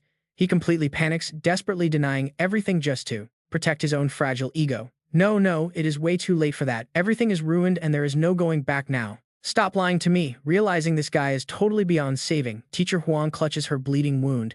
She bitterly accepts that her battered body has finally hit its absolute limit. She cannot move an inch. Is it B-rank paralyzing powder? Seriously, this overpowered. If this keeps up for much longer, even I am gonna pass out. But suddenly, a blinding flash of golden light completely shatters the toxic fog, sending a spray of fresh blood splattering wildly through the air. Teacher Huang's eyes go wide in absolute shock. But before she can even process what just went down, a freezing cold voice echoes out. Teacher, she is absolutely right. Cutting straight through that thick poisonous smoke, Bai Yi slowly steps forward. His glowing golden eyes are ice cold, looking exactly like a judge ready to execute a criminal. Everything that he has done here tonight is already completely irreversible and unforgivable. Witnessing this absolutely terrifying boss-level aura suddenly erupting from the student who always kept to himself, the poor stunned teacher can only whisper his name in total shock. Throwing all mercy out the window, Bai Yi smoothly draws his blazing, intensely glowing short sword right out of its sheath. The system instantly alerts him to a massive adrenaline spike. Our guy then roars out the most badass warning ever. I do not care how frustrated you are or what kind of garbage excuse you have. But completely ignoring the warning, the absolute madman Ziling just grits his teeth. He yanks back his magic bow and fires a deadly energy arrow. It tears straight through that sickening green toxic fog, flying right towards our hero. In this literal life or death second, a super familiar memory from his past life suddenly flashes into Bai Yi's mind. It is his old captain, wearing that creepy skull mask. He points his finger like a loaded gun, flames violently burning around his hand in total mockery. Remembering that bitter grudge, Bai Yi's eyes instantly lock on target. His fury erupts into an absolute inferno, and the system just keeps pumping his adrenaline through the roof. He swings his sword, screaming with pure rage. How dare you point your weapon at your own people? No hesitation at all. Our main guy fiercely swings that burning short sword, blocking Ziling's energy arrow with an earth-shattering clash. Blinding sparks completely explode in every single direction, violently lighting up the entire battlefield. And he is not just defending. Bai Yi uses his overwhelming power to cleanly slice the arrow in half, moving like a ghost to tear. Right through the toxic fog, he dashes straight at the traitor behind that gas mask. Just look at those glowing golden eyes, totally cold, showing absolutely zero mercy whatsoever. Bai Yi swings his arm and unleashes a flawless diagonal slash. He brings his entire crushing wrath crashing down onto his enemy. This insane sword strike is so heavy it violently knocks the weapon right out of the villain's hands. It launches into the air while the blade grazes Ziling's body. Blood sprays absolutely everywhere. He staggers backward, taking the full brunt of that punishment. The spoiled rich kid desperately clutches his bleeding wound. Soaked in blood, eyes wide behind his glasses, he screams in absolute agony. The frame cuts to the cold, sharp half of Bai Yi's face. His killing intent is pushed to the absolute limit. He mutters his dark final judgment. Traitors are absolutely unforgivable in this world. Then, following it up, with one more clean slash, he sends the enemy flying to the ground. Our main character coldly seals the verdict. Forgiveness is strictly off the table. Completely unforgivable. Pinned to the dirt, hugging his shredded arm, Ziling bawls exactly like a bullied little kid. He screams out, "Man, it hurts so bad. You total psycho." Even looking this pathetic, he still refuses to learn his lesson. Crying and gritting his teeth, he just keeps blindly shifting the blame. "This is obviously all your fault. Everything is on you." But despite this coward screaming right at his feet, Bai Yi just stands there completely unbothered. Tall and imposing, that flaming short sword in his hand drips fresh blood onto the freezing dirt. Our main character's eyes narrow just a tiny bit. He completely exposes this villain's pathetic true colors with one razor-sharp question. "So let me guess, you have just been hiding out here this entire time?" Ziling flinches hard. Cold sweat pours down his face now that he is completely exposed. Bai Yi twists the psychological knife even deeper, staring right at him. Just watching the disaster unfold, Bai Yi's suffocating aura actually forces Ziling to scramble backward on his bare hands in pure, absolute panic. He just continues to call out his pathetic cowardice. Standing by and watching the disaster he created with his own two hands become completely irreversible step by step. "You and I need to see this." The rich kid looks unbelievably pathetic right now. Pale as a ghost, he just blankly stares up at the guy he always hated, who is now standing over him as judge and jury. But right in the middle of this punishment, the dark shadow of death suddenly descends all over again. That massive demonic beast, the corpse wolf spider, has quietly materialized right behind the group of students out of absolute nowhere. Seeing this horrific monster, Ziling's eyes practically roll back. His pupils shrink down in pure, unadulterated terror. Finally, this arrogant guy actually tastes what real fear feels like. Under that eerie light, the giant monster raises its glowing red scythe-like claws, aiming directly for its next target. Aiming straight at the girl trapped right underneath it. Tears stream down his face, mixing with all the blood. Trembling, Ziling finally stammers out some extremely late regrets. He is stuttering, barely able to make a sound. With his cowardice fully exposed, he just cries and desperately tries to defend his own sickening selfishness. "I was just terrified. I knew I could not beat it. Please let me explain." But Bai Yi refuses to listen to another word of this utter garbage. He completely turns his back, swings that blazing sword right through the wind, and dashes away, leaving the screaming behind. In the background, Ziling frantically grabs his own bleeding mouth. He chokes out a pathetic curse at himself, "My big mouth." Meanwhile, our badass main character boldly rushes straight forward. Like a brilliant golden torch right into the battlefield, he leaves behind one absolutely brutal lesson. If you make a choice, you better be ready to bear the consequences. Left behind in the dirt, Ziling stubbornly clutches his jaw. He watches Bai Yi sprint away and just mutters into the empty air, completely hopeless. What a complete maniac. Tears stream down his totally distorted face. He finally has to swallow his pride and admit that he was completely outmatched here. That guy is the real monster. Pure panic completely takes over his mind. He grabs his face in absolute despair, suddenly realizing the insane killing intent from earlier. Was he seriously going to kill me? But the punishment does not end there. The frame hard cuts. Bai Yi is already raising that massive, glowing blade. The system screen flashes wildly, displaying his ultimate skill, mana deprivation judgment. A crazy aura of destructive power immediately starts wrapping all around our main character's body. Boom, a blinding golden lightning bolt strikes directly down onto Ziling. He violently writhes around, in bone-crushing agony, screaming his absolute lungs out. Just absolute feral shrieks. Meanwhile, our hero just locks onto him with those ice-cold, glowing golden eyes. Zero mercy for the punished. The system panel displays the brutal verdict: crippled awakening abilities permanently stripped. Ziling just collapses face first into a massive pool of blood. He whispers a pathetic cry for help, eyes wide in total despair, crying bloody tears. He groans out, His very last word as a total cripple, "Save me." Cutting off all remaining ties with the traitor, Bai Yi grips his fiery blade and channels his full power to launch himself back into the main battlefield. He screams out for Qi Ling, who is in extreme danger. But right as he charges, a sudden noise makes his pupils shrink down in absolute horror. It is the teacher's voice. A deeply traumatizing sight immediately hits his eyes.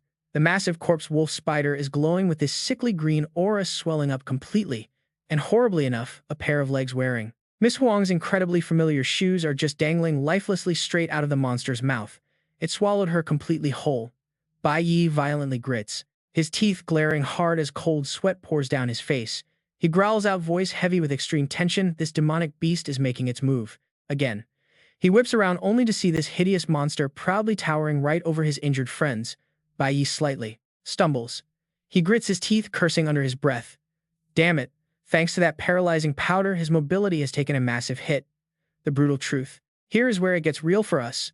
The brutal truth hits his mind. Even at full power, he probably cannot beat this thing. Even knowing that paralyzing powder is completely draining him, Bai Yi just grits his teeth. His eyes are burning with pure killing intent as he tells himself, there is no other option left. Right now, he is the absolute only one who can save them. But just when the darkness is about to swallow everything whole, brilliant golden lightning bolts violently explode out of nowhere, twisting and completely tearing through the silent space. That blinding flash of light catches Bai Yi completely off guard. His pupils dilate in absolute shock at this crazy, totally unexpected twist. "Let's kick this off, you and I." Out of nowhere, those golden lightning bolts gently wrap around our guy's body. They powerfully purify and peel away the poison. They completely strip that nasty green paralyzing mist right off him. Suddenly, a slender figure drops from the sky, moving faster than you can blink. Bam! She delivers a heavy kick, charged with explosive lightning, blasting that massive mantis monster far away from the terrified schoolgirl. Perfect timing. The sheer power of that golden lightning totally shatters the beast's grip on her. A blinding current of pure electricity strikes the monster. It takes a massive hit, stumbling back in serious pain. Turns out this completely badass savior is an old friend. Teacher Huang breathes a heavy sigh. Pure relief washes over her as she whispers, "Lu Heiyu, you are right on time." The golden assassin turns around, sparks flying off her. Lightning crackles around her like crazy. She locks eyes with Bai Yi and teases him. "Looks like fighting this thing alone is giving you some trouble." Close up on that signature smirk. Lu Heiyu radiates absolute confidence and arrogance. She tilts her head and asks, "So can you still fight?" Seeing his life or death comrade from his past life standing right there, it hits him hard. Bai Yi just stares, his eyes going wide. He is completely speechless, totally stunned. Meanwhile, on the other side, that giant monster roars out in pure, unadulterated rage. It hates having its prey snatched away. The tension in this deep forest is suffocating. It is an ultimate showdown between man and beast. Look at that hideous face. Its glowing red eyes glare down at the two humans, daring to block its path, growling a deadly warning. It snarls, threatening them. But then, in the blink of an eye, the massive beast just blurs out. It fades right into the thin air. Gone. Not a single trace left behind. Seeing their enemy just evaporate, Lu Heiyu frowns on high alert. Did it really just vanish? Bai Yi warns her instantly. This thing uses active camouflage. Earlier, right after I slashed it, it used the exact same trick to hide. It ran away just like this. Right as he says that, the adrenaline crash hits hard. Bai Yi starts sweating bullets, looking completely exhausted. His breathing grows incredibly heavy. That nasty gash on his thigh is still dripping blood. The raw, tearing pain just keeps flaring up. His body is hitting its absolute limit. Lu Heiyu turns, noticing just how bad his condition is. Bai Yi grits his teeth tight. He gives her the quick rundown. That paralyzing powder is kicking in hard. Everyone here is going to pass out soon, and right on cue. On the ground, the students and teacher Huang are completely wiped out. They lie there unconscious, totally knocked out from the heavy mist. Seeing this stubborn high school kid still managing to stand, Lu Heiyu tosses an item straight at him. She is honestly pretty impressed. "Now here is where things get interesting for us." She smirks. "Poison and you are still standing." Bai Yi catches the bottle as the system chimes. A notification pops up, purification water acquired. Lu Heiyu gives him a friendly warning. "I only brought one of those recovery potions with me. Drink it fast." Without a second thought, Bai Yi chugs the antidote. Meanwhile, the rank sea lightning assassin just shakes her head. She complains out loud. "The guild backup is way too slow. Who knows when they will finally arrive?" The purifying water hits his system. Instantly, that horrible numbness fades away.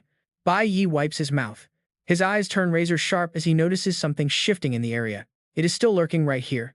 The beast is absorbing energy like crazy. The air itself distorts as toxic green smoke violently swirls. The gas gathers, forming a massive ghostly tornado. Before he can even finish his sentence, the beast suddenly bursts right out of the mist. It materializes from the fog. Those razor-sharp claws tear through the wind, smashing straight toward him with an absolutely bloodthirsty roar. It wants his energy. Faster than lightning, the system triggers a block skill. Bai Yi raises his blade, catching that crushing heavy strike. The impact creates this blinding flash of white light. Even with a damage reduction skill active, the raw power of this thing is wild. A rank B monster easily forces Bai Yi backward, but without missing a beat, Lu Heiyu becomes a literal golden blur rushing ahead. She takes the front line for him. Moving at breakneck speed, our assassin swings a razor-sharp dagger completely coated in sparking golden lightning. She slashes right across the giant beast's face. The massive mantis flinches back in panic, its glowing red eyes widening in pure shock. It definitely didn't expect such tiny prey to have terrifyingly fast reflexes. Her brutal strike, packed with that heavy electric charge, hits hard. It unleashes a massive shockwave. The sheer force sends the heavy monster flying backward, tearing up the earth and sending rocks flying everywhere. Debris scatters. She stands firmly next to Bai Yi, whose fighting spirit is completely ignited. Lu Heiyu speaks up, her voice dripping with pride. Didn't expect it to heal that fast. Hey, you never answered my question earlier. So what do you say? Ready for a real fight? Want to team up? Flashing a confident smirk, Bai Yi does not hesitate for a second. He looks at his old partner and replies, "Of course. Let's show this thing some real teamwork." Right on cue, brilliant auras of jade green and flashing gold erupt around them. Total explosion of power. Standing shoulder to shoulder, the duo proudly faces off against the massive roaring beast towering over them. Stick with me here, this gets good. Taking his stance, Bai Yi glances over to praise her, but casually drops a quick reminder. Your attack reflexes are top tier, but you are still just a student. Keep safety first. Hearing this, Lu Heiyu just rolls her eyes. She secretly mocks him in her head. Yeah, as if you aren't a student yourself. But before they can finish their little comedy routine, that giant mantis lets out an absolutely deafening screech. Murderous intent floods the area. It is time for the final clash. Damn it, the beast's bloodshot eyes glared at the two standing in its way. An eerie, drooling whisper echoed through the air. You guys won't let it show off anymore. Bai Yi tightened his grip on his flaming sword. He dashed forward with insane momentum. He shouted for them to attack together. Max speed activated. The two figures blurred into streaks of light, completely tearing through the space. They coordinated perfectly, striking the monstrous beast from both sides with ice-cold, sharp attacks. But in the very next second, everything changed. Bai Yi's pupils shrank in pure shock. He gasped as his powerful slash did absolutely nothing. A loud, heavy metallic clash rang out. The main character's blade slammed right into its thick shell, but the attack violently rebounded. It was like striking a solid block of steel. The extreme recoil combined with the monster's brutal counterattack sent Bai Yi stumbling. He was violently thrown all the way back. Seeing her teammate struggling, Lu Heiyu instantly transformed into a blinding, golden flash of lightning. She roared out to cover him. Leave it to me. The fierce assassin swung her lightning-infused twin daggers, unleashing a barrage of slashes on the beast's face. A brilliant rain of electric sparks erupted, but it was completely useless. Lu Heiyu's eyes widened in sheer disbelief. Cold sweat dripped down as she realized the horrifying truth. This monster's armor, it was practically indestructible. She gritted her teeth and jumped back completely helpless. Her attacks just were not breaking through. Seizing that fatal opening, the massive beast swung its gigantic claw to counterattack. Down below, Bai Yi panicked and screamed her name. Lu Heiyu. A brutal tearing sound echoed out. The massive scythe ripped right across the assassin's chest, violently launching her backwards into the hard ground. Lu Heiyu skidded across the dirt. She clutched her bleeding chest tightly, her face completely twisted in absolutely agonizing pain. The system immediately flashed a bright red poison warning. Sickly green gas started spreading directly from the open wound. She bit her lip and groaned. Not good, that attack carried a lethal poison. Meanwhile, Bai Yi was also struggling just to keep moving. His system screen was flashing like crazy. Dodge block, use weapon to absorb impact, nullifying 50% of the massive incoming damage. He barely survived the storm of attacks. Glancing at his fallen teammate, you and I can see his frustration. The power gap here was massive. Its physical defense had easily reached the terrifying standard of a peak B-rank warrior. Even the high-damage explosive burst attack from Lu Heiyu couldn't even leave a single scratch on it. But wait, it gets worse. Those tiny wounds on the mutated monster's body actually started healing themselves. It let out a savage, mocking laugh. You will all die, ha ha ha. Watching those toxic green streams of energy being sucked into its body, Bai Yi felt a sudden chill. No, wait. It was still constantly absorbing nutrients from the area. Both its raw strength and intelligence were rapidly evolving. His sharp gaze swept over the helpless students and their teacher, all lying completely unconscious on the cold ground. Time was running out. If this nightmare kept going, they wouldn't even survive until the guild backup arrived. A heavy burden pressed down on his shoulders. Bai Yi gritted his teeth, quickly analyzing this total dead end. Their current combat power was only C rank, and Lu Hei was already badly wounded. Facing down this incredibly thick defense, our main character flared up with absolute ironclad determination. He had to use his max speed to shatter its thick armor, whatever it took. In this life or death moment, a memory of a past life strategy class suddenly flashed into his mind. Bai Yi, acting as the calm commander, asked a simple question. When fighting an enemy of equal strength, or even an opponent that is vastly stronger than us, pushing us into a corner, what do we do? The white-haired guy just waved his hand, laughed, and bluntly said, "We retreat." His female teammate immediately shot that down. The Legion of Gods literally does not have a retreat option anyway. Skipping the terrible comedy act, Bai Yi confidently presented his absolute peak strategy to the class. This is the classic rat baiting plan that I want to teach you today. First, I will go all out and aggressively attack the enemy.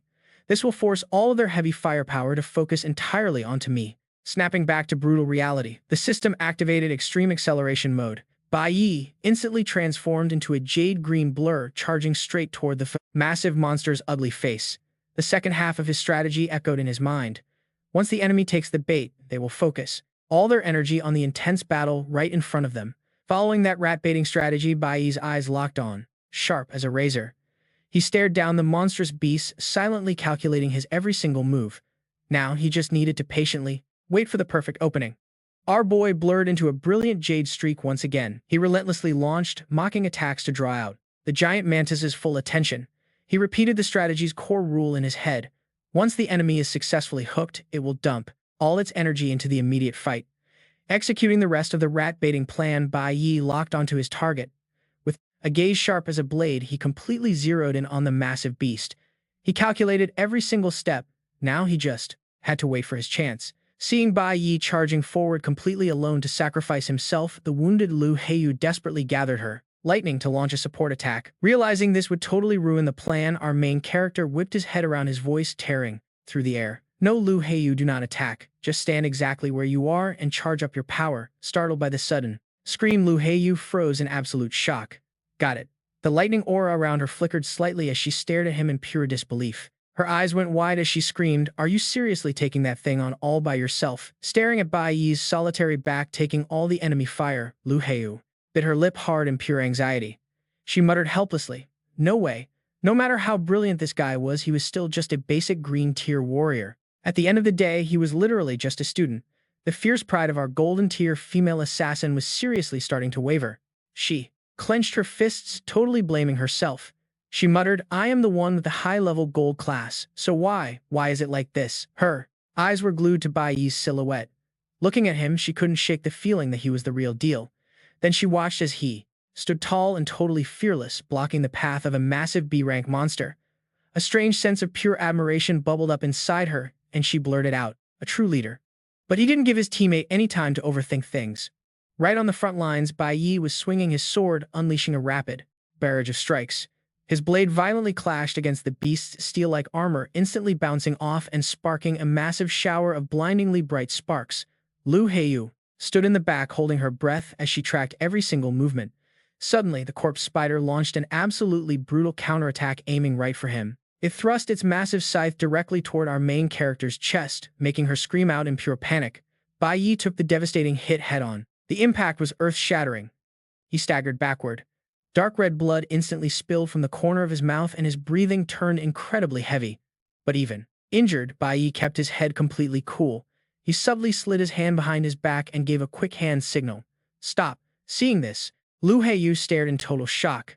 Her brain went into overdrive. He was telling her not to move.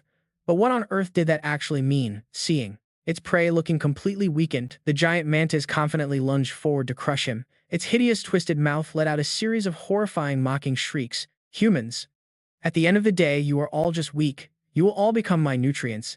The beast cast a massive, terrifying shadow of death right over the student. The monster opened its gigantic jaw, flashing rows of jagged, venom-dripping fangs. Right there, trapped beneath the grim shadow of death, Bai Yi furrowed his brows and a totally scheming smirk crept onto his face. Almost time. The very second the horrific beast opened its mouth wide, ready to swallow its prey whole, Bai Yi used every ounce of his remaining strength to scream the ultimate attack signal Lu Heiyue. Now is the time. Waiting for exactly that cue, the golden assassin replied fiercely. Copy that. The system instantly activated her flash step. A massive surge of raw electricity exploded and coursed right through her body. In a flash, it boosted her movement speed 10 times over. She literally turned into a lightning bolt tearing through space. Meanwhile, Bai Yi muttered the rest of his genius tactical lecture.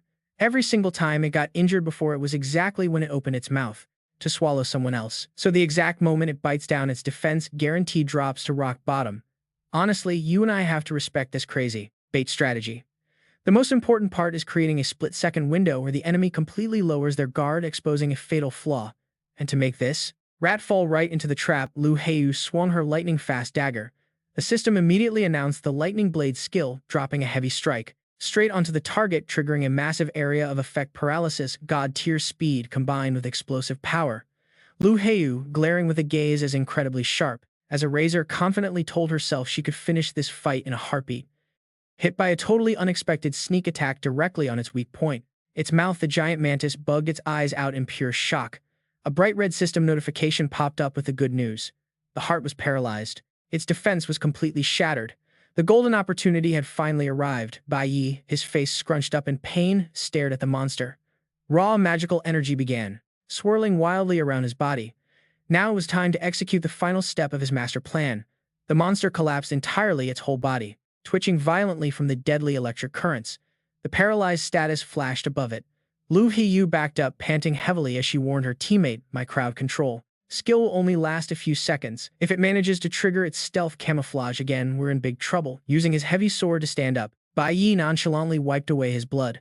Looking incredibly imposing, he declared, "That much time is more than enough. This time there is absolutely no way. I'm letting it go invisible and run away again."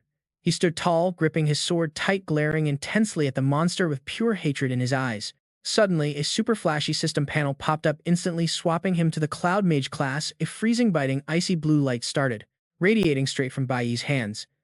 His ice skill activated immediately, freezing the monster's entire body and sealing it into a giant solid block of carved ice. Watching her friend literally switch classes like a superhero, Lu Heiyue's jaw hit the floor. Her eyes bugged out in shock as she loudly gasped, You actually possess dual classes." Not even bothering to answer, just completely maintaining his mysterious badass persona, our main character's system screen rapidly shifted again. Swapping over to the core warrior class, a blindingly bright emerald aura violently erupted around him.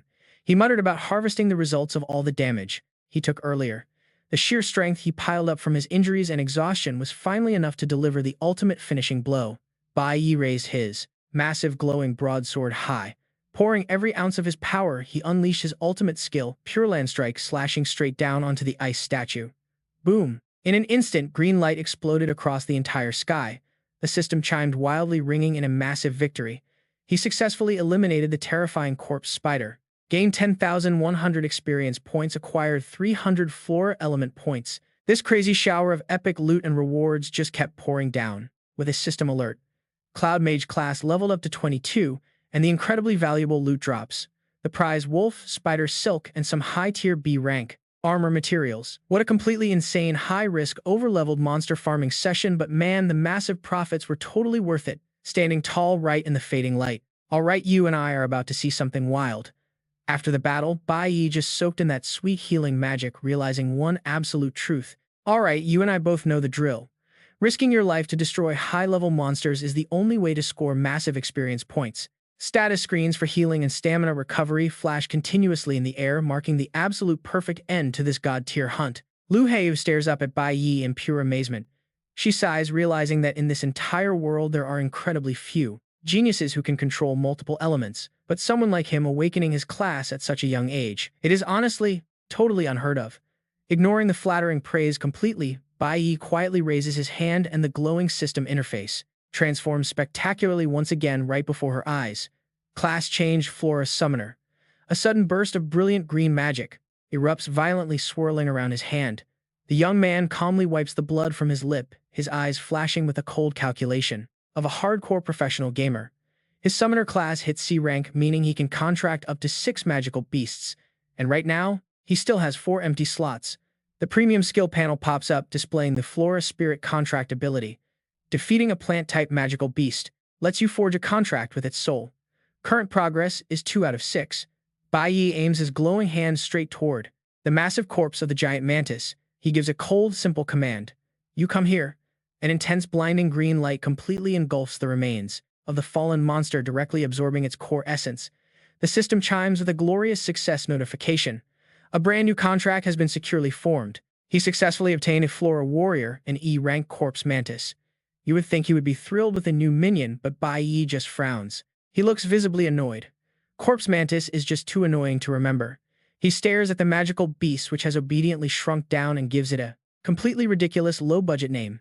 From now on, you are Qiangzi. You would expect the terrifying monster to be absolutely furious over a cheesy nickname like that. But nope, it just obediently blinks its giant round eyes, rubbing its massive fangs together to send out a clear signal of pure joy. Qiangzi is absolutely thrilled. Right away, this deadly new pet gets to work. It marches ahead violently, swinging its razor-sharp pincers to clear the path. It effortlessly slices through the thick vines, aggressively paving the way for its master and the female assassin trailing closely behind. Following them, she witnesses this absolute masterclass in monster taming. Lu Heiyu clutches her chest, eyes wide as she stares at Bai Yi from behind. She stutters, completely lost in absolute mind-numbing shock. You just switched to another class. Wait, do you have 3 classes? The golden-haired girl lets out a deeply helpless, completely defeated sigh. Are you just going to endlessly bring people absolute shock? Hearing this, Bai Yi suddenly stops dead in his tracks. He slowly turns his head. His face is heavily cast in shadow, one golden eye flashing with a dangerously hidden meaning. His tone suddenly carries a heavy, oppressive weight. What you saw today, can you keep it quiet? Before he can even finish his threat, Lu Heiyu closes her eyes, smiling. The knowing smile of someone who gets how the world works. Possessing so many different classes, yet during the graduation exam you completely hit it. You do not want to show off.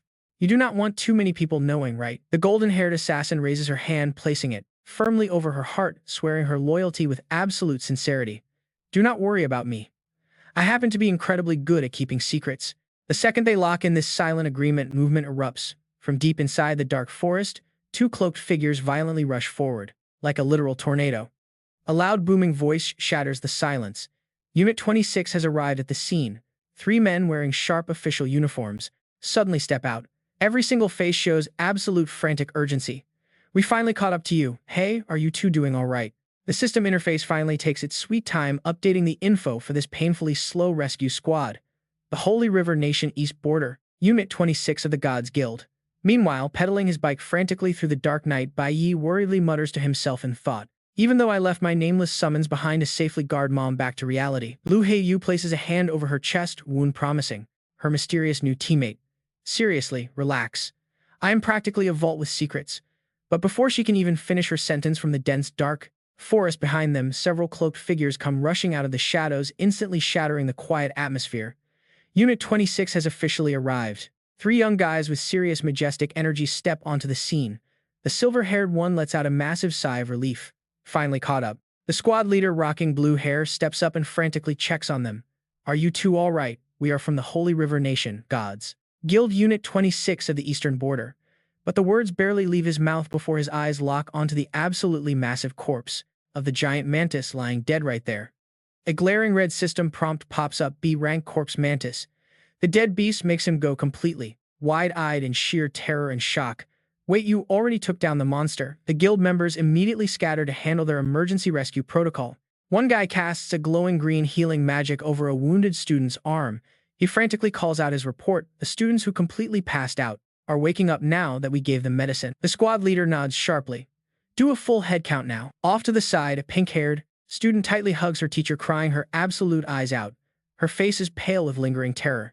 Teacher, oh my God, was I seriously about to get swallowed alive by that horrible monster? The gentle teacher holds her student close, rubbing her back.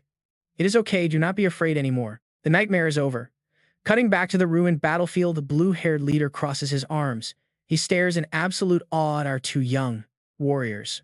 A deadly B-rank monster like this, even a fully grown C-rank combat squad might not survive it. But these 2 high school kids... All right, you and I are jumping right in. A student actually took that monster down, truly living up to the genius title from Jiang Nation. Despite the heavy praise, Bai Yi keeps his flawless, ice-cold expression. He just stands there shoulder to shoulder with a proudly smiling Lu Heiyu. These two are radiating pure warrior energy right now. Honestly, their aura completely overshadows even the grown adults. Just then, another male student steps up looking super sharp. Right behind him, two girls staring at Bai Yi with absolute heart eyes totally admiring him. Overcome with emotion, the guy tearfully says, "We only survived this time because of you." One of the girls immediately chimes in backing him up. She says, "Yeah, if it wasn't for the bravery of our classmate Bai Yi, we would all be totally dead right now." The guy solemnly holds out his hand right in front of Bai Yi, offering his most sincere thanks. "Thank you for saving everyone." Meanwhile, our main character keeps up his usual super quiet attitude. He just silently reaches out, staring right at the guy. Over in another corner, a gentle glowing healing light from Lu Heiyu's hand is completely wrapping around a blonde guy's wounds. The blonde guy winces, complaining out loud, but you can hear the genuine concern in his voice. He asks, "Captain, are you okay? Why on earth did you rush back here all by yourself?" Despite all the nagging, Lu Heiyu stays totally calm, perfectly maintaining her magic. The blonde guy just keeps on grumbling, asking if she knows how incredibly dangerous that was. Lu Heiyu gently replies, telling him to just relax. After all, hasn't everything already been taken care of? The blonde guy crosses his arms and turns to brag to the MOH pink-haired girl standing right next to him. He tells her not to underestimate their captain, since she happens to possess an incredibly rare, golden tier class. A genius like her only shows up once every few years, alright. There's absolutely no way she could ever fail to handle things. Hearing all this over-the-top praise, Lu Heiyu just quietly turns her head away. A small smile on her lips carries a hint of helplessness. She mutters to herself that no, today she finally met a true absolute genius. Her eyes secretly dart right over towards Bai Yi. He is busy happily shaking hands with that classmate. She silently admires the teammate who just hard carried the entire squad. "Bai Yi, you are truly one incredibly mysterious guy." The camera cuts to a glorious close-up of Bai Yi's side profile. The cool night wind blows right through his shiny platinum hair. Those sharp golden eyes are as calm as a quiet lake. Honestly, looking this good is definitely a massive buff from the SSS system itself. Out in the clearing, once all the students are finally gathered up, a guild member seriously reports in. The roll call is done, but they are missing exactly one student. The captain immediately gives the order everyone else needs to board the special transport train first. Guild will stay behind to search for the missing student. Suddenly, the vibe gets super tense. The story system's notification screen pops up, and at that exact moment, deep inside the Wild Zone's forest, we see a metal containment unit slapped with a high danger warning label, completely smashed open on the ground. A highly toxic green liquid is spilling everywhere. Now you and I are about to see why you never wander off alone. A student with a backpack is running for his absolute life. He is dripping with sweat, his face completely twisted in pure absolute terror, screaming his lungs out. He screams, "No, stay back, I let you out, you are not supposed to eat me." But suddenly, a massive, terrifying black shadow drops down. The monster's piercing green eyes lock onto him, completely cutting off his escape route. The student collapses to the dirt, desperately cursing at the very predator he just unleashed. He yells, "You idiot, you were supposed to go eat them." But obviously, this ravenous monster absolutely does not care about taking orders from its own dinner. It flashes a hideous fang-filled jaw and lunges straight down to shred its prey. The backstabbing student is officially logging out of this survival game in the most brutal way possible. Then we get a super smooth transition right back to safety. The system notification pops up. Aboard the Divine Guild's private transport train, Bai Yi is just chilling, casually scrolling through his newly updated skill panel. He just completed his third contract out of 6. He smiles, already calculating. The growth potential for that corpse mantis is insanely high. Raising it properly means it will become a seriously lethal weapon in his arsenal. His incredibly stacked status screen pops up right in front of him, and he mentally reviews the stats. Today, after destroying that corpse mantis, his mage class leveled up once.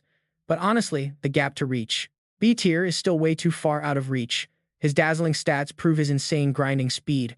Cloud Mage level 22 class C at 400%. Not just the Cloud class either. His other paths progress too. Core Warrior hits level 22 class C at 300%. Flower Summoner reaches level 21 class C at 350%. The skill menu even notes that leveling up lets him contract with far more powerful high-tier monsters. Raising an army like this, he is basically speedrunning, becoming the final boss. Meanwhile, right across from him, Lu Heiyu rests with her eyes completely closed. The guild captain quickly grabs his radio, urgently reporting that they successfully regrouped with the remaining students who are currently safe aboard the private train. While that is happening, Bai Yi's genius-level brain is still secretly analyzing the entire battlefield. He knows that most monsters from C tier and above are totally locked down by the divine factions and major guilds. Bai Yi's cold golden eyes narrow as pure ambition takes over. As a hardcore grinder, taking a break simply isn't an option.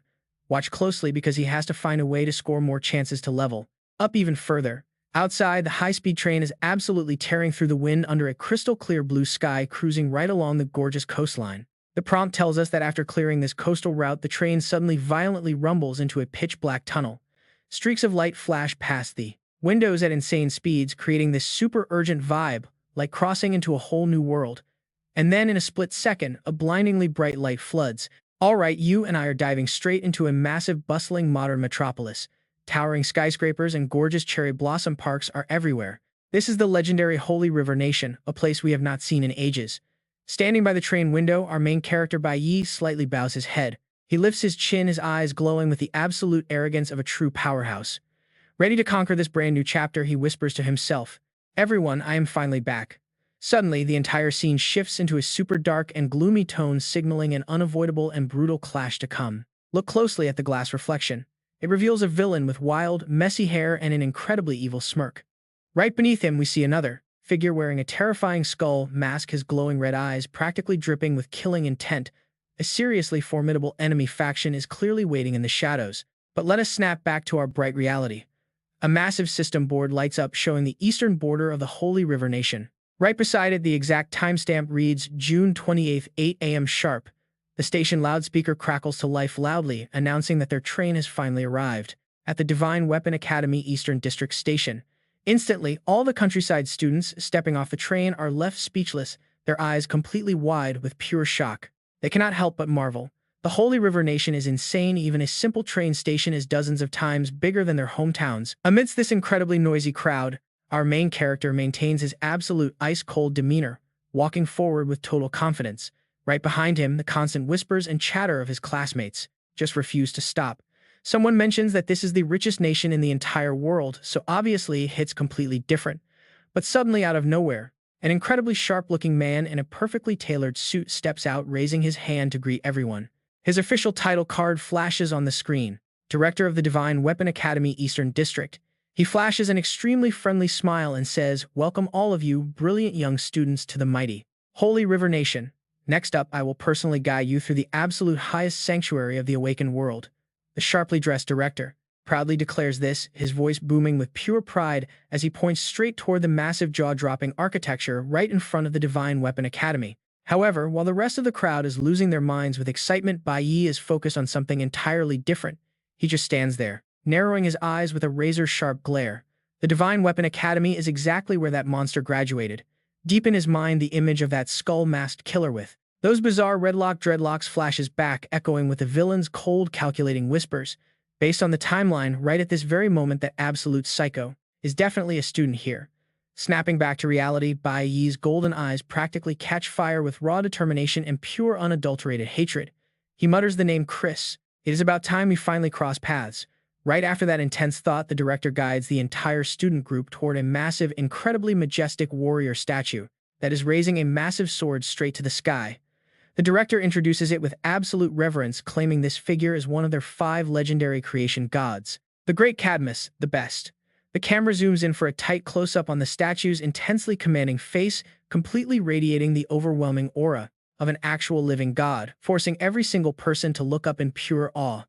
Instantly, the entire massive crowd of new students turns into absolute hardcore fanboys. One girl even holds up a giant idol, the best sign, screaming with joy that she finally gets to see her literal idol in person. Another hopeful student starts dreaming out loud, saying that the best family is currently the strongest clan on Earth. He wishes they could just have the supreme honor of meeting one of them someday. But another girl quickly hits him with a harsh reality check, telling him to keep dreaming because those people are literal deities. Yet another guy nearby immediately argues back. He mentions a wild rumor going around that the God clan might actually be meeting with their student batch this time. Everyone is insanely hyped. The director just smiles warmly at the buzzing students and completely launches into an epic history lecture. He tells them that way back when, The demon dragon first appeared slaughtering humanity and devouring the land. It was the almighty Cadmus who bravely stood up. He literally slaughtered the massive beast to save humanity from total extinction. After that, in order to unite the absolute greatest strength of mankind, he personally went ahead and founded the legendary Divine Guild and the Divine Weapon Academy. Now here is where you and I need to pay close attention. The director brags with maximum pride, saying the Divine Weapon Academy is easily the #1 awakened academy in the entire world, unrivaled, undefeated, top tier. And get this, every single year this elite school only bothers to recruit 100 students globally strictly between the ages of 12 and 18. He repeatedly hammers home the point that you absolutely must reach a solid B rank and somehow survive their brutally extreme entrance exam. A massive glowing red letter B aggressively stamps onto the screen, marking the image of these elite top-tier students as total proof of their vastly superior skills. Hearing this insane requirement, the entire hyped-up crowd of students suddenly feels like they just took an ice water bath. One guy heavily sighs, practically crying about the B rank requirement. The friend standing right next to him looks over and aggressively complains, "Man, I literally sacrificed everything just to barely scrape by a D rank, and I am only dragging myself near the edge of C rank." Over there, Lu Hayu stands crossing her arms next to a blue-haired guy. She completely agrees with the complaints. B rank awakened are incredibly rare. You can literally count them on one hand in most countries, and you have to hit that crazy milestone before turning 18. Getting into this academy is seriously harder than reaching the heavens. Suddenly, intense memories come rushing back, flooding straight into Bai Yi's mind. His old captain's voice loudly echoes in his head. That is right. Despite those absolutely insane and impossible entry conditions, that total freak actually managed to graduate from the Divine Weapon Academy. The flashback perfectly reconstructs the exact moment his old captain introduced a brand new team member. It was that terrifying skull-masked freak Chris. The captain announces, "Everyone, this is your newest teammate, Chris." Then the captain casually leans in real close and actually whispers straight to Bai Yi. "Oh, by the way, I know you guys are not supposed to dig into each other's pasts, but I will secretly tell you, that guy is literally the top graduate from the Divine Weapon Academy. He is ridiculously overpowered." Snapping back to the present, a massive storm is definitely coming. Bai Yi grits his teeth, his determination boiling over. According to his calculations, that rival of his is definitely inside the academy by now. Xinping Academy. He clenches his fists tight until his veins literally pop. He needs to hit rank B immediately. He absolutely has to. He has to get stronger than him, and he must enter Xinping Academy. Meanwhile, shifting over to another scene, his two close friends are seriously stressing out about Bai Yi. The pink-haired girl watches him with a thoughtful look. Bai Yi wanted to stay here, so he definitely has his own plan. But right then, something totally unexpected goes down, instantly shattering the quiet atmosphere. A random middle-aged man in a sharp suit comes running over in an absolute panic, practically screaming out loud, "Little princess." The pink-haired girl flinches in shock. Her face goes pale. He continues scolding her, asking why she came all the way to Xinghai Kingdom without visiting her father at all. Spins around in total confusion, forcing a very awkward smile. Meanwhile, all her classmates are standing around completely dumbfounded, having absolutely no idea what is going on. The academy director spots the man and rushes right over, bowing his head with absolute respect. "Good afternoon to you, Secretary Chen." The man politely nods back, greeting the director before instantly spinning back around to face the pink-haired girl with pure urgency and panic in his voice. He reveals that her father overworked himself and got sick, and he has been totally bedridden for days. Her dad strictly forbade him from telling her anything. She freezes and screams in pure shock. What? Without hesitating for a single second, the princess sprints like an absolute bullet toward the massive luxury car park nearby. She leaves behind a whole crowd of stunned classmates whose jaws have dropped, gossiping wildly. Just what kind of insane background does this little girl actually have? Even the director has to treat her family's secretary with absolute respect. Another guy just shakes his head. Nobody has a clue. Suddenly, the luxury car revs its engine with a sharp, aggressive roar. Those heavy wheels screech hard against the pavement, leaving a massive skid mark before tearing off into the distance. It leaves the entire group of students totally stunned, staring blindly into the dust cloud. It is like a giant question mark pops up over everyone's head. One guy just stands there, completely mind-blown, stuttering as he stares at the spot where the car vanished. Like, what just happened? The dude next to him is equally stunned, eyes wide, wondering if every single car in Shanghai Kingdom is this insanely luxurious. But hey, you and I love some juicy drama, right? Because a long limousine slowly rolls up to the scene. A sharp-looking man in a clean white suit steps out to open the door. The camera quickly pans in for a tight close-up on some incredibly expensive designer sneakers stepping out of the limo. This definitely signals a seriously heavy-hitting debut. Right after that, a whole group of ultra-stylish teenagers steps out radiating absolute wealth. Their vibe unbelievably arrogant, acting like they completely own the place, like they are the literal center of the universe. The academy director quickly runs over, but his tone actually sounds a bit annoyed. He tells them they are officially late. Hearing this, the orange-haired rich kid with those flashy headphones resting on his neck speaks right up. His voice drips with pure mocking sarcasm. He sighs, saying the director should know that students from the elite Eastern Supreme Private Academy have to enter the demon zones to train every single night. The arrogant guy steps forward, casually waving his hand as he continues making his lazy excuses. He claims they fought a massive battle yesterday and were totally exhausted, so they slept in. He tells the director to be understanding. The director is completely helpless. He turns to the students from Jiang Kingdom to make introductions. He announces that this special training journey will actually feature 2 different academies from 2 different countries finally teaming up. And these stuck-up kids right here are the local elite students representing Shanghai Kingdom. They belong to the Eastern Supreme Private Academy. The students from Jiang Kingdom immediately start whispering to each other. Wow, so these are the locals of Shanghai Kingdom.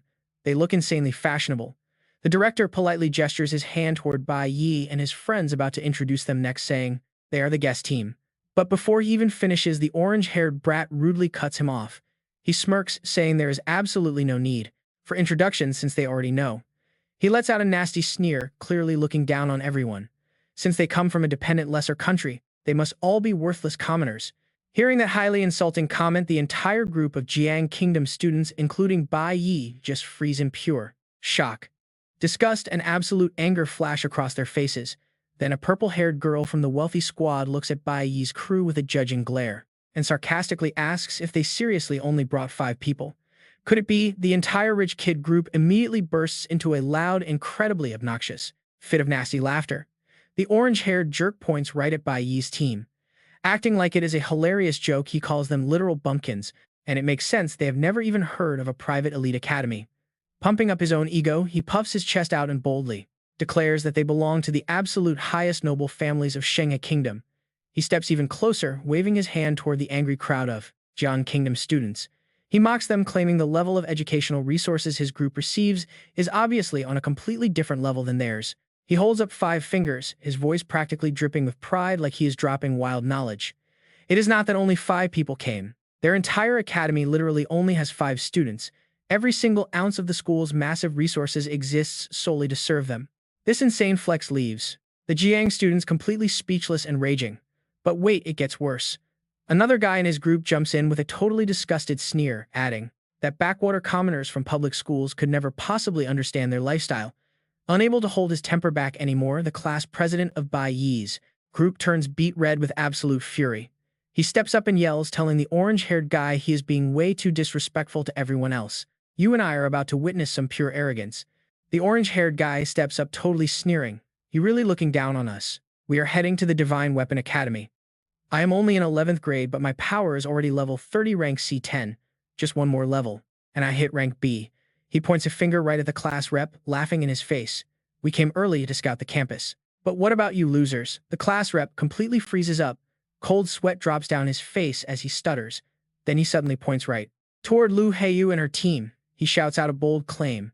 Our school team will definitely crush you guys in the upcoming tournament. The orange-haired guy hears this, gestures to his own squad, and lets out a super mocking sneer. You're really overestimating your own worth here. The 5 of us have already achieved perfect teamwork. Just yesterday, we pulled off an absolutely flawless clear of a whole dungeon. A rank D dungeon to be exact. That is a record-breaking middle school achievement right there. The platinum blonde girl covers her mouth, giggling. She turns to her rich friends. Hey, why even waste breath on them? They probably have never even seen a demon cave before. Seriously. How could a bunch of commoners from the working class zone ever understand the luxurious lifestyle of true elites like us? The class rep and friends turn purple with rage but cannot argue back. The orange-haired guy drops one final arrogant line. Our ultimate goal is becoming blessed ones. They will just live out their miserable, boring little country lives forever. Meanwhile, Bai Yi has been quietly watching from the very back. Amidst all the loud shouting, he remains perfectly silent. But inside his head, a total storm is brewing. He mutters to himself, a blessed one is the absolute highest social rank someone, without actual divine blood, can achieve. It is the dream everyone chases and exactly the ultimate status I reached in my past life. Painful memories come rushing back. an image of him wearing utterly shattered armor, his entire body bound by heavy chains, forced helplessly to his knees. He laughs bitterly. Ha! My entire life just to end up acting as a dog for the gods. I will absolutely never repeat that kind of pathetic life again. Suddenly, while the tension in the yard is stretched super tight, check this out, you and I are about to see a wildly luxurious high-tech aircraft swoop in. Its massive engine roars. All the students, even the rich kids, stare up at the sky in total shock. One guy stammers. Wait, what is that? Someone in the crowd screams in pure panic. That is an exclusive Divine Clan aircraft. Why in the world is it here? The ship touches down, blasting a massive shockwave that kicks up dirt everywhere. The whole area gets swallowed by thick white smoke. As the smoke slowly clears, a tall, totally imposing figure steps out. A deep voice echoes. Looks like all students are gathered. The rich squad freezes, staring blankly toward the voice. The dust completely settles, revealing a guy in a sleek black suit. He is wearing glasses, giving off an incredibly powerful aura. The entire crowd shouts together. Lin Feng blessed. One of the Jeb family, but Lin Feng does not even spare a single glance at those spoiled rich kids. He quietly scans the massive crowd instead. Thinking hard. Well then, student Bai Yi must definitely be here too. The wealthy students are sweating buckets, now looking completely lost. The orange-haired guy asks in total panic, Who the heck is Bai Yi? His friends are just as confused. Why is Lin Feng looking for him? While everyone is standing there stunned, Bai Yi calmly steps right out of the crowd, walking forward. He walks right toward the Blessed One. His eyes do not waver at all, facing this powerful man directly. Lin Feng stares. Adjusting his glasses, a super mysterious smile appears on his lips. Is you the one who flawlessly cleared a whole demon cave all by yourself during the simulation test? A brutal post-battle scene flashes by, monster corpses scattered everywhere on the ground. Lin Feng keeps talking. The Divine Z family is extremely interested in your outstanding performance. Bai Yi just stands there. We see his incredibly sharp-side profile, eyes calm as a still lake. Then the official invitation drops. Here's the deal. Our family is hosting a grand hunting festival, so we formally invite you to join us. Hearing this, those rich kids, who were just acting so cocky, their jaws drop completely. Faces turn totally pale. They stammer in pure horror. By himself, flawlessly cleared a rank D demon cave. An invite from the Divine Clan. Lin Feng smiles elegantly, gesturing toward his ship. The luxury aircraft hovers nearby. He invites him. Please come with me for a trip. Bai Yi stays absolutely quiet, just staring. He looks at the powerful man in front of him, eyes firm and unwavering. It is like he is weighing something super deep. Right then, a huge rush of world history floods back into his mind. 100 years ago, this world completely fell into chaos. Countless monsters with terrifying magic power descended upon us. Humanity back then lacked the strength to fight back. But then help arrived. 5 great divine beings came down. They protected humanity, wiping out those mighty monsters. An epic heroic image flashes on screen. A god wearing silver armor stands triumphantly on a massive dragon corpse. The human world was completely saved thanks to their protection. Ever since that day, all of humanity bowed down in worship under the shadow of the gods, filled with deep respect and devotion. To protect us, the supreme gods stayed on Earth. So stick with me here, guys. They gifted humans ultimate knowledge and crazy power. They built massive, unstoppable armies and laid down entirely new laws for the world. They even started combining their lineage with normal humans. This union birthed demigods carrying literal divine blood. These direct descendants, with backs practically radiating an intense golden aura, became known everywhere. They are the divine race. Now you and I know that is just history class lore.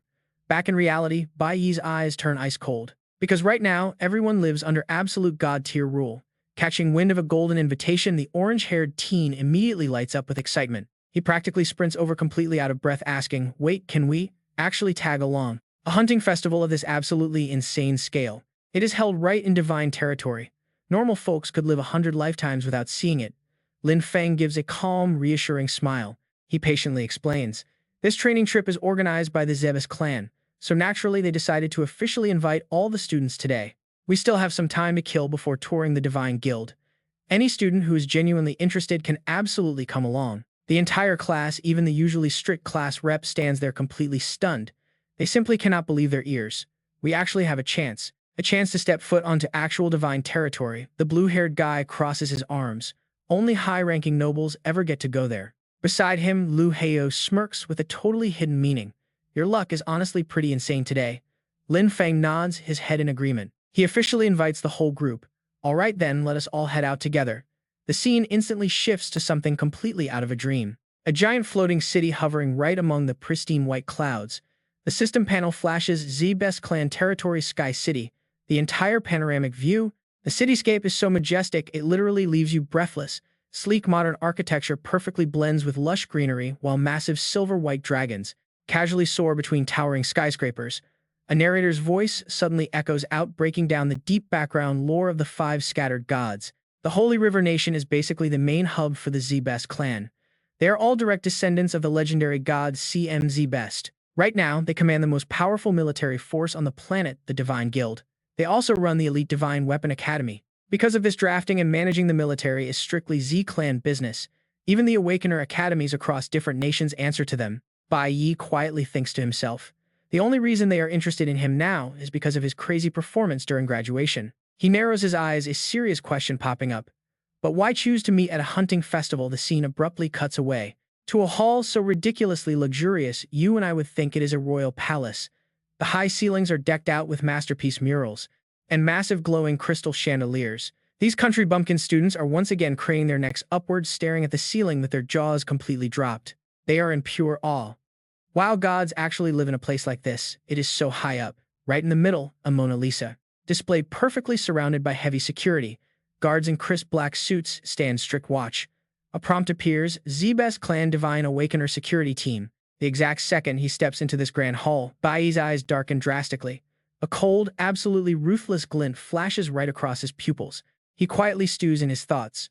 Divine race, we finally cross paths again. Right in front of that famous painting is suited guard Bose, reporting directly to a young man standing casually with his hands clasped behind his back. They have finally arrived. The stylish young guy, with light brown hair, keeps casually admiring the artwork. He drops a heavy, aristocratic, philosophical line. My grandfather always used to tell me that art is the single remaining proof that humanity ever existed in this world. Following that, he elegantly turns around to face the group, revealing a brutally sharp, angular face. His insane VIP status immediately pops up on the system screen. Shin Z-Best, the absolute #1 heir of the mighty Z-Best clan. He coldly continues his thought. But my father said it is just a pile of trash. Shin's apathetic eyes narrow slightly. He drops a spine-chilling textbook villain line right on them. But I personally feel that creating absolute trash is where real art truly lies. Hearing this incredibly messy destruction is art philosophy, the country's students in the back instantly have their minds completely blown to pieces. Every single face is totally clueless, practically floating with visible question marks. Seeing these commoners staring blankly like absolute deer caught in the headlights, the orange-haired rich kid desperately bows a full 90 degrees. He waves his hands frantically, screaming right into their faces. Did you completely forget how your parents raised you? Bow your heads and show some respect right now. How can you stare at the divine race like clueless bumpkins? Looking straight into their eyes like that, in total contrast to the surrounding panic and groveling, Bai Yi keeps his expression completely ice-cold. Mentally, he is already locking onto his enemy. Shin Z-Best, the eldest son of the god, currently commanding the entire Holy River Nation, the absolute peak of power in this world. To cut through the insanely suffocating, intense atmosphere, the Awakener, Lin Feng, quickly steps up. Lin Feng claps a couple of times to pull the crowd's attention back.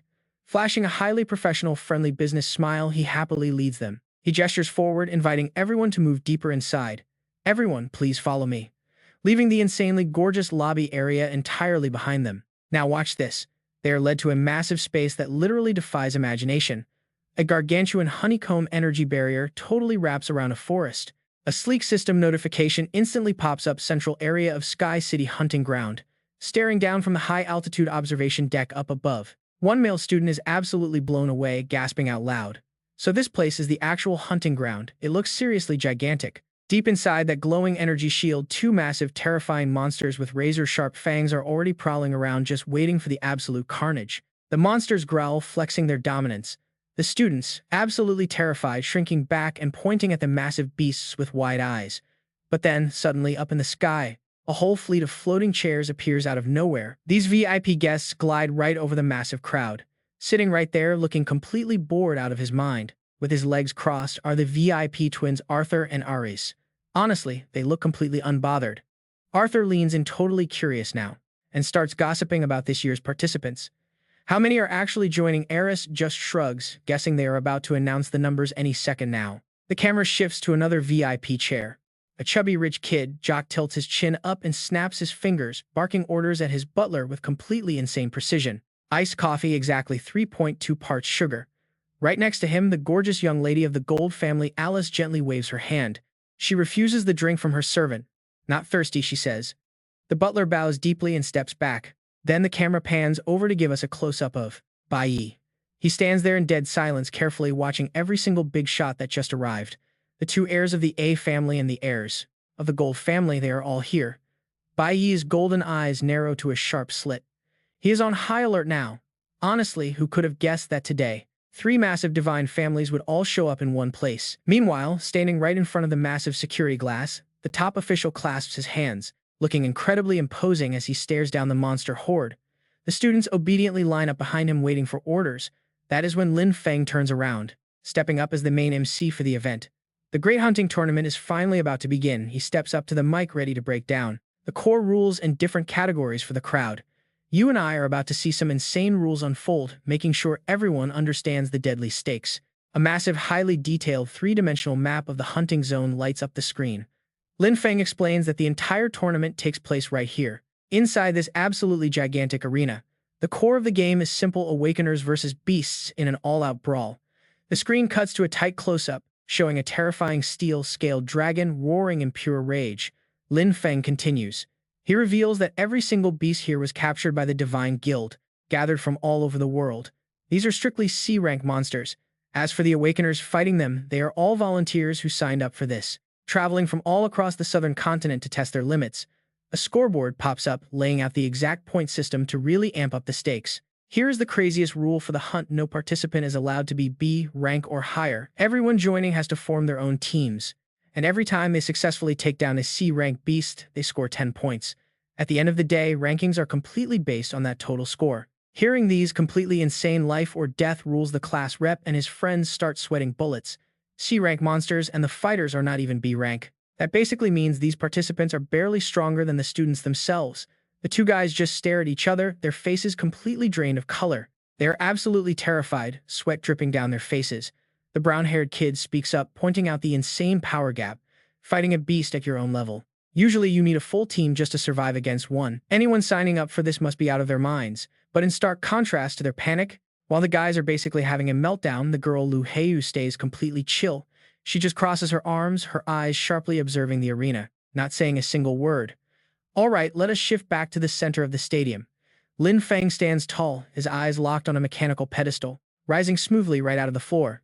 You can hear the hype building in his voice. Since this year's Great Hunting Tournament perfectly lines up with the grand anniversary, things are different. The pedestal opens, revealing a futuristic chest, bursting with blinding golden light. It is so bright, it could literally blind you. Lin Feng's voice booms across the stadium. Because of this milestone, the Zeb family has prepared a mind-blowing, ultra-rare reward for whoever actually survives and claims the final victory. With that epic reveal, Lin Feng swings his arm toward the massive tunnel doors, his voice echoing loudly, shouting for the games to begin. Now it is time for this year's challengers to step onto the grand stage. The central control panel suddenly flashes, and a highly detailed three-dimensional terrain map of the massive hunting zone projects into the air, showing every single corner. Then from the dark depths of the tunnel, a squad of absolute killers steps out. They look dead serious, armed to the absolute teeth with heavy weapons. The stadium speakers boom to life, announcing the roster. This year, there are exactly 12 challengers stepping up, starting with the elite from the Holy Kingdom. The camera shifts, focusing on the back of a girl staring up at the massive digital screen displaying the final roster. The announcer keeps rolling through the names, calling out the heavy hitters from Bai Yi and Lin City. Staring down at these hardcore warriors radiating pure killing intent, one of the students in the stands starts sweating out of pure fear. He mutters that these participants must be insane veterans to even try this. His buddy frowns, breaking it down with cold, hard logic. Facing a monster at your own level, just killing one alone is usually the absolute limit for any fighter. But this hunting ground is packed with hundreds of thousands of beasts, and there are only 12 challengers. The two guys just look at each other, gulping hard. This is pure suicide. Way too dangerous. One of them tries to find a silver lining, mentioning the insane rewards for winning. Rumor has it, the grand prize could be a piece of S-rank gear, plus if someone really shows off, a divine family might just sponsor them. Hearing that, the other guy immediately shakes his head violently. Yeah, no thanks, he would rather stay alive. While the crowd loses their minds, Bai Yi just stands there completely unfazed. His eyes look calm, but in his head he is thinking if one of those things actually stood in front of him, he would literally wet his pants. But suddenly, a ridiculously arrogant-looking guy steps right into his personal space, calling him out. The guy turns to Bai Yi, flashing a totally punchable smirk, his eyes sharp like daggers. He glares straight at our main character with pure provocation. So you must be the famous Bai Yi, right? Alright, you and I are diving right into pure chaos. Facing this explosive provocation, Bai Yi's glowing golden eyes narrow. But this opponent just keeps spitting. Absolute trash. At Tier 2, you single-handedly destroyed a Tier D demonic cave. But that still isn't your true limit, is it? The provoker's face suddenly darkens completely, exuding this terrifying absolute madness. He growls, stepping right up and standing completely unbothered directly in front of the screen where that giant steel-scaled dragon is viciously growling behind an energy barrier. And then he drops this completely ridiculous, absolutely insane condition for everyone. Kill a Tier C magical beast for me to see. Hearing this incredibly arrogant challenge, the orange-haired rich kid and the young lady beside him are so completely shocked their jaws practically hit the floor. She aggressively grips her friend's sleeve, screaming at the top of her lungs. Wait, what? Forcing a mere student to single-handedly fight a Tier C magical beast. How is that even remotely possible? But wait, this is a direct request from the Divine Clan. Standing right beside Bai Yi, Lu Heiyu crosses her arms. Her face is calm, but her eyes flash with sharp calculation. She quietly thinks to herself, no wonder they specifically invited Bai Yi here today. Honestly, this crazy request should not be too hard for Bai Yi. After all, he previously teamed up with me to obliterate a Tier B demon. His strength to solo a Tier C is absolutely weight. Suddenly realizing something completely insane, the pupils of Lu Heiyu's eyes violently shrink. She freezes a single thought, locking into her mind. No. The camera violently zooms in on Bai Yi's legs as he decisively takes a massive step forward, leaving all absolute safety completely behind him. Inside his head, a completely domineering thought flashes instantly. Just one single beast. How could that ever be enough? Bai Yi's lips slowly curl into a completely flawless, wildly confident smirk. He looks dead straight at the divine proxy Lin Feng and boldly drops this massive bomb. Since I am already here, let me join the hunting tournament too. Facing this completely insane proposal from a mere student, Lin Feng keeps his face perfectly calm. But right behind those glasses, his eyes slightly gleam with real, intense amusement, quietly assessing the boy. On the flip side, the elite nobles are practically struck by lightning. That arrogant young lady and the orange-haired rich kid bug their eyes out, yelling in absolute terror. What did he just say? Am I hearing things right now? Up there on the floating VIP seats, those family twins clutch their stomachs, laughing uncontrollably with pure contempt. He wants to participate too. What kind of sick joke is this? That chubby rocker kid half closes his eyes, sticks his nose high in the air, and drops a terribly bored, sarcastic scoff, but totally ignoring every single mocking voice. Right now, Bai Yi's brain is locked on one ultimate leveling strategy, and that wicked smile on his face turns utterly demonic. In this current world, Tier C magical beasts are practically impossible to find anymore. Looking right at the completely resolute, unbending back of Bai Yi, his system panel aggressively flashes the ultimate goal: advance to Tier B. He silently hardens his resolve. This right here is absolutely his only and fastest shortcut right now. Bai Yi's golden eyes turn razor-sharp instantly, glancing up toward those incredibly powerful rows of VIP seats floating way up high. Plus, all three divine clans are actually present today. Suddenly, a wildly brilliant aura violently erupts, completely surrounds Bai Yi's body. He tilts his head back, eyes blazing, and flashes this insanely arrogant, totally provocative smile directly toward those self-proclaimed gods in the sky. Let me give you the most thrilling performance of your entire lives. Now watch closely, because right when Bai Yi is about to steal the show, a slender hand suddenly shoots up. A totally decisive voice instantly cuts him off. Wait, I am signing up to participate too. The blue-haired guy next to them calmly steps forward, raising his hand with a wildly refreshing grin. Count me in too. Watching this fearless student trio step into a literal death trap, that snobby noble couple completely turns to stone.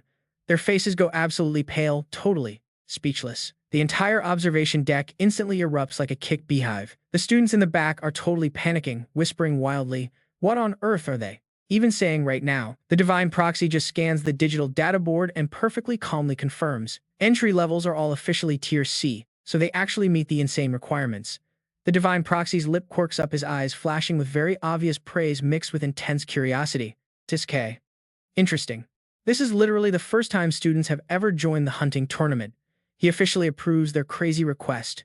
Seeing these total nobodies getting special treatment from the divine proxy, the red shirt guy in the rich clee furiously grinds his teeth, turning to tell his crew. These country bumpkins just want to show off for the divine clan. Hearing this ridiculous theory, the orange-haired kid's face drips with sweat as he replies, "There's actually an insane precedent for this. Someone performs so brilliantly that the divine clan directly picked them to become a divine proxy, but they are rushing it way too much. Completely unwilling to look weak, he sweats nervously, trying desperately to look cool. He throws a thumbs up and screams, 'I am joining too.' Lin Feng just side-eyes this hot-headed kid, coldly reminding everyone of the totally brutal rules.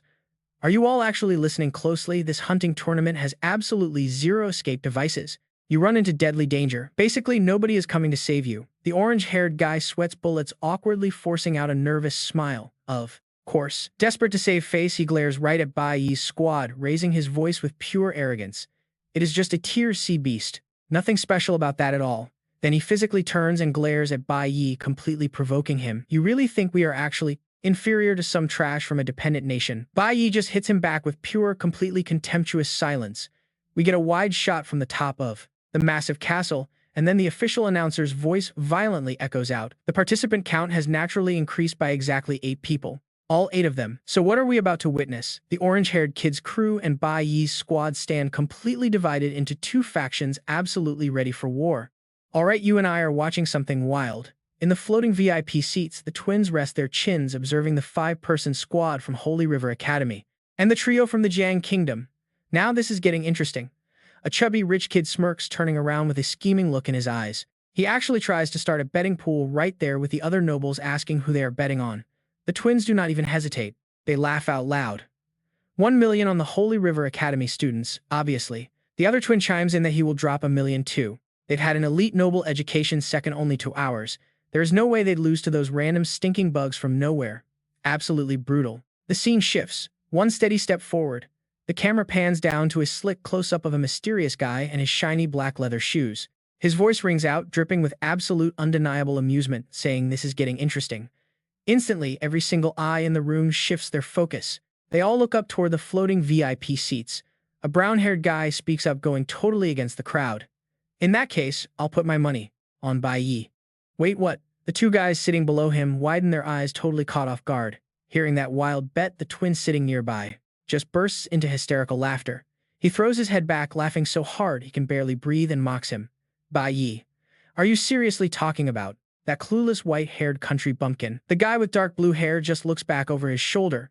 He flashes this cocky half-smirk, full of absolute confidence, and calmly tells him to get ready to throw his money out the window. Meanwhile, our chubby rich kid Rock Gold is lounging on the sofa with a glass of wine. He just squints down at the arena in total silence, not saying a single word. He rests his chin on his hand and lets out this heavy, annoyed sigh. Muttering to himself, he wonders, "Man, who should I even bet on right now?" Scene shifts. Back at the hunting grounds, Lin Feng stands up straight, acting like he just remembered something important. "Ah," he speaks up. He nudges his glasses up his nose, a dangerous glint flashing through the thin lenses as he drops a slow warning. "He forgot to remind you all. Absolutely, do not go near the dark forest in the center." The camera pans across a chilling, creepy pitch-black forest. You can see this ruined stone gate half hidden in the thick fog. Lin Feng's voice keeps echoing in that flat tone. Though he doubts you'll actually wander that far right, wasting absolutely zero time, the groups of students officially make their bold move. Straight into the dense, overgrown forest. Bai Yi takes the lead alongside Lu Heiyu and the blue-haired guy. Their vibe, completely relaxed, like they're taking a casual stroll in the park. Meanwhile, that squad of spoiled rich kids from the private academy, they look stressed out of their minds. The tension is obvious. They're heavily armed, glancing nervously around the gloomy woods while the organizers' camera drones hover right above their heads. They're recording every single move. The platinum blonde girl is gripping her magic staff for dear life. Her face looks completely pale, and she's practically sweating bullets. She stammers out, shaking that they've never actually fought a C-rank monster before. Seeing his teammate acting so terrified, the orange-haired rich kid snaps at her to keep the team together. "Even though he's sweating just as much, what are you scared of? It's real combat. It's not like we haven't beaten D-rank bosses before." He looks back, trying to sound tough and analytical to calm them down. He's desperately trying to hide his own panic. The power of a C-rank monster is basically just the same as a D-rank boss. We just need to stick to our usual formation and we'll be fine. His eyes narrow, oozing that classic rich kid arrogance and intense competitiveness as he snarls. "Let's show those country bumpkins what real elites look like." Cut back to Bai Yi and his squad. "Stick with me. You and I are about to see them push deep into the forest." No panic here. Just 3 fighters standing shoulder to shoulder, radiating absolute confidence and a seriously cold aura. They're totally ready for whatever comes. But suddenly Bai Yi's golden eyes snap wide open. His pupils shrink down to pinpricks, like he just felt an insane wave of killing intent wash right over him. Startled, he immediately clutches his hand tightly over his chest. His heart is absolutely hammering against his ribs, leaving him totally shaken. A faint mysterious light suddenly flashes right out of him. Bai Yi frowns, completely lost. What in the world is going on? Why did his heart just spike like that? Noticing his strange reaction, Lu Heiyue instantly turns toward him. Her eyes are full of genuine concern as she asks if he's okay. Bai Yi quickly drops his hand back down. He instantly goes back to his usual cold poker face and quietly reassures her that he's fine. Right at that moment, the blue-haired guy turns around and casually calls out to them. He flashes this unbelievably friendly smile, looking right at the two of them, and throws out a pretty tempting offer to team up. Hey, since we're already stuck walking together, why don't we just fight as an official party? His smile shifts into something a lot more sly and he starts teasing them. You know, ever since you straight up rejected our captain's invite, the poor, supreme leader of ours basically hasn't been able to eat or sleep at all. He points at himself and throws them a wink. But honestly, I'm even more excited to team up with you. Hearing these smooth, flirty words, Bai Yi just scratches his head, looking completely lost. Meanwhile, Lu Heiyue turns bright red. Flustered, she snaps at him, what the heck are you even talking about right now? Even after getting yelled at, the blue-haired guy just laughs it off, completely unfazed. So think about it. For a bit, yeah, but before they can even lock in their party, a bone-chilling screech erupts from the pitch-black bushes.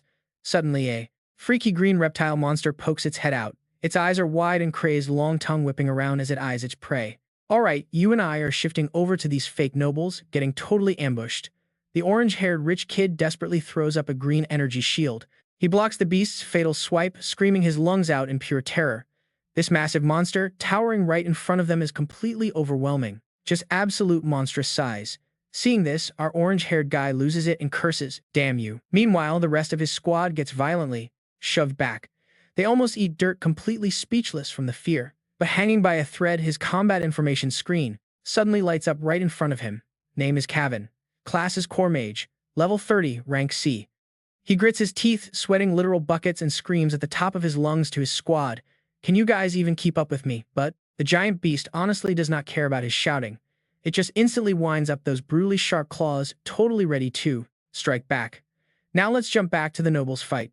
A massive level 25 ice tyrant dragon covered entirely in blue scales roars and dives straight at the two students with its freezing razor-sharp claws. Facing this absolutely terrifying pressure, the sword-wielding student goes completely pale. His eyes shrink in pure terror and he just starts screaming his head off in total panic. But right at the last second, the black-haired student grits his teeth and charges in, swinging his heavy blade bursting with green sword aura straight at the dragon's stomach. He screams, "I'm taking you down." The toxic abyss/skill activates and the heavy strike rips right through the monster's flesh, sending blood flying everywhere. Hit in a vital spot, the ice dragon throws its head back and roars in pure agony as crimson blood flows down its icy blue scales. It is an absolutely wildly bloody scene. Seizing this golden opportunity, the rich blonde-haired girl hurriedly jumps back. She throws both hands up, gathering her magic power, and these massive glowing snowflakes immediately start forming right in the middle of the air. That freezing magic stream blasts straight toward the injured dragon. Her special skill, the Cold Frost domain, is instantly activated. A blast of freezing air completely traps the beast. This incredibly thick ice spreads fast, totally freezing the entire lower half of that monstrous dragon. The girl lets out a breath and confidently shouts, "I've got it locked down." Right on cue, the black-haired sniper girl, standing up high, pulls her bowstring completely tight. The arrow glows with intense green energy, aiming right at the dragon's head as she smiles and praises her team, "Great job." The strong poison shot and the auxiliary aura sword skills are unleashed at the exact same time. The toxic arrow tears through the wind, smashing straight into the dragon's head. Meanwhile, the blue-haired guy dashes in to land another massively powerful sword strike. They are working together flawlessly. And then there's Kevin. The orange-haired rich kid stomps hard on the ice platform his squad made, using the momentum to leap high into the night sky. Floating right up there in midair, Kevin raises a massive blazing fireball that is gathering insane amounts of power. A cruel smirk spreads across his power-sized face. "Let me finish this thing off." He forces all his magic into this final strike. Veins are popping out all over his face as he fiercely roars to hype himself up. Then he just screams, "Drop dead." A gigantic fireball burns so incredibly bright that it literally lights up an entire corner of the dark forest. It gets thrown down hard, packing totally destructive power heading straight for the monster. Facing this raging fireball that is crashing down, the ice dragon can only widen its golden eyes in pure terror. It is completely helpless, frozen solid to the ground. The blazing flame burst skill detonates with insane force. A gigantic pillar of fire blasts straight up into the sky, absolutely wiping out everything in its range. The blinding light completely swallows that unlucky beast whole. The crazy extreme temperature shift combined with the crushing pressure of the explosion causes that thick layer of ice to violently shatter. And right along with it, the ice tyrant dragon's body is ripped into bloody pieces, scattering everywhere.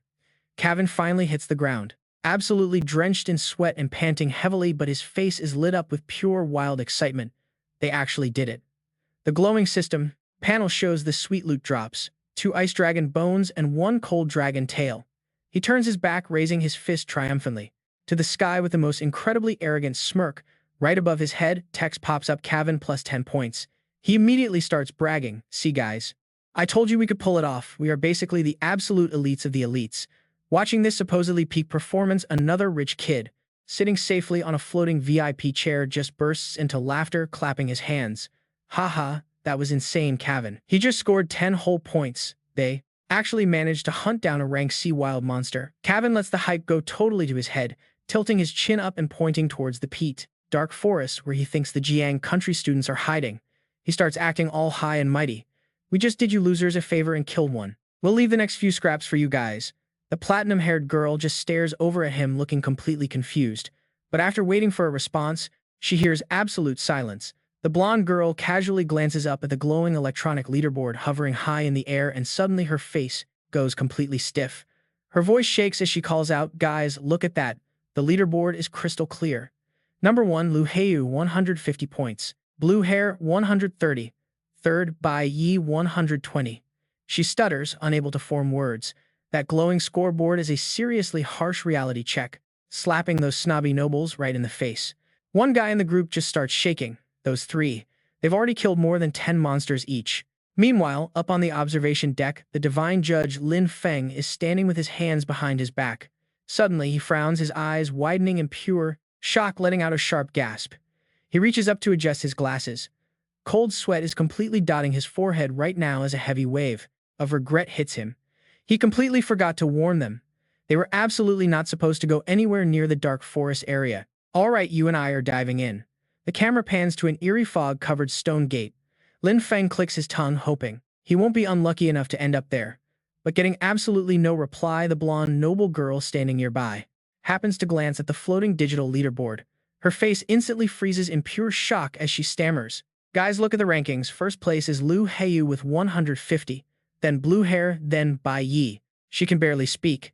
This scoreboard is a massive slap in the face to these arrogant nobles. One guy trembles, realizing those 3 already hunted over 10 monsters each. Her eyes shake wildly, totally refusing to believe this brutal reality. How is this even possible? Nearby Cavan stands completely speechless, sweating profusely, his face twisted in absolute horror. Meanwhile, up in the VIP box, the wealthy fat kid Rock drops his glass. It shatters across the tiles, red wine splashing everywhere. The shock of these commoners scoring so high makes him angrily spit out a frustrated curse. Damn it, the slick blue-haired guy sitting on the sofa immediately dodges the mess and furiously curses. His face shows complete disappointment. So much for elite education, right? Just a bunch of useless trash. Seeing his $1 million bet on Cavan vanishing, he visibly sweats, gritting his teeth in frustration.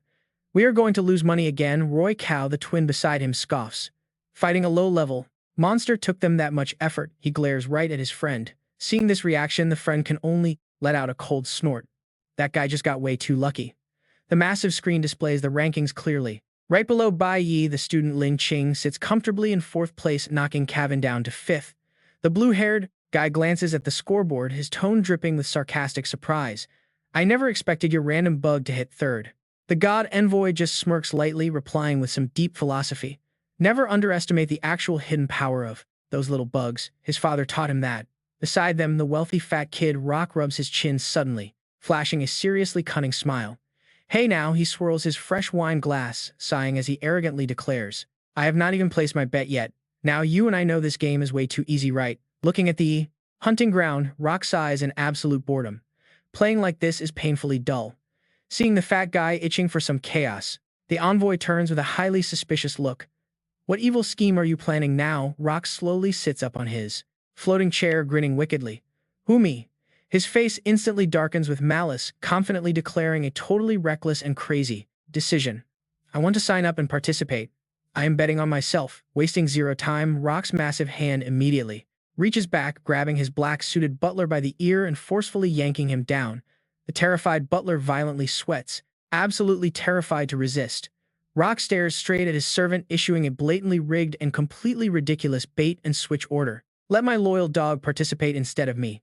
Hearing this absurd arrangement, the AO twins are deeply shocked, sweating bullets as they turn to intervene. He is an envoy. The rules strictly say only rank C awakeners can join. Ignoring their protests, Rock just lets out a dictatorial sneer, his eyes glaring dangerously. The Divine Clan makes the rules. Rock then turns, flashing a sinister smile at the bowing, helpless butler. Oh, and while you are at it, release that trapped high-level monster, right now. His incredibly icy words ruthlessly seal his own servant's fate, grinding out every single syllable with zero mercy. If he fails to get first place, just let him die. The poor servant violently sweats. With that insane order, the situation down in the hunting ground changes instantly. A massive level 29 rank C-star behemoth monster suddenly spawns into the zone, crushing the ground and sending a panicked student falling to his knees, crying. The mammoth lets out an earth-shattering roar, raising its colossal leg to stomp down. A teammate frantically screams his friend's name, but only deafening silence answers back. Seeing things spiral completely out of control, the orange-haired young master, Kevin, and his crew sweat bullets, screaming in absolute terror. Why are there suddenly so many high-level monsters? Here, the incredibly unlucky student Lee is pinned right under the beast's massive claws. His scratched face streams with desperate tears, reaching out as he begs for someone to help. Realizing nobody can save him, Lee screams, tragically, his will to fight totally collapsing. I quit, I give up, let me go. The second he surrenders, a glowing red cross symbol flashes brightly on the system interface. Followed by a cold notification sound, Lee is officially eliminated. Watching from afar, the guy standing with Kevin points at the digital scoreboard, which is now spamming red elimination crosses. Sweating profusely, he stammers. Guys, look. Another Awakener eliminated. They totally surrendered. Stick with me here because this is getting absolutely brutal. The noble girls now look totally pale, drained of blood. They just stand there, trembling, staring at each other in dead, terrified silence. All right, you and I are watching pure madness. She glanced around, absolute panic washing over her as chaos unfolded right before her eyes. Her gaze drifted up to the screen, showing the VIP seats high above. She thought bitterly about how those guys were totally opposite from the life and death struggle happening down below. The rich kid Go just stood there grinning widely, looking like he was watching a premium action movie. The two brothers next to him looked just as hyped. She muttered bitterly about how they seemed to be having the absolute time of their lives up there. The Ao brothers even threw their fists in the air, laughing like absolute maniacs. Now, this is exactly what makes things fun. One of them turned to urge the brown-haired guy. You are the best. Do you have any hidden monsters left? Release them all right now. The heir of the Zez family kept his perfectly calm demeanor. His eyes did not waver at all as he looked down, completely ignoring the crazy guys going wild around him. On the central monitor, countless terrifying monsters had been completely unleashed, pushing the desperate students into a frantic run for their absolute lives. The scene immediately shifted over to Lu Heiyu and her group, a massive star tier. Level 28C rank stone ape with a body made entirely of solid boulders bared its fangs and charged straight at her. The gigantic stone hand of the ape smashed violently into the ground, creating a massive shockwave that sent rocks and thick dust flying everywhere. Caught in the powerful blast, young Master Kevin and his crew were sent completely flying. Tumbling over, they crawled and ran in absolute terror, screaming out loudly, missing one leg, and it still has this kind of speed. Over here, Lu Heiyu stared up in pure shock, her eyes widening as she suddenly noticed a glowing green aura shaped like a leaf appearing right behind her head.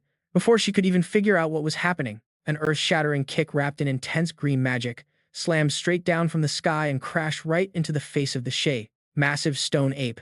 The kick was so incredibly powerful that it sent the building-sized monster flying backward, completely destroying a huge chunk of the forest in a shower of broken rocks and blinding light. As the dust cleared, Bai Yi landed perfectly in a super epic hero pose. Right beside him, Lu Heiyu and the blue-haired guy instantly took up their combat stances. Intense killing intent radiated everywhere as they surrounded the fallen monster. Stick with me, the overpowered trio officially joined the fight. After taking that heavenly kick, the massive stone ape raised its glowing red eyes. It bared its jagged fangs and breathed heavily in absolute rage. But suddenly, a massive wave of dark purple energy crashed down from nowhere, crushing its body and freezing it completely stiff. The system immediately announced a heavy gravity debuff and its speed dropped. The beast could only let out a helpless roar. Turns out this was a move from the cocky blue-haired mage. He confidently clenched his fist and declared that the target was fully controlled. The system quickly displayed his information. The guy was Yin Jihan, a C-rank star mage with a heavy pressure skill designed for hard crowd control.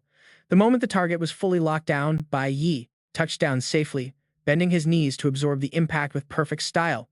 He swung his blazing heavy sword and his sharp, eagle eyes locked tightly onto his prey, completely ready to deliver the finishing blow. Instantly, a massive fiery slash carrying terrifying power chopped straight down. It completely finished off the level 28 stone ape, leaving his teammates staring in absolute awe. The system announced getting 4 meteorites and 10 points for Bai Yi. Standing far away, Lu Heiyu just stared at his back, softly calling out his name. Her mind was racing with so many thoughts. This was already the third time he had stepped in to help her. Even though it was supposed to be teamwork, he had actually been carrying the entire fight from the very beginning. She could not believe it. Furthermore, he had only been using his warrior class this whole time. Meanwhile, Bai Yi was staring down at his own palms, deep in thought, and he was absolutely right. The system popped up, announcing he earned 1,700 experience points. Bai Yi thought to himself. It was exactly as he guessed. In just a short time, his warrior class had jumped up 2 entire levels. He looked at the monster, corpse, continuing the complex inner thoughts of someone with multiple personalities. Every single class he used during the heat of battle would gain experience points. Glancing around the forest, he looked very cautious. He knew he could not easily reveal his other hidden classes. His face suddenly hardened. A single drop of sweat rolled slowly down his cheek as he realized just how complicated this situation really was. After a moment of silence, he turned and walked away. A plan formed in his head. He had to find a private space, very soon. His eyes shifted toward the far distance where a dark, misty forest stood, looking like it was inviting reckless challengers into the dark woods at the center. Meanwhile, somewhere else, Yin Jihang crossed his arms with a super cocky attitude and spoke up. Full of himself, he looked at the group, glanced up at the leaderboard, and smirked. Well, our squad coordination is not too bad. Continuing his narcissistic rambling, he excitedly declared that first place would definitely belong to one of the 3 of them. Then he turned to mock Lu Heiyu with an absolute garbage smile. 4th place has been left pretty far behind by us, right? This made her just glare at him in total silence. His arrogant attitude made Lu Heiyu visibly annoyed. She slightly frowned and scoffed, but suddenly, a loud swoosh echoed from the leaderboard. Lu Heiyu pointed at the screen and shouted in pure panic, "Look at that, there is a guy climbing the ranks at insane speed." Bai Yi looked up, absolutely stunned. "You and I must watch out, that name is jumping numbers like crazy." That name makes him gasp out loud. Gannicus. Bai Yi narrows his eyes, his face a mask of pure disbelief and deep thought. Why is that guy also participating in this match? Meanwhile, in a completely different area, the giant stone golem roars one last time before collapsing straight to the ground in a massive puddle of blood. The system chimes in, target eliminated, level 29 golem, Gustic destroyed, plus 10 points. Right through the freezing smoke, a shadowy figure steps forward, covered in sparkling ice armor that radiates an overwhelming aura. The system officially introduces the divine apostle Gannicus, a powerful cloud system warrior of B rank. Gannicus shows a stone-cold face without a single drop of emotion. He grips his sword tightly, bringing a silence that feels completely terrifying. He stands right in the middle of a frozen battlefield he just created himself. The massive corpse of that frozen beast is now lying right in front of him as clear proof of his absolute power. Suddenly, the leaderboard shakes violently once again. The name Gannicus shoots straight up to 3rd place, pushing Bai Yi down to 4th rank. Everyone is absolutely shocked. All right, let us head back to the private lounge. This greedy fat guy bursts out laughing, so thrilled his whole body jiggles. He points right at the screen, arrogantly boasting to the guy they call the best, who is standing there completely still like a statue. "See that? My rank just surpassed yours, Zeb." The fat guy lets out a nasty sneer in a totally triumphant way, his eyes narrowing with pure contempt as he glares toward the best. The guy he picked is just average anyway, so that 1st place spot is all mine this time. I will gladly take it. Meanwhile, the younger brother of the twin duo clicks his tongue, resting his chin with a highly sarcastic glare while side-eyeing the best. Letting a divine apostle join instead of himself, that is seriously playing dirty. He turns his head completely to look straight at the best, who stays totally quiet but flashes a very mysterious smile. Hey, the best. From what I remember, you have never actually lost a single bet before, have you? Under the heavy expectations of those twins, Zeb keeps his absolute composure. He does not snap, just quietly listens to the older brother as he eagerly points out, "We are finally about to see what you look like when you lose. Haha." But surprisingly, the best just gives a very slight confident smirk, and finally decides to speak up. "Gentlemen." He shoots a quick glance right at the gossiping crowd smoothly, throwing out a massive offer that feels incredibly provocative. "Do you want to raise the stakes? Everyone here is free to switch their betting targets right now." And then flashing a deadly sharp gaze, he casually announces an absolutely shocking decision. "As for me, I am betting another 100 million on Bai Yi. Who dares to match me?" The twin brothers hear this, and their jaws literally drop to the floor. They stutter helplessly. One of them panics. "Are you completely crazy?" The other guy quickly chimes in. 100 million. That is a whole week of tribute money. Feeling challenged, the greedy fat guy sneers again, showing absolute confidence in his loyal dog. "Right now, Gannicus is my most loyal hound. If you really want to throw your money out the window like a fool, then be my guest." Zeb simply offers a gentle smile, though his eyes flash with a wildly dangerous spark. "All right, then." He slowly stands up, turning his back to the giant leaderboard, as his voice echoes across the entire private lounge. "Let us add a little more motivation for them to claim first place." Immediately, he gives a sharp signal to the assistant standing nearby. "Go ahead and add some spice to this little game." The assistant bows deeply, following his orders. "Yes, my lord." Almost instantly, a deeply powerful voice booms from the sky, echoing across the entire hunting ground. "Listen closely, brave contestants. The true final round of this grand hunting tournament has officially begun right now." The heavy voice continues, announcing harsh new rules, totally stunning all the contestants across the field, which even includes the group led by Cavan, forcing everyone to look up in pure shock. Far deadlier monsters are about to be unleashed. Every single player has the choice to either stay or completely surrender right now. Hearing this wild twist, a terrified, frail, noble lady turns totally pale. She frantically stutters out loud, I really just want to withdraw." "But wait, you and I know the craziest part has not even been revealed yet." Furthermore, the mighty Zeb family has specifically added a brand new reward straight into the final treasure chest. The ultimate winner, who secures first place, will receive an incredible bonus item. A shiny gold ring carrying a mystical purple gemstone materializes out of nowhere right in midair. The solemn voice booms again. "Holy Edict." The mere name makes Bai Yi's face instantly tense up, dripping with cold sweat as his eyes lock onto it in deep thought. The system screen chimes in to explain this priceless, legendary treasure. The Holy Edict. This specific ring is an item that members of the Divine Clan can only ever bestow upon someone exactly once in their entire lifetime. A visual illustration appears, showing an ordinary commoner holding the golden ring high up, completely surrounded by a brilliant, blinding halo. For any mortal, receiving this Holy Edict essentially means possessing a literal get-out-of-jail-free card for death itself. In other words, even if someone commits a major capital offense, this godly edict completely pardons their crime one time. Sudden memories crash back into his mind. Bai Yi remembers how in his past life his own master used this exact ring to save him from the brutal prison, specifically built for awakened fighters. He glares up at the best on the giant screen, his eyes narrowing as his heart pounds. He honestly never expected that this time, the mighty Zeb family would actually go all out and play this big. With burning determination flaring up inside his chest, Bai Yi thinks to himself, if things stay like this, the competition will be completely brutal. He realizes he barely has any time left to level up. But right at that very moment, Yin Jihan steps up from behind, instantly snapping Bai Yi out of his deep thoughts. "You two." The guy opens his hands, tossing out a highly calculated proposal. "Fighting as a team is certainly safe and effective, but stacking up points is way too slow. The amount of monster beasts out here is dropping fast, so maybe we should finally split up and hunt on our own." Yin Jihang points his finger directly at the massive leaderboard, letting out a highly confident, provocative tone. "That new guy who just showed up is about to leave us completely in the dust." Immediately, every single person in the group looks up at the massive glowing leaderboard hovering right above. After a heavy, tense moment of silence, Bai Yi slowly turns to look at his two loyal teammates. He lowers his voice, asking with absolute seriousness, "Can you guys actually protect myself, right?" Hearing his genuine concern, Hannah just smiled softly to herself. She knew it, he only agreed to tag along today because he was worried about their safety. Flashing a super confident thumbs up, her fighting spirit was absolutely fired up right now. "Hey, don't underestimate the neutral order. Let's compete and see who actually snags first place." Meanwhile, over in the rich kid's corner, at that exact moment, the black-haired kid shot straight into the air.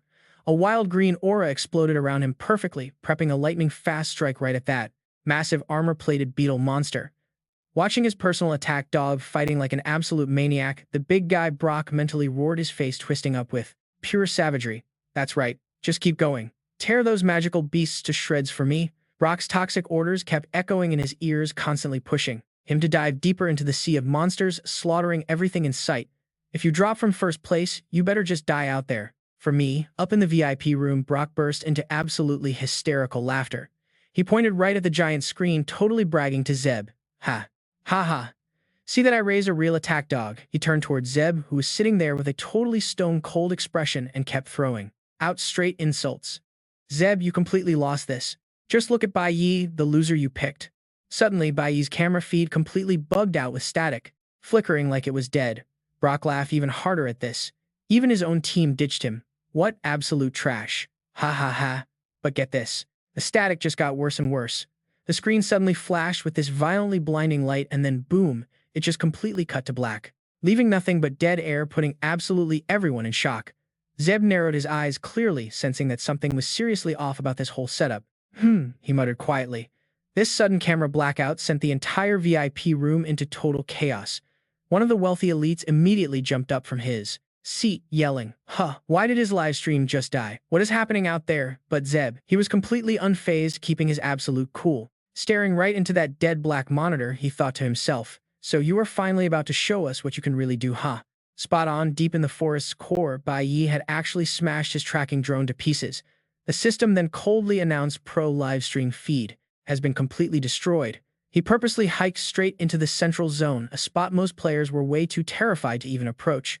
Standing right there, the Sran Wasteland, an intense blue magical aura violently flared up, fully wrapping around his body. He was activating a totally brand new class, the Elite Cloud Mage mode. He locked eyes with the Glacier, feeling dangerously confident. Plus, his old master had already taught him exactly where these forest monsters loved to hide out. And right on cue, a massive swarm of prime targets popped up right in front of him. Level 29 Thunderbirds. Bai Yi just smirked. Finding these walking bags of XP was almost way too easy. Boom. That brilliant blue aura exploded even harder. Gripping his staff, Bai Yi felt his battle spirit completely catch fire. Alright, he thought, it is finally time to properly level up every single one of my combat classes. Meanwhile, back up in the stadium stands, you and I are not the only ones shocked. The entire crowd was absolutely freaking out over Bai Yi's dead camera feed. One gray-haired girl grabbed her face in total panic. That kid's screen just completely died out of nowhere. Do you think he is in some serious danger out there? The purple-haired girl beside her looked just as stressed out. Clasping her hands tightly, she muttered under her breath, Bai Yi, what on earth is actually happening? To him, suddenly another fan in the crowd screamed out loud, pointing straight at the giant arena leaderboard. Yo, check out Bai Yi's score. The entire stadium went completely silent in pure shock. How did he just spike 30 points in a split second, shooting straight to second place? And then, before anyone could even fully process that, his numbers jumped again, making the crowd completely lose it. Another 20 points, he is about to catch up to first place. Up in the main control ship, one of the tech guys literally yelled out in pure disbelief. Wait, did our tracking system somehow just glitch out? Brock's jaw practically hit the floor as he stared at the rankings, screaming in pure rage. How is his score skyrocketing? Right after that little brat's camera feed completely died. Right then, Zeb's smart assistant casually stepped up from the back, calmly explaining the real situation. The arena point system is basically flawless. We planted tracking chips on every single magical beast out there. You only get points when a monster is totally destroyed. But Brock was way too salty to listen to logic right now. Seething with pure rage, he violently chucked his entire coffee cup straight at the assistant's face. Pointing a shaking finger right at Zeb, he roared out loud like an absolute wild animal. Damn it, did I ask for your stupid explanation? You think I don't know how this works? Brock then stomped straight towards Zeb, screaming at the top of his lungs. Zeb, your little fake family really doesn't know the rules. Since when does a servant interrupt when gods are talking? But Zeb, he just slowly turned around, flashing this dangerously provocative smirk. Are you really that terrified of losing to me? That single line made Brock's blood absolutely boil over with anger. He stuttered out. Zeb just casually turned his back, staring right up at the massive scoreboard where Bai Yi's name was currently dominating the #1 spot. He whispered, Bai Yi, you are way more interesting than I ever expected. Down on the wild battlefield, Hannah stood right next to a slaughtered magical beast, staring up at her ranking screen. She honestly could not believe her own eyes. I knew going solo would help him catch up pretty fast, but definitely not this insane. Looking at Bai Yi's massive sky-high score, she quickly ran the numbers in her head. At this absolute crazy pace, he was easily going to snatch first place. Meanwhile, in another area, Daniel was completely out of breath, heavily panting as he stared right up at the giant scoreboard in absolute horror. How is this even mathematically possible? Is he seriously even a human being at this point? He just stared blankly at Bai Yi's total. You and I love to see it, but that insane 750 points completely shattered his fragile pride. Was Bai Yi hiding his true power this whole time they were grouped up? The very thought of it makes his own fighting spirit absolutely erupt. This is a rare chance to show off his real strength in front of the divine clan. The central zone is dangerous, sure, but the monster spawns there are definitely way higher. He turns around, his eyes locking dead onto the pitch-black forest. He knows he has to push into the central zone. He absolutely cannot be left in the dust. Running forward, he tries to reassure himself as long as he avoids the darkest parts of the forest, he should be totally fine. What he doesn't realize is that the exact danger zone he's actively trying to avoid is the exact spot Bai Yi claimed as his personal farming ground. Now watch this. He stands right among totally grotesque monsters muttering about the darkness finally arriving. Facing down this freaky swarm of creatures, ranging from literal giant bugs to massive one-eyed octopuses, Bai Yi's eyes flash a brilliant gold. He calmly thinks to himself how he just cleared an entire loop, wiping out nearly every single magic beast in the inner circle. 3 glowing virtual status boards suddenly pop up right in front of him.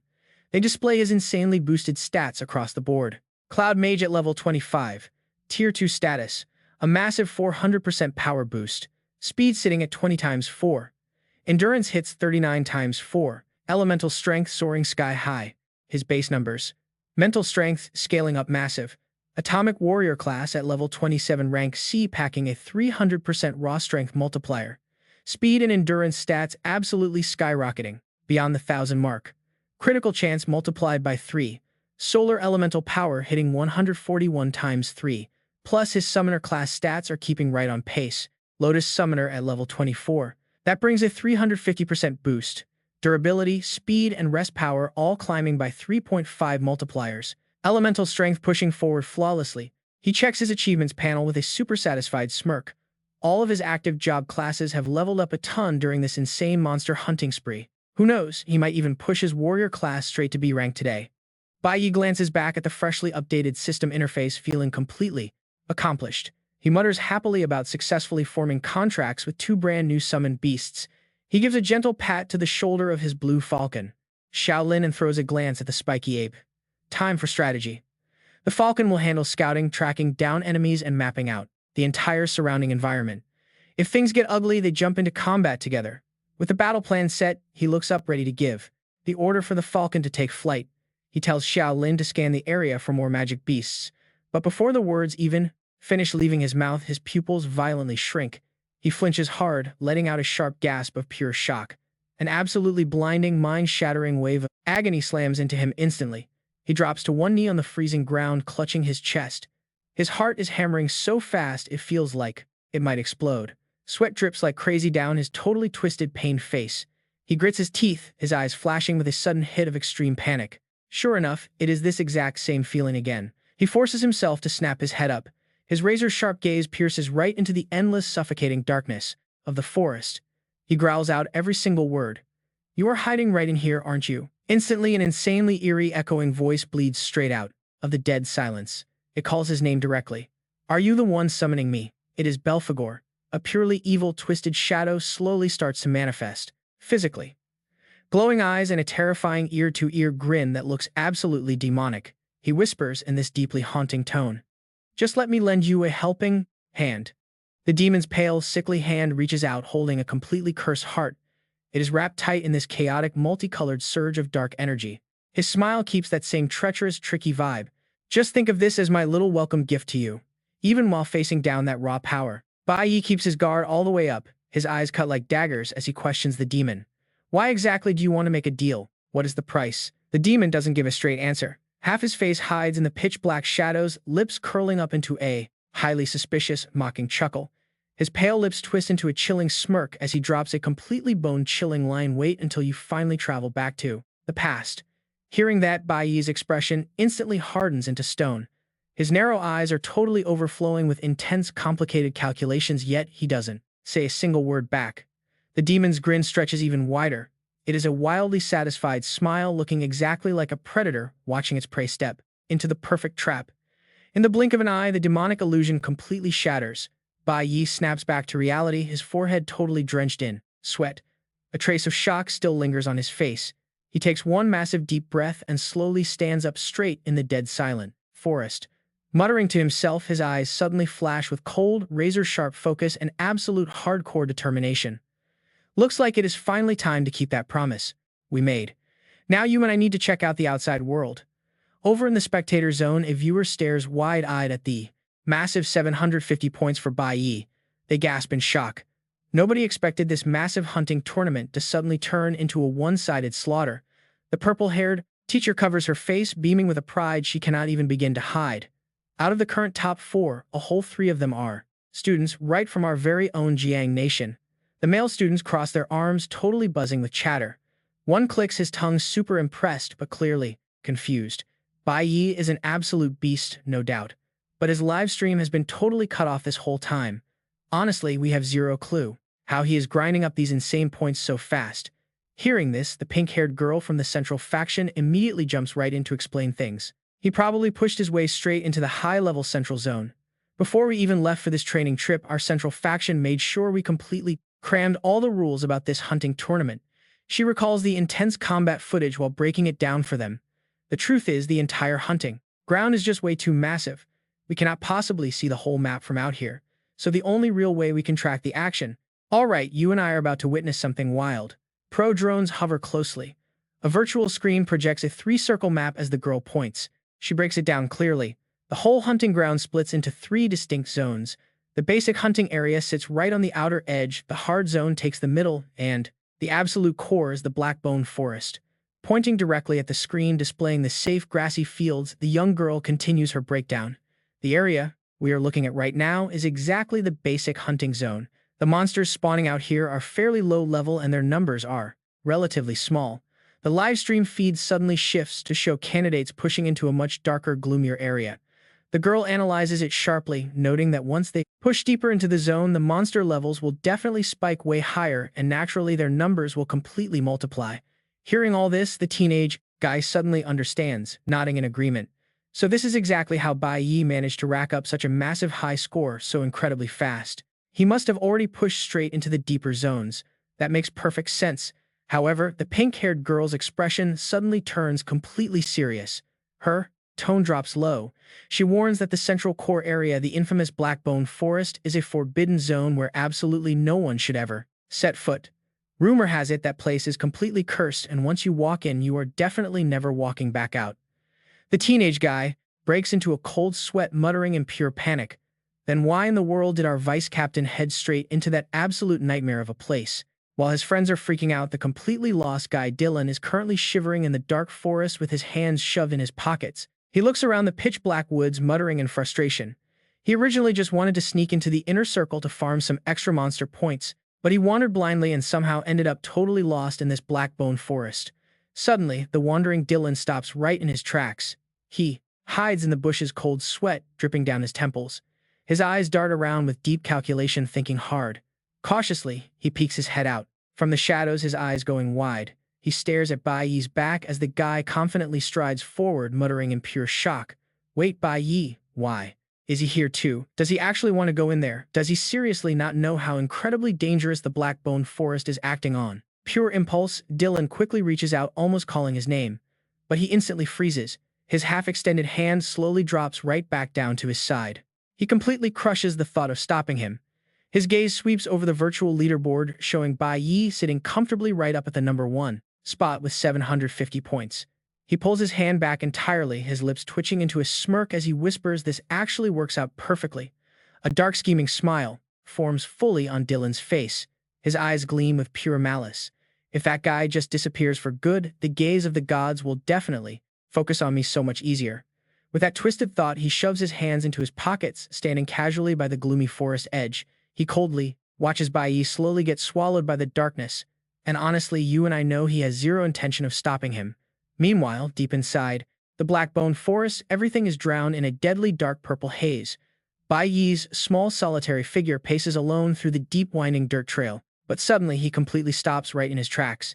He reaches out, touching the dry, dead bark of a nearby tree. His eyes fill with heavy suspicion. Back at this exact same spot again.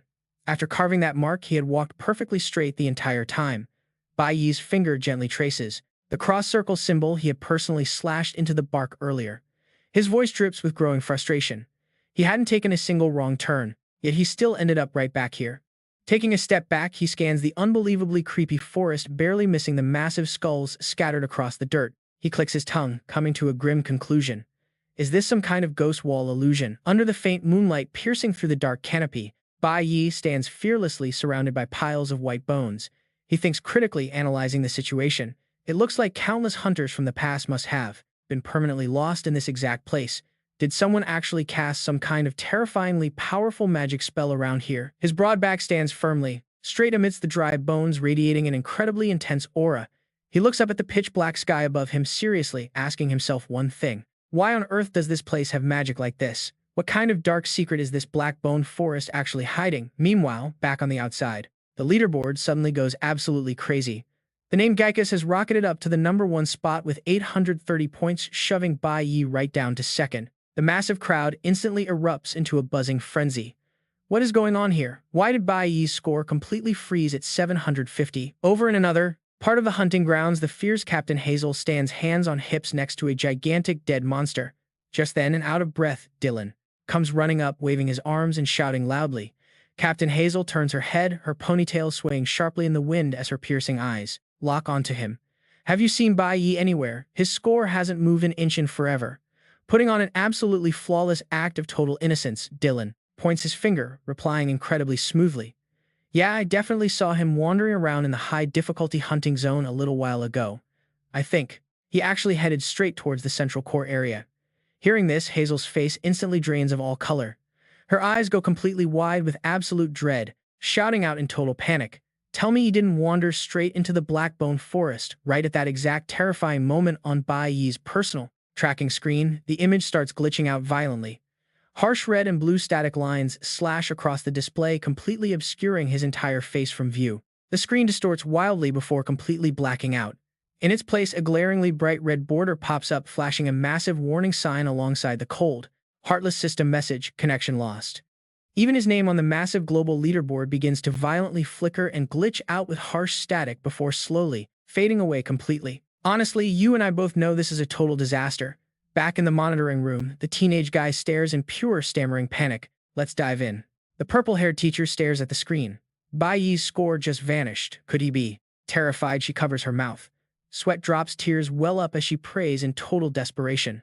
No, you must be perfectly safe. But while the outside world absolutely panics, Bai Yi just stands there perfectly still like a statue in the silent Blackbone Forest. Centering his mind, intense blue and purple magic starts exploding powerfully all around him. Bai Yi furrows his brows. He reminds himself, closing his eyes, do not trust what you see or hear. Hand on his left chest, eyes squeezed shut, he completely relaxes, letting that wild magic just surge all around him. Trust your own senses. A massive heartbeat monitor flashes like lightning, completely tearing through the empty space of his mind. Bai Yi follows that invisible guiding sound, moving to the rhythm of his own heartbeat. Around him, lightning roars and magic absolutely screams, but Bai Yi, completely calm, eyes shut tight, hand on his chest, he softly mutters, getting closer. Boom! A massive burst of brilliant energy erupts completely, blowing away all the dark fog around him. Bai Yi snaps his eyes open. Looking absolutely majestic, he declares, this is the spot. His eyes widen, pupils flashing, a razor-sharp light piercing through every single layer of illusion. The scenery completely shifts. What stands in front of him now isn't some hazy ghost wall illusion. It is a pitch-black towering cliff, soaring straight up to the blue sky. It gives off this insanely suffocating pressure, just daring any challenger to step inside. Bai Yi stands frozen before the deep abyss, eyes wide in total amazement. Who knew this hunting ground hid such a massive abyss? In his past life, he never saw anything like this on any official records. He looks down. That pitch-black fissure drops down forever like the jaws of a giant monster. He mutters deep in thought. This Sky City is definitely hiding a huge secret. Right then, a glowing virtual system panel pops up displaying the 5th class switch to Floral Summoner. Bai Yi waves his hand, summoning a colorful bird and casually orders Xiao Lin, "Let's go check it out." He dives right into the abyss like a god. His cloak whips in the wind, fueled by endless curiosity.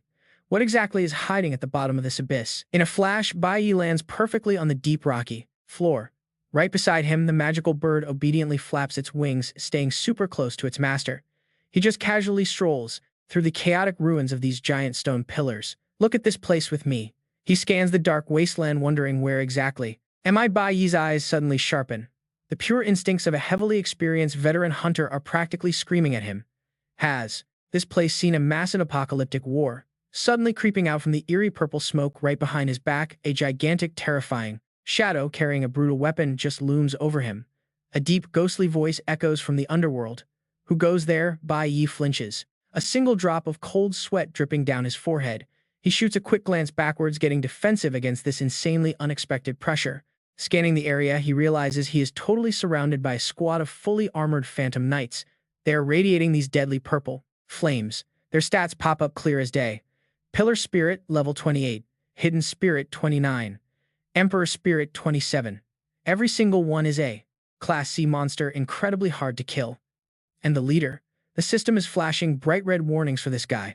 A star system warrior. Lord level 36 Class B, the Death Soul warrior glares at the intruder and unleashes a roar.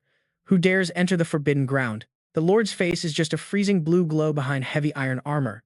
He roars, "Kill!" The sky shakes as his system panel flashes a warning. Possesses high intelligence, unknown abilities, extreme threat level, completely mysterious origin. Meanwhile, in a totally different area of the hunting ground, Lu Heiyu is crouching down, closely examining a massive monster corpse. She touches the bizarre wound on its body, finally making a solid conclusion. This wound was frozen by magic, but also has clear burn marks. Definitely the work of Bai Yi. She looks down that insanely gloomy trail leading straight into the deep forest. Her voice stays totally calm as she tells the guy standing behind her, "We check the entire area. Bai Yi's trail only leads down this exact path." Lu Heiyu rests one hand on her thigh, confidently analyzing her friend's situation. The monsters out here aren't nearly strong enough to actually threaten him, so he must have definitely gone deeper inside. Yin Jihang turns completely pale. Sweating bullets, he frantically waves his hands to stop her. "We really should just go hunt some normal monsters," assuming he's even still alive. But before he can even finish his sentence, Lu Heiyu decisively turns around and shuts him down. "No." Her ponytail flutters in the breeze. Wearing a fiercely determined expression, she stares straight into the dark forest, absolutely determined to push forward. "I'm going in to find him." She leaves Yin Jihang staring wide-eyed in total shock. What? She marches straight toward the absolute darkness. Her heart is heavy with sheer guilt. "This is all my fault. I never warned him about the Black Bone Forest." Seeing his prey walk right into the trap, Yin Jihang reaches out, putting on a completely fake worried act. "Captain, this is the Black Bone Forest. Are you seriously just walking in?" Waiting until Lu Heiyu is out of sight, he drops his hand. A sickening smile creeps across his face. You and I know exactly what he's thinking. My competition just went down by 1. The screen fades. The monitor glitches out. Harley's blurry figure darts straight into the forest, backed by the savage, completely smug laughter of the mastermind pulling the strings. Up in the VIP room, the big guy points right at the dead screen. His mocking voice rings out. "Is she stupid? Why run into the Black Bone Forest all by herself?" Beside him, Victor lounges back in his luxury chair, casually waving a hand. He smiles like a total creep. "Oh man, what a letdown. I really thought we were actually going to get a competition worth watching today." Victor smirks, practically glowing with arrogance as he declares, "Well, looks like first place is definitely going to my hound. I mean, who else?" Right, meanwhile, 2 other VIP guests are just chilling, sipping their fancy wine at the banquet table. One of them rests his chin, looking curious. "Trent, what exactly is that pitch black forest anyway? How come nobody who walks in there ever actually makes it back out?" The other guy just shrugs it off. "Hey, forget about it. We are practically at the final act anyway, right?" The massive panoramic screen constantly cycles through the remaining contestants. Suddenly, an excited voice cuts right through the silence. "Only a few minutes left until 12 o'clock. The camera immediately zooms in on a cold, perfectly calm face. Just a guy silently waiting for the deciding moment, not saying a single word. Absolute ice. A system notification flashes across the quiet night. June 29th, 2005, 11:58. Inside the hunting ground of the floating city. Alright, let's see what they are up to. A group of contestants is hiding in a rundown cave. Under the dim light, a girl bites her lip, barely enduring the pain while her boyfriend bandages her bleeding leg. Ah, it hurts so much. The young guy tries to comfort her. Babe, just hold on a little longer. He is sweating buckets, gripping her shoulder tightly to reassure her. Once 12 o'clock hits, the whole competition is over. The girl tears up, nodding but admitting it hurts like crazy. Over in another corner, some other guy punches the stone wall hard. He screams in absolute frustration. Damn it, what do they mean we can choose to withdraw? They never even gave us a way out. A guy with orange hair and headphones wipes the heavy sweat off his forehead, breathing a massive sigh of relief. Thank goodness we found a spot with barely any monsters, so we could hide. He glares, gritting his teeth in this pathetic mix of anger and cowardice. Points I do not care about. Points anymore. He throws up a resolute peace sign, trying to hype up his terrified teammates huddled together. Listen, all we have to do is survive until 12 o'clock. His buddy just nods desperately. Yeah, exactly. But the orange-haired guy's face twists into pure disgust as he looks back at the other two, muttering under his breath. Our lives are totally different from those pathetic peasants. We are absolutely making it out of here alive. Suddenly, a glowing notification board flashes right in front of them. The time has finally come. Attention hunters, the normal competition phase has officially concluded. I repeat, the normal phase is now over. Out of nowhere, the system alarms start blaring like crazy. The orange-haired guy jumps back, eyes wide open in pure shock. Wait time is up. His buddy practically cries, tears of joy clutching his chest and breathing out hard. It is finally over, but you and I know it is never that easy. Another system message drops like a sledgehammer. Now, entering the final Easter X round, the whole squad just stares out into the pitch-black cave in absolute disbelief. Because right outside, an insane, overwhelming bloodlust is rapidly rolling in. The system spells out their literal death sentence: boss battle. Every single contestant's face goes completely pale. All the blood drains right out of them. Sweat pours down their faces and their pupils shrink in absolute suffocating terror. What they stammer out. Suddenly, the solid ground beneath their feet starts violently cracking open. Massive boulders violently shake and tumble straight off the cliff. The system drops the coldest final warning ever. The ultimate boss is about to land in the hunting ground. Consider this your very last chance to turn the tables. Hunters, good luck. The earth shakes like crazy. The blue-haired guy goes ghost white, his eyes bulging out of his head. Is this an earthquake? He screams in pure panic. Meanwhile, a girl standing further back just looks completely shattered. Lost in absolute despair, she mutters through her tears. Why isn't this over yet? But the system doesn't care. Another horribly timed notification pops right up. Whoever manages to defeat the boss will instantly receive 1,000 points. The ultimate prize awaits. Breaking the stunned silence, the orange-haired guy completely loses his mind. He points wildly at the air, screaming his lungs out. Are you kidding me? What kind of sick joke is this boss battle? No way. Let me out right now. You explicitly said this hunting festival would end at 12 o'clock. He glares like a complete maniac straight at an invisible wall, continuously screaming into the void. Let us go. I do not care about some stupid final prize. Just open the gates. The guy desperately tries to act tough, actually pulling the classic noble card to threaten the system. Do you know who I am? My family is aristocracy. But watch this closely. Before the words even leave his mouth, his pupils shrink to dots. His face instantly freezes in pure horror. A razor-sharp blade glows brightly in the pitch-black shadows, slicing cleanly through the cowardly noble without making a single sound. And just like that, in the blink of an eye, the arrogant kid's body shrivels up into a literal husk. His eyes bulge out, his mouth stuck open in unimaginable agony right before the blade pierces straight through his heart. His totally dried-out corpse drops flat onto the cold ground. Right behind him, a towering monstrous creature slowly materializes. Massive jagged claws, a suffocating wave of pure death, radiating off it. Witnessing this absolute nightmare, the rest of the squad is completely paralyzed. The blue-haired guy grits his teeth, screaming at the top of his lungs in total panic. Calivan is dead. The platinum-haired girl just breaks down completely. She covers her face, sobbing uncontrollably and visibly shaking as she stammers. But why? What is? All right, you and I are jumping right into the nightmare. Standing over the survivors is a towering absolute freak of a monster. System panel, crystal clear. Level 36, Flora Mage Lord. B rank, corpse soul. One of the survivors starts shaking, barely able to choke out the words. It is a B rank boss. The black-haired guy looks completely hopeless. Pure panic sets in as he stammers out the brutal truth. Even if they all attacked at once, even if every single awakened fighter rushed this thing together, zero chance of winning. The C-rank awakened standing right behind them know it too. That B-rank boss eyes glowing pure evil in the dark. Its entire body radiates this absolutely crushing aura. It is a loud, undeniable statement. They are not beating this B-rank nightmare. Meanwhile, deep down on the second floor of the abyss, total dead silence. The atmosphere is seriously chilling, terrifyingly quiet. There's only one guy here, our main character Bai Yi, standing totally alone, staring down the massive final boss of the Abyss floating city. Level 2. Bai Yi locks his golden eyes right onto the monster. A fierce green aura explodes around him, and he does not even blink. "It is just you left," he says, voice completely calm. He grips his blade tighter, and suddenly pure energy starts violently swirling. Massive waves of green power erupt all around him. He thinks back during this whole hunting tournament, his levels have been skyrocketing non-stop. Every single class ranked up. Right now, both of his main combat classes are sitting right at the absolute peak of C rank. Insane progress. 3 detailed stat panels flash on screen proving just how broken he is. Core Warrior at level 29. Cloud Mage pushing right up to level 27. Plus a level 26 Flora Summoner. Bai Yi stands completely rock solid inside that green aura, the blade in his hand glowing pure gold. A new system notification pops up. Flora Spirit Contract Skill, meaning beat a plant monster and you can forcibly bind its spirit to you. Basically forced servitude.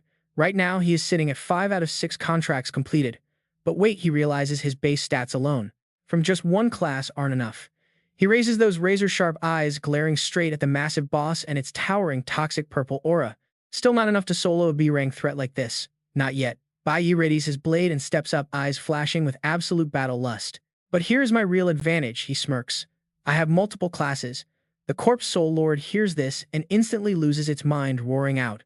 It swings its massive greatsword, unleashing an attack packed with absolutely terrifying soul-crushing power. The force of it is just completely unreal. But instantly, Bai Yi class swaps in the blink of an eye. His movements turn smooth, practically weightless as he reacts to the strike. He effortlessly dodges that brutal attack. Class swap to Cloud Mage. Rocking his mage gear now, he instantly levitates straight up into the air. Mid-air, his hands blur through magic seals. Boom. A massive ice element attack blasts out. But honestly, it is literally just a scratch to this boss. The thick ice shatters the second it touches the monster's dark energy.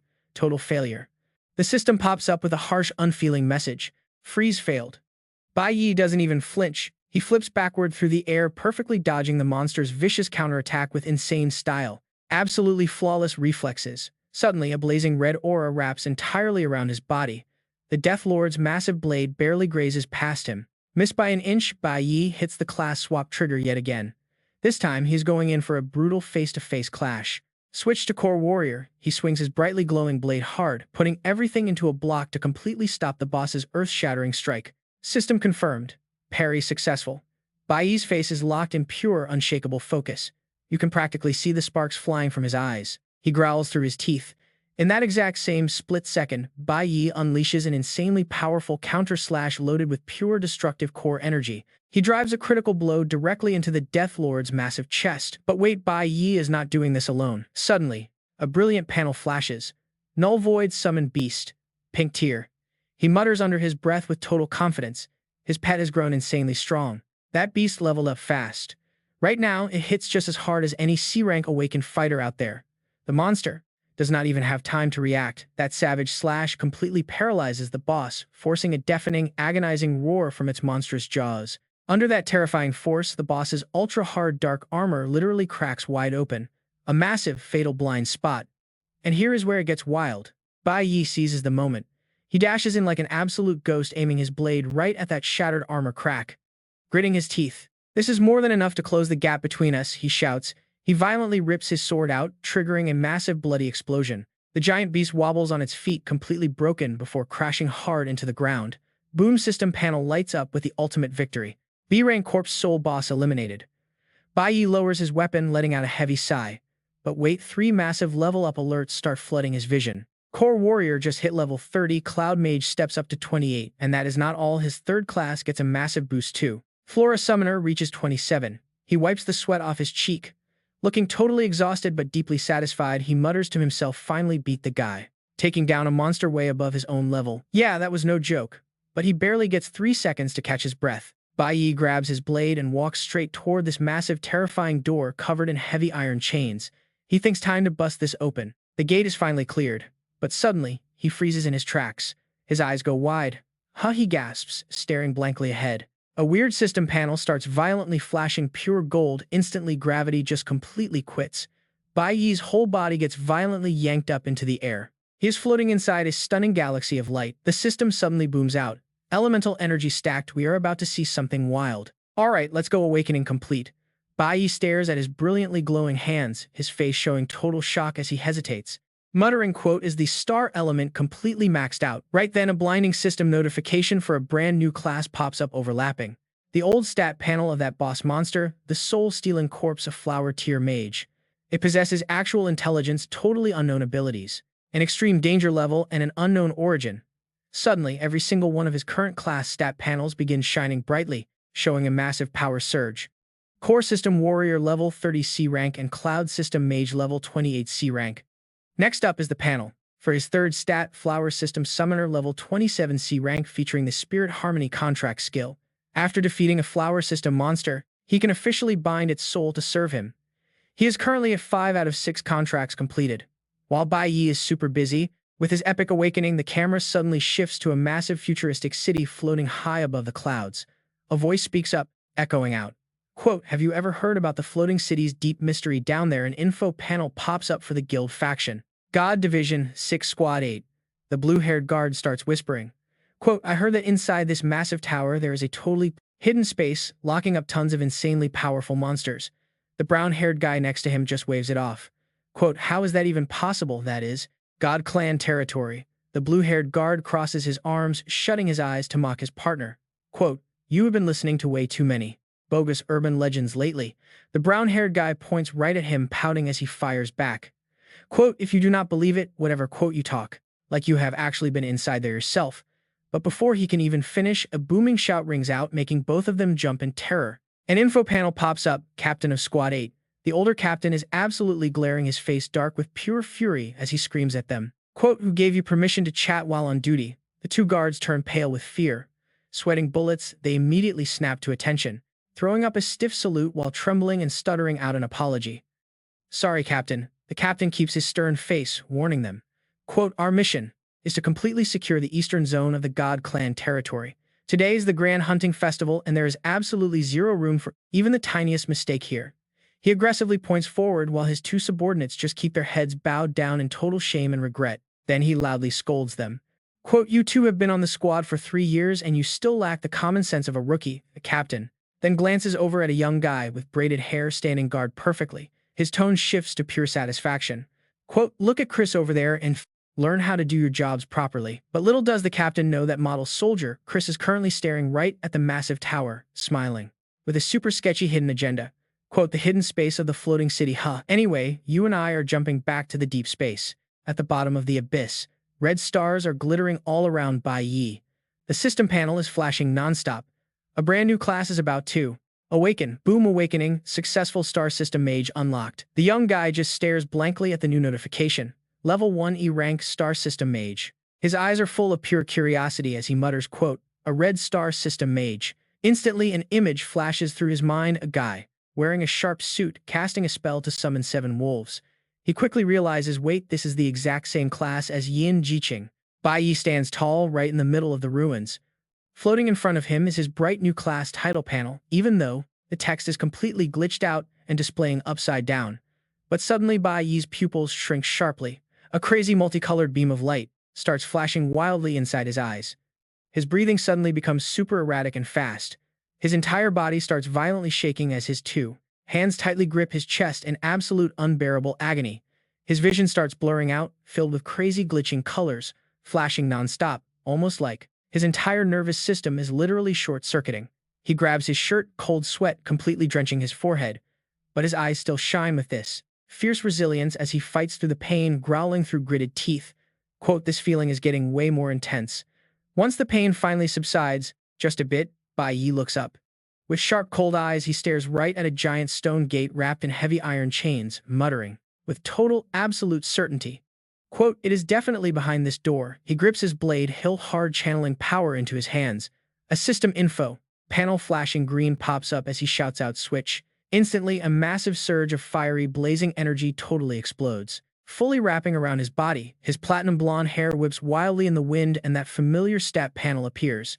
Core System Warrior. Without wasting a single second, Bai Yi swings his glowing blade. He unleashes an earth-shattering slash, sending out a wave of sword aura carrying pure, destructive power straight at the gate. It cleanly slices right through those massive heavy chains. Driven by that insane force, those giant chain links completely shatter, sending metal flying everywhere. The heavy stone blocks on the wall crack wide open and crash down loudly, kicking up a massive blinding cloud of dust and debris. From right inside the smoke, Bai Yi's hand wrapped in a green aura gently presses against the cracked wall. He shoves the ruined heavy door completely open and steps inside. The massive gate swings super wide, and a gloomy freezing cold draft rushes out from inside like a wild storm. Bai Yi stands tall, gripping his blade with one hand, standing right in the doorway, totally ready. Stick with me, this is where it gets crazy. Stepping inside, he sees a huge cylindrical room. It is incredibly deep. Giant black chains are crisscrossing, filling up the entire empty air. And down below on the stone floor, glowing magic circles. Ancient magic circles carved deep into the ground. Looking around, Bai Yi suddenly stops in his tracks. His eyes go wide and his face clearly shows absolute shock as he lets out a loud gasp. His gaze immediately locks onto these massive chains, tightly binding something in the shadows. The system panel pops up cold and calculating. Level 5 Purgatory Chains. Right behind those heavy chains, there is another massive mechanical lock covered in complex magic arrays bolted straight to the wall. The system flashes again with a new warning. A soul lock. Level 5. Turns out someone is trapped under these insanely strict seals. And there it is, a skinny, frail figure. Both of his arms are chained up, suspended midair by heavy chains. His tattered body just sways in the freezing empty tower. Meanwhile, Bai Yi stands looking incredibly small, silently staring up from below. The prisoner slightly twitches and lifts his head. Messy, tangled long hair completely covers half of his face. Only one eye peeks out, glaring down with pure freezing, killing intent and absolute disgust. He speaks with a raspy, hateful voice. "Ha, did they really send someone else to humiliate me?" But despite all that raw hostility, Bai Yi stays completely calm. Seriously, not even flinching. He just looks right up at the guy hanging from the ceiling and firmly asks, "You are Samael, right?" The second he hears that name, the prisoner violently jolts. His body twists, sending the heavy iron chains crashing together with a loud metallic ring. He widens his one visible eye. Utterly shocked, he screams, "How do you know that name?" Bai Yi just stands his ground on the ancient array, slowly sheathing his blade. His confident, totally composed voice echoes through the massive empty room. "I am here to save you." But completely ignoring our boy's epic entrance, Samael just lowers his head. His messy hair drops, totally hiding his eyes as he sinks into a dead heavy silence. The whole room goes terrifyingly quiet.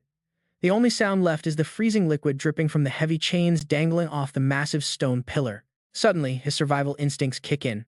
Bai Yi instantly snaps his head around, his eyes sharp as a razor as he glares right behind him. From the high ceiling above, pitch-black debris starts raining down onto the ground, a major warning sign that something terrible is about to happen. Right in front of him, dark demonic energy surges up like toxic smoke pouring straight out of the cracks in the ground. A phantom shadow, covered in purple flaming armor, suddenly rises from the depths. The system screen coldly pops up, announcing this twisted rebirth. Spirit Element Warrior Type, Level 36 Class B Lord. A phantom warrior. Bai Yi is literally sweating bullets. He cannot hide the absolute shock on his face. What the heck is this? He definitely killed this thing earlier, but before he can even process the glitch, the monster swings its massive claws and lunges forward, with an attack that practically tears through space. And making matters worse, a series of ghostly light pillars start erupting all around him. They flash brightly, summoning a massive horde of other phantom warriors. Facing this absolutely brutal ambush, Bai Yi is completely shell-shocked.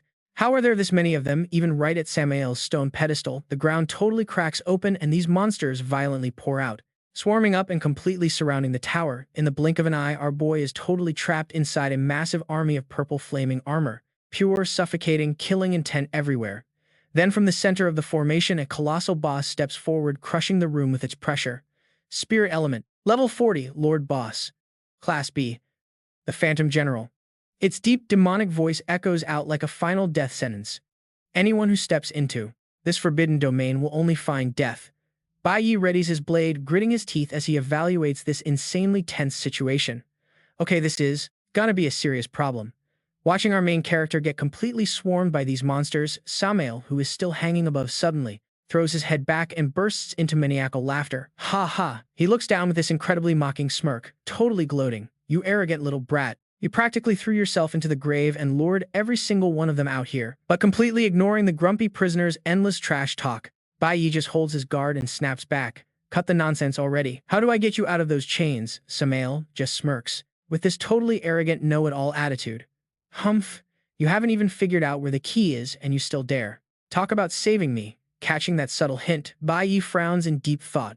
He mutters to himself, piecing the clues together. A key. His eyes immediately lock onto the massive greatsword held by the Phantom General boss. Suddenly, it clicks in his brain.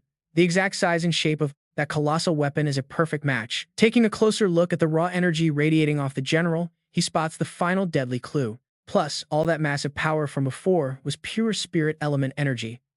Everything suddenly makes sense. Bai Yi starts sweating, completely hyped as he drops the ultimate gamer logic. The sword in that boss's hand is the actual key. Hearing that, Samael cracks a tiny smile. His eyes finally show a rare flicker of respect. Not bad, your reflexes are pretty sharp. But just as quickly, he brutally throws a bucket of cold water right over the hype. Still, you should know that trying to save me is practically a suicide mission. But now everything is crystal clear. Bai Yi, with his razor-sharp gaze, coldly exposes the hidden truth. No wonder the God Clan organizers for the hunting tournament absolutely refused to let any awakened past Class C join the event. Standing tall right in the middle of a literal death trap, he calls out their entire twisted scheme. Because they are desperately trying to hide everything down here. They knew that even if a Class B awakened somehow found this hidden chamber, they would absolutely die without even leaving a body behind. Hearing that incredibly sharp breakdown, Samael glares down at him and drops a brutally honest truth. Humph. Looks like you already know your own ending. But staring pure death straight in the face, Bai Yi's eyes just light up with an absolute arrogant confidence. Alright, you and I are about to see something wild. The badass system panel spun and glowed again, completely switching him over to the nuclear warrior class. An intense aura of power exploded outward, followed by his ice-cold death sentence for these monsters to just roll over and die. Wrapped in the blazing fire of his brand new class, Bai Yi gritted his teeth, locked his gaze, and spoke with absolute unwavering confidence. He threw out an offer impossible to refuse. Want to make a bet? What if I save you? Standing right in the middle of a massive ring of purple hellfire and skeleton minions, Bai Yi kept a totally straight face. He just looked up and asked the chained guy, "So, how does my little proposal sound?" Right at that exact second, the system finally finished analyzing the data, popping up with a blinding name tag that would make anyone pass out. Demon King Samael. Turns out our guy was just casually bargaining with a literal real deal Demon King hanging suspended way up high. Samael kept his head down, his messy hair completely hiding his eyes from view. But inside, he was actually amazed by this kid's pure arrogance. The guy wasn't showing even an ounce of fear. Then suddenly the corners of his mouth curled up into a wildly excited, wicked grin. Interesting. Bring it on. Samael's eyes suddenly flared a brilliant red in the fictio darkness. He let out a booming laugh, laying out a wildly tempting contract. If you can actually break me out of here, I will grant literally any condition you want. Deal sealed. Instantly, the system panel flashed a blaring red warning about the insane difficulty of the boss standing right in front of them. Overlord Leader Death's Soul General. A planetary rank boss with high-tier intelligence.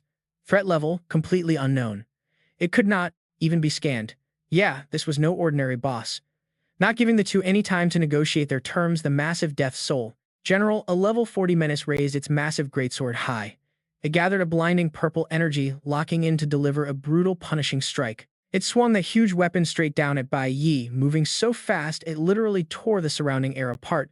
A fierce magic explosion instantly erupted, violently, completely ripping the solid ground into shreds. Luckily, Bai Yi was quick on his feet, doing a backward roll to dodge that massive area of effect damage. He winced, gripping his sword tight with both hands in a defensive stance. Sweating hard, he quickly realized just how insanely tanky this enemy actually was. The attack power was just unreal. The black-armored general did not give him a single second to breathe. A massive demonic aura billowed around its body, creating countless afterimages that signaled the very next attack wave. With nowhere left to run, Bai Yi's eyes flashed with absolute resolve. His pupils shrank as he hyper-focused, trying to match the target's insane speed. Turning his defense into a pure offense, he actively launched himself straight into the air. He swung his sword back, creating a brilliant trail of light that smashed away the flying rocks. But the boss immediately leaped up after him. Its massive body completely blocked out the light as it swung that heavy great sword, bringing an absolutely suffocating pressure, crushing straight down onto Bai Yi's position. The deadly blade slammed right into where Bai Yi had just been standing, completely shattering the solid stone ground and sending out a massive shockwave. In that split second, their weapons clashed violently, shooting sparks everywhere. The system flash and a muscular summoned gorilla popped out to intervene, but the summoned beast did not just directly block the heavy pressure coming from the giant boss. Instead, the gorilla launched from the air, slamming down hard to create an opening. This gave Bai Yi just enough room to backflip and perfectly dodge the enemy's brutal sweeping slash. Still hanging up there on the cross, just enjoying the show, Samael was actually a bit surprised. A summoner. Wait, a human that actually possesses a dual class.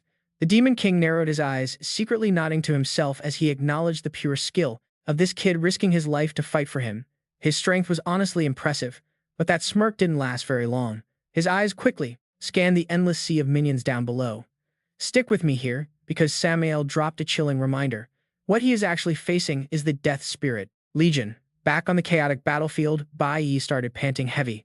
Sweat beaded down his tense face as he finally admitted just how brutal this little bet really was. It wasn't going to be easy. The massive general started gathering power again, its purple demonic aura exploding like a raging storm around its greatsword. It lumbered forward like an absolute tank of destruction. Bai Yi quickly brought his blade up to eye level, channeling every single ounce of his strength to block the demon's heavy, crushing downward strike from the air. The skill panel flashed with a block command and their weapons slammed together. It created a terrifying burst of pressure that made the very air around them violently shake. Even though he had used a defensive skill, the recoil was just way too intense. It launched him flying backward. His sword wobbled and completely slipped right out of its defensive trajectory. Bai Yi crashed down hard, skidding violently across the ruined ground. He had to jam his blade deep into the solid rock just to break his momentum. The status panel flared red with an injury warning. Blood dripped from his mouth. With a mix of pure shock and frustration, he analyzed his opponent. Wait even knows how to use high-level block skills. Before he could even wipe the blood away, the colossal boss swung its massive great sword in a wide sweep. It forced Bai Yi completely on the defensive, making him constantly step back just to parry those crazy, relentless attacks. He gritted his teeth, channeling every bit of his magic into an aura around him. Gripping that hilt for dear life, he endured the bone-crushing pressure that left his hands physically shaking. Even with a dual class, human stamina has limits.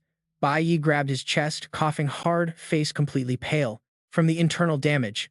Not good. Even though he had already reached the absolute peak of S rank, he stumbled back, panting, and quickly glanced up at the giant boss and the endless swarm of B-rank monsters winding up for another strike. He just let out a helpless sigh. Classic grinder's luck. Alright, you and I know an F-tier facing a horde of B-tier monsters is a massive stretch. And this giant boss, his insane shockwave attack, sends absolutely everything flying. He unleashes a massive slash wrapped in blazing purple fire, ripping right through space and forcing Bai Yi into a desperate corner. The insane pressure sends our guy spinning wildly through the air like a ragdoll. Just look at this brutal trajectory. But quick as lightning, Bai Yi flips, lands hard, and jams his blade straight into the floor, carving up a massive trench just to hit the brakes. Still, this general isn't giving him a second to breathe. A giant shadow covers him once again. The boss swings its heavy weapon, smashing the stone pedestal with absolutely earth-shattering force. As the thick dust finally clears, Bai Yi struggles to look up.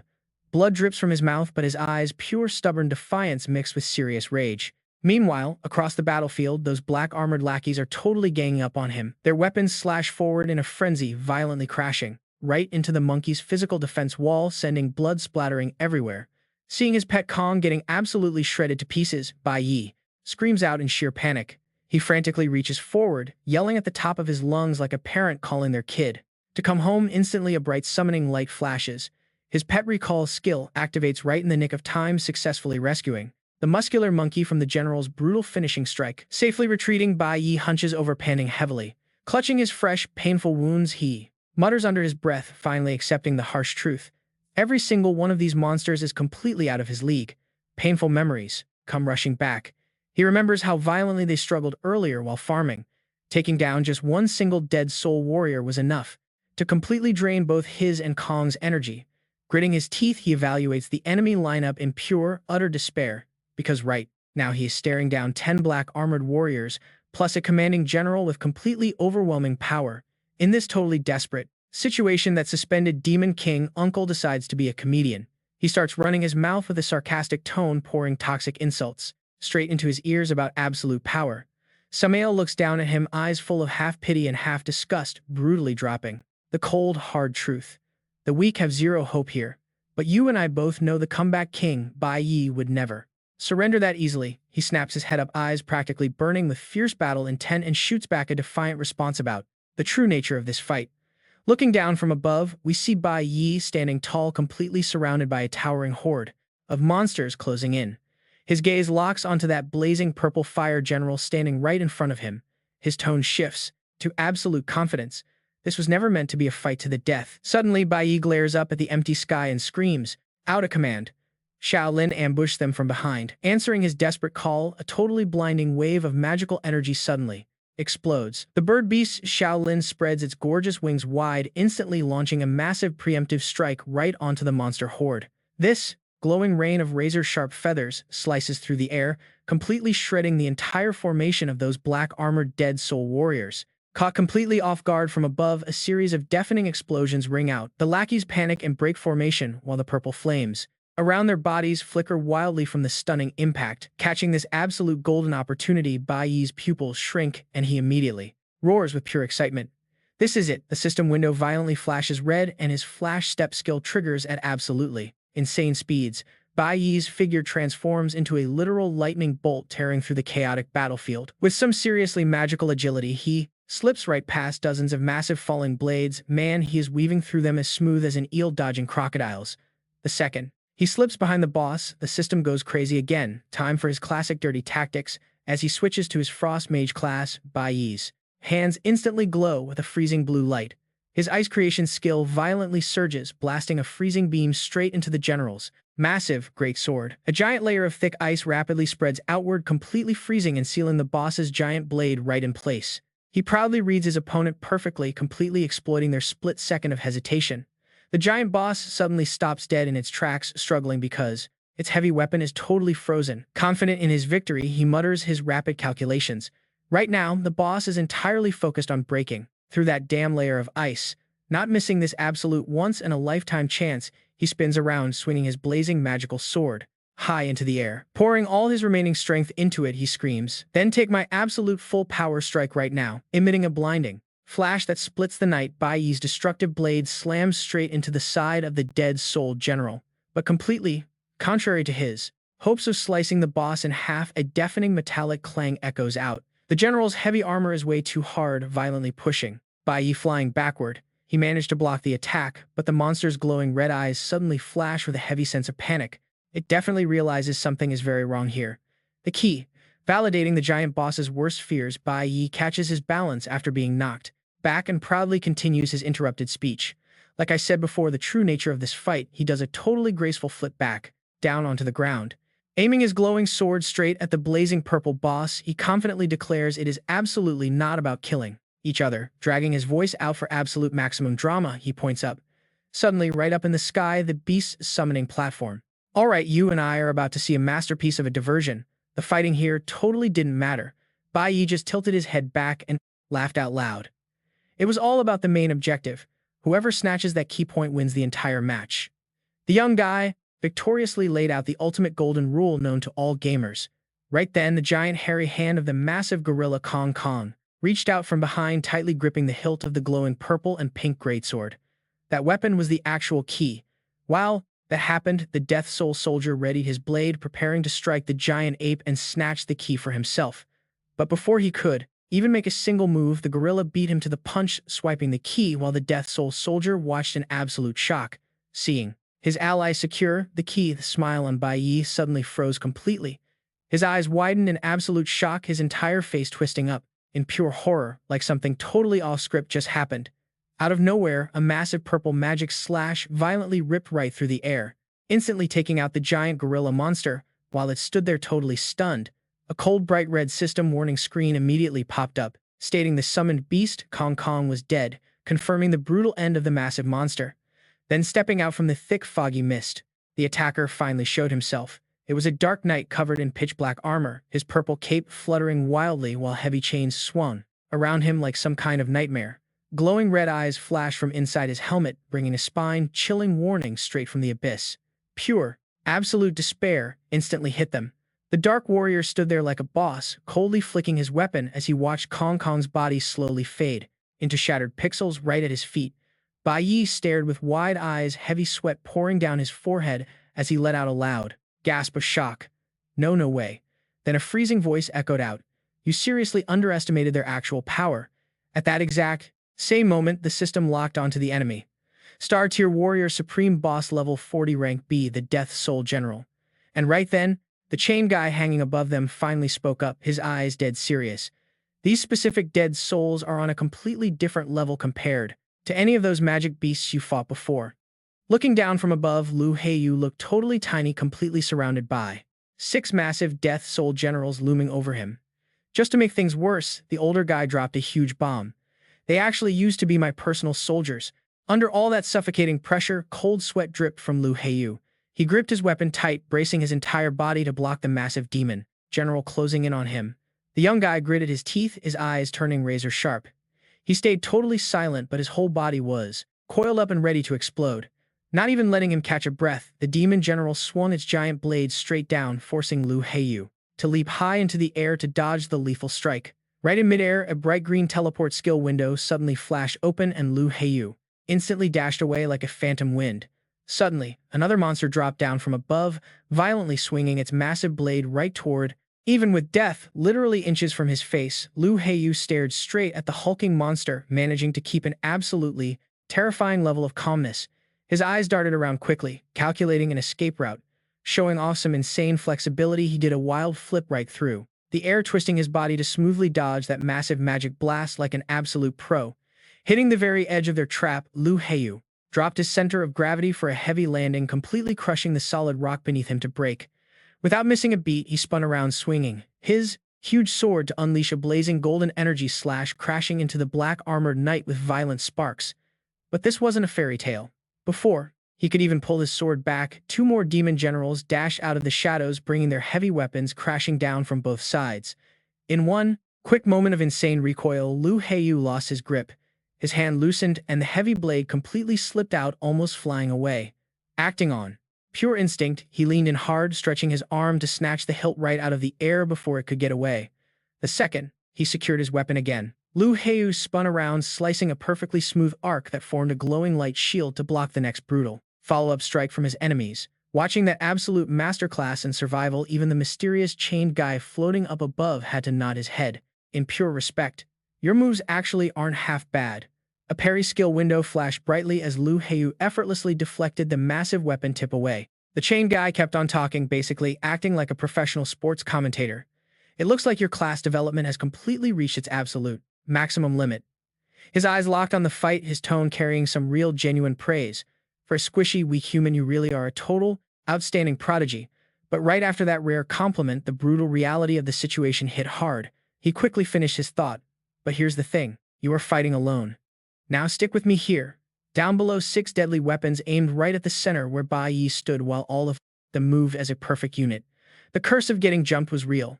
One demon general slammed its weapon down with blinding force, and the insane pressure forced Bai Yi to block horizontally, sending wild electrical sparks flying everywhere.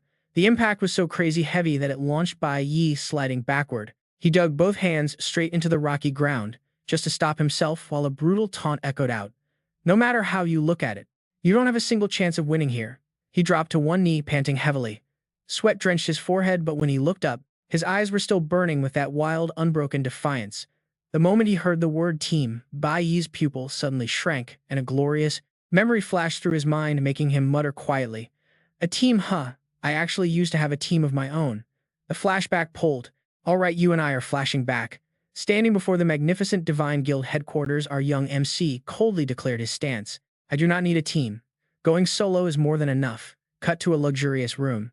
Bai Yi sat casually, lounging on the sofa, complaining to the middle-aged man sprawled on the opposite chair. He just hated working with others. The stubbly guy calmly took a drag from his cigarette, exhaling a hazy cloud of smoke before lazily calling out the boy. "I know you think you are the absolute best and just hate people getting in your way." Busted right there. Bai Yi jumped, sweating bullets. He frantically waved his hands at Qingming, insisting he did not mean it like that. He looked away, clearly embarrassed. He mumbled that he just genuinely sucked at communicating with anyone else. An absolute loner. The man crushed his cigarette into the ashtray. His powerful voice echoed, completely rejecting his young student's flimsy little excuse. "Nonsense." The scarred man flashed a warm, fatherly smile at his stubborn pupil. "We live together just fine, do we not?" Remembering that exact moment, the younger Bai Yi could only hesitate secretly, thinking it was only because he was the master. Meanwhile, his master stood by the guild gates, lifting his chin to issue a direct order. Stop talking nonsense and try. These are elite fighters I personally handpicked for you. Take my sincere advice, kid, you really need to make some actual friends. Three brand new teammates totally radiating confidence and unique vibes suddenly appeared right in front of Bai Yi, starting a fresh chapter. Bai Yi's inner voice dropped heavy with deep nostalgia. The image of those four walking side by side perfectly flashed through his mind. Nostalgia, as the image of those four walking side by side perfectly flashed through his mind. He assumed their different personalities and coming from totally different backgrounds would make things awkward, but they actually spent years together. Snapping out of that memory, a brutal reality pulled Lu Heiyu back. His face was completely covered in dirt and scratches, but his eyes looked more resilient than ever. I have never fought alone, he thought. His gaze sharpened completely, igniting with a blazing fire of pure willpower as he mumbled. Full of resolve, he knew he was never alone since that day. Suddenly, Bai Yi erupted in brilliant purple magic energy. The system instantly announced a class swap. Star Mage. He roared out with deep resentment. I always carry their grudge with me. Without any hesitation, our MC threw an uppercut punch straight into the sky, triggering his ultimate skill while the system flashed red. Star Quake. The ground violently shook as countless razor-sharp stone pillars pierced right up from the earth, completely splitting the enemy lines. The system panel gave the details a Star Mage skill that literally warps the surrounding terrain. With their tight formation broken, a black-armored demon general lost his footing, violently stumbling right onto the peak of a massive boulder that just burst upwards. Seizing the perfect opening, Bai Yi gritted his teeth. His hand, entirely wrapped in deep purple magic, aggressively clenched into a fist. Following that exact hand motion, the gigantic stone pillars violently smashed together, swallowing those demon generals into a heavy rock trap. Standing right before that massive stone structure, Lu Heiyu kept his spellcasting stance, using pure magic power to ruthlessly crush the enemies. Inside, without a single shred of mercy. Witnessing this epic table-turning moment unfold, the mysterious man floating high up in the sky maintained an effortlessly calm vibe, silently judging the fight. I am already familiar with all the various classes out there, he noted. But before anyone could celebrate, a giant greatsword cloaked in crimson-black fire suddenly crashed down from above, slicing the rocky cliff. This forced Bai Yi to use absolute max speed, darting away to dodge. From within the blinding flash, the Death Soul Lord revealed his massive body, raising that giant heavy sword packed with terrifying, oppressive, killing intent.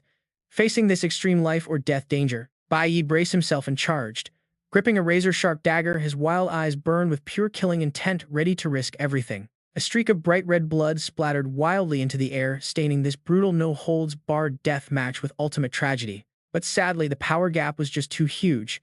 The demon general's massive dark sword completely pierced through Bai Yi's body, pinning him right there in midair.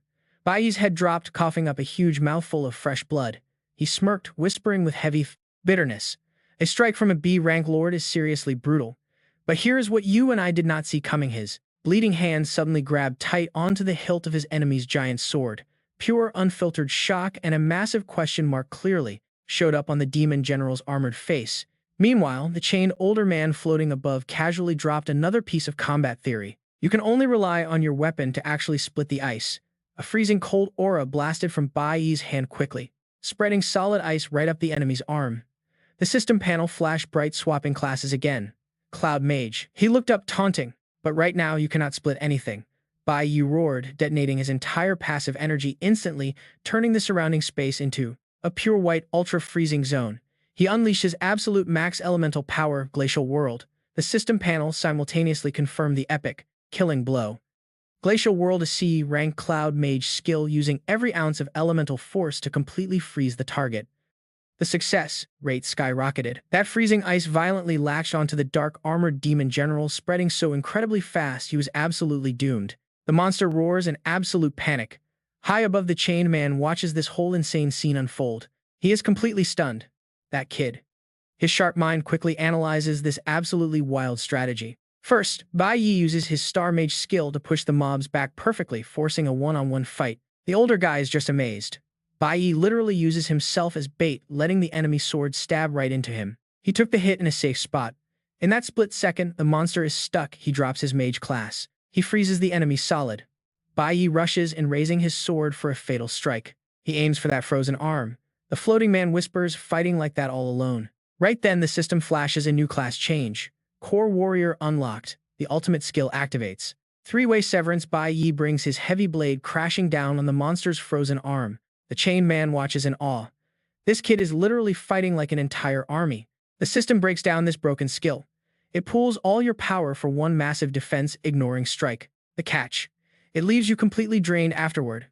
This upgraded Holy Warrior move is no joke. The Death Soul Lord takes that brutal bone-deep hit, screaming out a bitter curse. Damn you. His massive body violently explodes, shattering into thousands of ice shards and a heavy shower of blood. Bai Yi hits the dirt hard. He staggers, completely battered and soaked in blood, but still smirking. He actually jokes, "Kept you waiting." He looks up, face bruised, but his eyes are totally wild. He screams out the key is here perfectly on time. He gathers his last shred of strength. He hurls his giant magic sword high into the air. It tears through the sky, glowing fiercely. Leaving a blinding trail of light, it aims straight for that massive lock on the cliff wall. From the ruins, other demons desperately try to stop it, but it is way too late. The ruined lord growls from the dead, "Do not." The sword stabs right into the magic lock. The impact shakes the room. Watch this closely. As the lock turns, the walls start cracking apart. Under that terrifying pressure, everything crumbles. Losing their anchor, the thick chains holding the man finally snap. They shatter into pieces. Escaping his long imprisonment, the floating man smirks and drops some genuine praise. "Ha, you actually pulled it off." Down below, Bai Yi collapses, his body hitting the absolute limit. He painfully reminds him of their deal. "You said you would grant me absolutely any condition." He glares at the freed captive, growling, "You owe me." Suddenly, intense killing intent crashes down. Bai Yi grits his teeth, swinging a dagger, but he has zero stamina left. A shadow looms.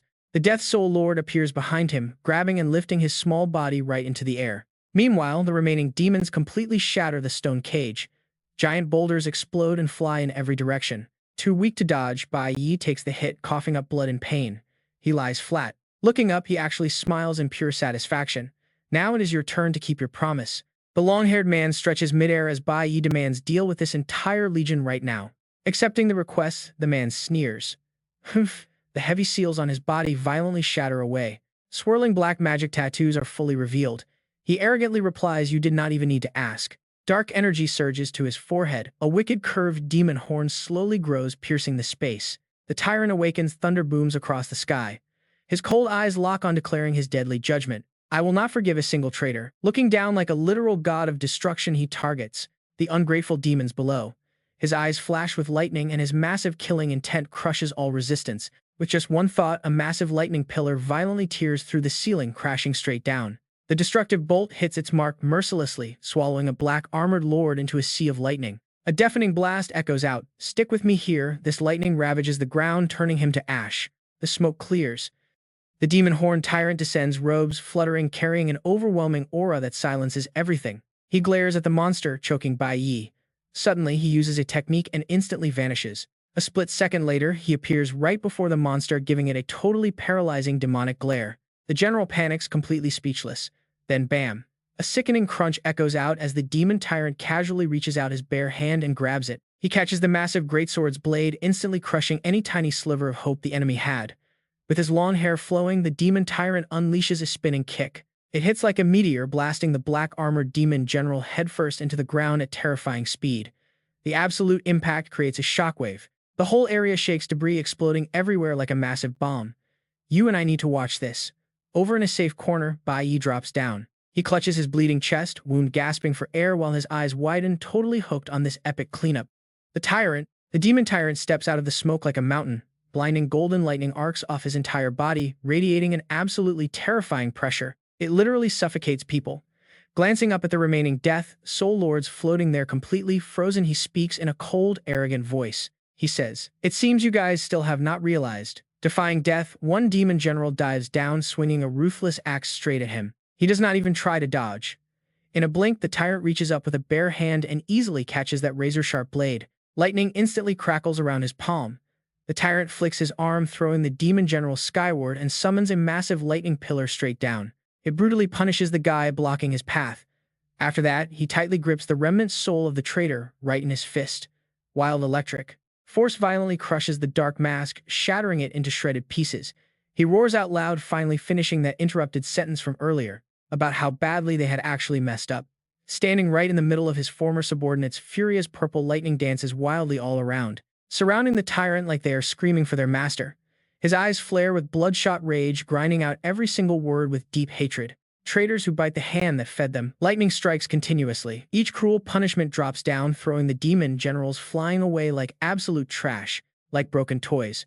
Showing absolutely zero mercy, he grabs one by the head using all his crazy strength to smash the guy's body straight into the shattered stone floor. The entire area drowns in a sea of destructive lightning while his voice echoes deeply into their souls. This place was clearly our home. While the old man is busy cleaning house, a little wood element spirit bird suddenly shows up casting a soft green light right onto Bai Yi's chest. The system screen instantly reports healing in progress. Emotions totally exploding now the demon tyrant screams out the crimes of their enemies. It was those arrogant people calling themselves the divine race who stole our land. Then he unleashes a blinding lightning strike that blasts an enemy away. He vents his absolute rage onto the next guy shouting, "But you cowards did not even think about fighting back." A massive lightning sword slams into the ground, tearing through space and literally slicing every single obstacle in half. "Instead, you chose to betray me." That heavy declaration forces the final demon general to drop straight to his knees, bowing before the former king. "Stick with me here." He looks down at the monster with bitter, toxic sarcasm, becoming a guard dog for them. His brightly glowing eyes pierce deeply into the traitor's soul. "Is that more fun than being my subordinate?" The traitor grovels on the dirt, his voice trembling as he begs for pathetic sympathy. "My lord, everything was for survival, there was no other way." Hearing that incredibly cowardly excuse, his expression slightly drops, muttering back with pure heartbreak and pain. "For survival." But totally ignoring the desperate pleading of the ugly monster, the tyrant still coldly swings a slash right at him. Lightning erupts, and with sharp reflexes, the tyrant punches a fatal hole straight through the enemy's chest with the most ruthless strike, brutally exposing the truth. So how is that not treason? Taking the direct piercing blow, the demon general rests his head on his old master's shoulder, weakly whispering his final surrendered words, "Please kill your servant." This easy begging for death just fuels the flames of his fury even more. Blue veins pop on his forehead. "You betray me and still want to die so easily." The tyrant's hand reaches straight up to the sky, summoning 1,000 years of hateful lightning, all focusing down into a single point. The demon general's silhouette is incinerated from the inside out by blinding electrical light. His tragic, agonizing screams literally rip through the night sky. Standing amid the terrifying flashes, half of his face sinks into gloomy darkness. His bright, glowing eyes look like a manifested devil, grinding out words laced with a bloody curse.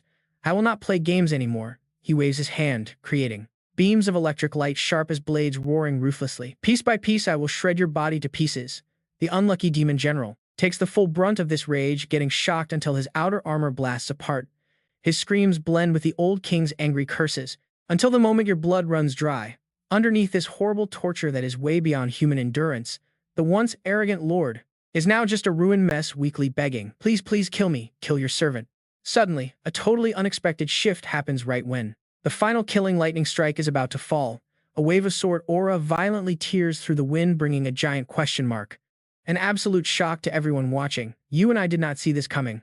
Slipping past the boundary of life and death at light speed, Bai Yi appears like a god of kill-stealing.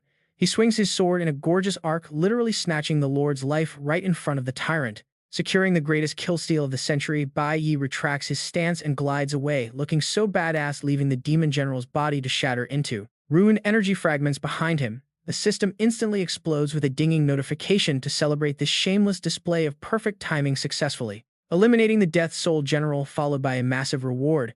He gets 100,000 experience points and acquires an epic item, S-rank item.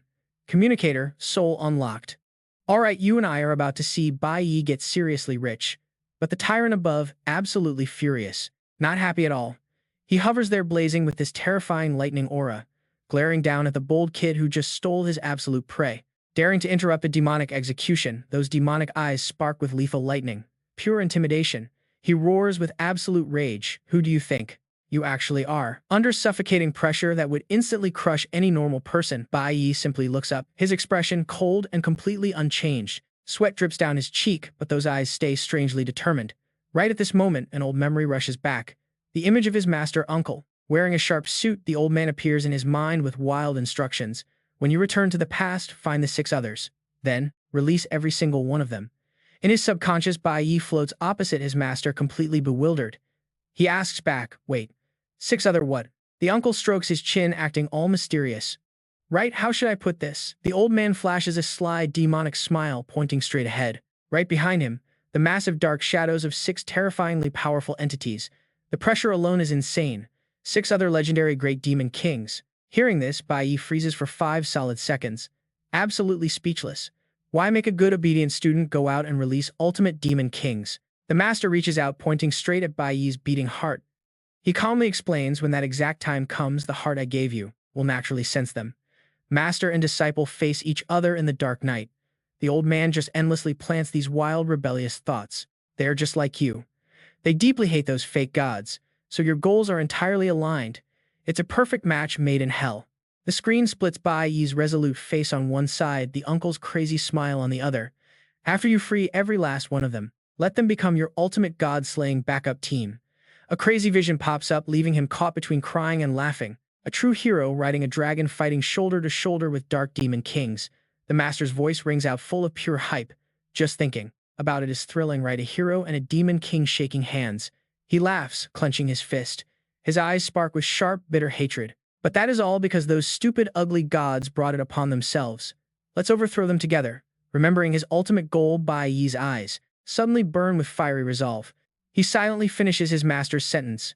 Under the rule of those gods, this entire world is completely filthy. Let's overthrow the god race. Thanks to the massive experience he just swallowed, the system continuously fires off brilliant, explosive level-up fireworks. Warrior Core upgrades to rank B. Cloud Mage upgrades to rank B. Star Mage climbs to rank C. Talk about a super profitable, high-yield investment. Breathing heavily, his chest heaving from total exhaustion. Yet Bai Yi still manages to glance at a dazzling golden notification board popping up. Hero Key. Unlock conditions fully met. You can now unlock the Hero Tower. You and I both know this changes everything. The tension fades. His body's limits finally crash down. Bai Yi drops to his knees, planting one hand heavily on the stone floor. That brilliant golden lightning aura around him slowly fades away. He is truly drained of all energy. But guess what? His mouth still absolutely refuses to yield. He looks right up at the towering tyrant, speaking clearly with sharp logic. The condition I gave you was to handle them immediately. You couldn't. Tyrant Samael narrows his demonic eyes at this bold, slick-talking kid. Meanwhile, Bai Yi drops an absolutely wild sentence to justify his kill steal. So I took action myself. Provoked to the limit, the tyrant roars loudly, cracking lightning swirls around his massive body in pure threatening rage. You actually think helping me break a tiny seal gives you the right to make demands of me? Without flinching, Bai Yi struggles hard, pushing off his knee to stand up straight. Facing the Demon King with stubborn pride, you should know that relying purely on yourself, you fundamentally cannot escape this place. He looks around the incredibly vast space of this giant prison, getting ready to expose the bitter truth. Calmly exposing the harsh, bitter truth. The whole purpose of this massive tower is exactly one thing. It exists solely to suppress your immense power. If you want to be stuck here forever, then go ahead and kill me now. Talk about a high-stakes life gamble. This psychological blow was way too vicious, leaving Tyrant Samael completely speechless. He glares fiercely at Bai Yi, maintaining a heavy, dead silence, just silently weighing the pros and cons. Having grabbed the boss's weakness, Bai Yi drops the final bomb. He tosses out a name strong enough to completely shake the entire demon world. You still remember Beelzebub, right? The tyrant freezes instantly. The expression on his giant face shifts from pure rage straight to absolute shock. Ignoring that surprise, Bai Yi looks down and says, looking up, finding you and completely breaking your seals. That was the exact condition I agreed to with him. The massive tyrant hovers mid-air, looking down at Bai Yi with a heavy glare. A belly full of questions. A perfectly normal, insignificant human like you. How could you possibly know someone like Beelzebub? The blood-stained hand of Bai Yi clutches his chest tightly, right where his heart is beating frantically. He struggles to grip his torn shirt, whispering, this beating heart, and this entire life. He looks up, continuing with absolute, unshakable firmness. Were all granted to me by him. Bai Yi's eyes sharpen right up, just like a razor. He stubbornly declares, so I will absolutely never owe him a favor. Unsealing you from this place completely was just completing the very first step. Hearing that arrogant, crazy tone, the tyrant crosses his giant arms, smirking with interest. So what are you planning to do next? Bai Yi's lips curl into a slight smirk. His fiery eyes stare straight ahead, declaring loudly, I want to smash this whole place, tear it completely apart. Faint light shines down from the peak of the tower, illuminating those broken, dangling iron chains. Absolute cinema. The scene shifts to a total wasteland floating in mid-air, exactly like the ruins of a shattered prison. The system pops up. An internal notification. Second floor of the Abyss Ruins area. The tyrant stands there, his hands clasped tightly behind his back, taking in the absolute devastation around him. This place used to be our city, his bare feet slowly stepping down onto the freezing, shattered stone floor. I cannot even remember how many years ago it was, he mutters thoughtfully. I once led the entire demon race. Old memories flood his mind, flashes of a glorious past. We struggled so hard just to find this rich land, packed with magic crystals and pure energy to finally call our home. But wait for it, that peaceful life was ripped away almost instantly by a massive hand crashing down from the sky. His voice drips with pure rage. Those so-called gods brought their massive army to blatantly invade our territory. The Demon King's eyes burn with absolute fury. They cowardly ambushed us while we were hard at work building our homes.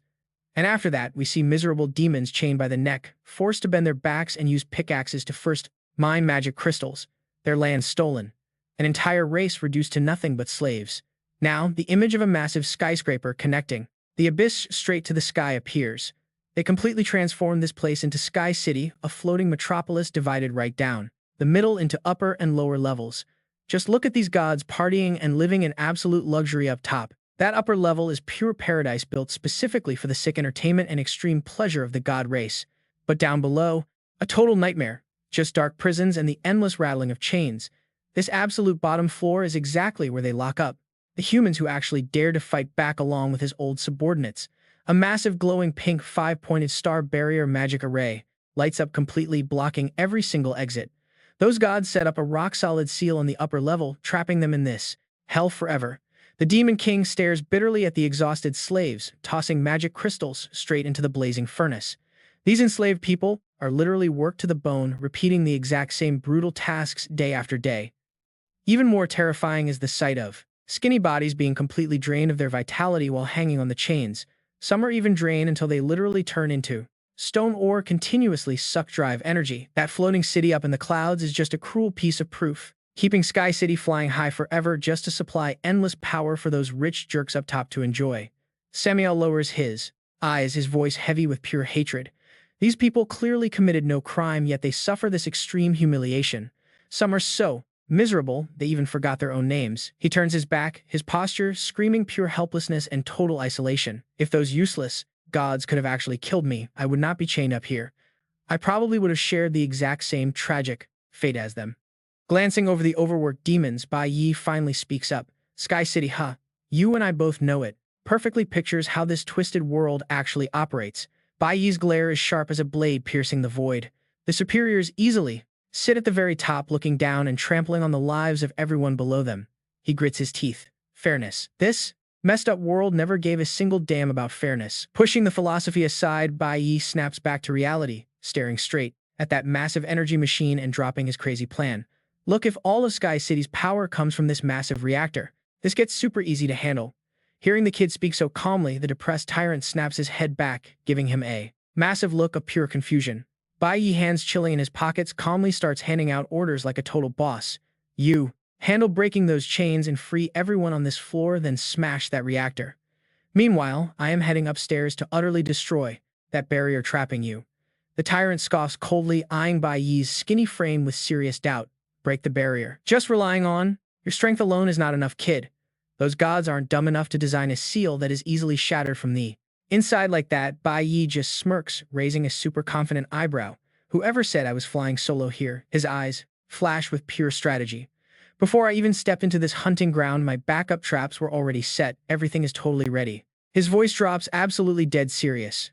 I am getting every single one of you out of this demonic place so you can finally go back to the world you belong to. Glaring up at that massive towering structure, Bai Yi drops one insanely cool final line. I am going to level this entire god tower to the ground. Meanwhile, as our guy drops absolute fire down below, stick with me, the camera snaps upstairs where the other contestants are literally crying out before a giant vine monster. Red system warnings flash brightly. Level 36, rank B, Wood Mage, Lord Nilingshi. Desperate screams echo out everywhere. Even if we all combine our strength, no, even if every single contestant rushed up together, we have absolutely zero chance to win this. A young guy in a purple vest stumbles backward, completely pale and sweating bullets. We are just absolutely pathetic, nothing more than rank C awakened losers. Right under his feet is the ruined corpse of an unlucky contestant being completely gnawed on by the plants. He sobs in pure despair. Awakened rank C losers. Right under his feet is the ruined corpse of an unlucky contestant being completely gnawed on by the plants. He sobs in absolute despair. All right, you and I are dropping into pure hopelessness. Zero chance against a B-rank boss. But in this total despair, a young guy with Intense eyes suddenly glared completely, snapping the whole group out of it. No, nobody panic right now, he desperately tried to rally their shattered fighting spirit.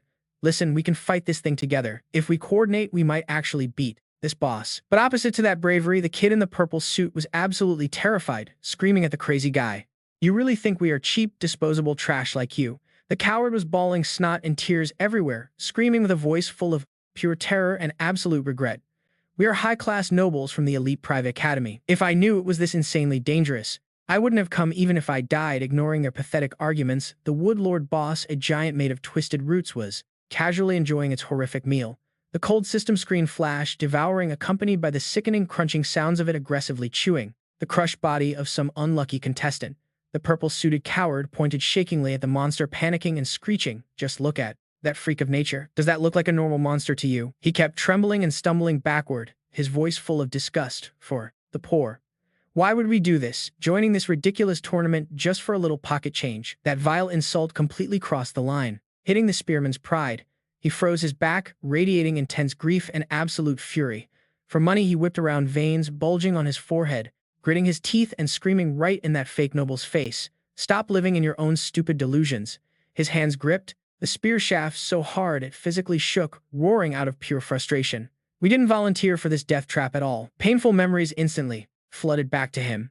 Deep inside an incredibly rundown apartment in the worst slums, a sudden announcement had echoed like a literal death knell. "Congratulations." Two ominous messengers wearing pitch-black cloaks stood right outside their front door, flashing a sinister, twisted smile at a terrified woman. "You have been randomly chosen to join this hunting tournament." Her husband, the very same spear guy, frantically rushed out to shield his fragile wife and their newborn baby, begging them in absolute panic. "No, she just gave birth.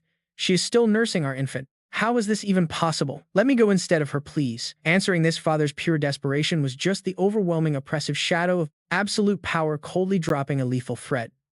"Are you saying you want to disobey the decree of the gods?" Snapping back to brutal reality, our poor warrior vented his seething rage through gritted teeth. "This hunting tournament is literally just a massive slaughter created by those twisted gods, solely for their sick entertainment." Hiding right behind a nearby rock, his wife Chloe hugged her head in pure despair, brokenly accepting her tragic fate, choking out her words. "Husband, we are nothing but disposable toys for the gods." And, honestly, her words were totally accurate down to the last detail. Because right now, up in the ultra-luxurious Sky City, you and I can see those gods casually lounging around watching the live broadcast of this massacre on a massive screen, laughing like absolute maniacs. "Ha ha ha, look at them down there practically dying of fear." Two arrogant nobles casually raised their expensive wine glasses, highly entertained like they were watching a comedy. "Absolutely hilarious. Ha ha ha, hurry up and kill them, boss, make your move." Standing right in the center of that observation deck, a superior god with a freezing cold, totally ruthless gaze issued his ultimate command. "I want to see the most spectacular hunting tournament ever," throwing us back down to the bloody battlefield. A blue-haired kid was violently stuttering in sheer absolute terror. It completely swallowed Terry whole. The overwhelmingly hideous monster slowly tilted its razor-sharp head, thick drool dripping from its jagged teeth as it locked onto fresh prey.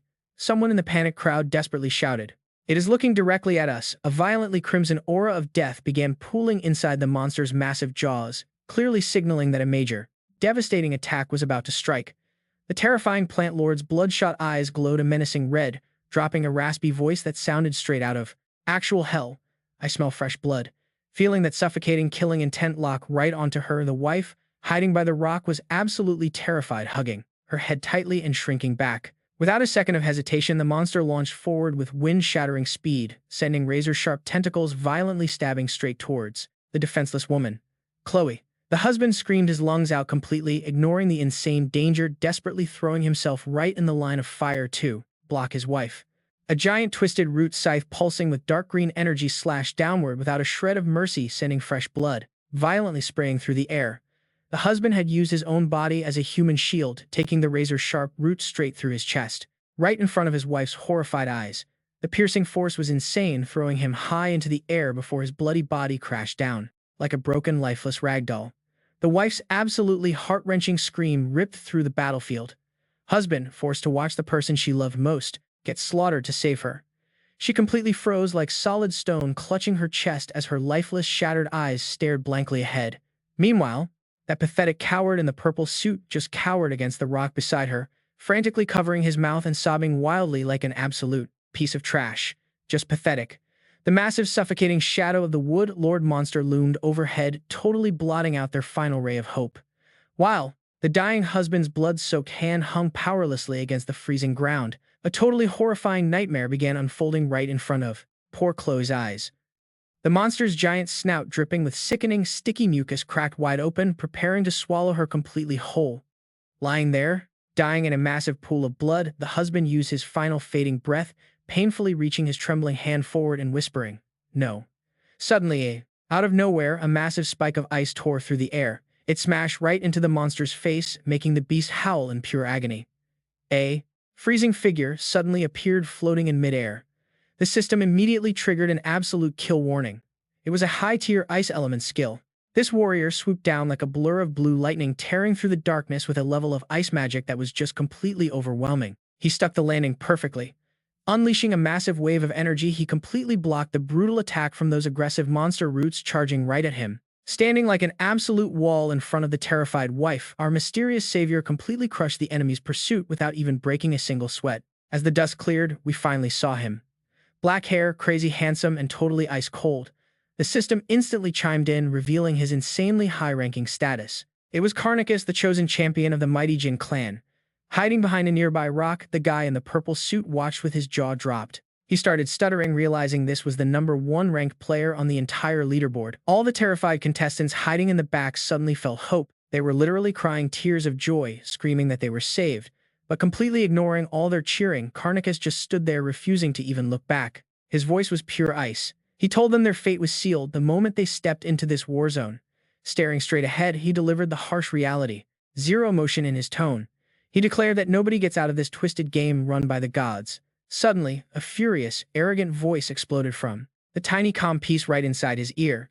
The speaker was absolutely raging, screaming, "Who gave you permission to step in and play the hero? You just ruined our show." Hearing that crazy voice, the guy in the purple suit completely froze up. Sweating like crazy, he nervously tried asking what was going on. What exactly did he mean by that? Let's pan up to the VIP viewing room right now. The supposed gods were sitting there looking visibly annoyed. They were furious. Their little death game got interrupted by this champion. But one noble just smirked. He flashed this incredibly creepy, twisted smile that sent chills. Showing off perfectly white teeth, he laughed. Why rush? He had a brand new game ready. Beside him, this massive guy was getting so disgustingly excited. His double chin bounced as he screamed for more brutal entertainment in this sick hunting festival. Back down below, that incredibly cruel order was beamed straight into Carnicus's ear. The voice told him to ignore the monster entirely and turn around immediately. The great warrior just stood perfectly still, totally rooted in place. Shadows completely hid his eyes as that twisted voice gave its final command. He was ordered to murder the innocent woman right there in cold blood. The camera panned over to the poor wife's absolutely terrified face. It was easily the most sick, twisted death sentence anyone could possibly hand down. Pure madness. Meanwhile, let's cut right back to the dark depths of the dungeon. Bai Yi was just standing there casually, his hands shoved deep in his pockets. He was pitching his absolutely insane plan to the ancient tyrant. He wanted the boss to unlock every single prisoner on this floor and then completely destroy. The main energy core tyrant Senar stared at this kid with serious doubt. Break the magic barrier. He did the math and called him out immediately. Your power alone isn't going to cut it, kid. The gods aren't stupid enough to build a barrier that someone could just easily shatter from the inside out. Hearing that, Bai Yi just flashed this wildly confident, cunning smirk. He looked right at the giant and fired back. Who said I'm doing this alone? Before stepping into this death trap, he had already set up his backup plan. Everything was perfectly in place. Staring down the Demon King, he made a rock-solid promise. I'm going to get every single one of you out of this hellhole. You're all going straight back to the worlds where you actually belong. His eyes were literally burning with absolute resolve as he declared his final crazy goal. He was going to completely shatter this entire god tower to pieces. Taking in those arrogant but insanely heavy words, the tyrant Senar just went dead silent for a second. But then almost immediately, now watch this closely, a massive grin spread across the tyrant's face, his eyes gleaming with real respect. The guy Belphegor picked out really was something else. Floating effortlessly in the air, the boss turned back to look at Bai Yi. His booming, majestic voice echoed heavily through the dark stone walls of the dungeon. I promise to grant you one single condition, and I still haven't paid up. Suddenly, insane streams of pure golden lightning began exploding all over the place. The air crackled furiously around the giant tyrant. He let out a massive roar, unleashing every ounce of the ultimate power he had been hiding all this time. Covered head to toe in blinding golden electricity, the demon boss boldly shouted at the fearless kid. Then let me decide exactly what gift I'm giving you today. Consider it my personal thanks in advance. Before anyone could blink, he fired off an absolutely massive blast of pure lightning straight out of his giant hand. It struck Bai Yi head-on. The tyrant explained that since Belphegor's heart could absorb absolutely any element, he was transferring his entire lifetime of stored magical energy. He was giving the kid everything. Bai Yi stood dead center in that violent lightning storm, eyes squeezed shut as he absorbed the totally insane surge of power. Raw energy flooded his veins. Blue and gold sparks zapped through every single nerve in his body. Then a blinding golden system window popped up with an alert. Elemental power maxed out. With a loud chime, the system announced a divine tier level up. He had just awakened as a crazy rare lightning element mage class. Bai Yi snapped his eyes open, actual sparks of golden lightning flashing right through his pupils. Completely blown away by the massive upgrade, he could only gasp out. His lightning element was instantly maxed out. He felt the crazy surge. Staring wide-eyed, he locked onto the incredibly bright, flashy colors glowing on his new status screen. A pure golden tier profession, just like that. But wait, it didn't end there. The giant tyrant reached down casually, offering this incredibly detailed, magical-looking ring to the kid. Take this too, he rumbled out. Bai Yi reached out and grabbed the shiny loot standing there while the giant demon boss started explaining its crazy hidden specs. He called it his personal magic ring. Usually it acted like a completely infinite inventory space, but you and I both know there's got to be a catch. All right, you and I are jumping right in. The secret message echoes. Just call into the magic ring and I will track your exact location. All right, you and I are about to see something wild. His demonic eyes look strangely warm and trustworthy. I, Liu Yun, swear this here and now. The lightning tyrant placed his hand on his chest, making a solid life or death vow. Even at the edge of the world, if I hear your voice, I will come find you instantly. Hearing this completely new name, Bai Yi looked super confused. Wait, Liu Yun, aren't you supposed to be named Samuel? The older man just gave a soft smile. That was my original name. His deep voice suddenly dropped, carrying a hint of heavy sorrow from his past. After everything I went through, Liu Yun just fits me better. Only a tiny handful of people I truly trust actually know this real name.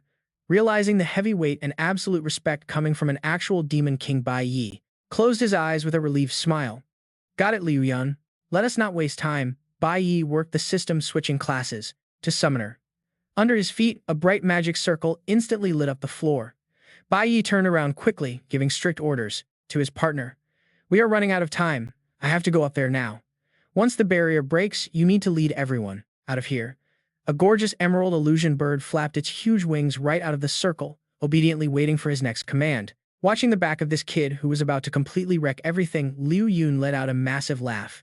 Next time we meet, we are definitely drinking until we pass out. Bai Yi leaped onto the phantom bird, shooting straight into the air, tossing back. A solid promise. A deal was struck. Feeling his total freedom once again, Liu Yun looked up at the fading bird and his lips curled into the truly arrogant smirk of a real demon king. Let us absolutely tear apart this sick little playground run by those fake gods. Up in the sky, Bai Yi sat on the giant beast, his voice dripping with pure hype, completely ready to flip everything upside down. The camera snapped straight to the upper floor and the bloodthirsty hunting ground. That giant tree root monster was still standing there like a massive threat, tentacles thrashing through the air. The poor wife backed against the cliff, helplessly staring at the back of the black-haired guy standing right in front to protect her. A sick voice from the comms gear on his neck suddenly rang out loudly. Turn around for me. The cruel order felt like a brutal knife stabbing right into human decency in front of everyone. Kill that woman. This left her completely terrified. Hearing this madness, the husband immediately stepped up to stop it. Hey, what do you guys think you are doing? Karnix slightly tilted his head. His eyes went completely dark, glancing at the helpless people scattered on the dirty ground. A voice pushed him. Hurry up and kill his wife right in front of him. Do it. The savage laughter of the Twisted God clan echoed through the device. Ha ha, Locke, you are seriously the absolute worst man. But this is exactly what makes it fun, standing at the absolute edge of moral collapse. Karnix's ice-armored hand started trembling. Stick with me here, this changes everything. He clenched his fist tightly, instantly crushing the freezing ice crystals, making his final choice to totally defy the order. Karnix whipped around, glaring fiercely at the weak survivors behind him. He growled, chasing them away. Get out of here right now. Even if you have to crawl, just run away. Meanwhile, completely opposite to The chaos outside up in the luxury VIP room, the God Clan was sipping wine and enjoying the drama. But suddenly, they all froze. Massive question marks practically popped over their heads. Through the monitor, they just watched the cold back of Karnix turning away. He was completely ignoring their absolute command. One guy muttered, What does this mean?" The fat one shot up from his seat, his face turning bright red as he lost control and screamed, "You absolute animal." The two pointy-chinned gods next to him started sweating bullets, not daring to believe their own eyes. How could this fake god do this? The fat guy cursed like crazy, stomach jiggling wildly. He actually dared blow up my earpiece. "Just wait until he gets out. I am going to peel his skin off." While he was throwing this massive tantrum, another god panicked and pointed at the glowing digital screen. Hey, look at this, you guys, right there on the flashy electronic interface. The hunting tournament leaderboard suddenly had a massive earth-shattering shift. Right below the number 1 spot held by Karnix with 950 points was the name Bai Yi, boldly claiming the number 2 spot with 750 points. The gods screamed like they just saw a real ghost. That ranking. Bai Yi's score just updated again. He is actually not dead yet. The camera switches one more time, shining down on a dark and freezing mountain forest covered in black fog. Bai Yi's lonely silhouette walks straight into the literal den of evil. Our guy looked up, cutting through the dense trees, secretly carving the filthy truth of this world into his heart. This entire hunting tournament, from start to finish, has just been a game for the gods. Suddenly, a massive roaring beast lunged out from the deep shadows. Its giant mouth was full of fangs and drool, but Bai Yi's eyes did not even flinch. He coldly pulled out his weapon, muttering, "A demon will do just fine." The mental image of the awakened ones dragging each other away flashed through his mind. He quietly thought to himself, whether it was the awakened participating in the match. He stood up straight, lightning aura explosively blasting all around his body. His gaze was sharp as a blade. Or anyone else stepping into this arena, they were all just pawns being manipulated in this sick game created by you guys. Bai Yi raised his head toward the fake sky, golden lightning fiercely crackling around his majestic frame. But this twisted game is still missing its most important player. Now you and I are about to see how this really ends. Let us cut straight to the VIP room where those arrogant gods are sitting on their thrones watching everything. It is time for them to actually step into their own game. Back to reality, Bai Yi is standing completely swallowed by this incredibly gloomy space. He silently assesses this world. Honestly, it looks exactly like a giant black fog forest. These totally bizarre, massive tree trunks are stretching out, completely blocking his view. Once anyone steps right into their zone of control, they will absolutely never find the right direction ever again. Bai Yi squeezes his eyes shut, remembering his truly bitter past. In his previous life, he basically spent his entire existence living deeply trapped inside the massive lies woven by those so-called gods. Then his eyes snap open, his pupils glowing wildly with sharp golden lightning. Now, looking back at it, he realizes they left way too many loopholes. It is exactly like this giant, creepy black fog forest here. Right in front of him, the source of all these illusions reveals its true form. A giant monster tree. And check this out, the system board, flashing its stats. Flora Mage, Lord level 39, Class B Phantom Grand Demon. Its main ability, a total expert at creating massive illusions.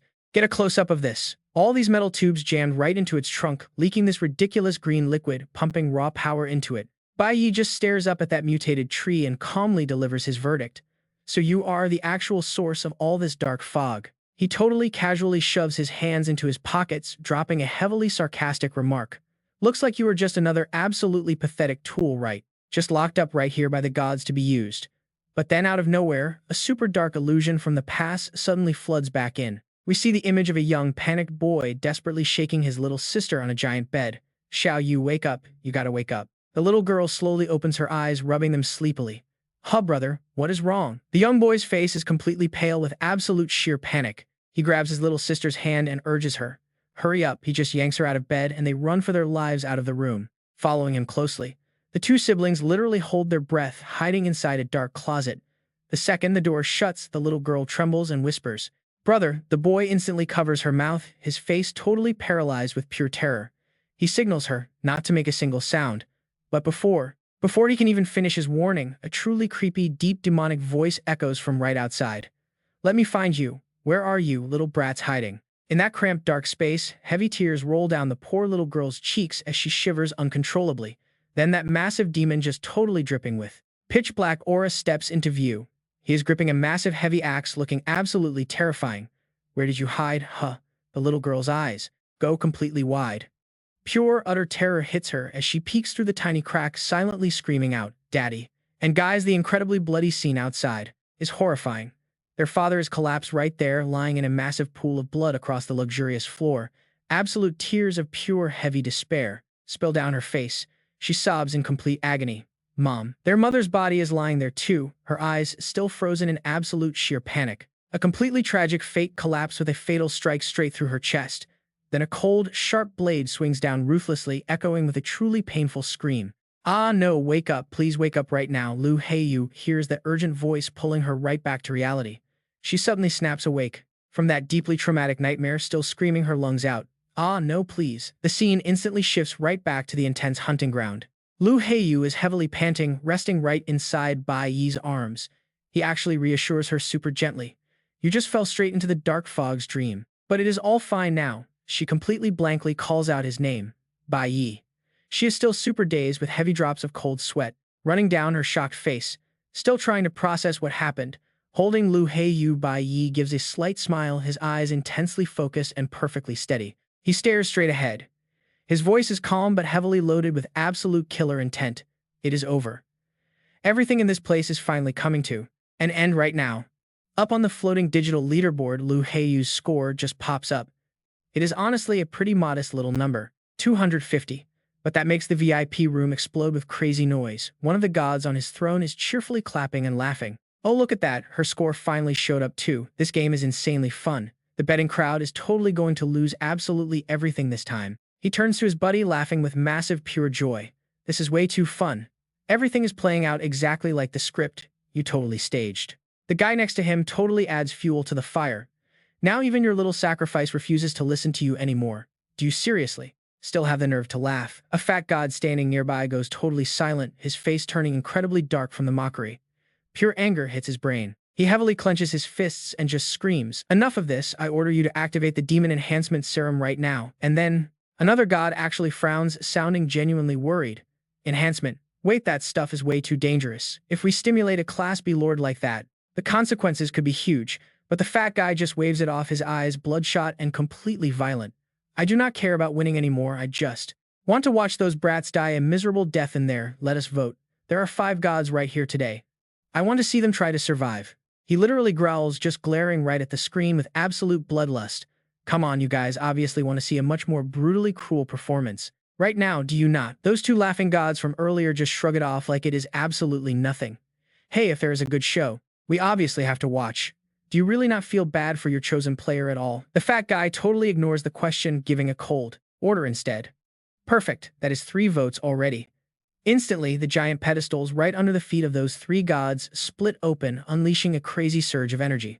All right, we jump right back to the hunting ground. The fat god waves his hand, completely hyped up.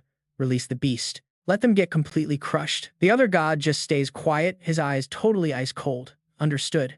The fat guy crosses his arms, barking orders. This annoying leaderboard is right in my way, turn it off. I do not want a single thing blocking my view of the bloodbath. Right now, the screen shows a furious monster screaming its lungs out. I want to see the exact moment they drop dead, suddenly from deep underground. Massive metal pillars shoot up, tearing the ground apart and sending rocks flying everywhere. A thick blood-red fog starts rolling and smelling absolutely horrible. It swallows the entire forest, turning everything into a living nightmare. Meanwhile, Karnak stands right in the middle of crackling blue lightning. His face is completely shocked as he looks around. The black-haired guy behind him shouts out, "What in the world is happening? What even is this thing?" Out of that red fog, a terrifying creature with razor-sharp teeth and flaming eyes finally appears, roaring with pure, absolute insanity. Its massive wings stretch out, releasing a killer aura so overwhelming that the air around them literally feels like it is freezing over. It spins around, smashing huge boulders to dust with one crazy strike. The sound of tearing wind gives everyone serious goosebumps. Its system window flashes bright red. Fire Mage type Lord class level 36 rank B soul-absorbing corpse in a fully berserk state. A massive razor-sharp earth spike erupts right from under its feet, shooting into the air and slamming back down with insane destructive power. The monster roars again. Super long tentacles whip out from its body like the literal arms of the Grim Reaper.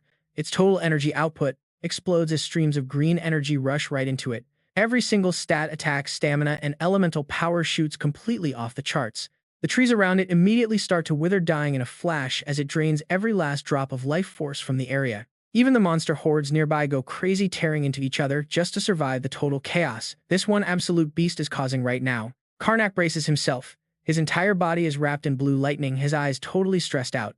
These crazy monsters, they have already been heavily buffed. He frowns, breathing hard, finally realizing this situation has gone straight from bad to completely and utterly hopeless. Then he stares straight at the energy barrier where the giant monster is slowly marching forward. It is definitely getting ready to completely wipe out every single person stuck inside this barrier. Meanwhile, up in the VIP room, the extreme arrogance of that fat god takes a hit. He screams in pure anger. Yeah, that is exactly right. This is the price you pay for daring to go against my orders. You absolutely worthless trash. He grits his teeth, glaring down at the hunting ground with pure disgust in his voice. You pathetic little bugs, really thought you could escape my control. For your entire lives, you are only fit to be sewer rats hiding in the dark. His eyes flash with bright red veins as he keeps screaming. Do not ever even dream about fighting back against a literal god like me. He roars and his killer intent makes the whole room shake. But then sudden plot twist, the control panel lets out a piercing warning alarm. The blue screens start glitching out like crazy. System warning, power grid failure detected. The entire VIP room shakes violently and these gods totally start panicking. The protective energy barrier starts cracking, flashing with wild error colors just like a broken TV screen. The whole room descends into pure chaos. The other gods start freaking out because their perfect defense system just completely shut down on them. Right at that moment, another god yells out in sheer terror. Hey, was not this thing designed to safely separate us from the monster hordes? What on earth is going on? Why is the barrier glitching out? But unlike him, another god with a completely cold expression just stares off into empty space, totally stunned. Did someone just break in and actually manage to destroy the entire floating city? Now this is huge. Down in the hunting ground, the soul-absorbing corpse monster is still towering in front of everyone, but its attention suddenly shifts away. It feels a strange surge of new energy. It turns its head, glowing, red eyes, staring off into the distance as if it can literally feel something incredibly important collapsing. The fat god completely panics, stuttering and crying out for his buddy. Karnak, you have to save me. Meanwhile, in a hidden location, the floating city blueprints show up displaying all these super complicated energy flow diagrams. The design shows the energy furnace on the second floor where slaves and magic crystals constantly supply raw power to the levels up above. The second system is an emergency reserve packing enough juice to keep the entire city running for a month if the main grid fails. A mysterious guy stands casually in the shadows, weapon in hand, talking to the person right in front of him. If the main system breaks, the backup triggers automatically. Because of that perfect fail-safe, this floating city is supposed to stay up in the sky forever, never falling. Even if some crazy intruder risks their life to attack, these two systems are more than enough to protect all the gods living inside. Hearing that, the bearded guy with glasses just smirks with absolute arrogance. Haha, who on earth would be brave enough to invade god territory? The image shows the floating city hovering proudly in the bright blue sky, totally separated from the harsh, broken world down below. Back to reality, we see the fat god screaming in rage, his face bright red. What the heck is wrong with this barrier? The guy next to him just looks weirdly calm. He thinks to himself, if the barrier is down, that literally means someone just completely destroyed the energy furnace. The scene suddenly shifts to the ruined wastelands of the Abyss, second floor, where massive chains stretch across the darkness. Rusty chains scatter endlessly across the freezing dirt. Then an earth-shattering boom, brilliant golden energy detonates with unbelievable force, completely blowing away the central control room. Thick dust clouds the air. Bai Yi and his entire crew just stand there, staring at the completely shattered energy reactor. The reactor is officially wrecked. Samir turns to the crew with this incredibly wicked, mysterious grin on his face. He smirks and says, "Next up is your turn, right now." But suddenly, swoosh, the city's backup system kicks in and mechanical alarms start blaring wildly through the air. The entire exclusive room for those arrogant gods shakes violently. A massive system warning pops up about the backup power, violently throwing the elite gods right out of their fancy armchairs. Massive tremors completely rock the floating city, violently shaking everything from the main arena all the way to the hunting grounds. Two elite gods cower on the ground, their faces completely pale and terrified. They honestly never expected anyone to have prepared a crazy backup plan like this. Boom! Another massive explosion rips through the air, knocking absolutely everyone off their feet. Right then, countless system alerts start rapidly spamming the screen. The backup power source is completely short-circuiting, making this once unbreakable defensive barrier completely and utterly useless. Look out, the grandstands are literally collapsing. The lackeys scream in absolute terror as the entire luxurious viewing platform goes into a total free fall straight toward the ground below. Fancy armchairs tumble everywhere in the chaos while the fat noble crawls around, screaming like an absolute maniac. What the hell is happening? Where is that useless backup power? His partner is totally panicking now too, completely losing his cool with absolute terror written all over his face. This is no accident. Someone actually intentionally sabotaged the floating city's entire energy grid right under our noses. You and I can clearly see the backup energy center fully engulfed in blazing flames and collapsing into complete ruin. Those so-called elite guards are scattered everywhere, completely wiped out by that brutal surprise attack. A bizarre insect-like creature strongly resembling a giant praying mantis is right there, greedily absorbing golden energy directly out of the broken circuit boards. The wild creature hisses in pure delight. The power in this place is absolutely delicious. The system screen confirms the massive energy absorption. It turns toward the shadows, bowing its head with total and complete respect. Master, I executed your assigned mission absolutely flawlessly. Chuangzi has finally reached the brand tier, so I definitely think you should reward me incredibly generously for this. The creature's voice echoes endlessly around them, leaving Bai Yi completely speechless as his expression heavily darkens. He walks forward but suddenly stops, glancing back at Chuangzi, the mantis beast that just leveled up. Then he flashes a very knowing, mysterious grin. Great job. When the time comes, remind me to give you a truly worthy reward.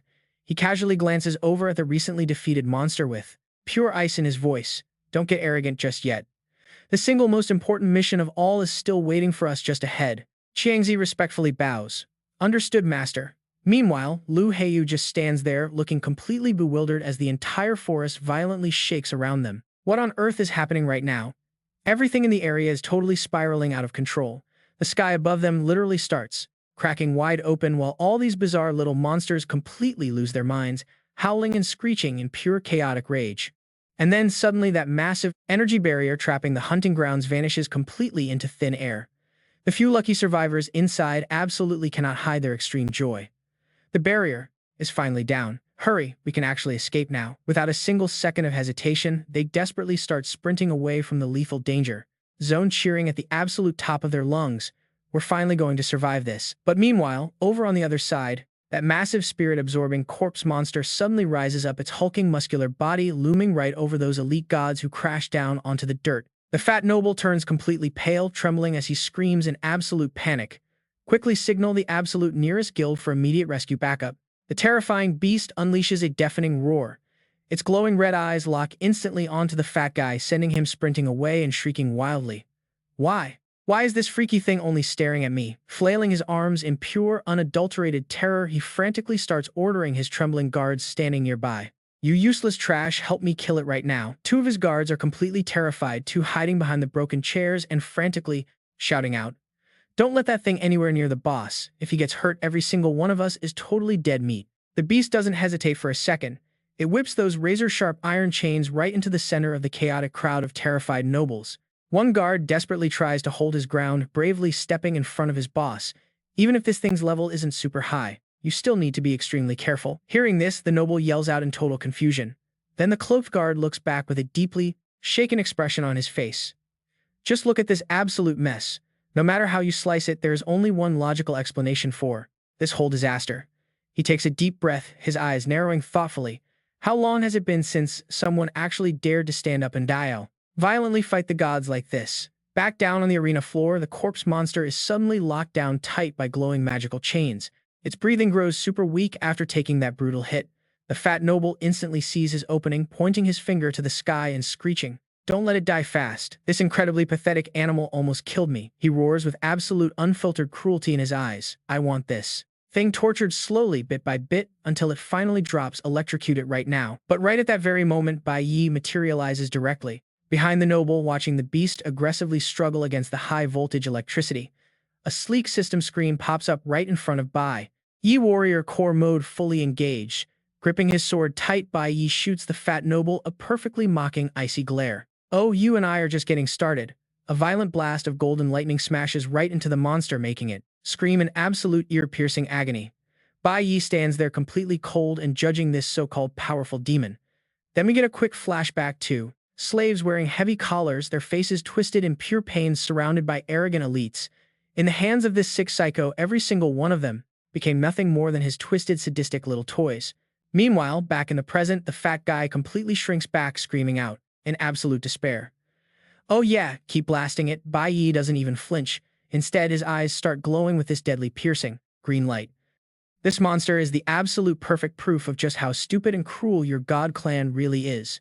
Right after that, blinding beam of pure energy shoots out instantly, blasting a hole straight through the beast. Bai Yi swings his blade, totally tearing the monster clean in half. He looks at it coldly. All right, this is over. Game over. Suddenly, a glowing system notification pops right up on the screen. Spirit Devourer successfully defeated. He bags 88,000 EXP plus a sweet loot drop, the Heavenly Bone Flower, and 1,000 bonus boss kill points. Bai Yi turns around, locking eyes with the absolutely terrified fat guy. This little hunting game of yours, it's finally time to crown a winner. The fat guy is shaking his face completely pale. He points a trembling finger right at him, screaming, "Who gave you permission to attack?" Boom. A massive explosion shakes everything. The ground beneath their feet completely caves in and the entire space starts spinning out of control. The entire sky city structure violently shakes, instantly going into free fall toward the abyss. The gods in the VIP room completely freeze. Their eyes are practically bulging out of their heads. The blue-haired guy stammers out, What the heck is happening?" Leader just stares at the absolute chaos. His face goes pale, cold sweat dripping down his forehead as he mutters, "No, this is definitely not just some simple little rebellion." The entire floating city is violently tearing itself apart right now, with massive chunks of the watchtower flying everywhere through the clouds. Bai Yi just stands there totally unfazed while his mantis pet Qiangzi looks super smug. "See that, master? I told you the foundation of this stupid tower was weaker than a dry twig." Qiangzi flaps its wings, laughing like a maniac. "How could those fools ever expect us to smash the main support pillar right from the inside? Your mission was completed absolutely flawlessly, boss." Right on cue, an earth-shattering roar echoes out. The colossal tower begins tilting wildly, followed by the terrifying sound of thick steel beams being brutally torn and shredded apart. The crowds below look up in absolute panic. The whole area feels like it's collapsing, while a massive cloud of dust totally blocks their view. Boom! The main tower officially crashes down completely, shattering the final energy barrier and triggering a massive shockwave that sweeps away everything in its path. The God Clan elite, standing high above, stares down at the absolute ruins, muttering in pure shock.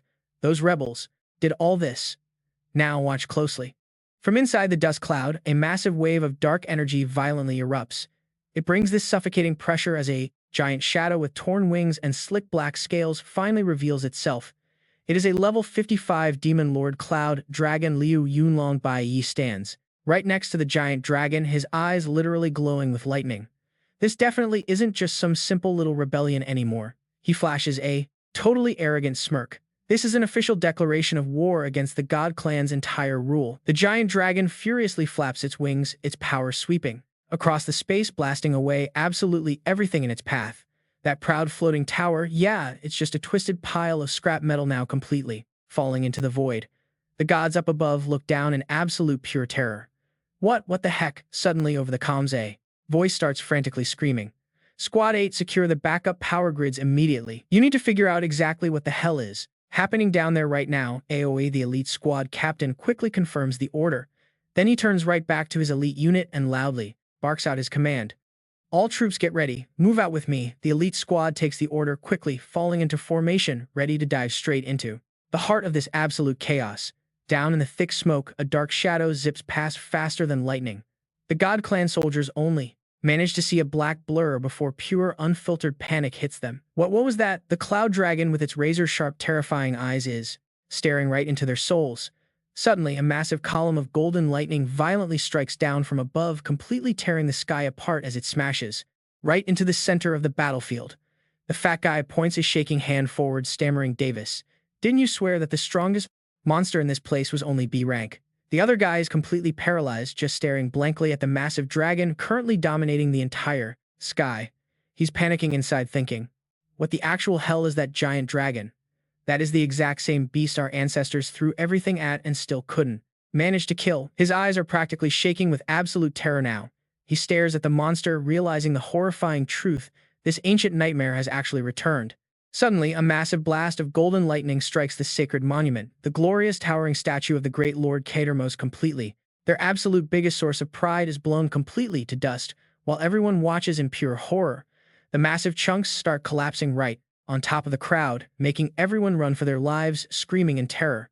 Impossible. The soldiers watching this totally insane scene just stand there with their jaws on the floor. A brown-haired guy stammers out first. the statue of Lord Kadermos. Then the silver-haired guy right next to him is equally freaking out. Destroyed by a dragon with just one single blast of lightning, the giant dragon lets out an earth-shaking roar as deadly sparks of lightning dance wildly around its massive, majestic body. I have been trapped underground by you pathetic fools for way too long. And with that, the ancient beast violently launches. Alright, you and I are dropping right into absolute chaos. Electric currents wrap around those massive wings as debris goes flying everywhere. Then it roars. It is officially payback time to settle every last score. Boom. A massive explosion swallows the entire area whole, and this loyal bodyguard right here immediately throws his own arms up, shielding his master from the brutal blast headed their way. The panicked guard with the glasses hurriedly grabs Davis, yanking him backward. They barely dodge the relentless lightning strikes raining down while he screams, "Run for your life." The poor guy is absolutely terrified. Sweat is pouring down his extremely tense face. His mind is racing at top speed, desperately calculating any possible escape route. The suffocating pressure coming off this giant dragon is completely off the charts. We are talking S rank or higher here. He has to protect Davis at all costs. Meanwhile, Davis has completely lost his usual arrogant attitude. His face is frozen pale and his wide eyes are totally soulless, staring blankly like someone who just lost their mind facing a brutal reality. In just a split second, the colossal dark shadow of the mighty dragon completely blocks out the sky above. Everyone down below is absolutely paralyzed with shock. The untouchable proud territory of the Divine Clan is actually taking a massive, unprecedented beating right now. The dragon throws its huge head back, charging up raw power. It fires a blindingly hot energy beam straight into the barrier in the sky, looking like it wants to rip apart the very nobility of this floating city. What follows next is the absolute terrifying collapse of their great majestic tower. Those solid architectural masterpieces are instantly crushed to dust, pierced by countless blinding lightning strikes. The glorious pride of the Divine Clan becomes a giant broken ruin crashing down to the ground.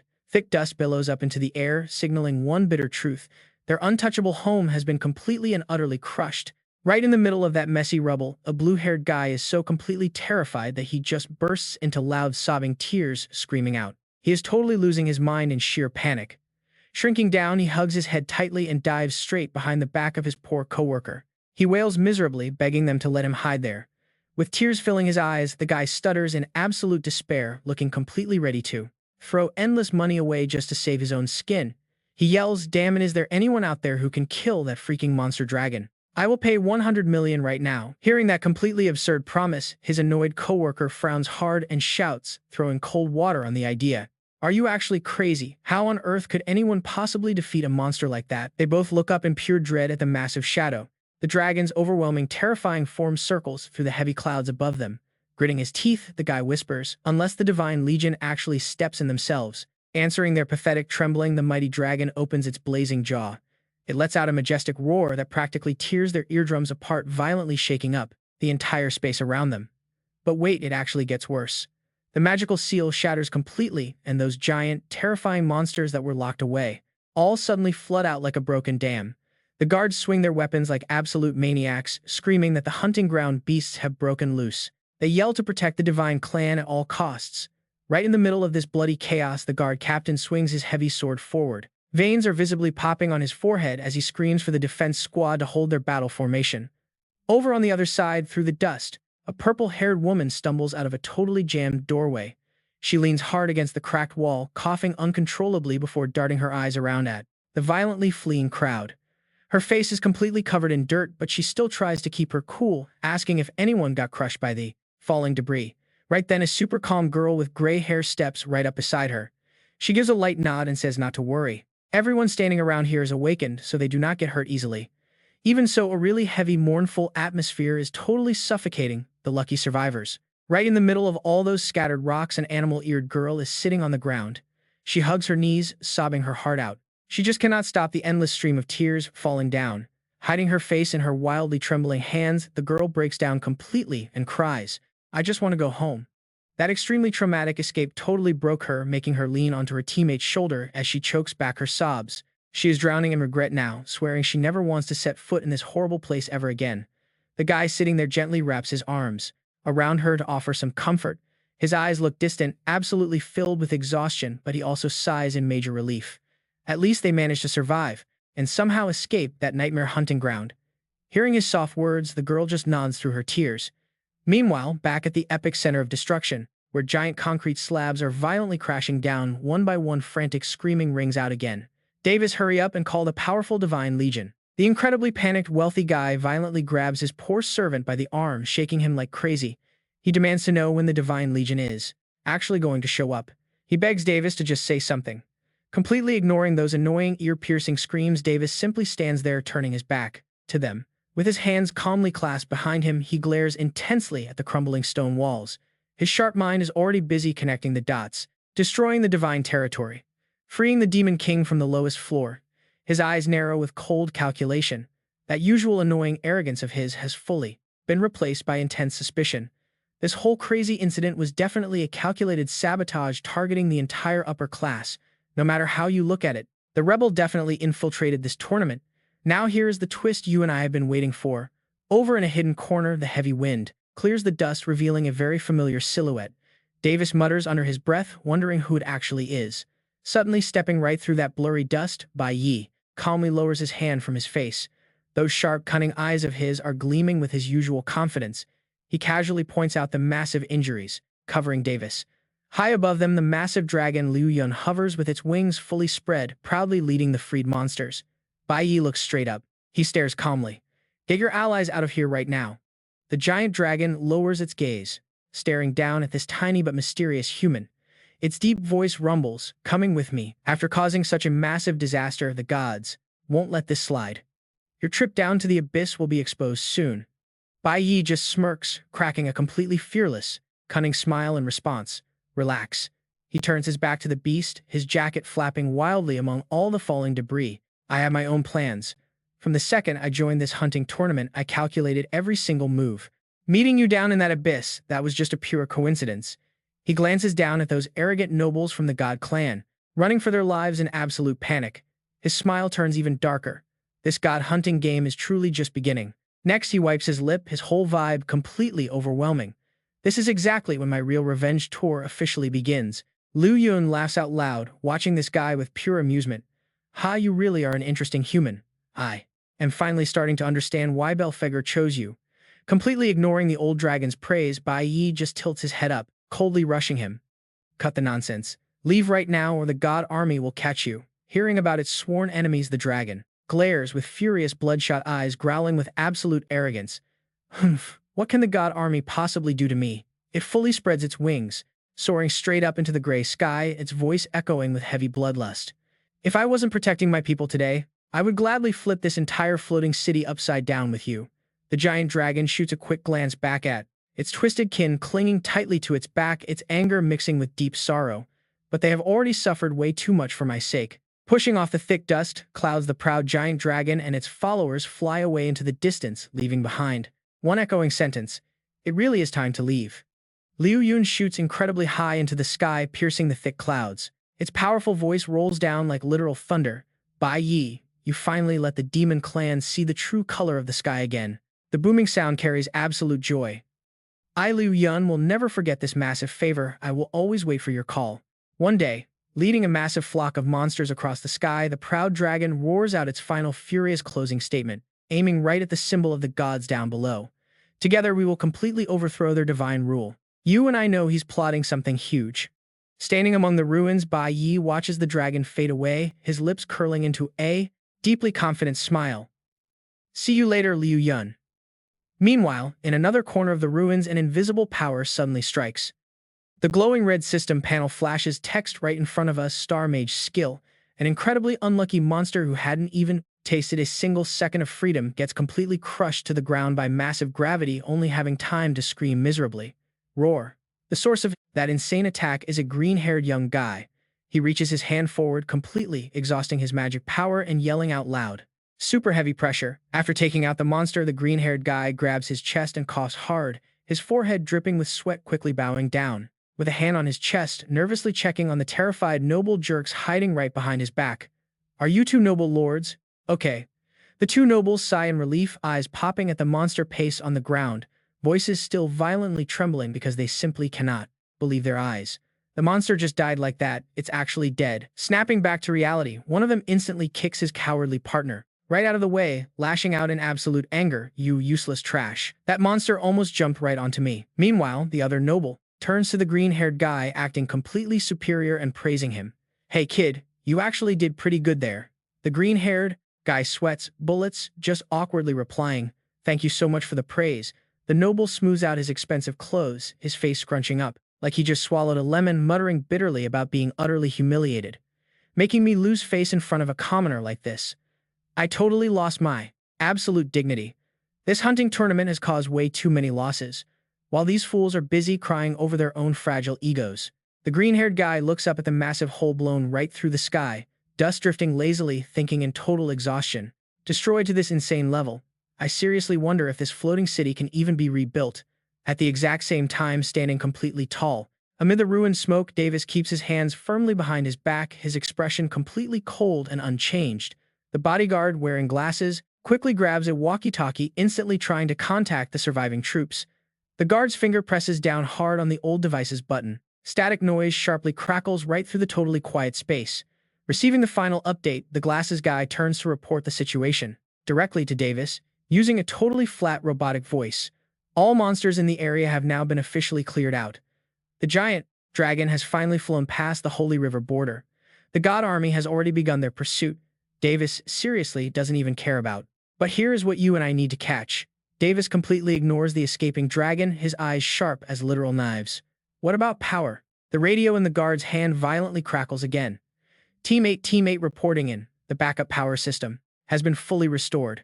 Right amidst the messy ruins where the nobles keep arguing, several streetlights suddenly flicker. "All right, you and I are back in action." The lights flickered back to life. A steady voice crackled over the radio. Backup power was online. Grid was fully restored. Right near where Bai Yi stood, glowing blue hexagonal energy shields began materializing out of thin air to fix the massive dome. An automated voice echoed across the area, confirming the power grid and the barrier were successfully back online. That blue hexagonal light reflected straight onto Bai Yi's face. He just stood there in total silence, his sharp eyes narrowing slightly. It was honestly a terrifyingly calm reaction, especially while watching this city's colossal floating prison slam completely shut right before his very eyes. As that blue hexagonal energy barrier stitched itself back together over the absolute wreckage, someone finally let out a massive sigh of relief. A guy standing nearby wiped his brow and muttered out loud, it was finally over. The nightmare was done. The black-haired girl next to him slumped her shoulders, nodding in total agreement. You could literally feel the heavy tension leaving the air. A red-haired girl gently patted her teammate's shoulder, comforting the trembling girl in the blue beret who was crying against her. It was going to be okay. The God-blessed heroes had wiped out those monsters, and that terrifying dragon had finally vanished. Tears kept streaming right down the blonde girl's face as she sniffled. Her voice was totally choked up, but a huge weight had lifted off her chest. The hunting tournament was completely over. But before they could even wipe their tears, both girls jolted and stared straight up, blinking in absolute confusion. A massive glitching system screen suddenly materialized out of nowhere right in midair. The blinding light radiating off this huge display illuminated the whole area, sending the panicked crowd into a complete frenzy as they pointed upward. What in the world was that thing? The entire surviving crowd craned their necks, staring hard at the screen before letting out collective gasps of pure shock. It was the ranking board. The final tournament results. A purple-haired girl stared at the very top name, her jaw literally dropping straight to the floor as she muttered in total disbelief. Bai Yi had actually taken first place. While everyone still standing there with their mouths wide open, heavy footsteps echoed against the metal stairs, completely cutting through all the frantic whispering. It was that arrogant noble Davis strolling out in his crisp white suit. He stood up on the high platform, looking obnoxiously calm, leaving the crowd completely baffled. Standing there with his hands behind his back, using that ranking board as his personal backdrop, he spoke with absolute authority, acting like his own massive tower hadn't just collapsed into total ruins. He announced that while this tournament obviously faced some serious unexpected disasters, at the end of the day, the competition was fully completed. And Davis really tried to look authoritative here. He raised a hand, dramatically snapped his fingers, and declared loud and clear that the divine race's promise would absolutely never be broken no matter what happened. Right on that flashy cue, his bodyguard with the glasses waved his hand, ordering two guys to roll out an insanely bright, sparkling golden chest. Seriously, it was blinding. The crowd below immediately let out another huge wave of gasps. Seeing this play out, a green-haired guy and his friends started sweating nervously, whispering pure sarcasm to each other. Everything was completely wrecked, and this guy still had the nerve to host an award ceremony. You really had to admit Davis had some serious nerve doing this. Ignoring all the whispers, the guy in glasses kept up his professional act. He gestured straight toward the massive treasure chest that had just popped wide open right in front of Bai Yi, congratulating him on taking first place. Facing the ultimate glory that literally everyone else desired, Bai Yi just stood there. His face was totally cold, zero expression. His eyes were completely calm, acting like none of this even involved him. The brilliant light radiating from the chest practically called out to him. The guy in glasses urged him on the prize was all his. Skipping the fake politeness, Bai Yi reached right in and grabbed his elite rewards, an S-rank weapon and an S-rank ring. The Holy Edict, a blinding golden aura instantly exploded completely surrounding his body. He held his hand up, just quietly admiring the glowing ring that fit perfectly right onto his finger, while his system prompt confirmed the Holy Edict was successfully equipped. Right after that, he lifted up the beautiful new sword with both hands.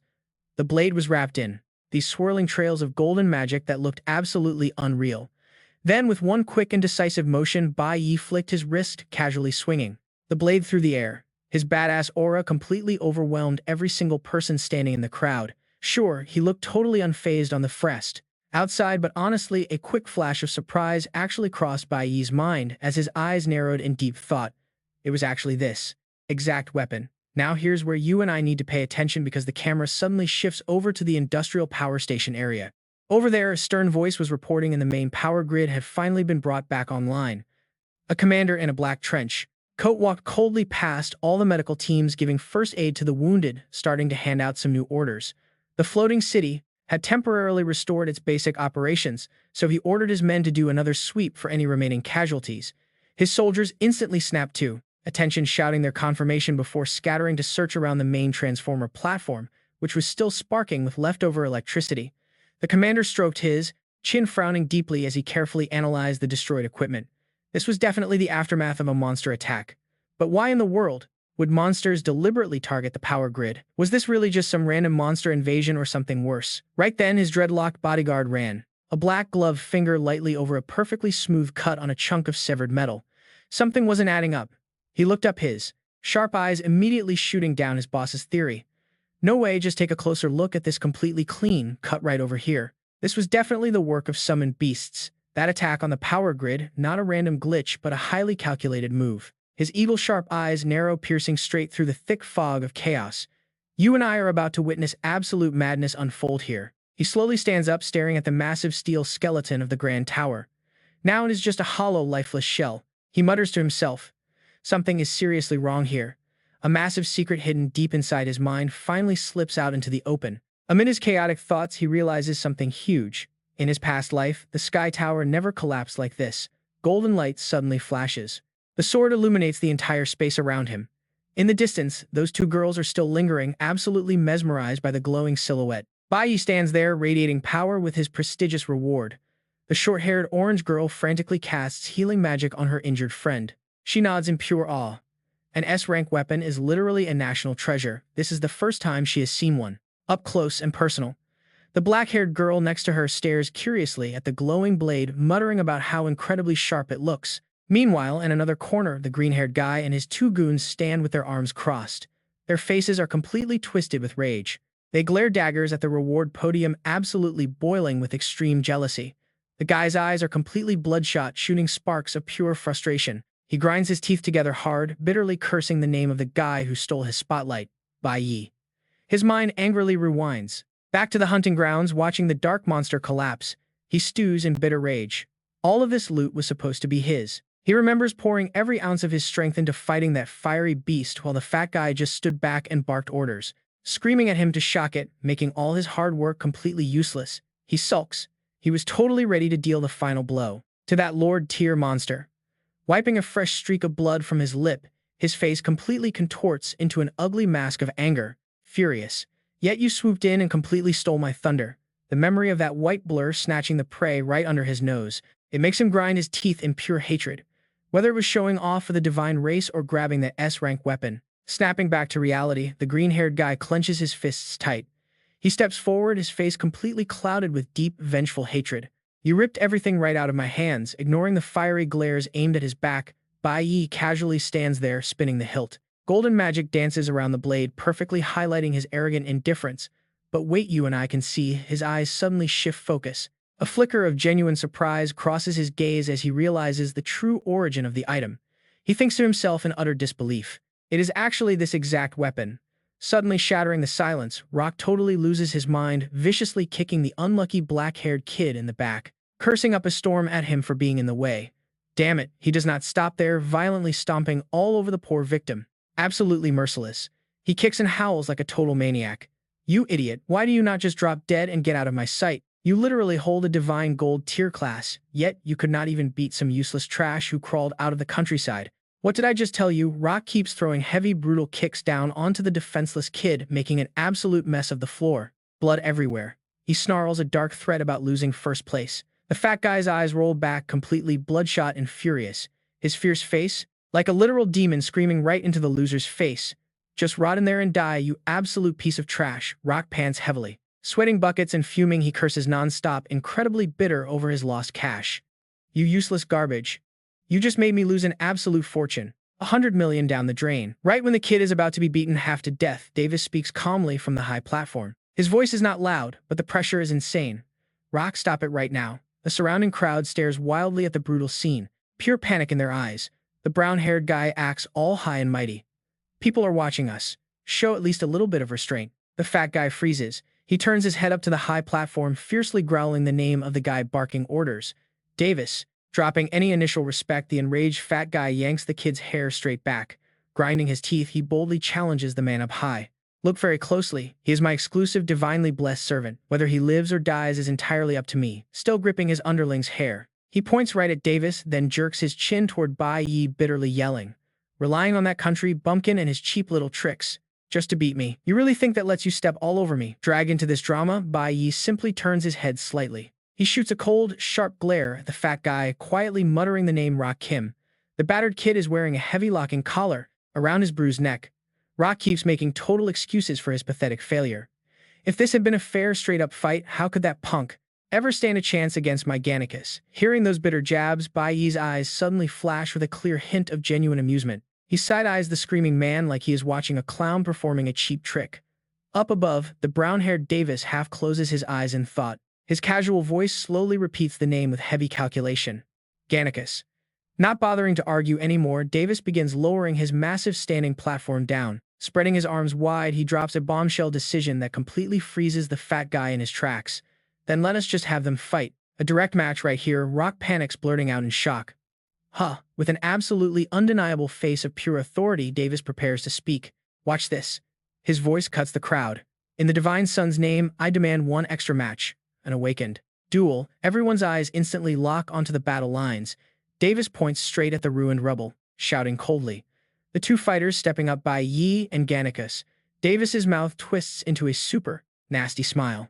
He drops the prize, just rubbing salt into the fat guy's wound.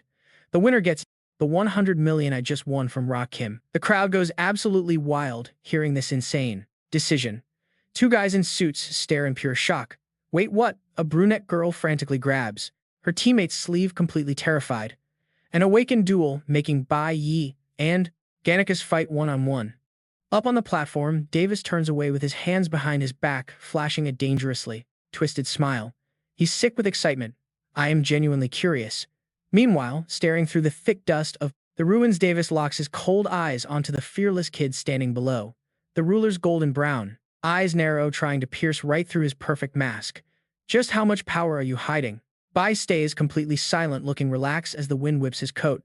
From above, the arrogant Davis silently challenges him. Are you involved in this mess? Prove it. Hearing the rule, Rock Kim acts like he just found a lifeline. He flashes a sickeningly smug smile. Davis is actually pretty smart. Getting his ego back thanks to the Divine Son, the fat guy brutally kicks Gannicus right in the ribs, who is still on the ground. He screams, one last chance. Win back everything you just lost. He leans his nasty face right into the bleeding kid's space, dropping an absolutely toxic threat. If you lose again, I'm personally visiting your hometown. Got it. That direct threat to his family makes Gannicus's pupils shrink in pure terror. His eyes blow wide open, totally panicking as he takes in this despicable scene. Meanwhile, Davis just watches, absolutely zero pity on his face. He looks down at our two fighters in this twisted game and casually asks a mandatory question. Do you two awakened fighters have Any objections to this match? With his family's lives literally on the line, Gannicus looks down in utter despair. Blood streams down his pale face. He can only bow his head and surrender. No objections. Opposite him, Bai lowers his head slightly, eyes flashing with sharp calculation. Davis is using the Divine Son's name. Refusing means declaring war on the Divine Clan. And right now, bad timing. Mind made up, he looks up, replying without a second thought. No objections. Davis nods, totally satisfied with that. Perfect. Right on. Cue a massive block of concrete rips free from the ruins and slams down hard, sending a huge shockwave that kicks up a massive cloud of dust. Davis gestures right at the fallen slab, acting like a king handing out favors. Then we'll hold the duel right up here. His cold eyes narrow, laying out the bloody rules for his new game. Death, surrender, or getting knocked off the stage equals a loss. 1 round. Bai stays perfectly calm, staring right at him while the crowd loses their minds.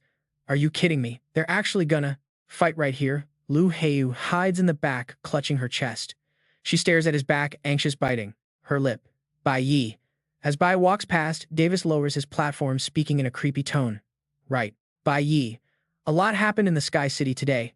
Davis glares at him, absolutely dripping with suspicion and malice. I suspect the rat who caused all this chaos is hiding right here among the fighters. They've definitely been hiding their true strength, scheming for ages. Bai completely ignores the annoying noble behind him. Even his reason for entering the tournament wasn't an accident. What do you think? Bai just keeps walking, never looking back. Suddenly, he stops for a split second. His back just screams absolute indifference to all this annoying bait. Turning half, his face toward the floating noble, Bai drops one simple line, shutting down the suspicion. I don't know anything. Sorry. Stepping toward the ring, he tosses out the perfect excuse to keep his cover. Right now, I just want to get stronger. Hearing that absolutely flawless answer, Davis just smirks. His dark smile screams pure deadly danger. Understood. He stands up straight, hands behind his back, watching Bai's back, heading to the arena, dropping a fake good luck. Once he's out of sight, Bai's eyes turn ice cold. His mind races, analyzing everything. He's definitely onto me now. This time I can't hold my power back anymore. In the distance, that massive concrete block sitting in the ruins, it officially becomes a brutal death arena. Both fighters take their positions on the stage. Bai Yi reaches out his hand in a brilliant golden magic circle, spins blindingly bright, summoning a dazzling S-rank sword. Meanwhile, on the opposite side, Gannicus starts gathering a surging current of freezing, sharp blue ice energy directly into his hands, his eyes completely empty now. There is zero panic, no fear left at all, just pure pitch black stillness, the absolute coldest gaze you will ever see. It is the look of a man pushed completely over the edge, watching his opponent brace himself. Bai Yi suddenly feels his past life memories flooding back. It brings this bitterly ironic realization. Oh, Gannicus, who would have ever thought that in this life they would be forced into the exact same arena? The past flashes by a suited official in dark glasses holding up a wanted poster, with Gannicus dead center. The soulless announcement rings out. Gannicus assassinated a Divine Clan member and fled out of fear, hiding back in his hometown, the Monjia nation. The bounty is live. The God Legion has been dispatched to hunt him down, preferably alive.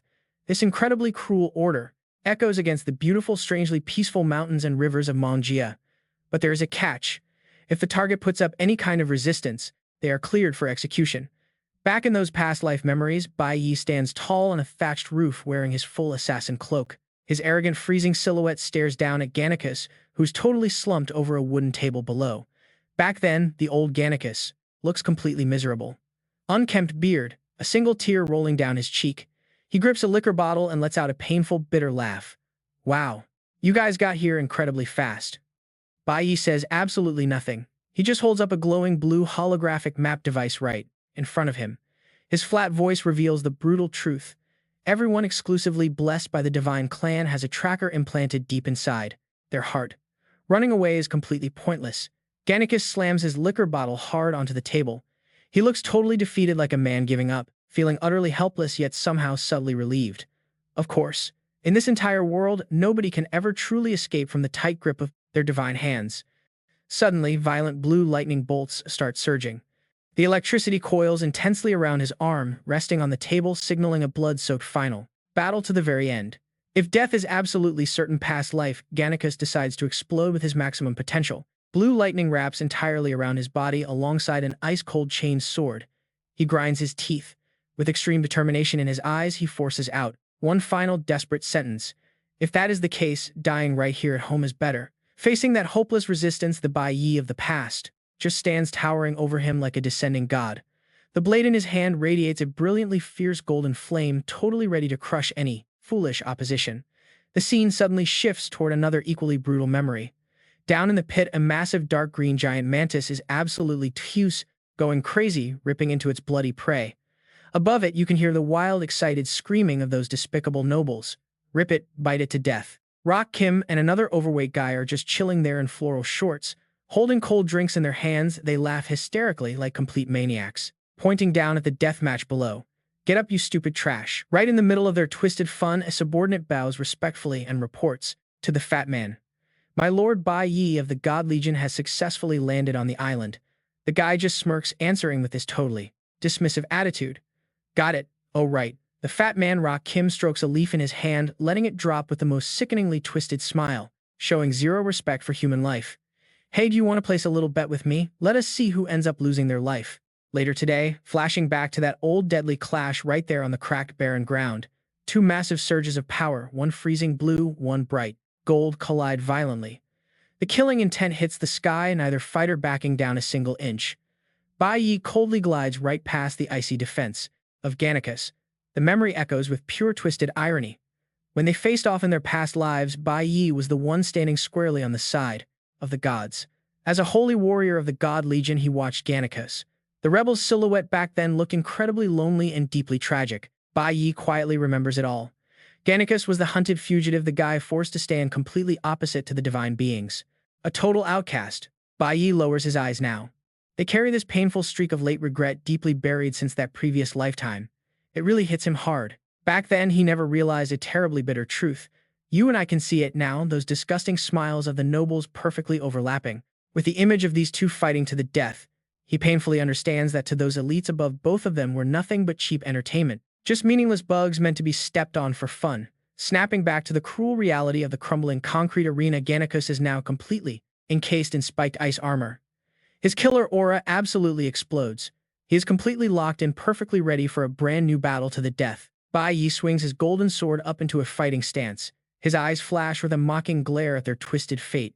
Oh, Gannicus, to think. In this life, they would both be forced again onto a stage built by those exact same gods. Standing right down below, watching the whole thing, the nobles are visibly thrilled. The two guys put their heads together, grinning maliciously like they are watching a circus animal show. Haha, this game is seriously fascinating. Up on the platform, Davis crosses his arms with a smirk. His face looks totally calm, fully enjoying this life or death theater he personally directed, failing to hide his sheer, arrogant disgust for everyone else. The fat guy Rock Kim leans forward, screaming, his lungs completely raw from the bottom. He endlessly urges his pawn on in the most cowardly way possible. Hey, get your spirit up right now and kill that country bumpkin. For me, Gannicus, the fat guy's hideous face zooms in, eyes wide and deeply evil, using a fatal weakness to force a fight, pure madness. Right. Listen, you and I are jumping right into the chaos. Think of your hometown. Gannicus grits his teeth, cold sweat pouring down his bulging forehead. Those toxic threats echo in his ears. Think of the innocent lives back in that tiny town in the Hmong kingdom. A completely sickening warning. Hearing those absolute garbage words, Bai Yi's eyes go completely dark. Deep inside him, a pure, unadulterated rage starts boiling up like an erupting volcano. He is ready to smash this entire floating city to pieces. Boom! The two blades crash together, creating a massive shockwave that splits the screen. Bai Yi bites his lip. He realizes something horrible. The rotten absolute garbage nature of these so-called gods hasn't changed one bit over the years. Not even a fraction. Sparks explode everywhere, blinding the arena. High-speed, relentless slashes tear through the wind as they violently throw themselves at each other. The terrifying impact rips up the space around them. Pouring all his strength into pressing the sword down, Bai Yi's eyes burn with pure hatred. He wants to burn the entire ruling class to ashes. In the eyes of those gods, they will forever be nothing but worthless, discarded trash. The insane collision pushes both fighters back. That sweeping force creates a blinding arc of light. They are just pathetic little bugs in their eyes. Bugs they think they can crush anytime. The shockwave from the magical explosion on the arena stage fiercely sweeps downward, destroying everything in its path. Rocks fly everywhere. That chubby guy Rockin panics, throwing his arms over his face and screaming out loud. The girl next to him also cowers. She squeezes her eyes shut and shrieks. Giving no time to breathe, Gannicus glares with killer intent, wildly swinging his massive ice-covered greatsword straight ahead. He charges in, ready to slice down with enough force to split a mountain. With lightning-fast reflexes, Bai Yi smoothly twists his body right away. He steps back, dodging the freezing blade as it barely scrapes past his face. In that exact second, Gannicus relentlessly launches another heavy fatal strike. The deadly sweep comes fast. Bai Yi uses both hands, raising his golden sword horizontally to completely block the icy blade. A huge blinding explosion. Light erupts everywhere. Taking advantage of the deadlock, the tip of Bai Yi's shoe grinds against the concrete, sparking wildly before he instantly pushes off. One heavy step, he uses the momentum to dash forward. To completely turn the tables without his sword, he launches an unbelievable earth-shattering kick forward. That absolute power whips right into Gannicus. His icy armor instantly shatters, sending frozen fragments flying into the air. But wait, this veteran fighter. He is no rookie. He quickly raises his ice-armored arm and the chained hilt of his blade blocking that crushing 1,000-pound kick at the buzzer. Now watch this, you and I are seeing a totally breathtaking deadlock. As ice shards rain down, Gannicus lets out a massive roar midair. A shattering sound echoes, his entire body erupts with brutal ice magic. Razor-sharp ice blocks instantly materialize, linking together in a deadly freezing chain formation. Those chilling chains tightly wrap right around his body. Suddenly, razor-sharp ice spears tear through the wind, launching at blinding speed straight toward Bai Yi. Bai Yi smoothly slides backward. His golden sword swings up, deflecting every single incoming attack in the blink of an eye. With a slight smirk, he coldly drops a totally flat insult. Suddenly, a gigantic crushing boulder of ice drops right from the sky, slamming down exactly where he stood. It completely destroys the ground into rubble. He bends his body for a flawless dodge. His knife-like gaze snaps upward, locking right onto his opponent. Facing that sky-high killing intent, Bai Yi's expression doesn't even flinch. Absolutely zero hesitation. He coldly drops a final mocking verdict on the whole fight. This pathetic little resistance, not nearly enough. Without giving Gannicus a single second to process that, Bai Yi takes the lead and fiercely charges forward. Attack. The blazing golden sword violently crashes down, slamming right against the frozen blade. He growls, spreading the absolute arrogance of a true rebel fighter. This is my plan. Under the terrifying pressure of Bai Yi's crushing heavyweight strike, Gannicus's face completely scrunches up in pure, undeniable, and utter agony. Cold sweat pours down, soaking his hair as he desperately braces himself in absolute struggle. A massive earth-shaking blast of magic explodes right on impact. Golden fire and blue ice violently swirl together, threatening to swallow the entire arena whole. Bai Yi's voice echoes out through the chaotic, explosive mess. It carries a sky-high ambition to make the divine race feel pure, absolute terror. A gigantic shockwave violently sweeps straight across the packed spectator stands. The panicked crowd scrambles backward, throwing their hands up for protection. A girl's hair blows wildly in the fierce wind as she fearfully whispers out, "Wow, this shockwave is insane." Meanwhile, the terrified guy standing right next to her completely panics out loud. Ice and fire are literally clashing head-on. Watching this brutal scene on the stage, the dark purple-haired girl stares wide-eyed. Sweat drips down her forehead. She cannot believe this violent reality anymore. It's just too brutal. A guy nearby yells out, "Those two are way too strong." A fierce hurricane carrying thick, blinding dust violently whips forward. It smacks right into the chubby guy Rockham. He throws his arms over his head to block it angrily, cursing out loud. Can't see anything. Nothing at all. Suddenly, piercing right through that thick wall of smoke, Bai Yi's razor-sharp golden sword violently thrusts forward. The speed is absolutely terrifying. It rips right through every single layer of the enemy's defense. Gannicus's eyes bulge in pure horror as he sharply tilts his chin right down. He stares at the sword buried deep in his chest, completely speechless. In that hazy smoke, two shadowy figures stand completely deadlocked in mortal combat. But contrary to that sky-high killing intent from earlier, Bai Yi quietly lowers his voice. He calls out his enemy's name, sounding like an invitation. "Hey, Gannicus." The distance between them is so close they can literally feel each other's heavy breathing right now. The tension is completely off the charts. Bai Yi's gaze drills deep into the soul of this cornered man, casually dropping a totally bold seed of rebellion right there. "Do you want?" His lips slightly part, whispering a secret that shatters every known rule. It completely blindsides a broken man who is just waiting to die here. Stick with me, guys, because Gannicus's pupils shrink violently. His blank, totally stunned face screams pure, absolute shock. Things just got incredibly wild. Gannicus froze. His pupils shrank, face entirely blank as pure shock washed over him. Almost instantly, a massive surge of explosive energy erupts from the golden sword. It violently blows everything away completely, masking their brief conversation. The sheer overwhelming push of this raw force forces Gannicus to slide backward. His heavy leather boots aggressively scrape against the concrete floor, tearing up a deep blazing trench of fire. The blinding sparks scorch the entire ground. He gets pushed back far, while his blue ice magic violently shatters into pieces all around him. Looking up, he spots Bai Yi hovering high in the air, already prepping for the next lethal finishing blow. Amidst the wildly swirling, magical energy, Bai Yi holds his sword right across his chest. His sharp, arrogant gaze sweeps down at the deeply struggling man below. Barely standing on shaking legs, Gannicus clutches a wound oozing thick black blood on his chest. He bites his teeth together, totally filled with panic and doubt. Why did that guy just say those things? Meanwhile, down in the stands, the slicked-hair guy excitedly points up at the arena. Gannicus is hurt. He immediately turns to mockingly poke fun at the fat guy standing right next to him. That random country bumpkin actually managed to land a hit on your divinely blessed champion, hitting a very sore nerve, the heavy set. Rock Kim completely loses his mind. Blue veins bulge on his sweaty forehead. He opens his toad mouth, roaring like a totally cornered wild beast. You useless trash. What exactly are you hesitating for? Hurry up and attack him. Pushed entirely to the brink by his master's harsh curses, and his family's lives hanging in the balance, Gannicus gathers every last bit of his remaining strength and rockets high into the air. His eyes are bloodshot and completely thick with pure hatred. He lets out an ear-piercing roar, fiercely swinging his massive icy greatsword, striking straight down at Bai Yi's head with absolute judgment power.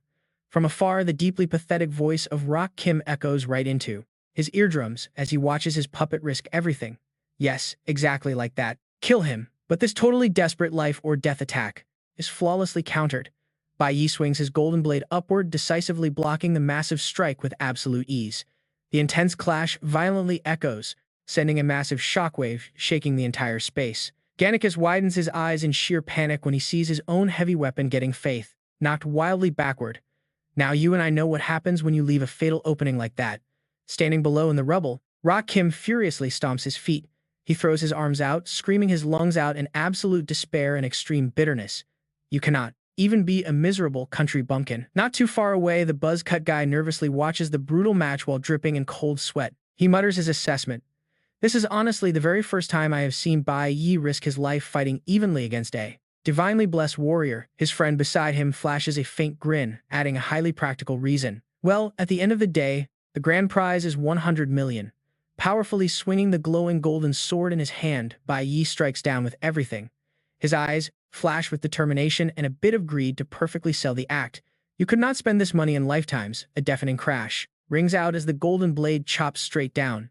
Gannicus hastily raises his heavy chain ice sword to block the brutal hit, creating a massive shockwave that violently repels everything. The overwhelming crushing force from the slash forces Gannicus to slide entirely backward. The tips of his boots tear right through the concrete floor, leaving two long dragging trails of bright sparks. With intense difficulty, Gannicus finally manages to stand. Freezing smoke billows thickly from his badly shattered and cracked ice armor. He looks absolutely miserable right now. Down below in the wildly cheering stands the buzz-cut guy, points excitedly, screaming in total joy like he is the one fighting. He actually pushed Gannicus right to the very edge of the arena. His friend clenches his fists, happily cheering along. Bai Yi definitely has the upper hand, not letting this opportunity slip away. Bai Yi dashes forward like a lightning bolt. With cold, sharp eyes locked onto the target, he roars internally, totally cornering his opponent. Launching a full power strike at shadowless speed, Bai Yi slices right through his enemy. A razor-sharp slash violently tears through the space, breaking the ice armor and leaving a fatal golden glowing mark dead center on Gannicus's chest.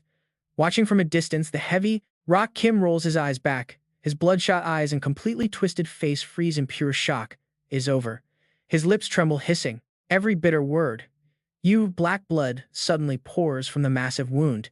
Gannicus seems to lose all his strength. His body wobbles, collapsing heavily forward, while Bai Yi maintains his stance, tightly gripping the sword that is deeply impaled into Gannicus up on the high viewing platform. Davis keeps his completely stone-cold expression. His lifeless eyes coldly watch the match unfold like he is just viewing some incredibly cheap entertainment. But before anyone can even celebrate you, and I know it is never that easy, Bai Yi suddenly furrows his brows, realizing something is very wrong.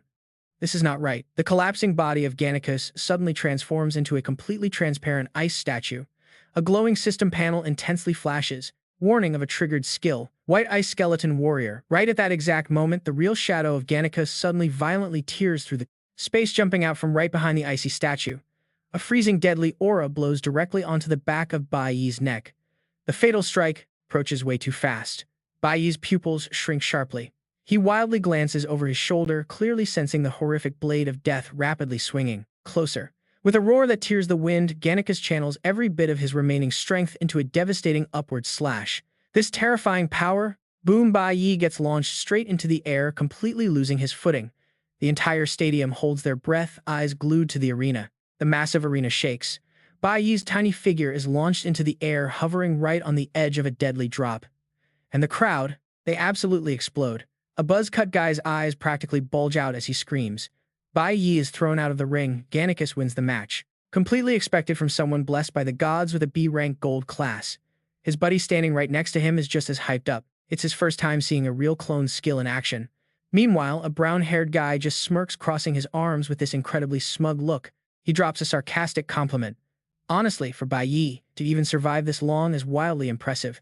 The group of annoying kiss-ups behind him immediately start agreeing. Yeah, exactly. And suddenly that heavy guy, Rock Kim, looks like he just came back from the dead.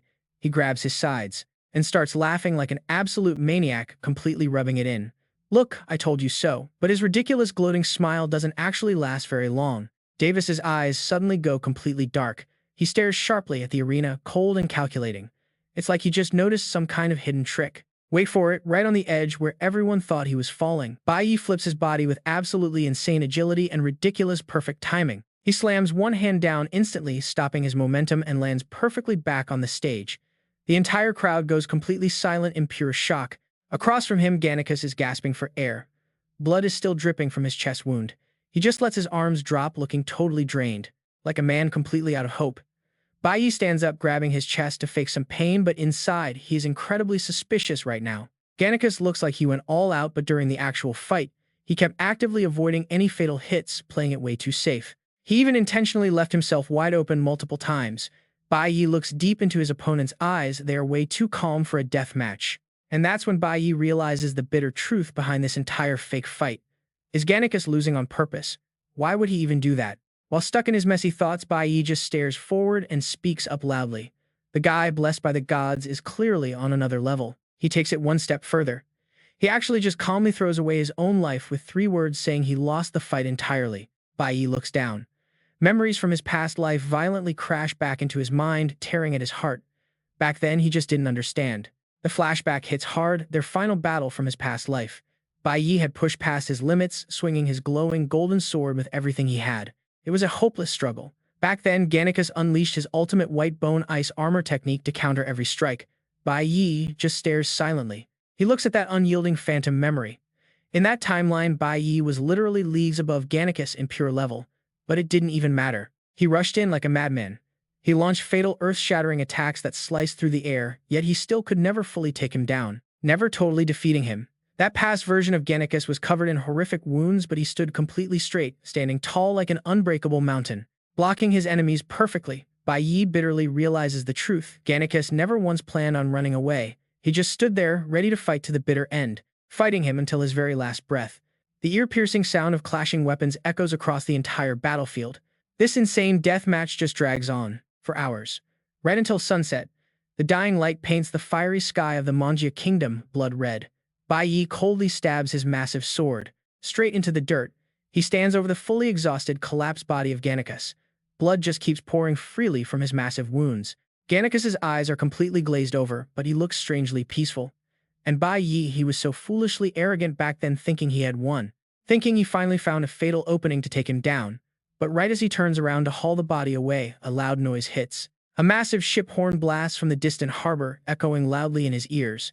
Bai Yi's eyes instantly shrink in pure, terrifying realization.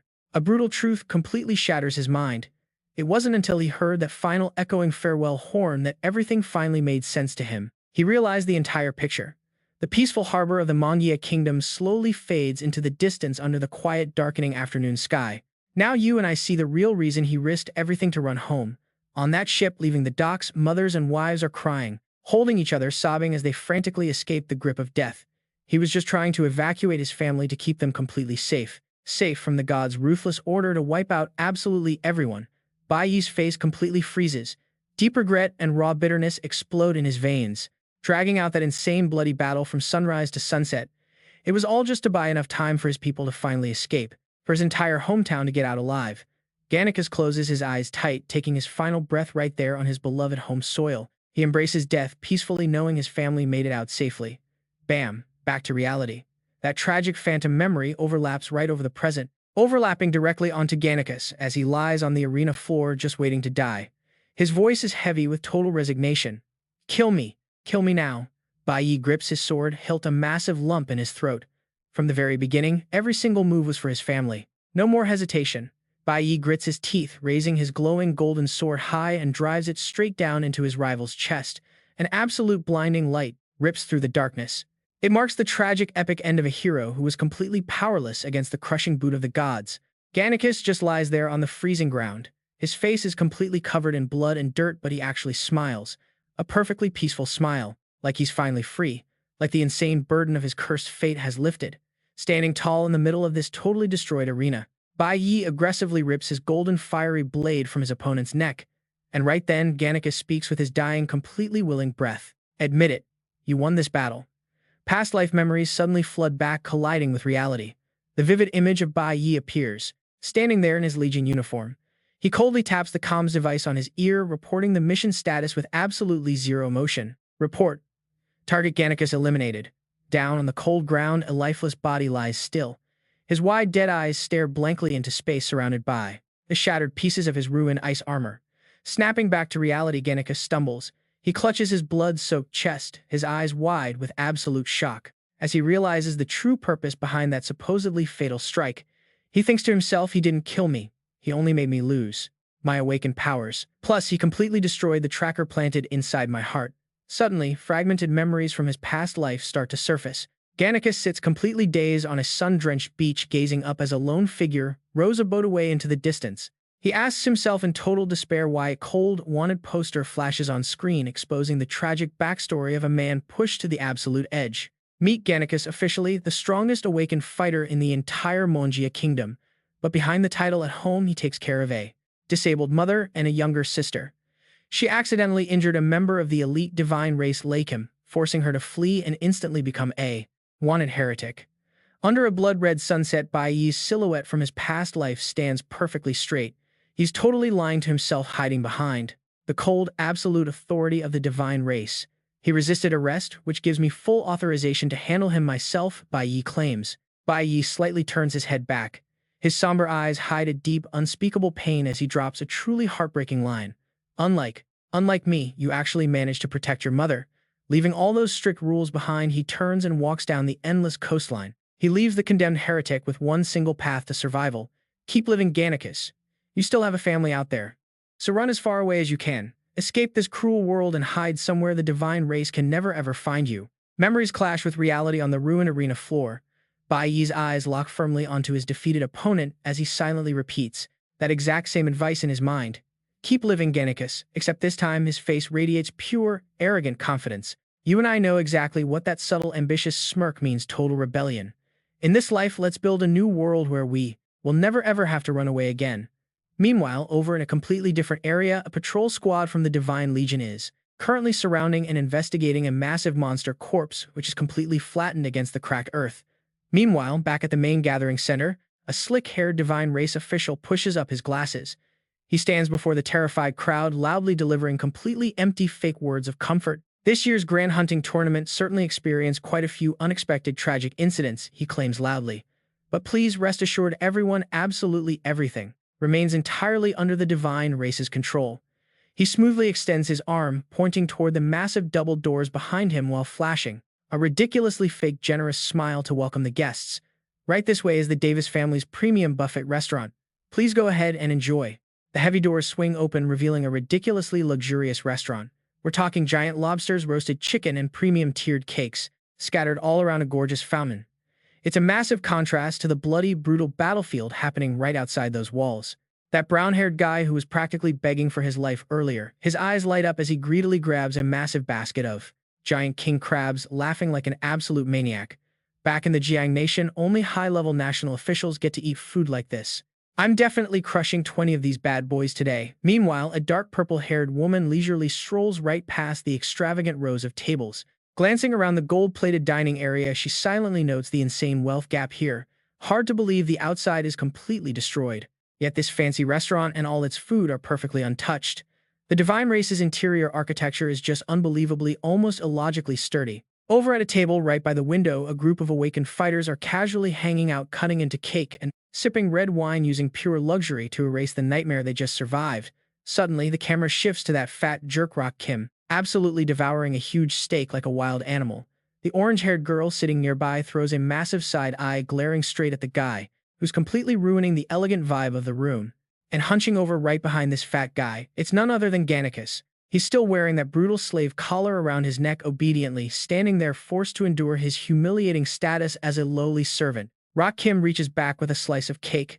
His arrogant face twists into a sickeningly mocking charitable smile as he tosses a scrap to his subordinate. "Here's your reward for today."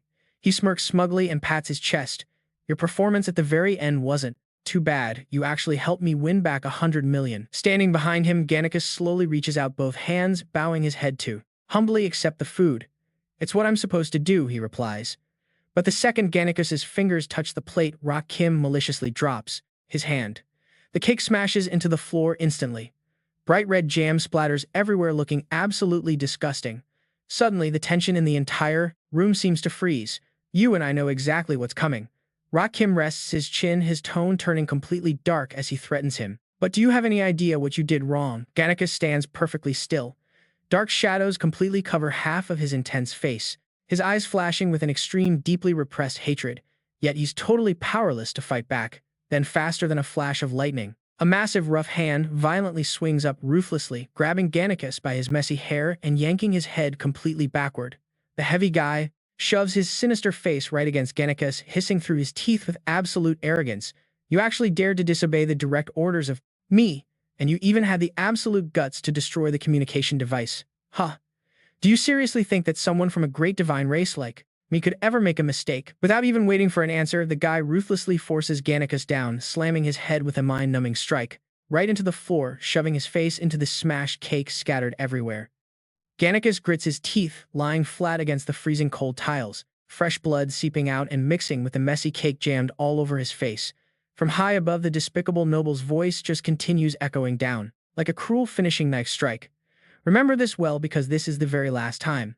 The heavy guy Rock Kim brings his totally vicious face close, his eyes rolling back to reveal terrifying bloodshot veins, hissing an absolutely cowardly threat right through his gritted teeth. "Just think carefully about your little sister." Pinned flat against the floor, Gannicus has his face smashed right into the ruined cake.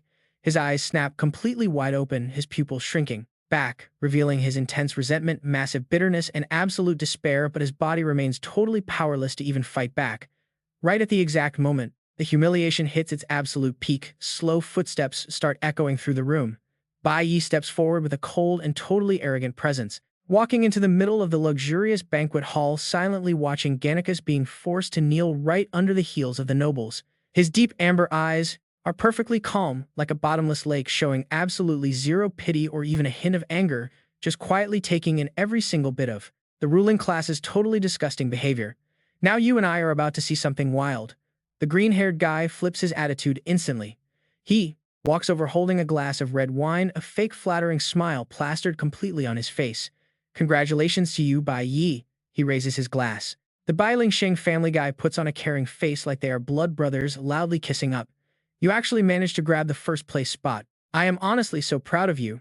Bai Yi slightly shifts his gaze casually, watching him put on this act, his face keeping that exact same emotionless look, quietly waiting to see how he tries to clear his name.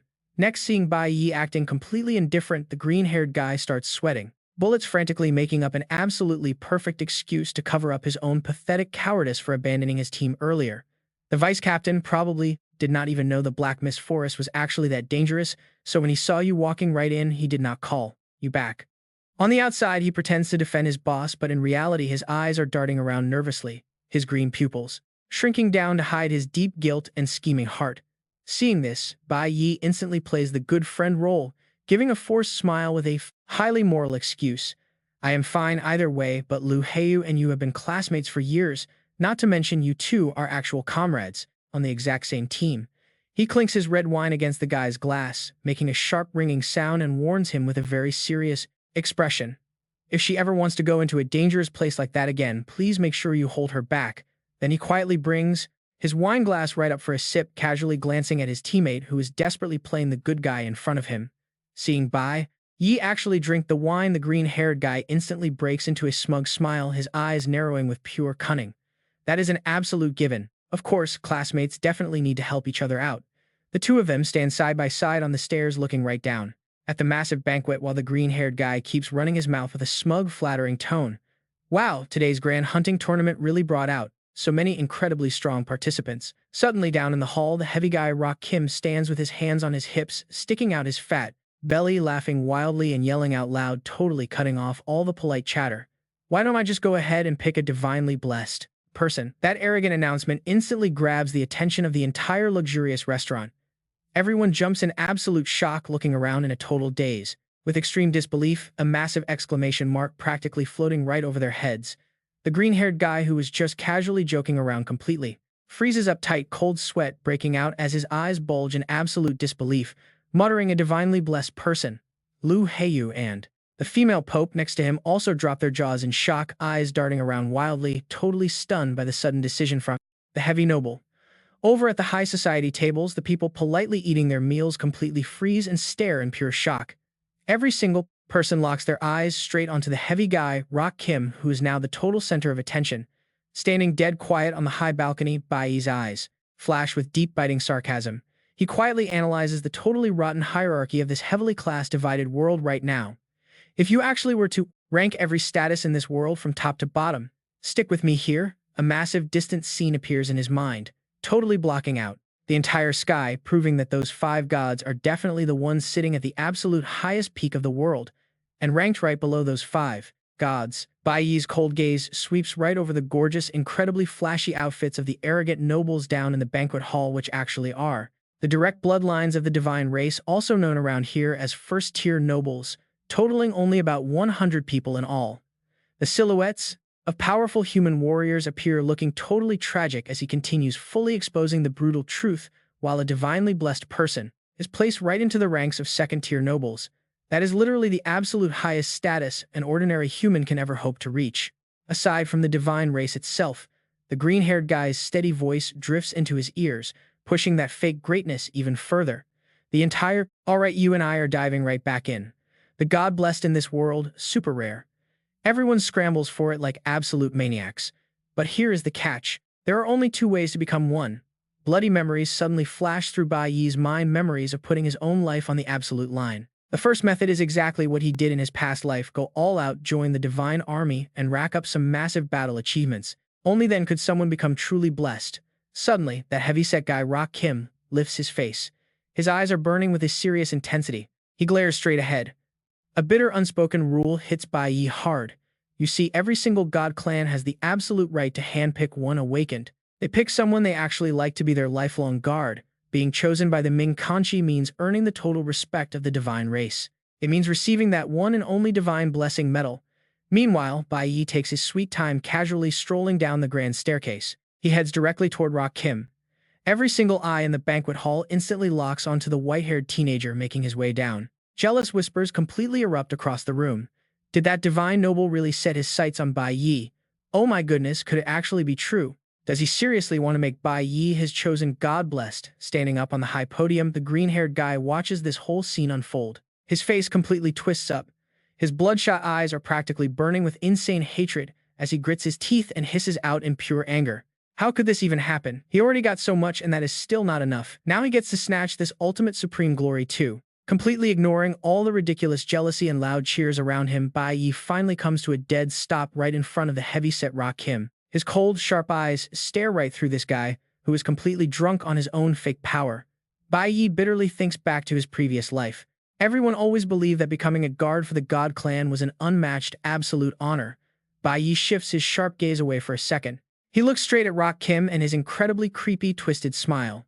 Bai Yi's thoughts turn totally dark. What if the divine noble you end up with is actually a filthy pervert? The brutal memory of Gannicus kneeling down, head slumped in a massive pool of blood, flashes violently in his mind. If that happens, your entire life becomes a complete, never-ending nightmare you can never escape. Right then, 2 underlings standing in sharp suits step up. They stand right behind Rock Kim, frantically waving their hands to remind him of reality. Wait, boss, you already have your own god-blessed person, remember? Did you completely forget every single one of us can only ever bless one person? His massive ego taking a hit, Rock Kim spins right around. He furiously screams right into his underlings' faces. You guys are the real idiots here. He sticks his nose way up in the air, looking insanely arrogant. He proudly announces his big reason. My little sister has not picked anyone yet. I came all the way here just to help her choose her blessed. Hearing this absolutely wild excuse, Davis stands quietly in the back. His face stays icy and completely calm, showing absolutely zero interest in this whole mess. He treats it like a totally pathetic joke. Rock Kim turns back to face Bai Yi, throwing him a super arrogant sneer. Do you even know? Honestly, just looking at you makes me sick. He narrows his tiny eyes, flashing a totally evil smirk right at Bai Yi and his totally emotionless face. Your eyes especially. They seriously make me want to punch you. The heavy guy shrugs his shoulders, closing his eyes like he feels super bad about it. But then boom, he suddenly points his finger straight ahead, loudly declaring his victory for everyone to hear. I am choosing her to be the one. The chosen, God blessed. Now you and I have to see this. The noble completely bypasses Bai Yi, pointing his chubby finger straight at Lu Heyu, petrified. This insane plot twist totally blindsides Lu Heyu.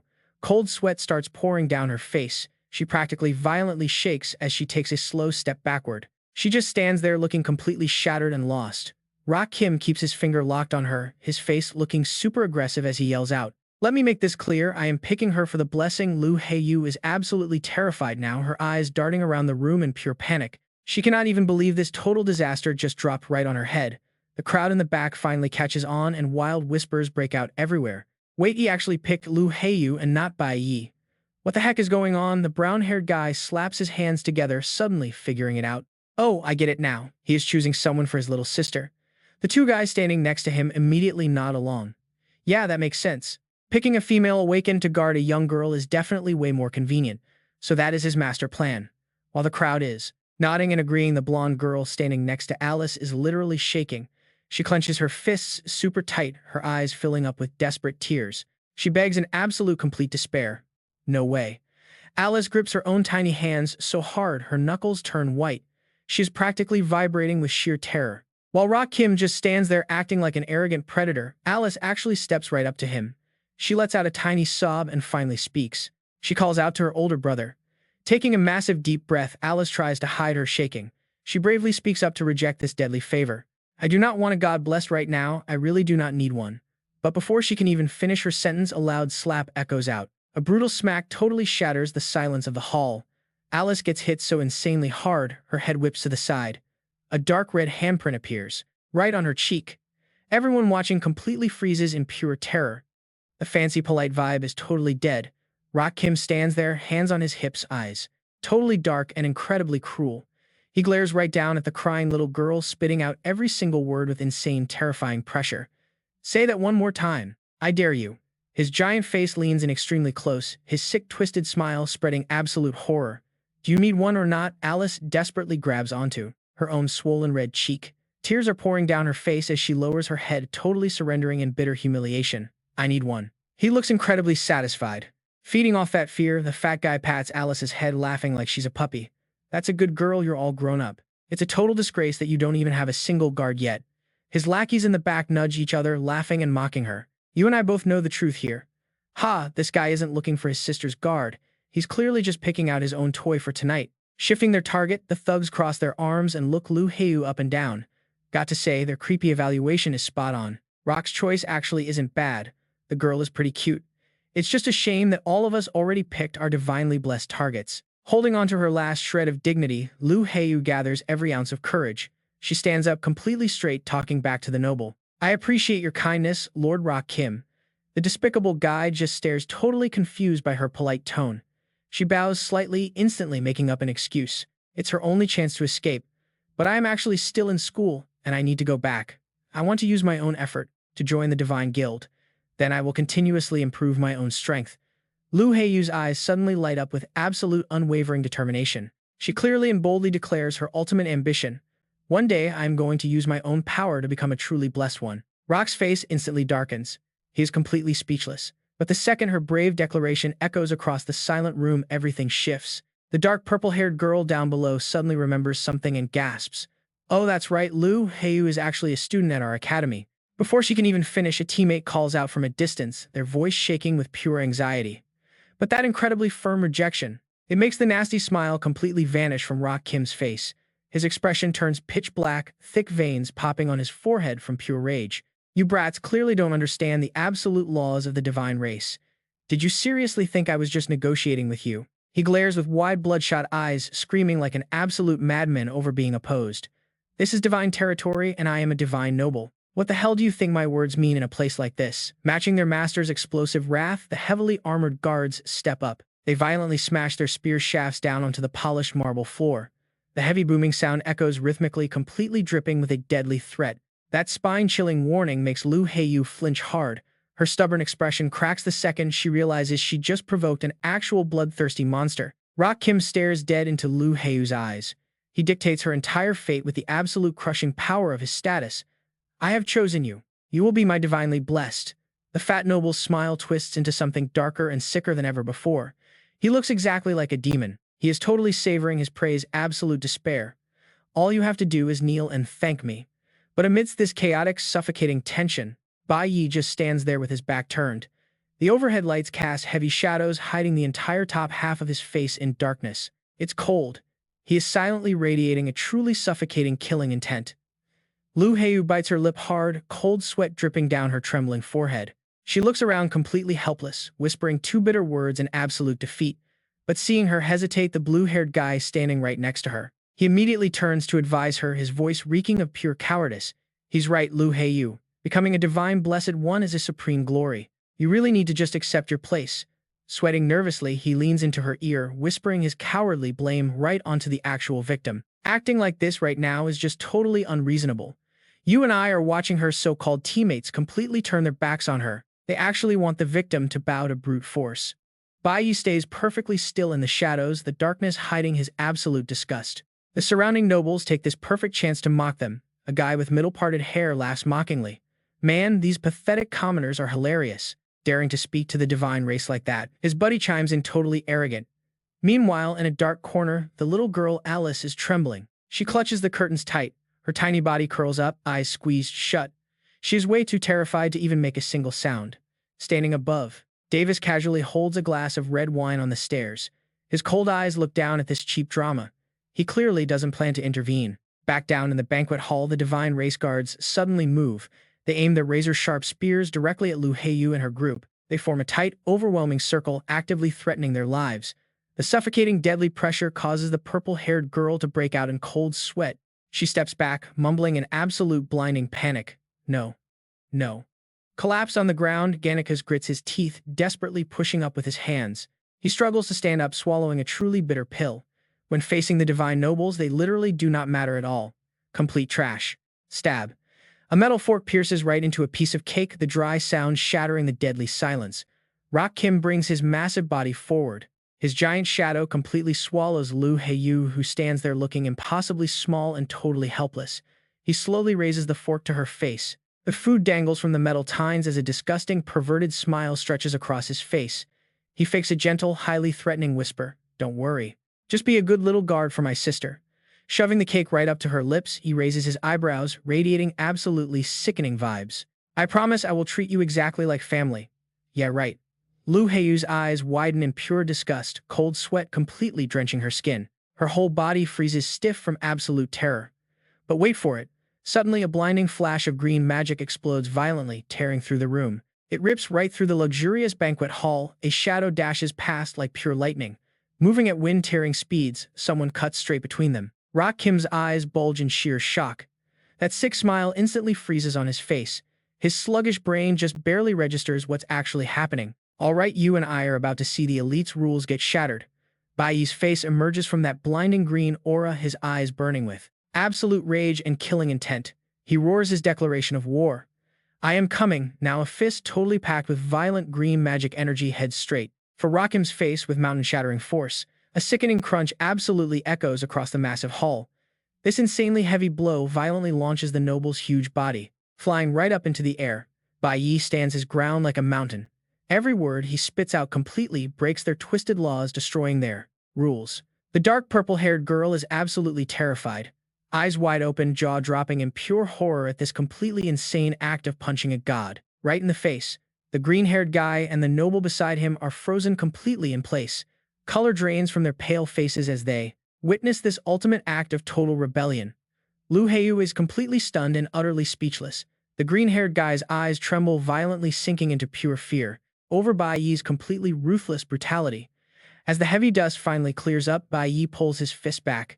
His sharp dagger-like gaze locks tightly onto his squirming prey. That vibrant green magic energy is still burning fiercely all around his powerful body. The heavy fat body of Rakim slams hard onto the floor. He violently rolls over in an incredibly pathetic and miserable state. The massive impact makes him slide aggressively across the smooth, polished marble. The crazy shockwave from that punch actually sends him flying dozens of meters away, leaving a totally terrifying long trail right through the middle of the banquet hall. Without even letting his enemy breathe, Bai Yi leaps down from above. His eyes are burning with the fierce wrath of a demon god. His killing intent completely locks onto the fat guy below. Smack! He delivers another absolutely brutal slap, whipping straight into the swollen face of that cowardly noble. One single downward strike totally shatters the pride of the ruling class. Lying defeated on the ground, Gannicus drops, his jaw open. His pupils tremble nonstop, muttering out loud in total shock and absolute disbelief. That guy has totally lost his mind. The scene flashes suddenly back to the exact moment in the arena. Right when the heavy swords of Bai Yi and Gannicus are fiercely clashing, Bai Yi's voice rings out completely calm and steady. "Hey, Gannicus."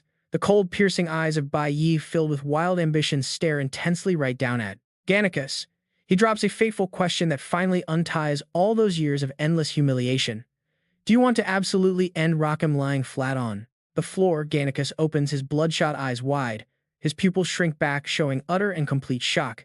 His soul shakes to the core as he blurts out a single word. "Him." Under the exploding green light, Bai Yi's magic-wrapped fist smashes down like a sledgehammer, striking straight into the pathetic noble. Bai Yi's eyes flare up with absolute furious rage and overwhelming killing intent. His pressure is so incredibly oppressive that it makes everyone nearby terrified. They actually wonder, is he seriously going to kill Kim? The fat, disgusting face of Rakim is now completely covered in blood. He frantically screams until his throat tears, snot and tears run down his pathetic face as he begs, "Save me, somebody please, save me." But that completely pathetic plea is instantly silenced by another brutal punch swinging through the air. It completely shatters the evil noble's mouth.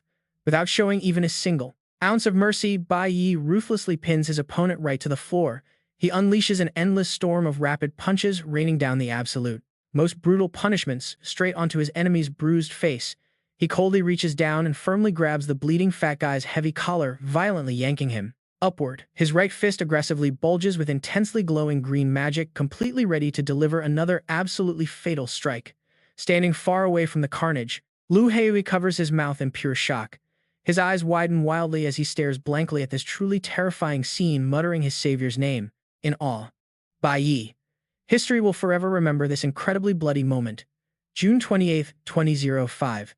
The sacred anniversary of the divine ruling elites.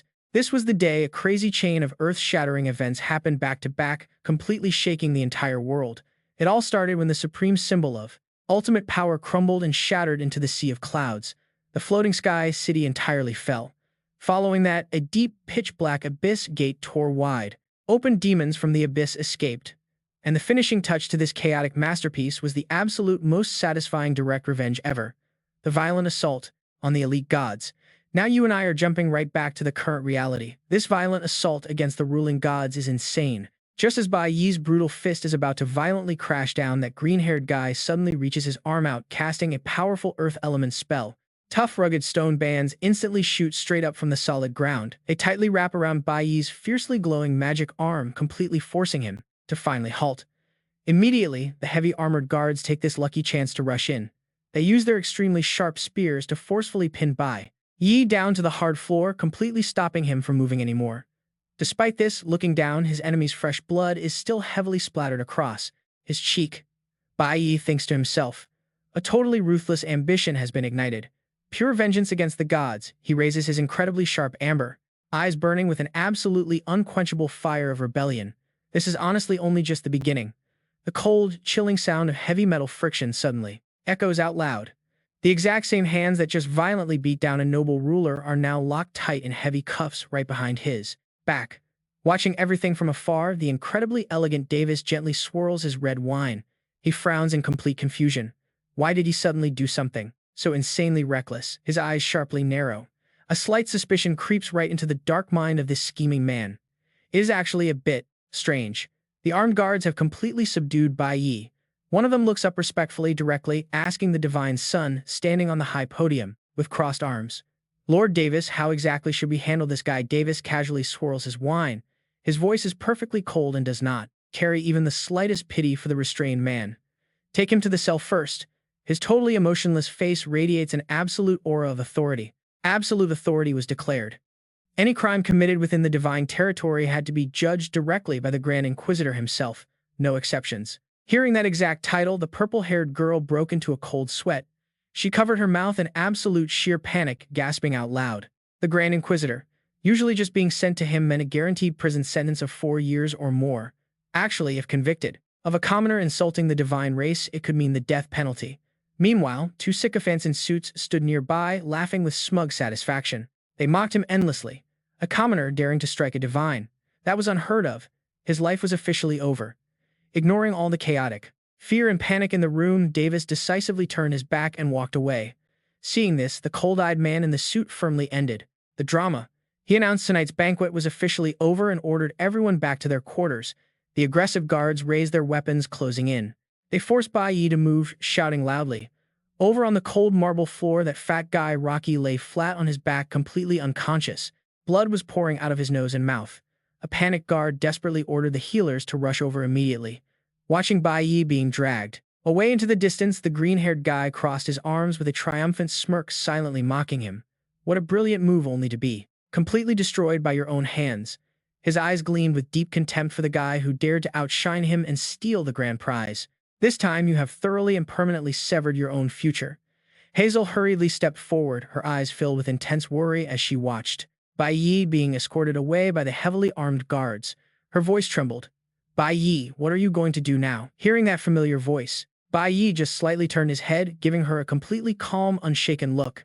Surrounded by a forest of sharp spears, he just casually and confidently raised his tightly shackled hands high into the air, giving a careless, arrogant little wave. Catching that subtle signal from him, Hazel's eyes widened in absolute shock. Her mind flashed back to the image of Bai Yi exploding with emerald magic to punch that fat guy earlier. Wait, was that hand gesture telling her to just relax and not worry? Her face went blank as a million racing questions flooded her mind. What did he even mean by that? Bai Yi, why did you actually do all of this? Watching Bai Yi's perfectly straight back as the rough guards violently shoved him forward with angry shouts, Hazel felt a deep ache. Even now, he still didn't care to worry about himself at all. All right, stick with me because the plot thickens. Night fell. At 7 p.m. on June 28th, inside the incredibly lavish high-end VIP guest room of the divine race, a blood-soaked tray of medical tools and rubbing alcohol sat neatly on a table. Suddenly, a vicious ringing slap landed right across the small nurse's face, sending her crashing down with fresh blood dripping from her lip. The fat guy Rocky stood glaring furiously. Ignoring the terrified nurse, cowering on the floor, he roared to assert his dominance. You stupid wretch, do you not know how to be gentle? His flabby face was now plastered with bandages, his nose stuffed tight with messy cotton. He ground his teeth together, swearing like a total maniac. Damn it all. He angrily spun around sharply, questioning his massive bodyguard Gannicus, who was standing there quietly like an empty, soulless shell just behind him. Tell me exactly where that little animal is locked up right now. With his narrowed eyes heavily bloodshot, the fat guy hissed out every incredibly venomous word. In my entire life, I have never ever suffered such bone-deep humiliation. Meanwhile, way down in the freezing cold pitch-black dungeon of the awakened holding cells, Bai Yi sat casually cross-legged with his eyes closed, just resting his mind. At the exact same time, the fat guy's voice echoed with pure hatred. That brat is going to be locked in there all night, right? The prison guard standing outside the iron bars answered respectfully. Yes, sir, tomorrow he will be transferred to the holy heavenly prison. This place hasn't been used in over 10 years. I didn't expect the equipment to still be this pristine. The guard bragged smugly. All the suppression bars in here are forged from the absolute toughest black magic crystal. Even an S-rank weapon couldn't hope to leave a scratch on it. Hearing that, his teammate nearby chimed in to explain. Well, it is a divine race prison after all. The standards are easily on par with the heavenly prison. While the 2 guards were busy showing off the heavy metal, elevator doors were suddenly smashed from the outside, followed by an incredibly crude and insane roar. Open the damn door. As the elevator slid open, Rocky's heavily bandaged, raging face immediately appeared, glaring aggressively at them. The guards jumped in sheer panic and cried out, "Oh, it's Lord Rocky. Quickly open the gates for him." The moment it opened, the fat guy puffed up his cheeks and charged straight and violently, shoving the blocking guards aside. "Let me through. I need to find that little animal right now." "Lord Rocky, wait." The fat guy's heavy footsteps pounded against the dungeon floor as he rushed straight to the cell where Bai Yi was still, sitting perfectly relaxed like nothing happened. "We are about to see something wild." From the darkness, Bai Yi slowly opened his piercing, icy cold eyes, cutting like a razor blade right through the fool, delivering himself to his door. Rocky frantically gripped the pitch-black iron bars, his wildly bulging eyes glaring as he roared viciously into the teenager's face. "Bai Yi, do not delude yourself into thinking you actually have the upper hand here." The fat guy smugly patted his own chest, spitting out the trashy judgments of a corrupt elite. "I will forever be a noble divine being, while you will soon be sentenced to death and publicly beheaded." His twisted, ugly face pressed hard against the iron bars, his foul mouth spewing his absolutely disgusting ambitions. "But don't you dare dream I will let you die an easy death. Before you finally croak, I will make you taste the ultimate psychological torture." The fat guy just kept rambling about his despicable, dirty tricks. "I know exactly how close you are with that little girl, Lu Heiyu, so I went ahead and ordered my men to escort her straight to my bedroom." Hearing this sick threat, Bai Yi slowly pushes off his knees and stands. Outside, Rock Kim grips the iron bars with his chubby hands, laughing like a total maniac, showing his true twisted colors. "Even if you drop to your knees and beg me right now, it's entirely useless. Tonight I am going to utterly ruin the one thing you care about most." His wide mouth roars in pure madness, his harsh voice echoing off the cold dungeon walls. "You really have absolutely no idea, do you, just how terrifying the consequences are when you mess with me?" Facing this absolute lunacy, Bai Yi doesn't even flinch. He just calmly steps forward. His eyes lock onto the guy like he's looking at absolute scum. "Of course I know, but it's pathetic trash like you who never seem to realize that even right up until your dying breath, you will never actually recognize your own sins." The corner of Bai Yi's mouth twitches up into a very cold, mocking smirk, completely overflowing with deadly intent. "That is exactly why I never plan on stopping anyway." Bai Yi's incredibly steady right hand reaches straight out. He tightly grips the black magic crystal bars, literally the hardest material in the world, and drops a gravity-defying challenge. "So, let us test that theory." This sudden impossible move seriously startles Rock Kim. The guy panics, stumbling backward half a step, completely on edge as he stares at the madman inside the cage. Cold sweat drips down his face. The fat guy's eyes bug out, stuttering, "You," ignoring the indestructible material. A brilliant golden magic aura completely explodes entirely, wrapping around Bai Yi's body. His amber eyes flash with the crushing pressure of a true king. "Open your eyes and watch closely. Let's see who ends up kneeling and begging first tonight." Meanwhile, all the way up on the ultra-luxurious top floor of the floating Sky City Hotel at exactly 9 p.m., a squad of men in black suits deliver a freezing, totally oppressive order. "Please come with us right now." Lu Heiyu just sits there blankly on the couch, gripping an insanely fancy gold-plated letter in her hands. She bitterly reads over the absolutely ridiculous words written inside. It is an official invitation to become Alice Kim's newly blessed saint. Seeing this, her purple-haired friend immediately calls out, "Does this whole sketchy title awarding ceremony seriously have to happen tonight?" She furrows her brow, clearly trying to push back and find a solid excuse to get them out of this incredibly shady situation. "And why do you guys have to drag her straight to the divine family's private residence anyway? Shouldn't a prestigious ceremony like this be held out in public for everyone to see?" But the two heavily armed guards just keep their faces entirely deadpan, their emotionless voices instantly shutting down any attempt at resistance. "This is a direct order from the divine family itself. We absolutely cannot afford to disobey it. We are still inside Sky City after all. Please do not make this difficult." Lu Heiyu squeezes her eyes shut tightly, biting her lip to swallow all her bitter frustration and absolute helplessness deep down inside. Giving up, she finally accepts her fate. "Understood.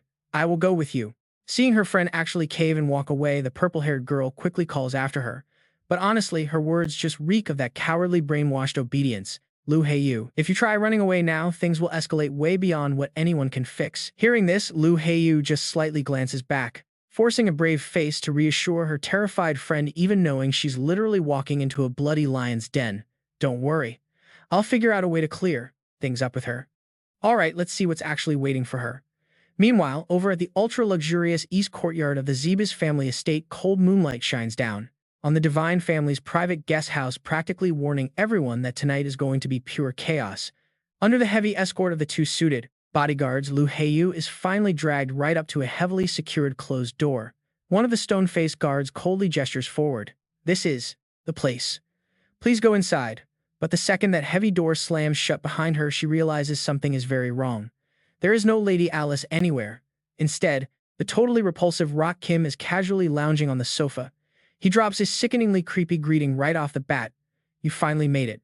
Lu Heiyu immediately frowns her sharp eyes, scanning the suspiciously empty room as she stays highly alert. She completely skips the small talk. Where exactly is Alice? Supposed to be totally ignoring her perfectly valid question, the fat guy just adjusts his loose bathrobe, lazily swirling a glass of red wine with an absolutely disgusting Tyvo, skin-crawling smirk on his face.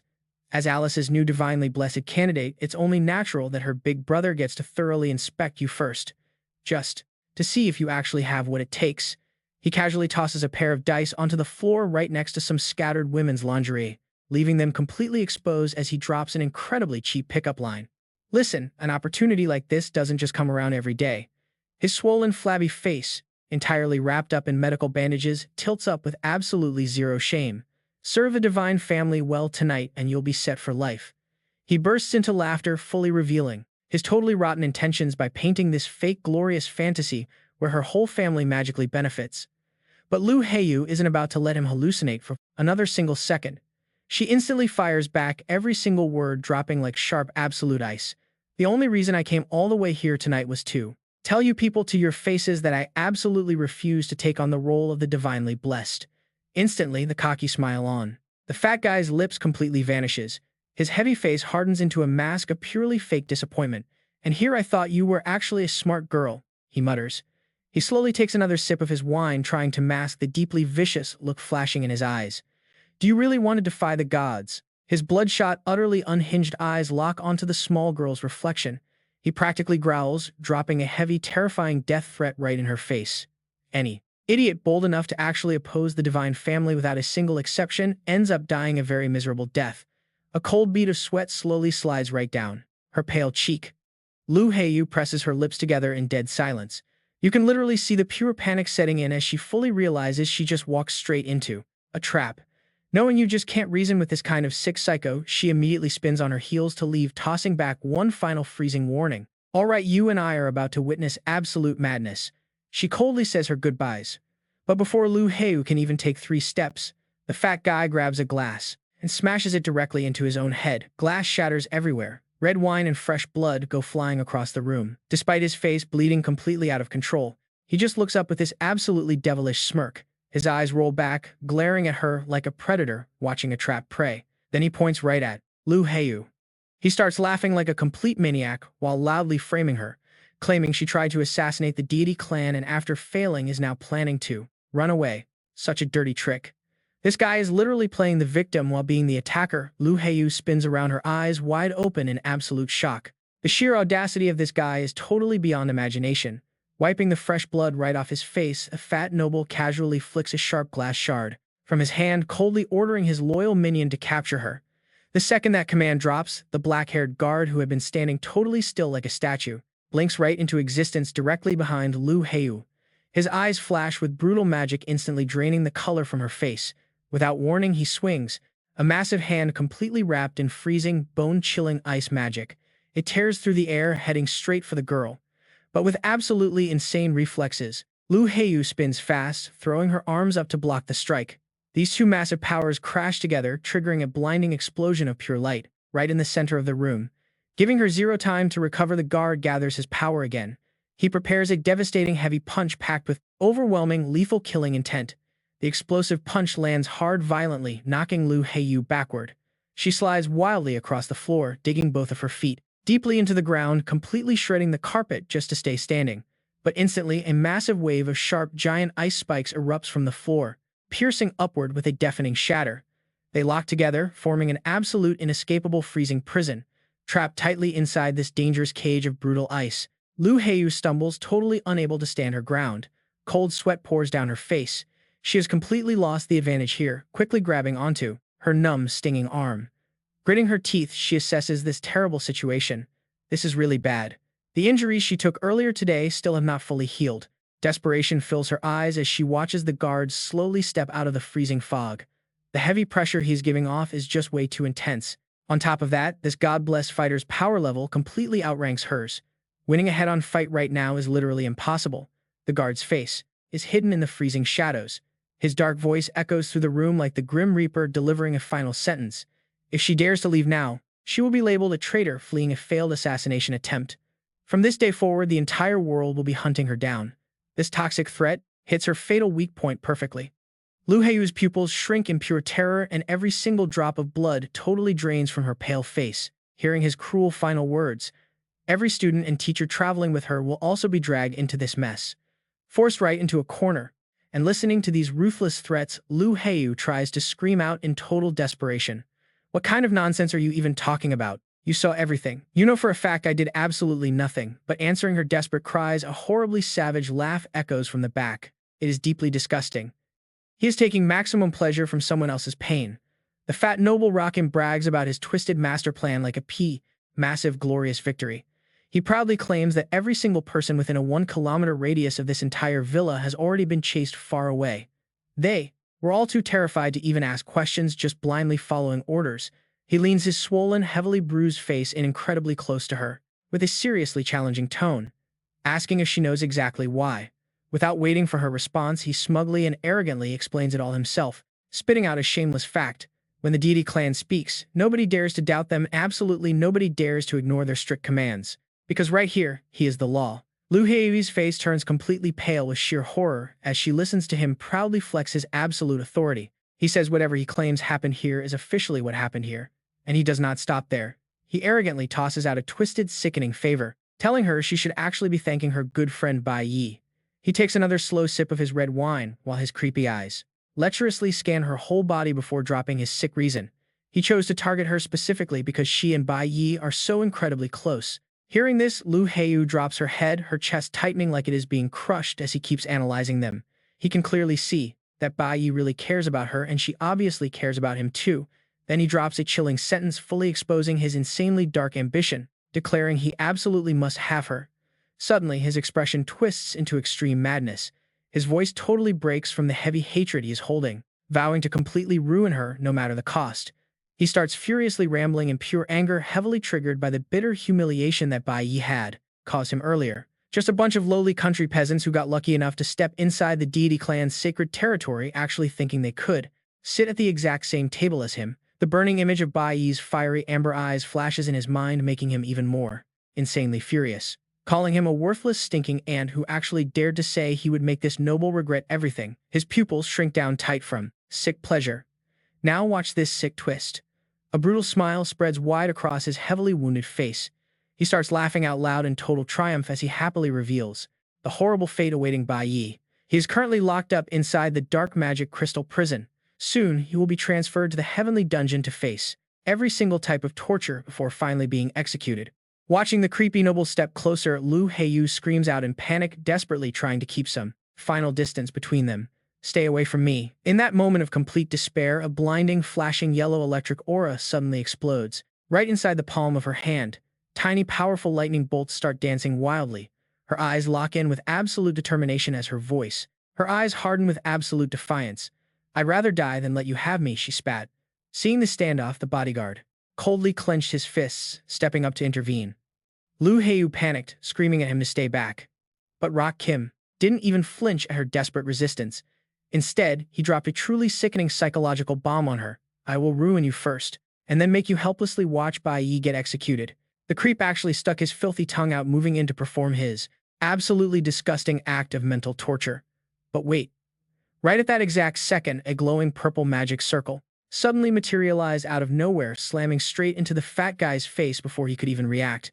The system panel popped up: skill, Star Mage class, Earth's starry surge. Instantly, the ground right beneath their feet cracked wide open and a massive column of energy violently erupted from the floor, launching the villain into the air. He smashed right into the back wall, triggering a massive explosion. The bodyguard barely landed on his feet, staring in pure shock at the smoking villa wall where the blast had just ripped through. Lu Heiyu was stunned, turning around in complete disbelief at the scene unfolding right in front of her. In a heartbeat, all her fear and absolute despair were replaced by overwhelming choking relief. The tears started falling totally out of her control. Suddenly, a blazing red blade sliced right through the ice cage, trapping her like it was made of paper. The ice shattered into a million tiny pieces, Through the massive gaping hole in the wall, a figure wrapped in glowing, mysterious purple mana stepped through. He looked absolutely majestic, descending just like a literal god.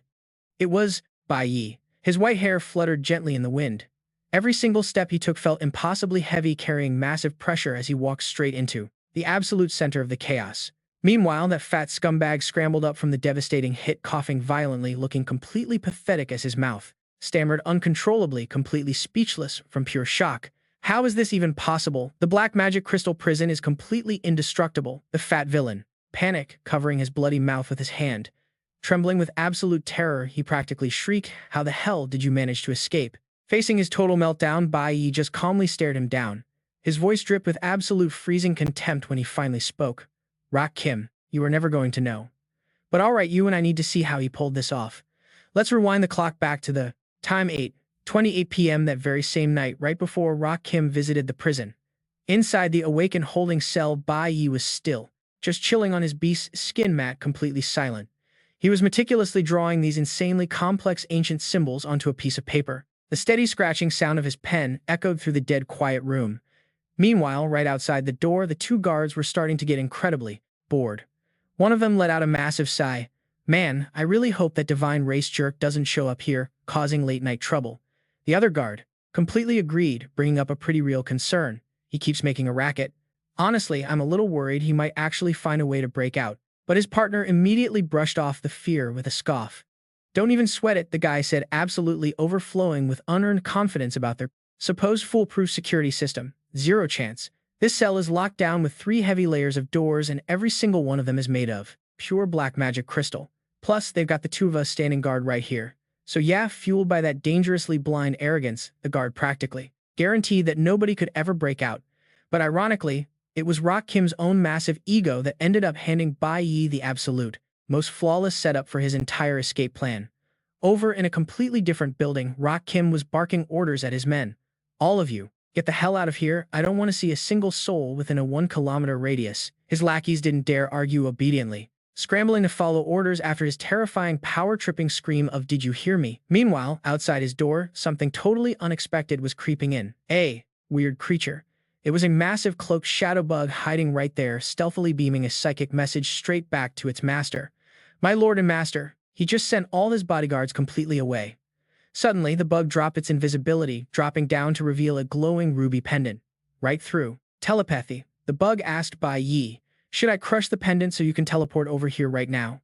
Back in his cell, Bai Yi stayed completely calm.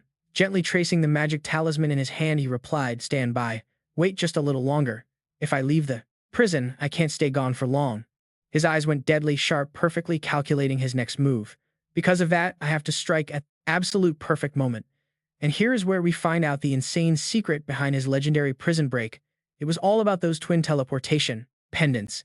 As he mentally explained, every single top-tier artifact in this entire world can only be refreshed a maximum of 4 times total. He flashed back to his insane grinding sessions. "Back at the academy, I cleared the Spirit Jade Demon Cave 20 times, successfully looting all 4 refreshed pendant pairs." Memories of his sweet mother rushed back. He had burned the first pair just to save her, and before he left, he secretly left her a second pair. Now tightly gripping the final 2 pendant sets in his hand, his eyes burned with pure determination. "I only have these last 2 pairs left. We've got exactly 1 shot at this."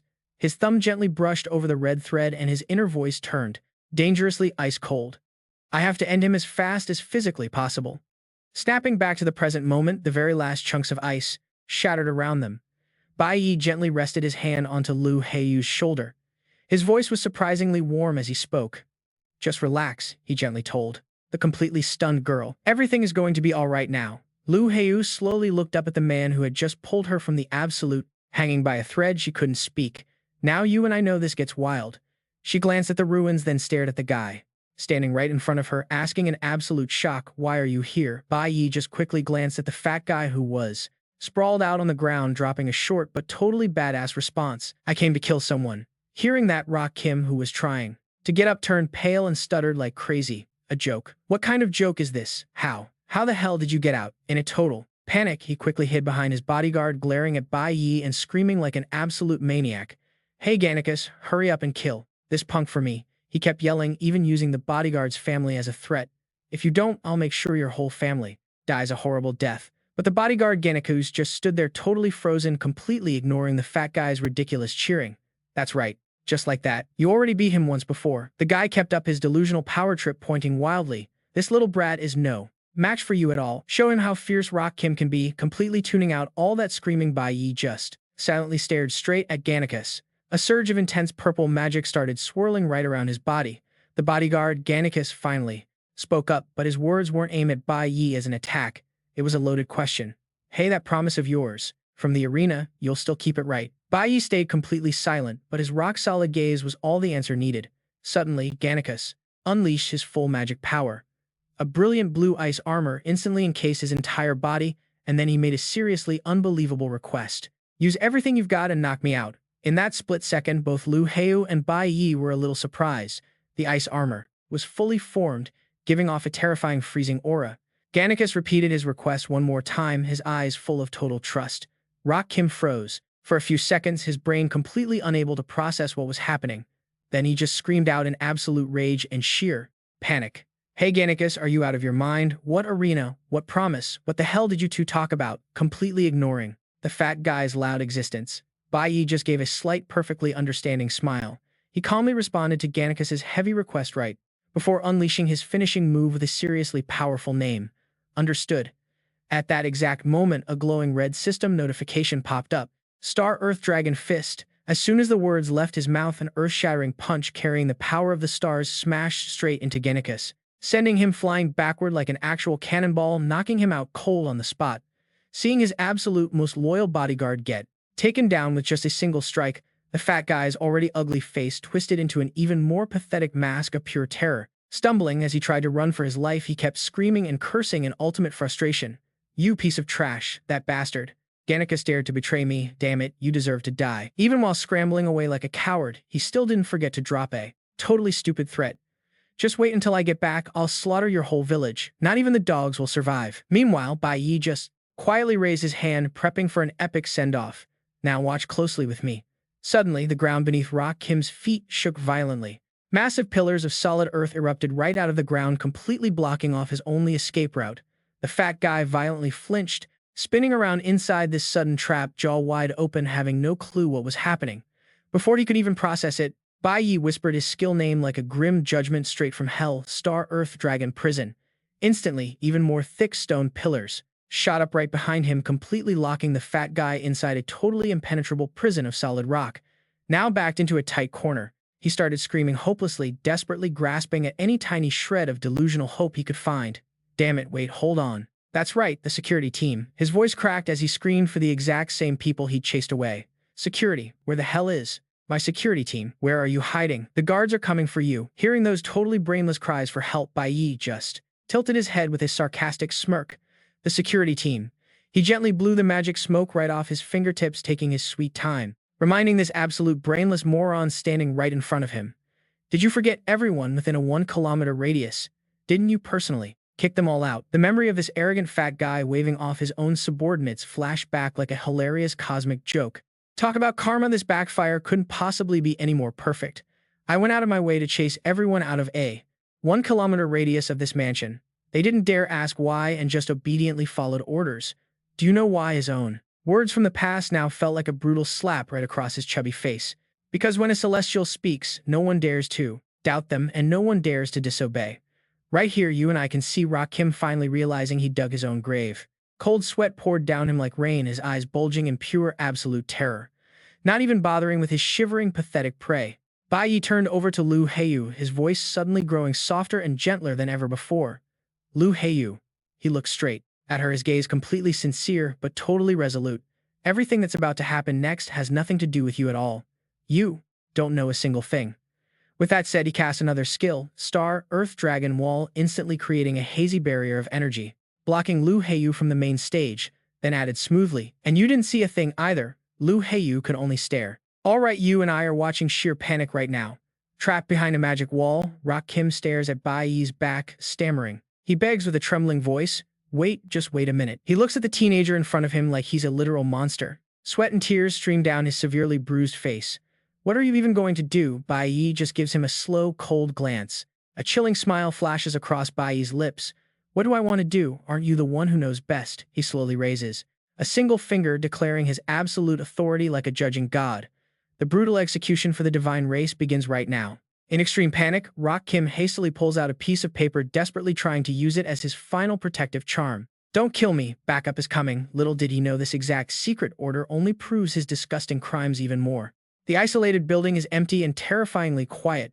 The fat guy just breaks down, tears streaming everywhere as he mumbles hopelessly. You absolutely cannot escape from this. Seeing that logic completely fails, he suddenly switches his tactic to a pathetic mix of threats and bribes. Think of that little girl, release me right now. He violently reaches his hand out of the thick iron bars, begging in the most pitiful way possible. I guarantee I'll let you go. I won't press charges.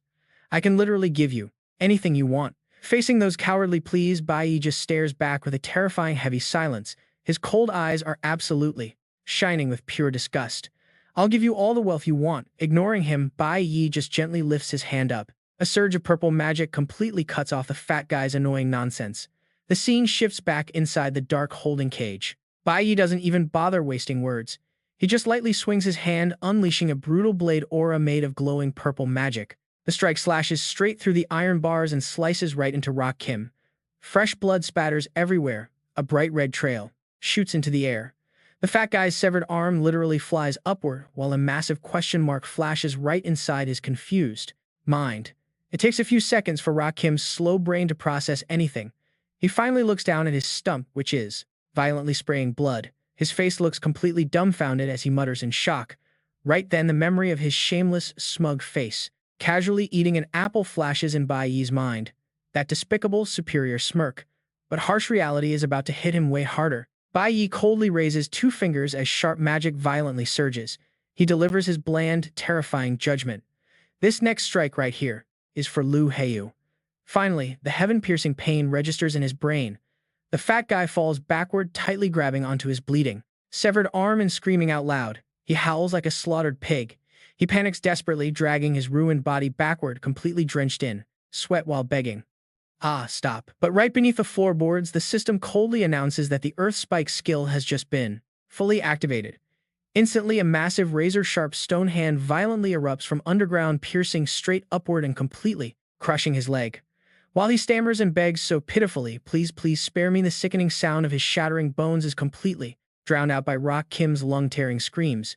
Tears and snot smear all over his incredibly distorted, agonizing face. He yells out in pain, "My leg." Right after that, the tragic image of the loyal guard Gannicus using his body to block an attack flashes by. Dai slowly steps forward. His dark aura blazes as he growls. This strike is for Gannicus. Rock Kim has totally lost all arrogance of his divine race title. Trembling and crying, he uses his final bit of strength to drag his bloody, crippled body across the floor. Ah, no, don't come any closer. But answering that cowardly plea is just a giant magic fist blazing intensely with the bright light of divine punishment smashing straight down from above. The fat guy looks back, his panicked eyes bulging out like they're about to pop. He watches the sturdy iron bars get completely pulverized. He is trapped against the wall right amidst the crumbling bricks and heavy stones falling around him. You and I both know it's over. He desperately waves his remaining hand. Don't come near me. Standing right before the scythe of death, this self-proclaimed noble drops all his dignity. He cries pitifully and admits his faults. I admit I'm wrong. I am so sorry. I was wrong. I'm guilty. Looking from afar through the broken bars, Bai Yi's imposing back casts a massive dark shadow downward. Looking like an unbeatable mountain, he just lets the fat pig inside gape and cry in total inescapable despair. Standing tall and unbothered before his ruined enemy, Bai Yi looks down at the bloody, flabby mess of meat. He lightly swings his hand and starts chanting a spell slowly, emphasizing every single word. His eyes are dead calm, yet they carry a brutal, bone-chilling coldness that changes the whole atmosphere. And this final strike is for myself. The moment he speaks, multiple giant stone hands burst from both walls, aggressively grabbing onto the fat guy's chubby body. He panics wildly, gritting his teeth and hissing in pain. You know you have no way to live now. Rock Kim glares with bloodshot eyes, switching to venomous curses in absolute madness. You freaking madman, you are not getting away with this. Choked mercilessly by the massive stone hands, he bares his jagged teeth and smiles. He literally howls just like a cornered monster at the end of its rope. You will be labeled a god traitor. Your entire family will pay for this. Ha ha ha. Paying absolutely zero mind to those toxic curses, Bai Yi doesn't even frown. The corners of his mouth just curl up slightly, dropping a wildly chilling, sarcastic remark. Is that so? Almost instantly, those giant stone hands slam shut, brutally crushing the fat guy's body while he desperately tries to hold on to his. Manic laughter, which quickly turns into agonizing screams. All right, you and I are about to see something wild. To end this noise, Bai Yi just clenches his fist tightly. The magic ring on his finger flashes with a blinding, absolute light of destruction. A massive geyser of blood erupts like a fountain. Flesh and bone absolutely explode everywhere, splashing and staining the entire stone wall completely red, wiping out one filthy life for good. Job done. Bai Yi stands there in dead silence, slowly pulling back that glowing purple demonic energy into his hand. Behind him now, nothing but the bloody remains of a guy who was way too arrogant. He turns his back without hesitation and walks away, not even bothering to glance at the massive prison he just built. A system prompt pops up confirming his ultimate skill. The Star Earth Dungeon perfectly encases that messy pile of guts inside. Thick blinding dust and smoke billow up violently into the air, completely hiding the horrific scene behind him. Stepping right out of that heavy dust cloud, Bai Yi calmly walks straight toward Yue, making her jump and spin around. Her eyes are filled with absolute indescribable shock as she looks up at the teenage boy, who somehow looks incredibly ruthless, yet gives off an aura of absolute protection. Lu Heiyu is completely stunned. A single drop of sweat rolls right down her cheek as she mutters unconsciously. He stares at the brutal, bloody stone pillar that just swallowed the fat guy whole. Lu Heiyu still hasn't recovered from the shock. She asks softly, is he really dead? Without even blinking, Bai Yi keeps his face completely calm and as still as a frozen lake and just gives a gentle hum. Hurrying to keep up right beside him, Lu Heiyu lowers her head, her eyes looking super sad and full of guilt. I am sorry, this is all my fault. Bai Yi does not even turn his head, his determined eyes looking straight ahead as his calm voice rings out. No, I was planning to kill him anyway. You really do not need to feel bad about his death. Hearing that, a flash of pure hatred sparks in Lu Heiyu's eyes. Gritting her teeth, she completely agrees he deserved to die. Just then the massive prison structure behind them cracks open and crumbles to pieces, dragging down nasty chunks of bloody flesh with it. Yue adds angrily, scum like that dying 100 times over still would not be enough. However, the brutal reality of their situation quickly snaps her back to the present. Lu Heiyu speaks up, sounding really worried. But what exactly are you going to do next? Making Bai Yi look a little confused. Her gaze shifts to the dark night covering the massive villa and her voice gets urgent. Even if the security guards are a kilometer away, they are bound to find this place sooner or later. Without hesitation, Lu Heiyu quickly reaches out and shoves Bai. She is back, urging him anxiously.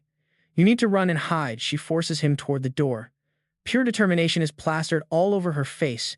Get out of here. Leave the Sky City completely. Despite the sweat forming on her forehead, Lu Heiyu leans against the window frame, her eyes looking incredibly resolute as she stares into the night.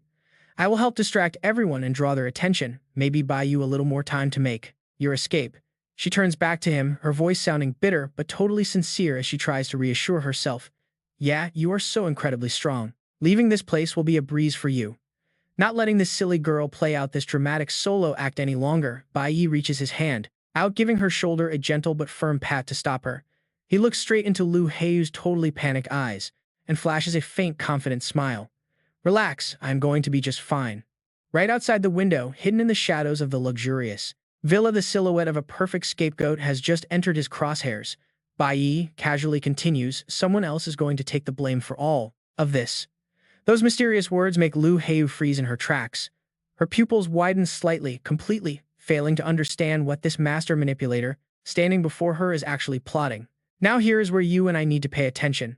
Keeping his calm, chessboard master vibe, Bai Yi squints slightly, his gaze sharp. He will be here real soon. Memories of that fake blue-haired teammate suddenly rush back, bringing up all those incredibly hollow, hypocritical moral lectures he used to spout. Teammates should literally risk their lives to protect each other. The image of the two of them fighting back to back while completely surrounded flashes in his mind, along with that stupid naive belief from back in the day. No matter what happens, they are the only people we can truly rely on during a life or death moment. But in exchange for all that absolute trust, that blue-haired bastard just hid behind the trees, his cold eyes watching from a safe distance like it was nothing. But there was someone who helplessly watched their teammates fall into deadly danger time and time again. Even when Lu Heiyu was forced to face imminent death, his cruel, dark silhouette just stood there with crossed arms. Even during the most critical moment, he hid away, In the shadows, a sinister smile blooming on his face as he mocked her sacrifice. Yeah, that is right. Lu Heiwei becoming a fake god is the ultimate glory. She really should learn her place. Remembering that despicable face that always loved taking advantage of others and trampling people to climb the ranks, Lu Heiwu bitterly lowers her head, kicked while she was down over and over again, and now she is feeling a little out of line. The memory of Bai Yi being helplessly escorted away at spear point by those guards flashes right through his mind again, acting like a spark igniting his pure rage. Meanwhile, that absolutely treacherous teammate just hid safely behind the door, his greedy eyes glowing red with sinister triumph after eliminating the thorn in his side. Now back to the present. You know Bai Yi's eyes just turned dead cold. All right, you and I are watching the air practically freeze. Bai Yi spits every word with pure killing intent. I hate traitors, he growls. Especially ones who betray me more than once. Hearing this, Lu Heiyu jumps. A single drop of cold sweat rolls down her temple. She suddenly realizes exactly who his scapegoat is. Standing right in the middle of this totally wrecked room, Bai Yi casually explains his absolute masterstroke of a plan. So I forged a letter using the Divine Clan's name, he says. He details the message. Then he pulls out a beautifully faked secret order. It features an absolutely flawless seal. And the contents, literally a deadly, irresistible piece of bait. It essentially promises the ultimate prize of absolute power. A Divine Clan secret order. Your chance to replace Lu Heiyu and become the Blessed One. Be at my guest room at 9:20 tonight. Kill Lu Heiyu and her position is yours. The instructions demanded it be burned immediately after reading. Driven crazy by the temptation of power, that foolish blue-haired guy obediently lit the letter on fire. He walked right into the trap, thinking about him showing up a truly wicked smile spreads across Bai Yi's face. He can already picture that smug look on the blue-haired guy's face when he confidently steps into the room, only to receive a fatal sentence. Bai Yi sneers. He can take the fall for assassinating the Divine Clan instead of me. Lu Heiyu finally snaps, out of her daze. Trembling, she puts a hand over her racing heart. She stares at the boy like he is some kind of absolute tactical monster. Did you seriously calculate all of this from the very beginning? She asks. Bai Yi does not answer. He just gives this gentle, calm smile that hides a terrifying level of manipulation. Not wasting another second, he turns around and confidently strides away. He leaves the incredibly bloody crime scene far behind him. Time is running out. I need to get back to my cell, he says. Pausing for just a second, he tilts his head. He gives the stunned girl one final instruction. Just insist that you do not remember a single thing. Do not worry about me at all. His eyes narrow with deep meaning. The energy around him immediately starts to vibrate perfectly, prepping his escape. Suddenly, Bai Yi's entire body literally transforms into a hazy purple streak of pure light. He vanishes from the room in the literal blink of an eye. Poof, totally gone. He leaves behind a faint whisper on the wind. We will meet again soon. Meanwhile, over in a completely deserted, highly secure sector of the compound, blocked off by thick barbed wire and heavy security cameras. A cold electronic board displays the exact date, June 28, 2005. The time, 9:20 p.m. Inside the awakened holding cell, a brilliant gust of purple magic violently surges.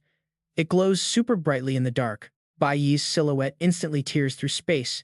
He perfectly touches down inside the cell without making a single sound. Flawless stealth.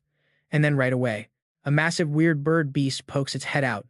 A glowing red magic collar hovers right in front of its beak. It obediently reports in. Summon Beast Shaolin. Everything here is normal, it says. The guards completely failed to notice that you ever left. What a clever little spy. Bai Yi narrows his eyes. A perfectly calculated strategy flashes through his mind. He looks exactly like a god, casually enjoying a game of fate. Let's rewind the memories for a quick second. Turns out during that suffocating party earlier, Bai Yi actually went out of his way to brutally beat up Rock Kim. Why? Just so he could intentionally get arrested and thrown into prison. Cutting back to the dark, gloomy cell in the present, Bai Yi stands behind bars with his summoned bird. A cunning smirk slowly creeps onto his face. He thinks to himself, with this perfect setup, I have a literally flawless alibi. Proof that I was never at the crime scene tonight. Now you and I are jumping back to the Divine Clan's lavish room. It is being mercilessly destroyed. Every single move was completely in the palm of his hand. It is a calculated wreck. All the skills used to assassinate Rock Kim, they were all signature moves belonging to the Star Mage class. Nothing was left up to chance here. That bloody rock pillar piercing the sky is the absolute hardest evidence to frame someone with. Remembering when he held that fake secret order, that he forged himself, his eyes turned colder than ever before. After that, I handed you the key to open the gates of judgment for this traitor. The summoned bird obediently carried the letter. It dropped it into a hidden corner, right into the line of sight of a guy who was absolutely desperate for fame. Just as predicted under the silent night, the blue-haired guy slowly steps out into the dark. Behind him, the letter burns to ash exactly according to plan. An incredibly sinister smile blooms on his face. He actually thinks he is about to step up to the absolute peak of power. A traitor will always choose the path of betrayal. But unfortunately for him, life is not a dream. What hits his eyes is not the blessed one's chair he dreamed of. No, is a scene that scares the absolute living daylights out of him. Sweating bullets, he stumbles and peeks through the totally shattered wall. The once lavish room is completely gone. Now it is just a horrifying, chaotic wasteland. A massive, chilling mess. On the cold ground, a lifeless body lies slumped in a truly gruesome pool of blood. It is a nightmare. And right nearby, Lu Hei lies completely motionless on the floor. She is playing the role of an unconscious victim absolutely perfectly. Just as instructed, she acts like she has no idea what just happened. The blue-haired guy shakily steps into the crime scene. Sweating like crazy, he mumbles in total panic. What the heck actually happened in here? Before he can even process a thing, he flinches super hard. He completely whips around when he suddenly feels an insanely terrifying wave of heat closing in right behind his back. He is completely terrified now. Slamming right into his vision is a massive, sky-high sea of fire wildly burning everything on the balcony to ash. He stutters, stumbling backwards. Fire, he gasps out loud. The furious flames flare up brilliantly in the dark night. The blinding light perfectly reflects off the totally stunned, panicked faces of the approaching security guards. They just got there. The bearded captain's eyes went wide, screaming his lungs out. The Celestial's mansion was completely engulfed in flames. Call the entire guard unit now. The soldiers sprinted for their lives toward the blaze, weapons clanking loudly with every chaotic step they took. Frantic screams echoed everywhere. Get back up. But hidden away in the bushes, the actual culprit, a summoned mantis, was just watching it all unfold. It was happily holding a lit torch, easily taking the most valuable player title. The king of breaking power grids, absolute master of home demolition. A ruthless arsonist. While the guards outside were screaming to control the roaring flames, a mysterious figure suddenly stepped right out of the inferno. The guards jumped back in shock, instantly raising their weapons. Sweat was pouring down their faces as they braced for whatever was coming next. One guard threw his arm out, stopping his advancing squad. Wait, don't move. Then they saw it. The horrifying scene waiting inside that stone cell. It completely shattered every ounce of hope these lapdogs had. Sir Rockham was dead. The untouchable Celestial had just been assassinated right under their noses. The once arrogant deity was now nothing but a pile of blood-soaked dust on the floor. Instantly, dozens of razor-sharp spears were aimed dead ahead. They pointed straight at the blue-haired guy just standing there looking totally clueless. The furious commander immediately barked out orders to lock down the area. Everyone at the scene was detained. The blue-haired guy panicked wildly, waving his hands. Wait, hold on a second. But a soldier was already stepping past him. The guard examined the massive twisted stone block, his face turning grim. He made his conclusion: terrain alteration. This is clearly the power of a crystal mage. The captain narrowed his cold eyes, glaring directly at the blue-haired guy, the one dude who coincidentally had that exact class. He immediately shouted his accusation. Without any hesitation, he declared the crystal mage was the one who murdered Sir Rockham. The selfish traitor was finally tasting the bitter karma he deserved, reaping exactly what he sowed. The blue-haired guy's face twisted up in pure panic as he screamed out, completely desperate to clear his name. No, it wasn't me. I swear I don't know anything. Meanwhile, back in his dead silent prison cell, Bai Yi stood perfectly hidden in the deep shadows. A deadly ice-cold smirk crept across his face. This is my revenge, he whispered into the dark. But trust me, this whole insane scheme was just beginning. The heavy iron doors of the cell block suddenly shrieked open. The head warden was bowing so low he practically scraped the floor, leading the way for someone. A group of high-ranking officials marched right in. Sir, he is just inside. Right this way. The dim light from the corridor spilled in, illuminating everything. It cast a glow over the teenager sitting calmly facing the wall, flawlessly playing the role of an innocent prisoner who definitely hadn't left all night. An airtight alibi right down to the letter. Then a deep, raspy voice shattered the dead silence of the cell block. The VIP who had just arrived called Bai Yi's name with heavy hidden meaning. Standing just outside those freezing iron bars, the sharply dressed man gave a sly smirk, casually tossing out a lure. An absolutely irresistible offer. How about you and I make a little deal? Now let's rewind time back to that exact fateful day.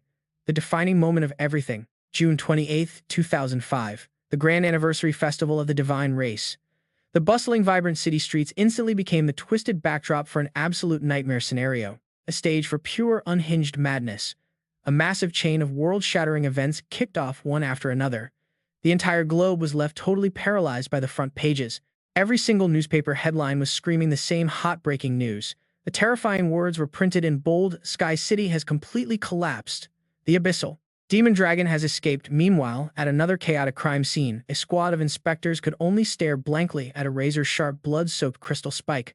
They looked totally helpless, dealing with the most shocking event ever, the brutal assassination of a Celestial, and you and I already know who took the fall. The perfect scapegoat.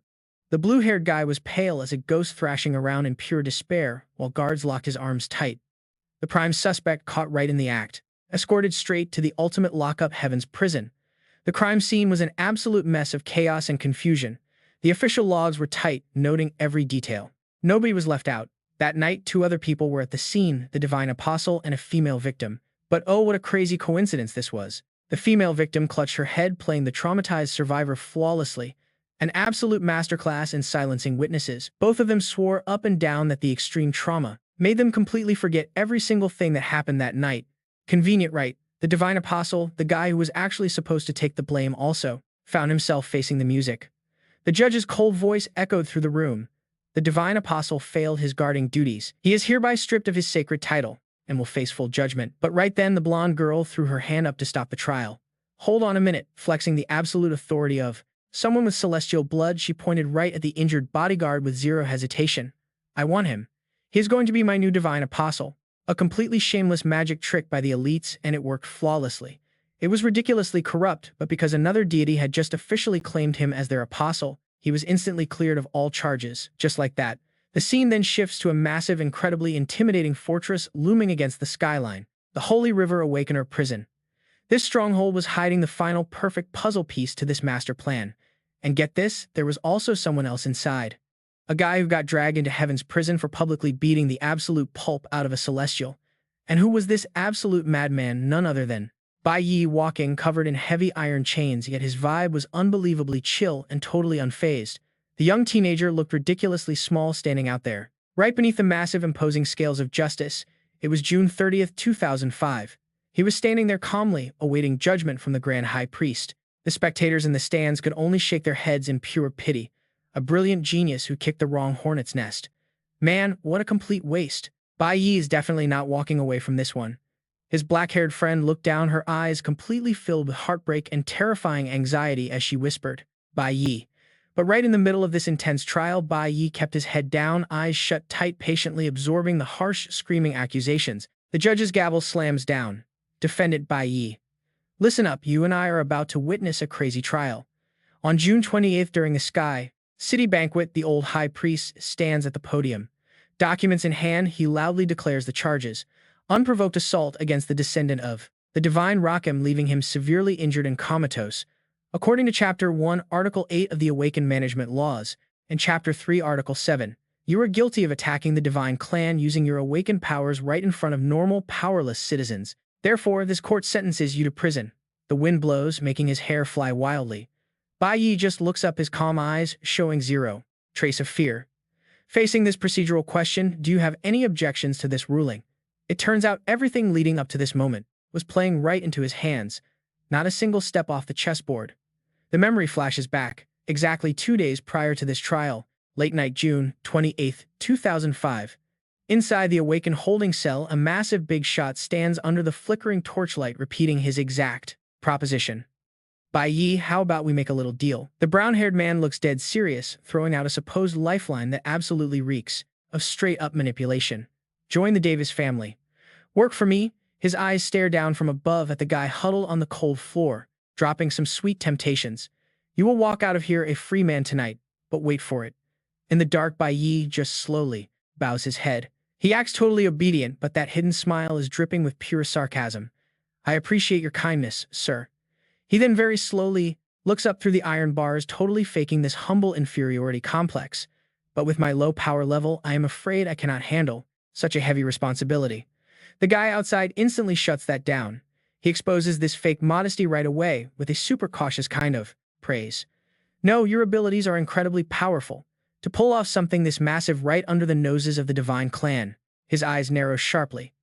He silently respects the absolute perfection of this devil wearing a literal angel disguise right in front of him, even managing to retreat without leaving a single trace behind. Getting called out, Bai Yi suddenly looks up.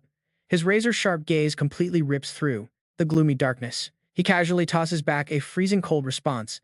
I do not understand what you are saying. Angered by this mocking attitude, the man grips the iron bars until his veins pop. He grinds his teeth, flexing that rotten authority. You understand perfectly well. Furthermore, you should totally know that whatever the divine clan says becomes the absolute truth. Regaining his calm superior vibe, he throws down his very last trump card to force a confession. Work for me.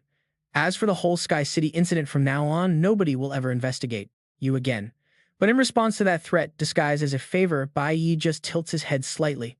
His face immediately shows off absolute quiet arrogance. Sticking to his perfect denial script once again, I do not understand.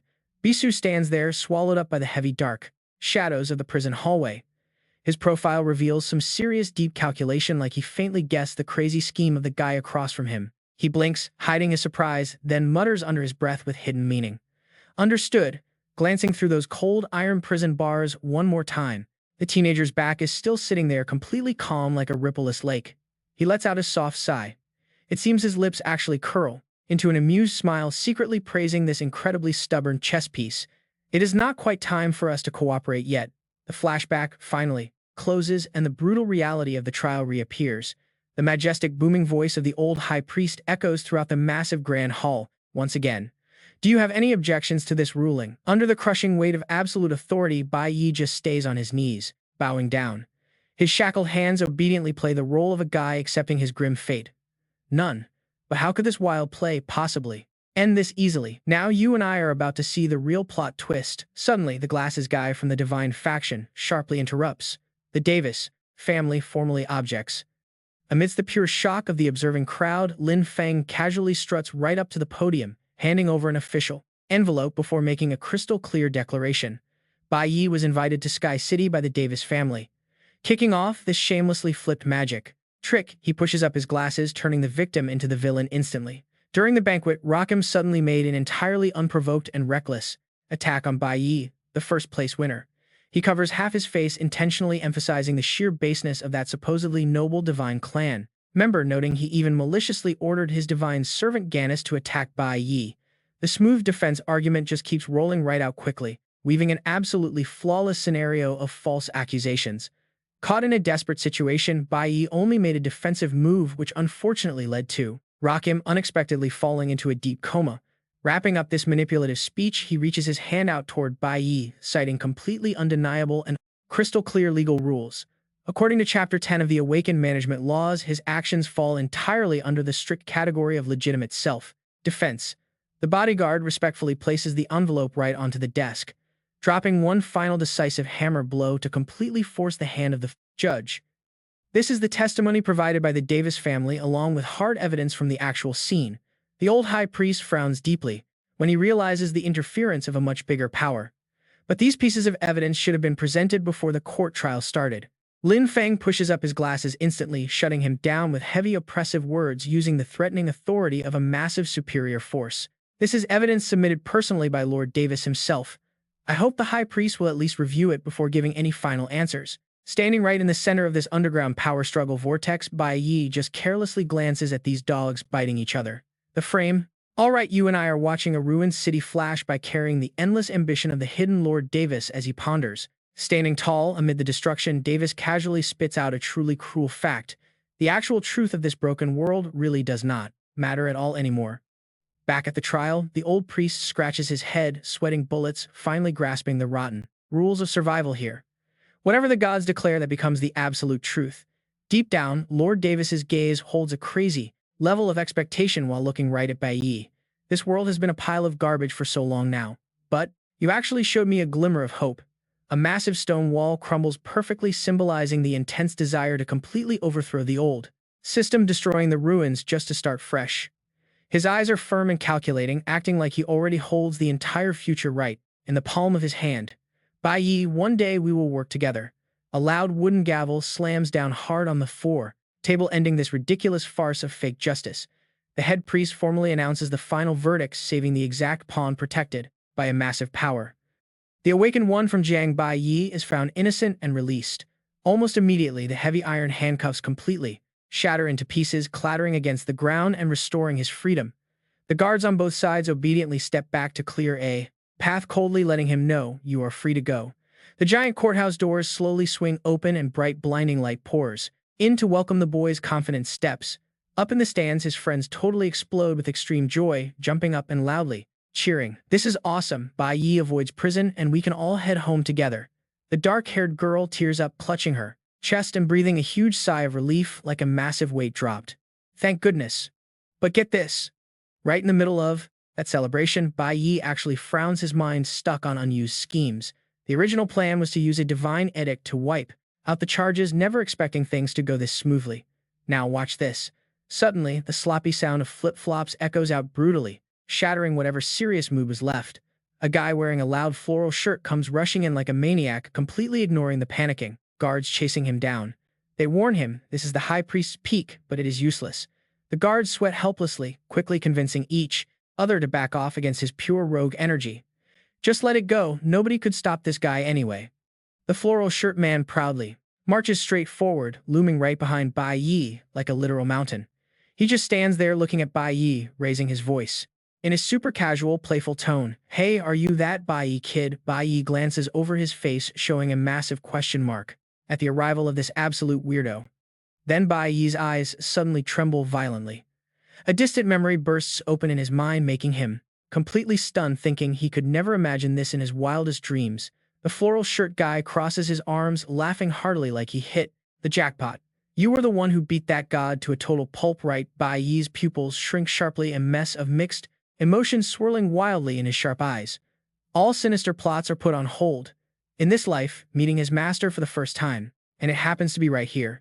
Meanwhile, in some distant dark corner, a heavily veined hand furiously tightens around a thick iron chain, growling with rage. I have told you brats so many times already. An image of a muscular man crazily yanking on the rough chain, while violently kicking the helpless young boy, appears, accompanied by a truly savage shout. Where do you think you were going out to play? You better tell me right now. Bai Yi scrunches his bruised face, screaming tragically in absolute helplessness. A brutal close-up of the young boy's skinny arms wrapped so tightly by chains they bleed drops of crimson, hitting the freezing ground, completely exposing a horrific childhood drowned in cruel beatings. That abuser's face twists into a state of sick rage, his eyes bulging wide and cloudy as he growls out his toxic accusation. You guys had a lot of fun outside today, didn't you? Bai Yi's pupils shrink to pinpricks, overflowing with a sense of absolute terror as his bitter inner voice echoes. That monster was his very first memory of an adult male from when he was just a defenseless little kid. The cold chain crashes down without an ounce of mercy, beating the young boy to a total pulp in the middle of a suffocating night of violence.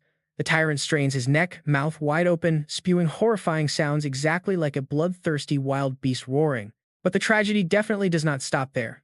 Right in a foul pool of blood, his mother's lifeless body lies slumped over, completely limp and covered in awful stains.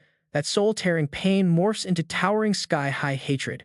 So, when that monster snatches away his very last shred of hope, something snaps. Suddenly, from the deep abyss of despair, Bai Yi's eyes ignite with a brilliantly radiant golden flame carrying massive, destructive power. This marks the exact moment a demon awakens. Flipping the script, Bai Yi grits his teeth, grabbing that very same bloody chain to strangle the awful abuser. His eyes flash with absolute unhinged fury, while the vicious man thrashes around and desperately gasps for air. The scene shifts to the solemn, quiet headquarters of the county inspection squad. You and I can tell he was fully prepared to drag that monster straight down to hell with him. Sandwiched between two guards, the battered young boy keeps his head bowed low, completely accepting the coming, heavy price of revenge. After turning himself in because of how extreme the violence was, the massive doors of the prison cell slam shut, bringing about a brand new twist of fate. He suddenly finds himself being transferred to a completely different location. All right, you and I are stepping into the darkest awakened prison of the Holy River Nation. A teasing voice cuts through. Heard you were the very first to evolve from a green tier class. That was the exact moment Bai Yi met him. Peering through the hazy cigarette smoke, the strange man just stood there, arms casually crossed. He watched him with a totally relaxed attitude. The guy started dropping knowledge. Usually a class has to be at least blue tier and hit rank A to even attempt the evolution stage. Bai Yi sat huddled on the freezing floor. His face was pale, glaring defensively at the random stranger questioning him. So why did you evolve so quickly? Plus, jumping straight from green to platinum tier, that is completely unheard of. The guy scratched his chin, throwing out a curious question in this deadly prison block. Tell me why they tossed you in here anyway. This specific cell block is strictly for death row inmates. Bai Yi's heavily cuffed hands shook. He clenched his fists, holding back pure rage through gritted teeth, because that bastard deserved it. The fresh agony of losing his mother fueled the intense, killing intent in his eyes. How could he just beat my mom to death? The long-haired man took a deep drag calmly, laying out the brutal reality.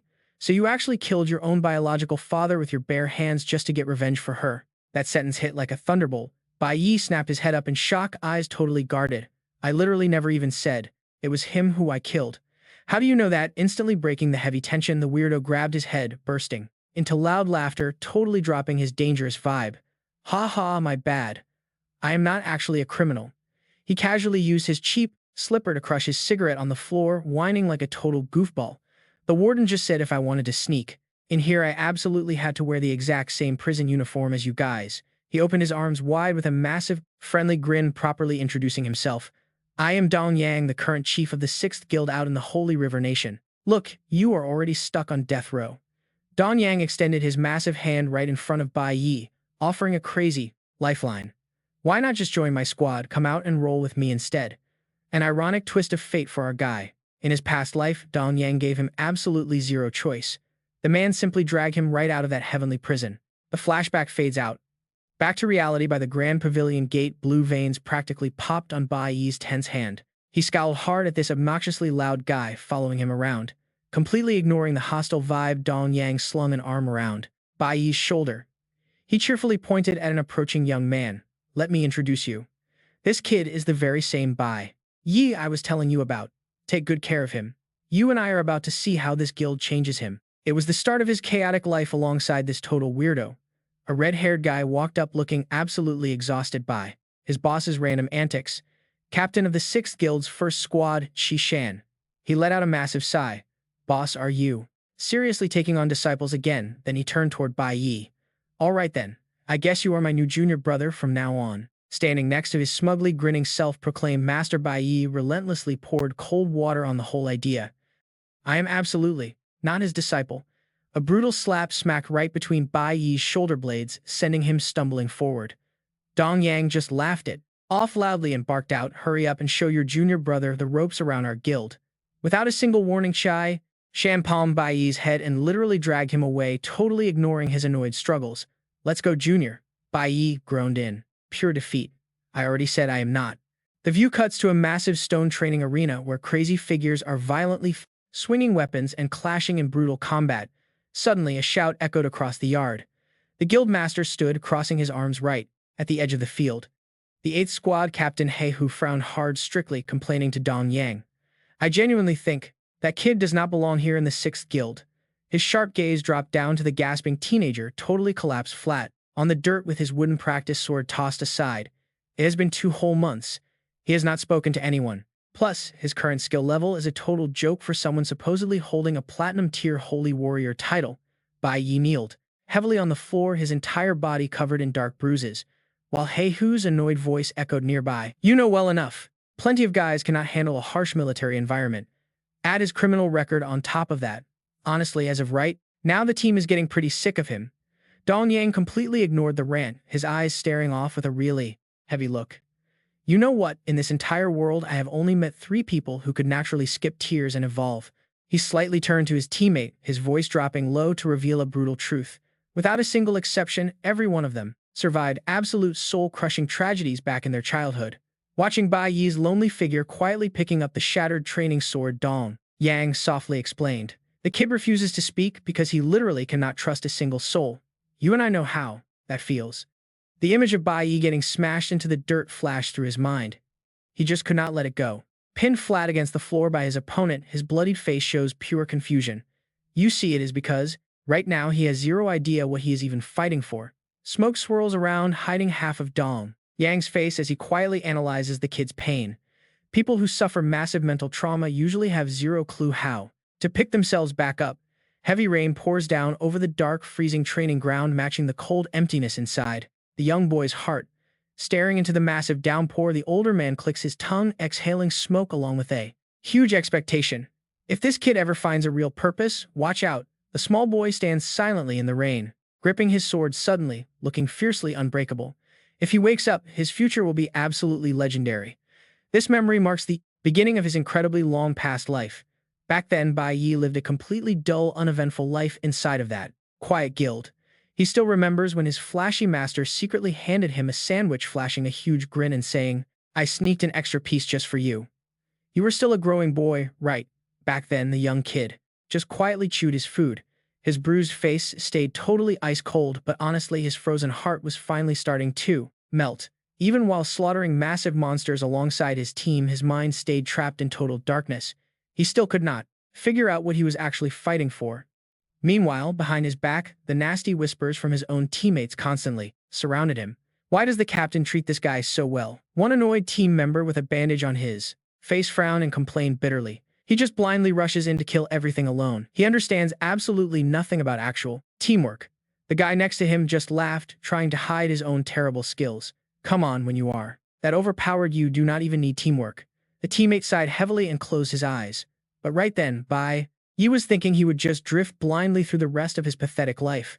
But then, as he casually walked through the thick smoke carrying his massive heavy sword, destiny finally called. Everything shifted when that one insane event actually happened. Let us rewind to October 2010, right inside the martial arts arena of the 6th Guild. An uninvited guest suddenly showed up to destroy their peace. Rock Kim crashed the 6th Guild without a single warning. This chubby, god-race punk swaggered right into the training grounds, tilting his chin with absolute pure disgust. So this is the famous arena of the 6th Guild. Pretty spacious, actually. Must have burned a ton of budget money. He clenched his fists, teeth grinding together as a wildly arrogant purple aura exploded from his body. This year, this young master finally awakened. My powers, I am dying to see exactly how strong I am now. He violently yanked out a massive heavy sword, slamming it straight into the ground just to flex. Rock Kim gripped the weapon, flashing an insanely toxic and pleasant, arrogant smirk. All right, you trashes can entertain me with a sparring match right here. Facing the pure madness of a god race noble, the whole crowd nervously backed away. This guy was literally demanding a fight with the entire guild. Qi Shan frowned, sweating bullets, as he quickly whispered to Bai Yi and the others. The master is out today, so everyone, listen up. Do not under any circumstances use your real power against a god race member. They glared nervously at the chubby snob holding the sword. That tense warning spread through the crowd like wildfire. Holding back was absolute survival. Rock Kim just arrogantly pointed his razor-sharp blade straight at his trembling prey. You right there. Step up and fight me. Getting called out instantly, Qi Shan froze up in a cold sweat while Bai Yi just stood there with his usual, completely blank, emotionless face. The chubby Rock Kim narrowed his totally malicious eyes, mocking him with a nasty glare. You look like an incredibly pathetic weakling. Unable to just stand by and watch this, Qi Shan bravely jumped right in front to protect his junior. Mr. Kim, why do you not duel with me? Instead, the arrogant god race punk blanked out for a quick second, blinking in total confusion at this random interruption. But then he flashed an insanely cocky smirk. Fine, I will accept your challenge. Whatever. Beating up weaklings is no fun anyway, so you better use your full power. The fight instantly kicked off. Qi Shan charged and swinging his blade bravely while the chubby noble simply stepped back, lazily blocking the heavy strike, like it was nothing. Then boom, a devastating counter-slash crashed down, forcing Qi Shan to desperately block that absolutely brutal god-tier strength. It was honestly a ridiculously fast beatdown. Within seconds, Qi Shan had totally lost against Rock Kim's heavy sword. Standing quietly in the shadows, Bai Yi coldly watched the whole thing play out, silently analyzing his friend's obvious fake surrender. Such completely clumsy acting skills. Throwing away his own pride, Qi Shan quickly waved his hands, flattering the enemy just to protect the guild. Mr. Kim, your power is incredible. I am totally outmatched. Meanwhile, the chubby god flicked his massive blade and cursed, without mercy.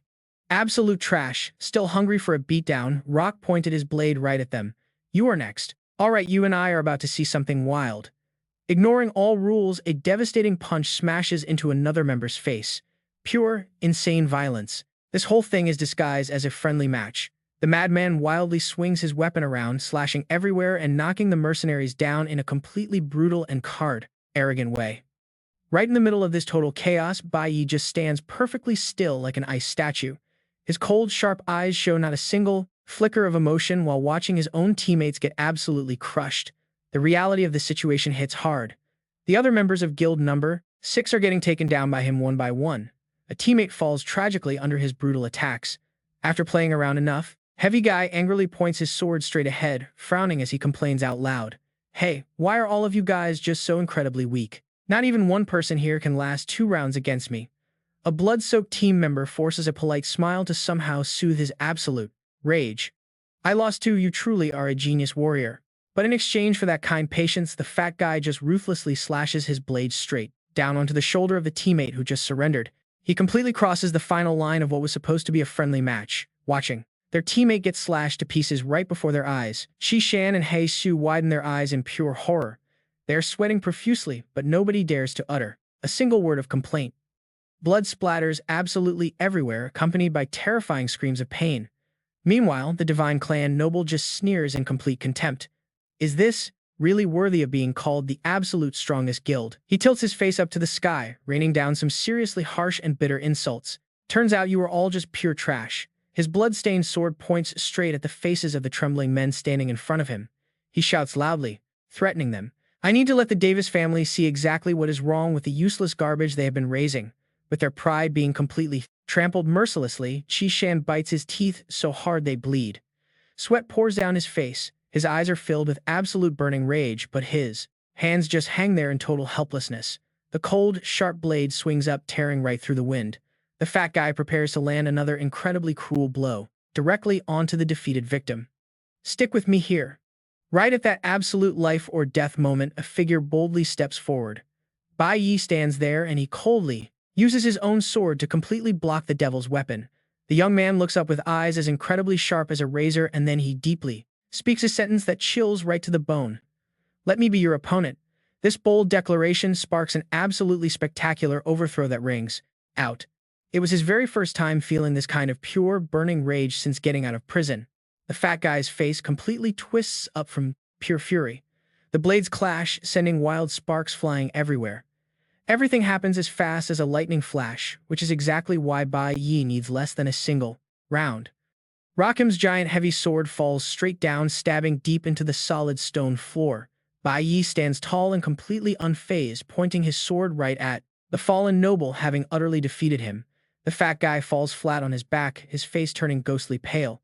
He stares in absolute horror, unable to believe the deeply humiliating reality that just happened. Bai Yi's eyes shine with pure determination, silently passing judgment on behalf of the loyal teammates who were once pushed away. Guild number 6 is definitely not full of trash. Behind him, Qi Shan hurriedly rushes over to support their heavily blood-soaked teammate, helping him up as he anxiously asks, Hey, are you all right? The injured friend is still standing there, with his mouth wide open in pure shock. This kid is usually so incredibly quiet. Yet this time, he actually stepped up and fought just for us. His cracked, bleeding lips slightly curl upward as they form into a deeply satisfied smile. That was actually pretty satisfying to watch. Stripped of his noble pride right in front of the lower class, the fat guy goes crazy, glaring directly at Bai Yi as he screams. So what exactly is your point? His chubby hand grips the sword hilt so hard, his knuckles turn totally white. Blue veins are visibly popping from pure anger. His normally squinty eyes are now rolled back and completely bloodshot. Having his Divine Clan ego trampled on makes him entirely lose his mind fiercely, roaring out loud. You think I am trash? He wildly lunges forward, screaming non-stop. Meanwhile, fragments of future memories violently rush into Bai Yi's mind like a heavy accusation. The fact that he actually dared to strike a divine noble officially unties the knot of destiny.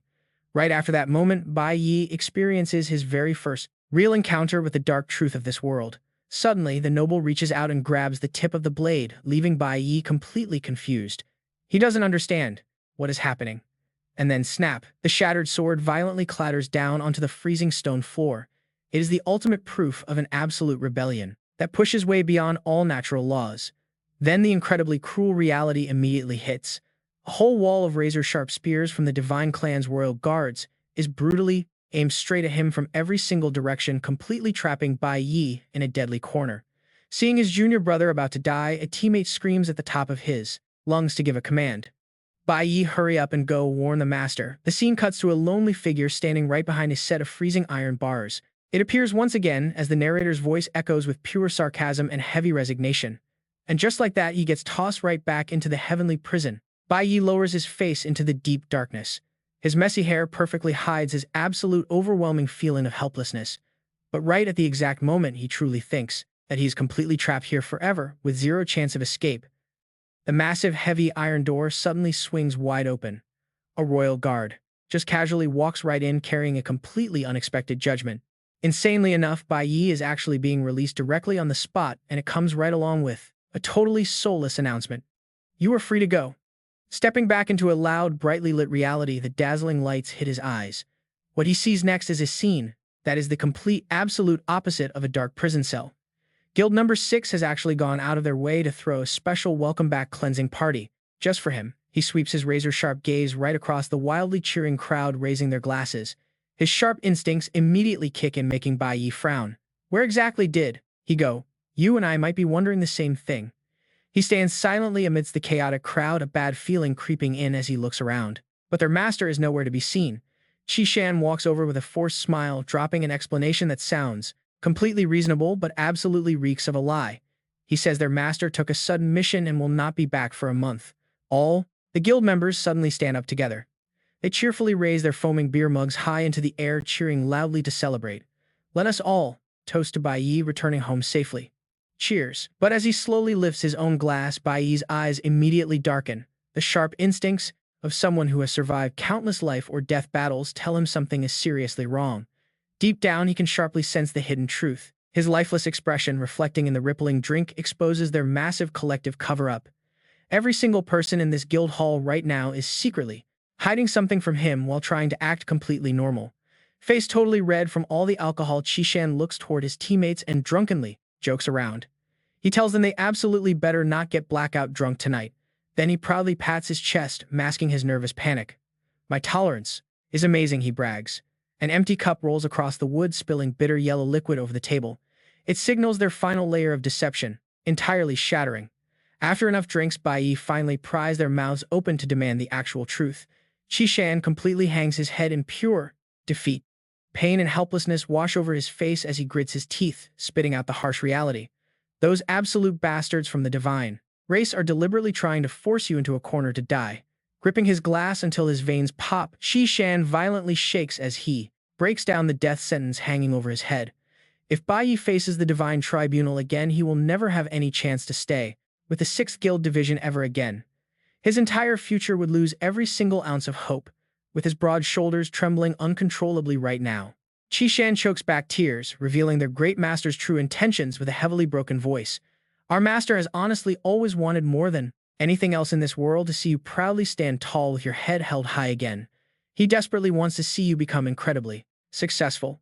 The young man tears at his hair, sobbing. His streaming tears reveal a devastating mix of despair and absolute agony tearing at his soul. It was so hard to finally see a tiny glimmer of hope. Bai Yi's pupils violently shrink. He feels literally suffocated with shock, hearing the fatal final line that shatters everything. Because of that, he chose to accept the divine punishment himself. Qi-Shan frantically grabs hold of Bai Yi's shoulders. He sobs loudly, desperately screaming to stop his junior brother's reckless urge. Do not go looking for our master. That cursed place is way too dangerous, and only our master can survive going there. Memories suddenly flash his master's back, running for his life under a sky totally ripped apart by raging lightning. A divine decree is something a person can only use once in their entire life. Last time to save you. From prison master already used it, shoving past every obstacle. Bai Yi sprints like an absolute madman into the pitch-black night, his soul violently screaming with guilt. So this time, just to protect him, his master made a deal with the gods. His swift legs tear through the cold wind as he pushes forward. His determined eyes burn brighter than ever before. His master is taking the divine punishment for him. Now, an absolute nightmare scenario unfolds. We are looking at countless vicious beasts baring their fangs and claws from every single direction, ready to completely devour any intruder. Welcome to the divine punishment forest.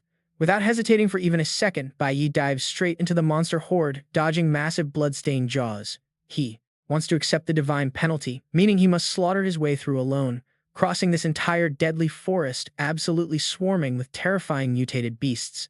A ruthless sword strike swings up. He buries the razor-sharp steel right into the giant beast's spiky armor scales, sending thick black blood splashing wildly into the air. Escaping the forest reveals a sheer vertical stone cliff that literally defies gravity. The young warrior climbs bare-handed, gripping onto every jagged rock edge pushing upward with all his might. Just look at those heavily scraped bleeding hands desperately straining with raw power to hold onto a slippery ledge just to survive. But suddenly the brittle rock crumbles to dust, causing his bloody grip to completely slip right off the cliff. He is pushed into a life or death crisis as his footing gives out. His small body dangles wildly against the massive cliff that entirely blocks out the sky. He scales the soaring divine punishment peak, piercing through the 9 heavens with bare hands. Massive boulders loudly crack apart and violently crash down. Bai Yi fiercely grits his teeth, flexing every single muscle to cling onto his incredibly fragile swaying spark of life. Breaking through that brutal death gate, the battered teenager finally stands tall. His clothes are shredded and soaked in blood, standing perfectly still inside this incredibly gloomy and dead silent space. Half a month later, right at the peak of divine punishment, a colossal pillar of raging lightning carrying massive destructive power crashes down from the high heavens. It blasts directly into a figure chained tightly in the middle of this completely ruined wasteland. Master Dom Yang flexes his body to endure it. He bites his bleeding lip as intense high-voltage electricity arcs through his bones. Heavy iron chains lock down any escape route, forcing him to accept continuous lightning strikes for an entire month. His skin smells completely charred as he slumps over, coughing up blood. His broad back is totally covered in horrific scars. Hearing approaching footsteps, he weakly forces out a breathless, incredibly painful and struggling whisper. "Little brat, you actually managed to slaughter your way up into this absolute godforsaken wasteland." Lifting up his heavily bruised and totally battered face, the older man smirks, revealing an arrogant but incredibly proud smile. That genuine pride instantly soothes away the thousands of flesh-tearing pains. "Not too bad, and all right."